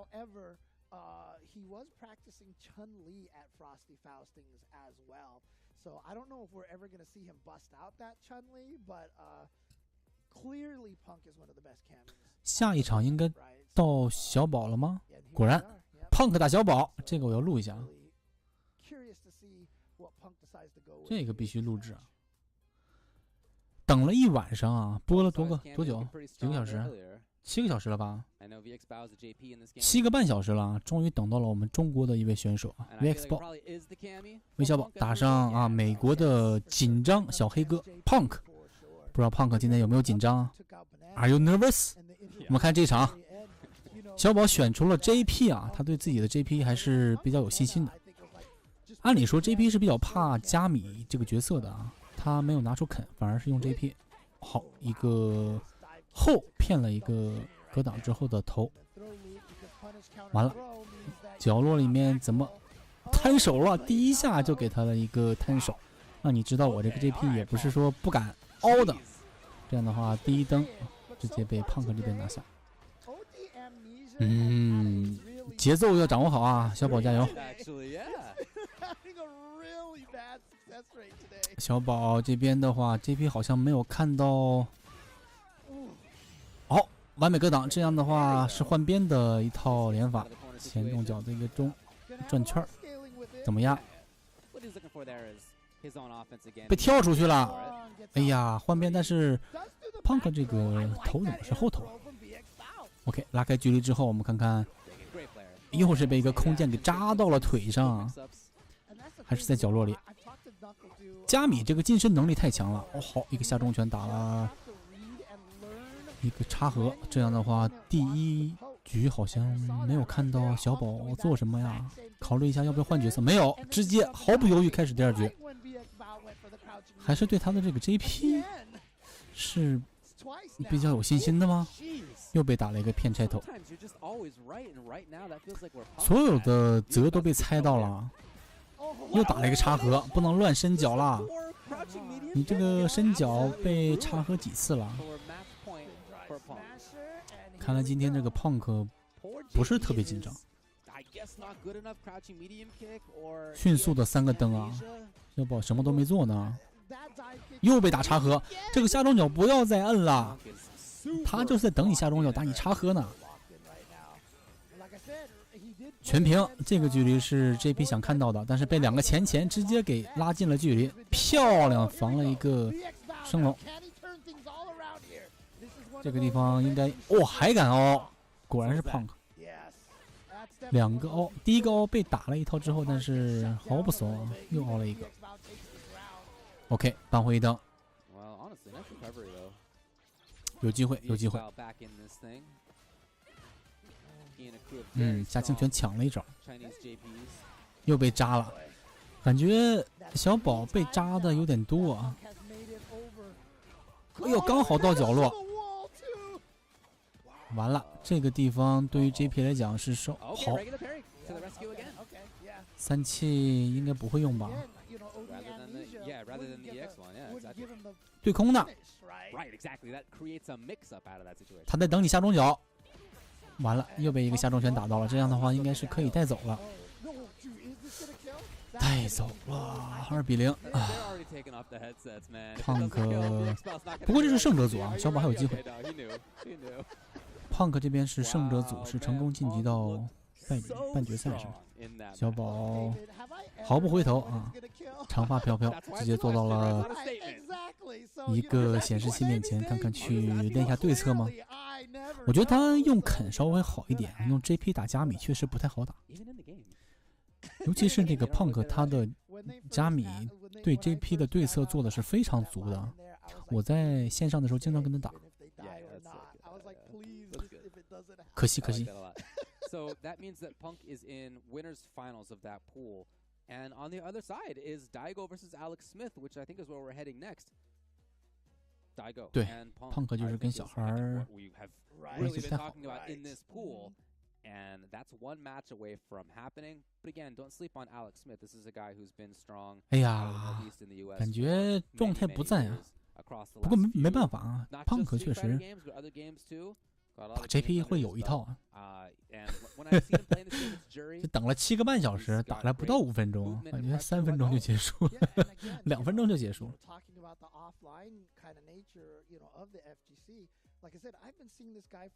这让我情何以堪。But every time we saw each other at an event, we go, "Yo, Alex, yo, James, what's up?" And we would always just have a little chat there, even if that was the only time we saw each other for that weekend. And again, I've been seeing him for so long. 他不该选 JP 啊！要是我有2个角色，绝对不会用 JP 去打加米。JP 最怕的就是加米，真的很难。除非你选手实力上压制，对吧？你如果是2个是同等水平的选手，我觉得这是有角色上面的一个怎么说呢？差距的。你不能说那个加米比 JP 强啊，就是总体上来讲 ，JP 可能是比加米要强，但是这2个角色碰到一起，他们2个确实是相互克制的这种关系。OK， 下面一场梅园对上 Alex Smith， 梅老板40多岁了，43、44了吧，头发还是这么茂盛。毛发这么茂盛，应该说头发茂盛，胡子也茂盛。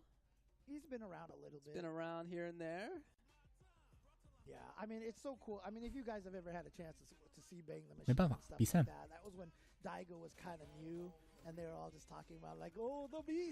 群里面看有没有炸锅啊？我看看魏小宝那边。果然。He came out here the first time was for the Alpha 3 match versus Alex Valle.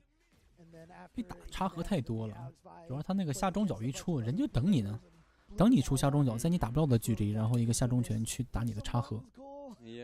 再一个就是空剑扎你的这个下中脚，感觉太依赖这个招。看一下这一局，梅园打上 Alex Smith。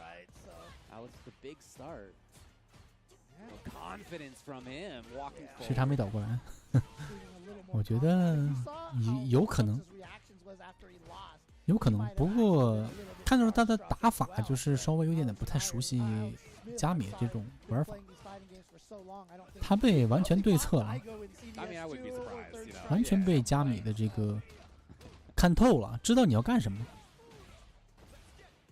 就是被预测到了对方的这个出招习惯，明显是做了功课。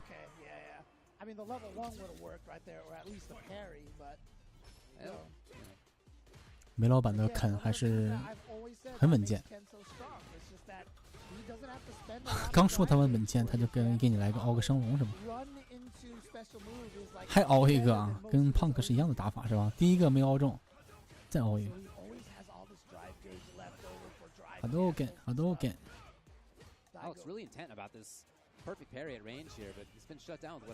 梅老板几乎是不跳的啊，他感觉他的那个跳键是被他薅了一样，被他摘下去。3切，死不了啊，但是斗气被打光，这样的话角落里面2个波应该能磨死，2个波磨不死，但是好，直接来了一个3切，但是3切打完的话，你还是没有斗气啊，死不了吧？死不了，中断，吼吼，这个中断还是很灵性的，非常灵性。I love the mix-up at the end. Hey, look, for those people out there who hate fighting Jury, standing heavy punch is going to be one of the main reasons why that button is so good. 这样的话，双方资源上面是持平的。哦呦 ，EX 升龙穿波，有点东西啊。搬运到角落里面怎么压？轻拳压。2升龙，漂亮。重拳压，防一下兄弟。起身别总抢，防一下。好，跳中拳。这样的话，血量也差不太多了，都是摸一下死的血量。EX 升死了，最后还是敢凹啊！你说他稳健吧，稳健的时候是真稳健；你说他敢凹吧，他也是真敢凹。给这样，梅园先下一局。我们看到后面的话 ，VX 包和丁春秋他们2个在那边聊天是吧？给对色啊，后面还做了一个阵。村肉，他们原来他们3个是B 站的签约选手是吧？看下第2局。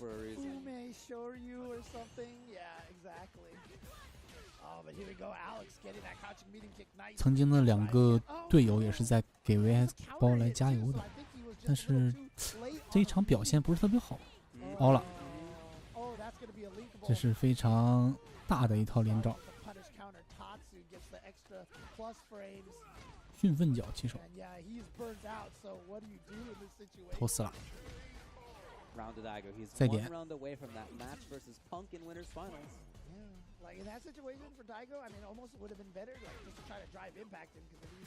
2个前不用绿冲了吗？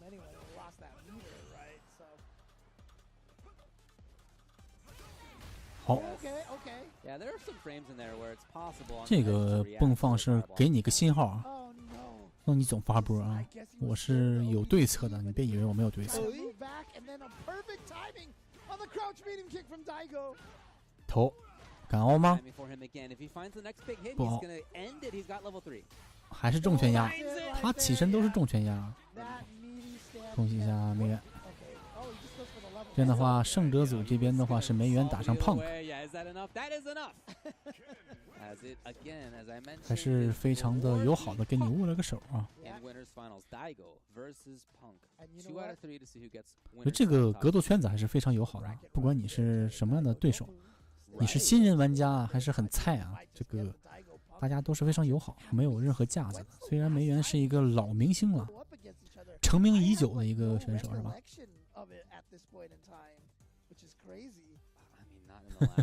？10分钟后再回来。接下来的话应该快了，没有几场了。Not since the before times, if it ever happened. I don't know. I don't recall. Yeah, I was gonna talk about that 这边 situation too. If you're burned out, 梅园和 Punk 是胜者组的决 tricky 赛 about，that is it's 0 on 一场。 block, right? And 然后败者组这边的话，韦小宝要打 Low Trunks 还是亚努，或者是 four frames, but I just felt like maybe Alex at that 那 time 边还 had 没有 so 打完。 little life, he didn't even want to sacrifice even the Alex 刚才这个朱莉选手要打希拉一系的 JP， 还剩下2个 JP。 That's how it goes. Yeah, but you know, I mean, a lot of people are like, you know, one of the most common things to do if you're watching at home is I would have blocked. 之前好像有个叫 Diago， Diago， He's not doing it in a vacuum. Diego 吧，中间那个 A 是 E 吧 ，Diego。 It's so easy to just sit there and watch and be like, well, I would have done this and see it would have worked. Diego， 对 ，Diego 是大雾的意思，梅园大雾嘛，他的名字。梅园是他的姓，叫乌梅哈拉，乌梅哈拉 Diego。 Again, so in winners finals, Punk versus Daigo, that's what we expect to come up here to the Titans for sure. The way that Punk looked earlier on. 今天的 Punk 的表现好像是有点点强了，非常好，状态非常好。英语来说就是 dominating， 完全制霸了的这种。他上了2场直播啊，都是对手毫无还击的机会，从头到尾都是他一个人在表演，狂虐。 Who is more keyed in at this point, you know? And again, Cammy versus Ken, like that's just like one of those matchups, like you know is an even matchup because everyone's complaining about it from the other side. Right? Yeah. Cammy players are like, God, Ken's, I hate it, and Ken players like, hey, Cammy. That's true. That's true.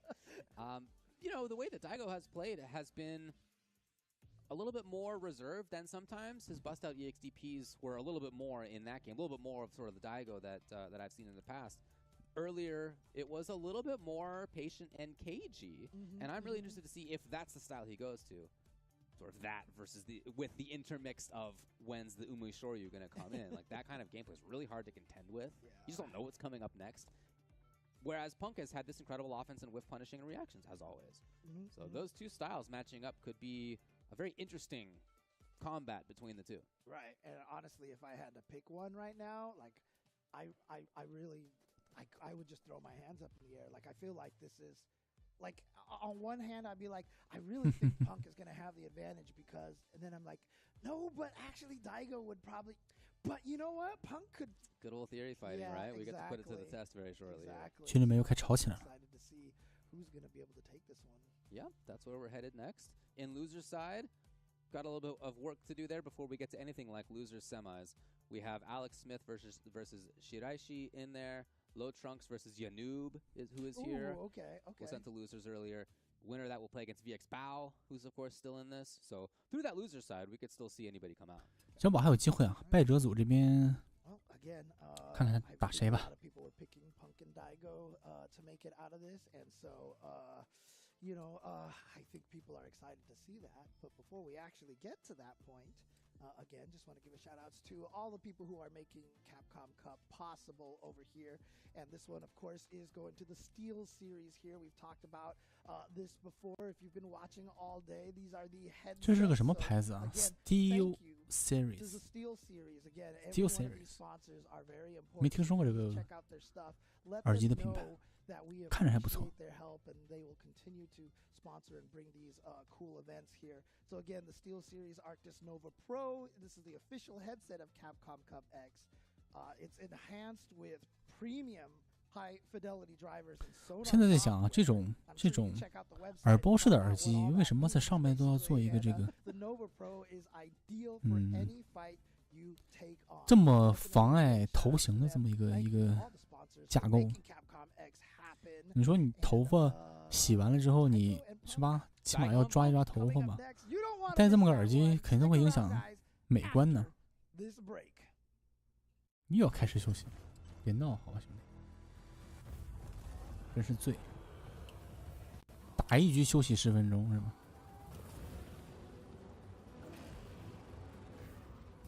这是什么游戏啊？怪物猎人吗？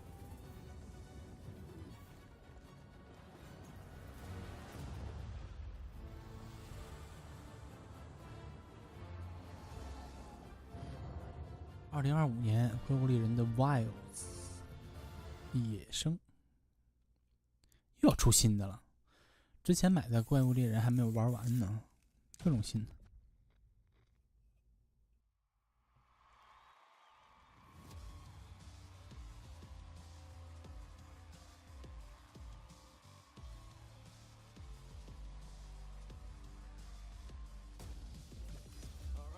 你说那个 Steels 什么 Steels Series 是做电脑配件的，没听说过。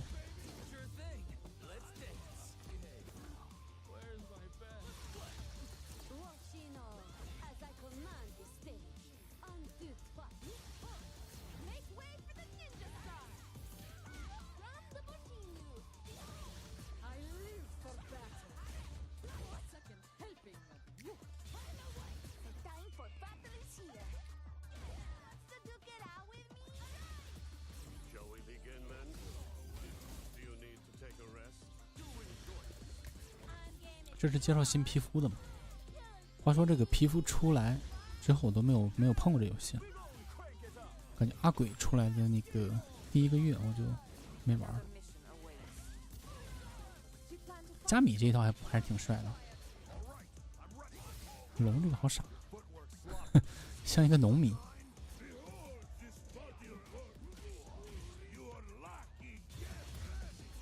赛瑞。我说赛瑞，结果我的手机反应了，他以为我在叫他呢，以为我在叫 Siri。现在这个手机也是反应比较灵敏了，之前你还得说 Hey Siri， 现在 Siri 你直接喊就是 Siri。Siri。嗯。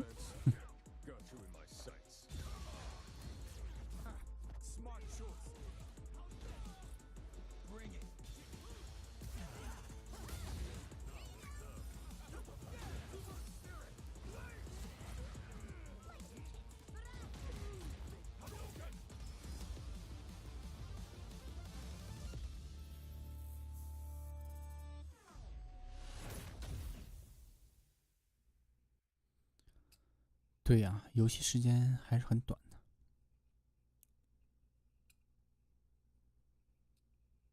哦，减价了，34% off。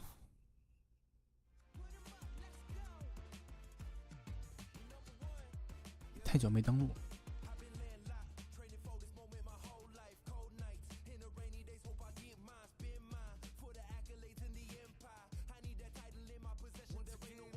177，好便宜啊！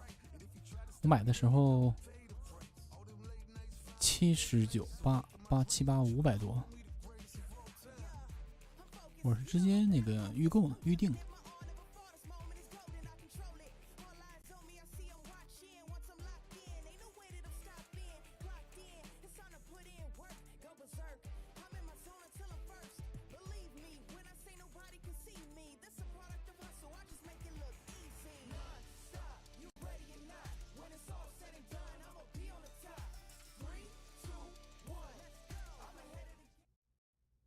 Welcome back to the Analyst Couch, fueled by Pagoda. I am joined with an OG, Mark Teddy. If you 不是中级版，我买的是中间的那个豪华版。Mark, it is absolutely a pleasure to have you. What's going on with you, bro? Thank you, man. I'm doing all right, man. You know, it feels good to be back. 怎么又开始采访上了呀？我的妈呀！20分钟一场是吧？ You know, got James Shen over there. And both UCLA alums. That's the people who actually got me in. 买的铁拳也是贵的，买的铁拳好像比这个还贵。He said, "Hey, we're gonna go play." Oh yeah, it was that. Sorry. James Chen was living. He says that's my house, not just a Justin was living with James Chen, and then in the car, like, yeah, we're just gonna go play with some good people. 感谢关注，感谢一下哟，谢谢靓仔的关注。早上好，中午好，马上中午了呀，大家是不是要吃饭了？不过这边马上结束了，这边还有剩个2-3场的样子吧。剩下梅园和胖克的一个胜者组决赛，谁要胜出那一场的话，直接就可以晋级16强的胜者。然后败者这边的话，还有韦小宝，X 宝， Expo 还有谁来着啊？还有那个朱莉，以及来自日本的一个 JP 叫希拉一喜白石，剩下这么几个人，不多。Yeah, so I play like with some homies online and that kind of thing. Haven't really gotten any like offline play, so I pulled up here, got to play with some old homies and everything like that, and it's fun. It's way better than 5. 哇，这边播了8个小时， Sorry, 还真差不多啊，还被他们赶上来了。第一个小组A 组里面的话是花了2个半小时，本来他们计划是每个组里面要打2个小时嘛，第一个组就打2个半，然后第2个组开始加速了，估计是调整了一些这个上直播台的这个数量，第一组上直播台的比赛太多了，后面就稍微减少了一些。I probably wouldn't have finished college though. So sometimes it could be a blessing in disguise. But 现场的调节能力还是可以的。 The people that are doing it, they're doing it big.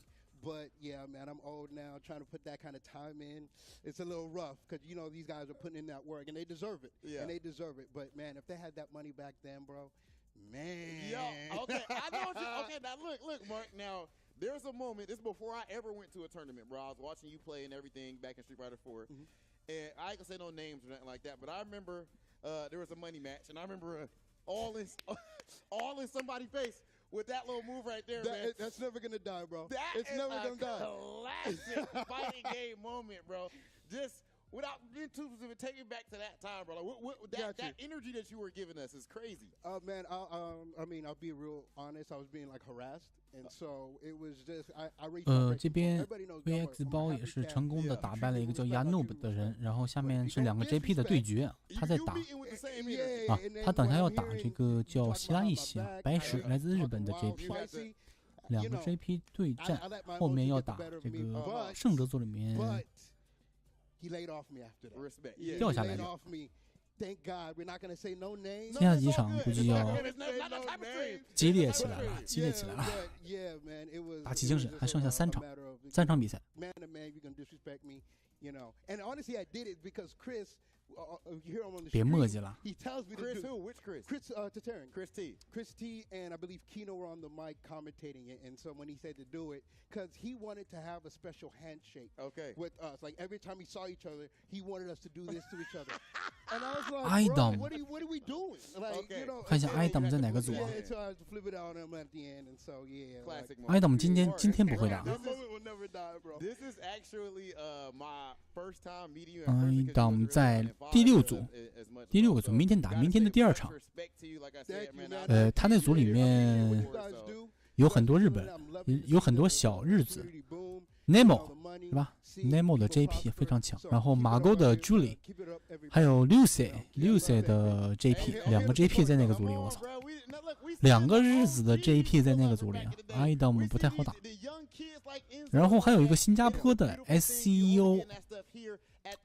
他也是 JP， 哇！我这个组里面好多 JP 啊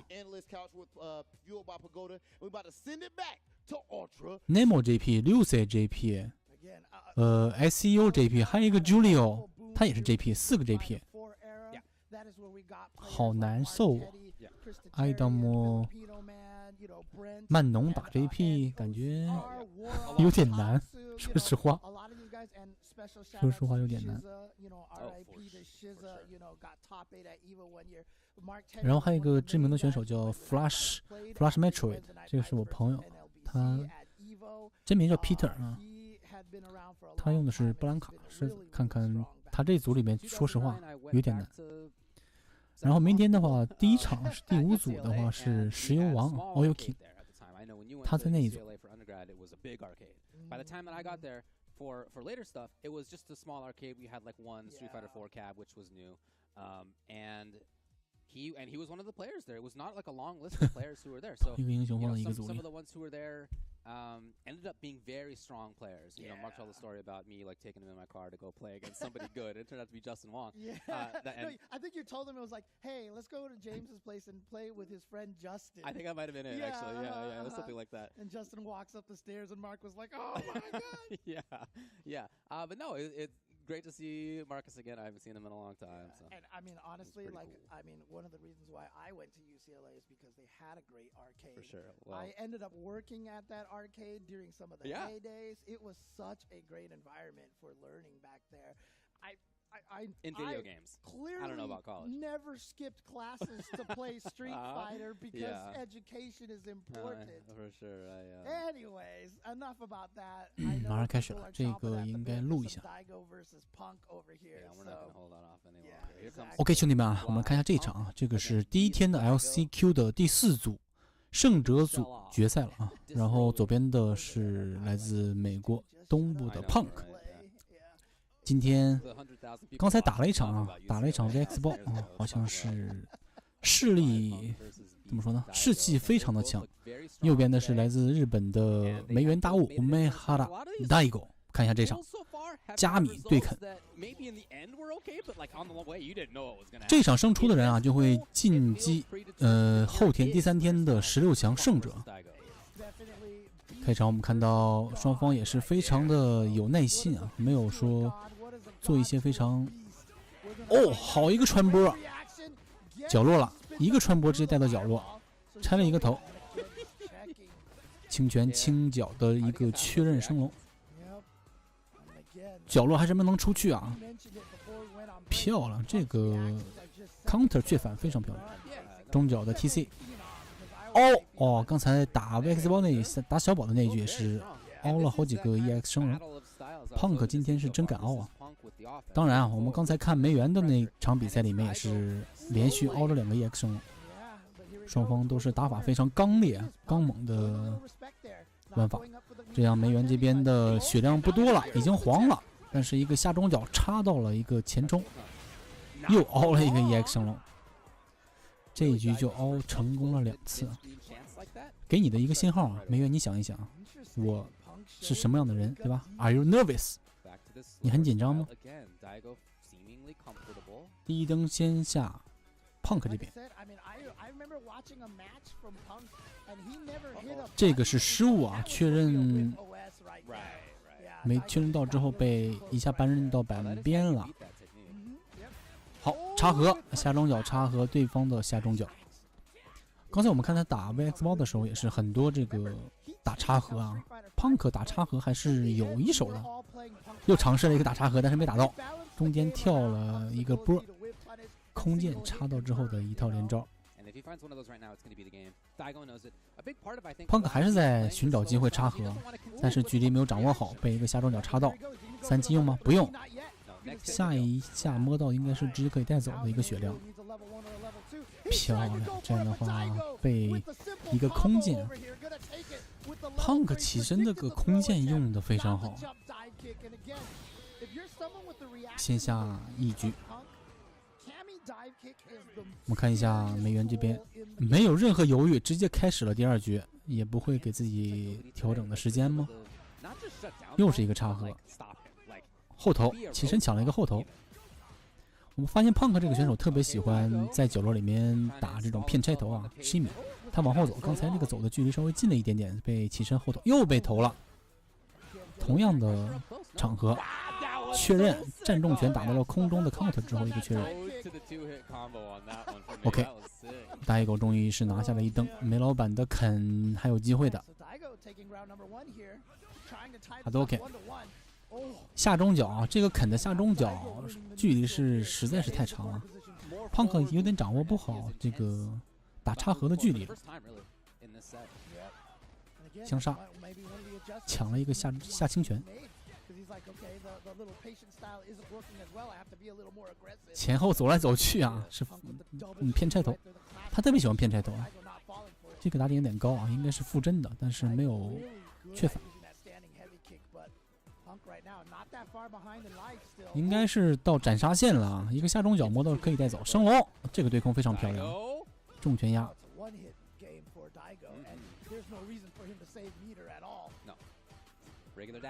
哎呦，又是一个插合，Punk插合打的是真的是没话说，还在骗拆头，又是一个插合，他所有的招都是在打插合，所有的伤害都是从插合打过来。除了插盒就是空剑啊。我发现胖克打法现在有点单一了，插盒、骗拆头和空剑。不过确实啊，加米这个角色就是靠这点东西。3切先用掉，这样的话对面应该剩下半格多一点点的斗气。0.6、0.7左右，马上就要空了，重拳空了。哦呦，这个小升龙有点慢啊！起身哦，哎，失误，没打到雀反。胖克想要打最大的一套伤害的连招，但是跳起来这个时机稍微有点慢，死了。2、3，哎呦，死不了。他没有资源，我忘了，他资源一开始开局就用了，我以为他有资源。头，还有机会吗？现在这个血量的话，摸到应该死不了。好一个下中脚，扳回一局啊！双方比分来到1比1，还是毫无犹豫的进到了第3局。同样来到了赛点局了，赢了这一局就是胜者组的16强。能进到第3天胜者组的16强到底是谁呢？下中脚，这个距离还是没有掌握好啊。胖克一直在前后走，在掌握距离，想打插盒。轻拳轻脚一个升龙，又来到了角落，这个压力还是很大的。拆这个头，我们看到梅园这个打法也是从来不跳啊，就是在地上跟你打插盒，打这个力回。升龙不中，后果严重，还真是敢拆头。哎呦，空剑稍微失误了，又敢凹，真敢凹！2气死得了吗？感觉有点悬，剩一点点血，这样的话吃不了一个头了。在凹什么？这个中脚是打到了一个 EX 波的起手，这样来到赛点的是胖克这边，我们看到他也是很激动啊，握拳了一下。赛点灯，胖克这边好像是有一点点进攻的趋势啊，往前走，把梅园这边是稍微压到了板边的位置啊。梅园也是不想进板边，还是一个下中脚的一个绿冲了出来，反压板边，好一个完美格挡，但是这个是没有缺反的距离。哦呦，还真敢哦！啊，他是早了一点点吗？他这个斗气迸放。一气吗？没有一气。很紧张，角落里面摸到就死。3气，这是 CA 版，但是是轻攻击起手啊，应该剩的血量还挺多。新来吧，都是摸一下就死的血量，怎么办？很稳啊，呆狗没有做一些比较危险的动作，下重拳对空，好一个 EX 波，还是很快的。这样双方都来到了赛点灯，资源这边胖克这边领先2气啊，看看呆狗这边能不能创造奇迹。新老格斗天才的这个对局就要在这一刻产生了，我看一下谁能拿下这一局。角落先被压到角落的是大 A 狗这边，但是他也没有去拆头。胖非常喜欢骗拆头，中拳很难出去了，用光了自己的斗气啊，各种轻攻击在点。虽然斗气没有了，但是这边是3气的资源啊，被摸到直接就带走。梅园这边也是很冷静，非常冷静。刚恢复了斗气，只用了一半，还在骗拆头，很紧张，不能随便发波了。胖哥的反应还是能反应。哦呦，又用光了自己的斗气，来到了角落，怎么办？凹吗？没有凹，必杀，还在往前走。这个龙尾角，哎呦，失误！1、2，哎呀！2个垂直跳啊，在旁边是防止对方斗气迸放啊。果然还是紧张啊！这一局虽然是胖款拿下了，但是我们可以看到梅园虽然输了，还是宝刀不老，还是有一点点实力的。这样的话，那么第4组，胖可是成功从胜者组进入到了16强。败者组这边的话，还有2个选手，一个是 VX 豹小宝，然后再一个是来自日本的希拉一系白石，2个 JP， 他们2个打完之后要跟这个梅园进行败者组的一个争夺16强的机会。Oh, and again, if you're just a fan of fighting games like all of us are, you see that and it's so great, dude. Oh. Yeah, 2 of the best. Awesome to see them do it.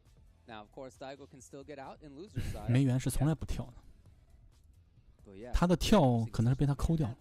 Anti-air that he had with the heavy and then juggled it afterward versus Cammy dive kick in the corner. Still sick. I'm still thinking about that one.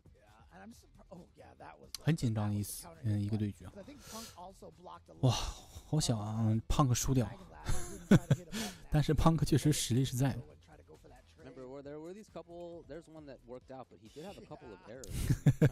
在那个角落里面疯狂的抖动啊！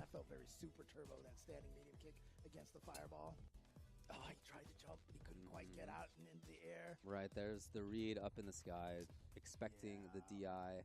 And again, that means that it's Punk moving on in winner's side. Who he'll play against on Sunday, we don't know. That's all going to be decided tomorrow. Dude, look at that winner's side list. Problem X, yes. Kakeru, Punk, and Tokido. Yes. What? It's the last chance qualifier. It's the 4th official offline Capcom Cup qualifying tournament of the year. Right. And it is one of the toughest of the whole year. These are all champions right there, dude. Like you got Evo champion, Punk, obviously, like we said, probably the greatest Street Fighter V player during the entire course of the game. Kakeru, of course, winning Gamers 8, Problem X, an Evo champion as well. This is just oh man. If you were expecting any 还有2场 so far, 小宝 pretty much 小宝这边打希拉一系。 You would see it and be like, yeah. That looks about right. Right. OK， 这个是第4组的半决赛啊。我们左边1P 的是 VX 豹小宝，来自中国深圳。右边啊，这个是来自日本的希拉一系啊，白石这位选手，2个都是 JP 选手。我们看一下小宝这一场会选 JP 还是选肯？毕竟他那个是吧，角色池里面是稍微多出一个来。没有，双方都是 JP。JP 内战，看一下这一场，这一场败者半决赛打赢了这一场，后面还有一个梅园啊，梅老板在等着。OK， 第一局，左边这个戴黑帽子、穿黑西服的啊，是中国的小宝，直接一个跳入啊，带到角落里面，设置一个陷阱。哦呦，这样起手就开始放摊手是吗？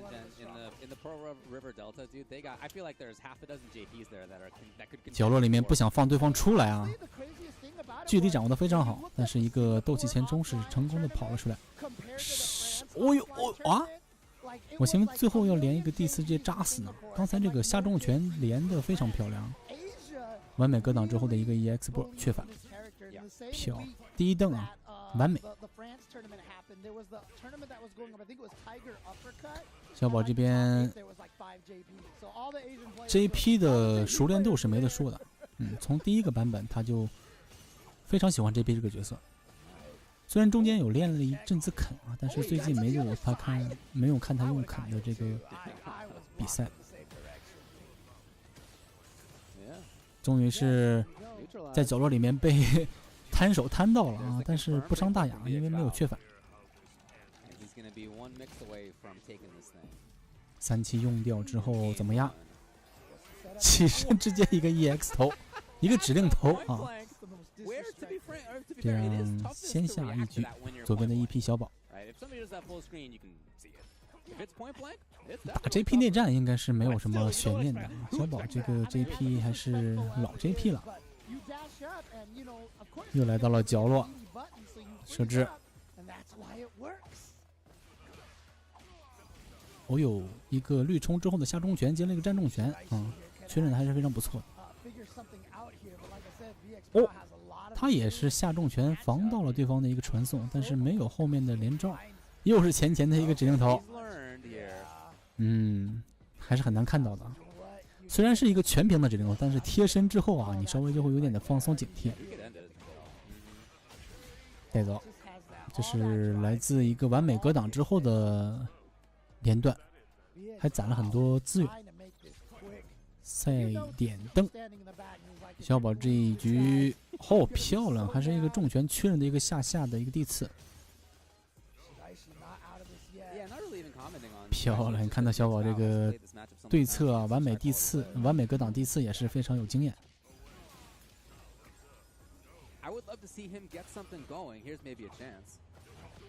前中拳，站中拳应该说是打了对方一个斗气前冲。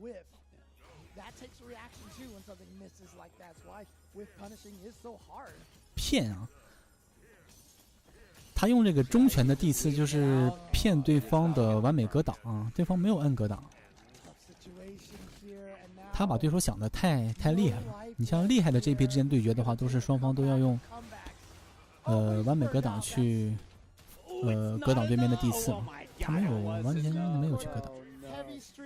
OK， 这样恭喜一下小宝晋级到败者组的决赛。第四组里面的败者谁出啊？就看他下一场打没人了。All the way out here from Tokyo doesn't work out for him, unfortunately. He ends up getting 4th in this pool, and it is a good showing. Sure, of course. Oh yeah, absolutely. Of course, but that means that now in losers finals, it's going to be VX Bao and Daigo to make it out in loser side to get to Sunday in that top 16. Man. Yeah, and obviously, a lot of players traveling far here, getting eliminated like this, but hopefully they stick around, watch some of these events, and especially, you can cheer for your favorite players, and then obviously Saturday next week is going to be the Street Fighter League finals, right? So definitely want to root for Team Japan out over there, going up against Team EU, and of course Team World, I guess I call it. Sure. So, from USSFL, but yes, from all over the place. Yeah. No, yeah, that's going to be a blast for sure. Next week is going to be super fun. It will be Wednesday, Thursday, and Friday, the group stage for a Capcom Cup. We'll get to see a great look at all of the players who will have made it by that point. Street Fighter League Saturday, and then the Capcom Cup finals on Sunday.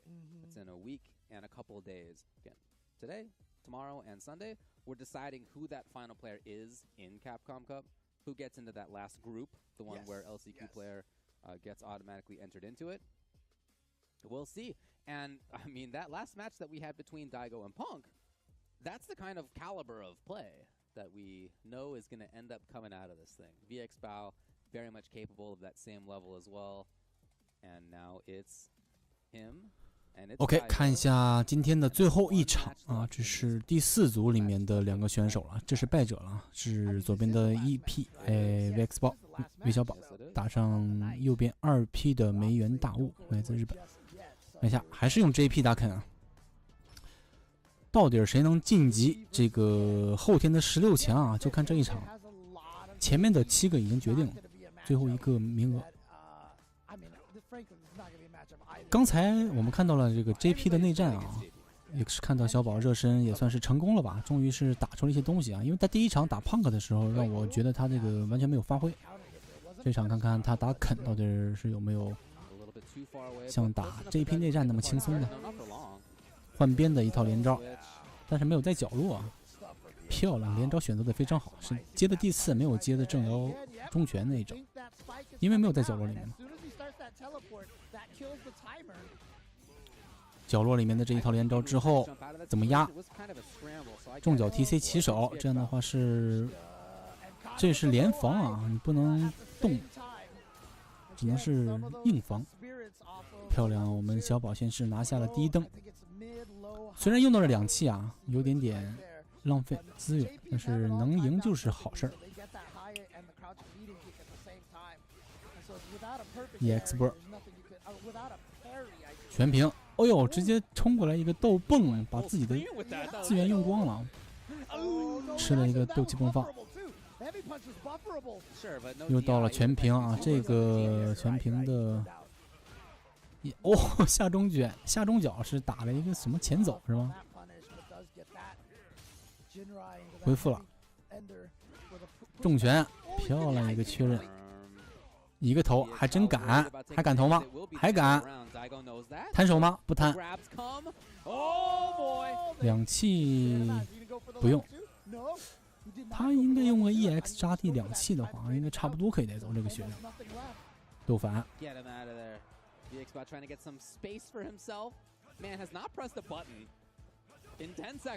非常的，这个是确反，刚好是够了时间确反啊。这样第一局是小宝拿下，再有一局加油就可以晋级16强了。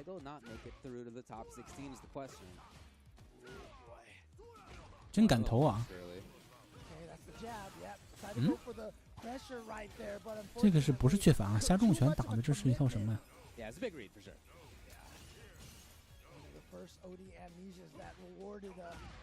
哇，站重拳打插合，打了一个 punish 抗，这样的话应该是带走了。美元这边也是毫不示弱啊。 虽然输了第一局，但是这一局看他的这个进攻攻势是越来越强，骗了一个拆头，头，真敢啊！又投，还敢吗？弹手吗？没有。这边小宝这边也是非常的机警啊，这个毫不用投这一招来，不是那个毫不怕对方来投，被投2次之后也不弹手。 继续压制，怎么样？投。梅园这边也是打得很安全啊。这是什么？这是什么？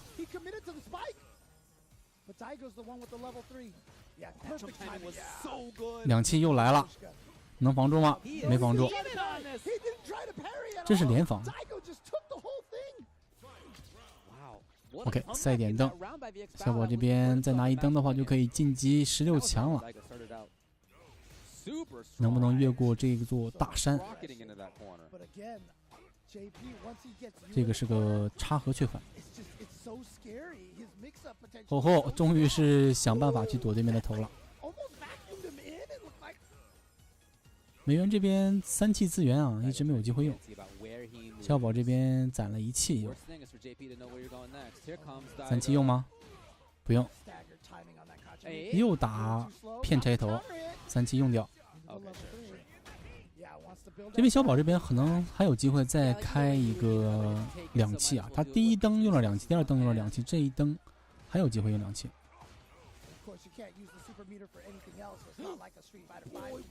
哎呦，传送到后面去了。 一个头，2气来了，防住了吗？防住了，防住了前面，但是后面没有防住。恭喜小宝，不失误的话死不了。我错了，好吧，还好，漂亮。最后是一个传送啊，骗了对方一个头。后面他的2个老队友也是在给他鼓掌啊，诸位终于是不在紧张情况下，还是拿下了这个前16名的一个名额啊，不负众望。后面的村肉以及他的老队友 DCQ 在后面也是给他加油。这2个选手是明天没有，村肉的话是明天有比赛，他是在小孩那一组是吧？然后 DCQ 是有名额的，他不需要打这个 LCQ。那么今天的这个4个小组的比赛算是结束了啊。我们来回顾一下谁晋级了。首先第一组里面的是胜者组东大，败者组是 Noah， 一个年轻的卢克。然后第2组里面的话，胜者组是翔啊，卡 K 日来自日本，败者组是 Hibiki，来自日本的一个莉莉。然后第3组里面的话是谁来着？Mokai 是败者组，胜者组是狮子啊，是 Problem X 景皇，来自英国。那么第4组的话，就是刚才我们看到的一个小宝是败者组，胜者组是 Punk。8名选手，今天4个组里面晋级到16强，后天周日再打就可以了。明天的话会有一些比较精彩的比赛啊，这个好几个国手啊，像来自台湾的 Oil King 是吧？石油网，还有 Gamer B 也是来自台湾的，还有我们中国的小孩曾卓君，以及这个村肉，都是在明天的后半程。What a slog to get through these pools. It's a single pool to get through. You'd think that doesn't sound that bad, but all of these pools, as we've been mentioning, just full of killers. Absolutely. So again, I know the fans. 有点名气的被淘汰了，很多啊，有名气的被淘汰的太多了。There's going to be a lot of heartbreak. There's going to be a lot of player fans that only one of these guys is making out in LCQ. So there's going to be a lot of heartbreak. Just get used to that in general over the next week and a half as we will move. 我给你回顾一下被淘汰的名人。A 组里面啊 ，Lord Venom 是来自法国那边的，是吧？然后你像什么 Kusanagi、Alex Mayers， 这都是比较有名的。然后第2组里面的话 ，Sago 春丽 ，Just a Kid、Jack， 这是来自美国的朱莉，以及像还有谁啊 ？Junior 没有参加，Junior 直接弃赛了，好像。Junior 是日本的老桑。第3组的话 ，MOV 春丽是吧？也是日本知名的春丽。武士龙 Samurai， 还有我们这边的小年轻帕拉丁龙是吧？11龙也被淘汰了。第4组里面呢，就是刚才被淘汰的代狗五枚哈拉代狗梅园梅老板，以及 Mono， 还有 Pierre Balog， 这都是比较知名的。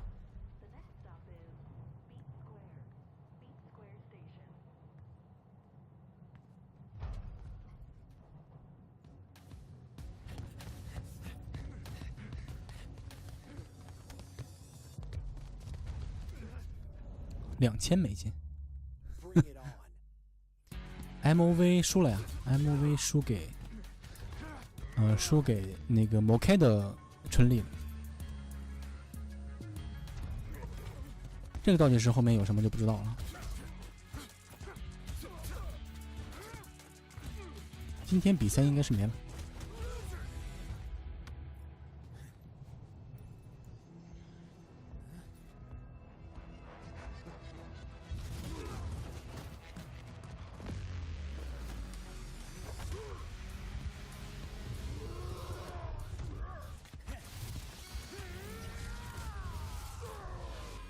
LCQ 是什么意思啊 ？LCQ 是 Last Chance Qualifier， 最后一次机会晋级。直白的翻译就是最后一个晋级名额的意思。这个卡普空杯是一共48个名额嘛，48个名额，每个地区都会有各种比赛去让你参加，然后去争夺这个门票啊，名额赛。然后现在这个叫 LCQ 是最后一个名额，第48个。19号直接16强打到决赛，对，19号是16强打到决赛，只有一个人会胜出这个名额，还是很难的。目前看来，这几个胜者组都很强，是吧 ？Punk、翔，以及那个叫什么景皇啊 ，Problem X， 还有东大 Tokido， 几个日本的。胜者组里面3个日本的。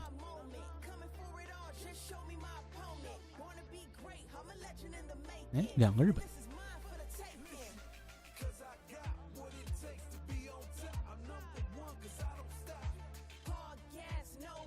Let's go Q。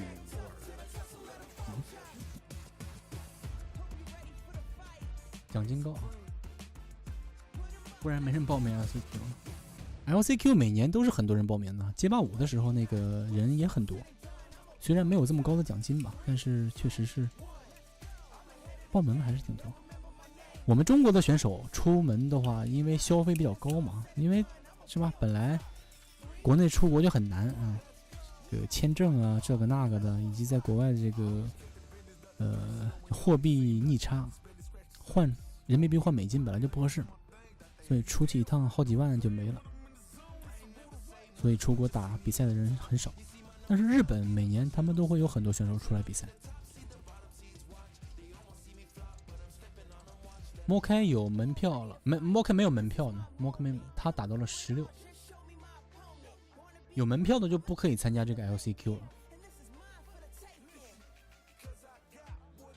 小孩是因为有组队赛要打，他也不在乎这点消费。我觉得没有组队赛要打的话，他应该也会出来参加嘛，毕竟有赞助商嘛，有赞助。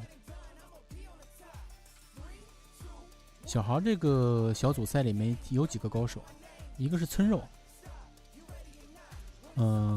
也是来自深圳的。我给你看一下啊，还有谁来着？小孩明天要打2个日本的高手，一个是崩奖，崩奖，还有一个是黑枸杞啊，黑枸杞，古烈和卢克。当然还有一个江塔枸杞，大家可能对他了解不是特别多。之前玩的是杰米，就是喝酒的那个，现在他换成了拉希德，也是非常厉害的。3个日本选手和一个村肉中国选手是比较知名的，然后还有一个是菲律宾们，是瑜伽是吧？菲律宾瑜伽非常强的一个瑜伽，之前也交流过，打过赞助赛，也是比较知名的。然后还有秀斗，秀斗是那个秀斗吗？是玛丽莎那个秀斗吗？这都是比较知名的。哦，还有一个叫 Veggie，这是一个老桑吉尔夫的玩家，也在小孩那一组，不简单。小宝出现了，小宝败者组16强。小孩克星没有参加，阿基拉没有参加。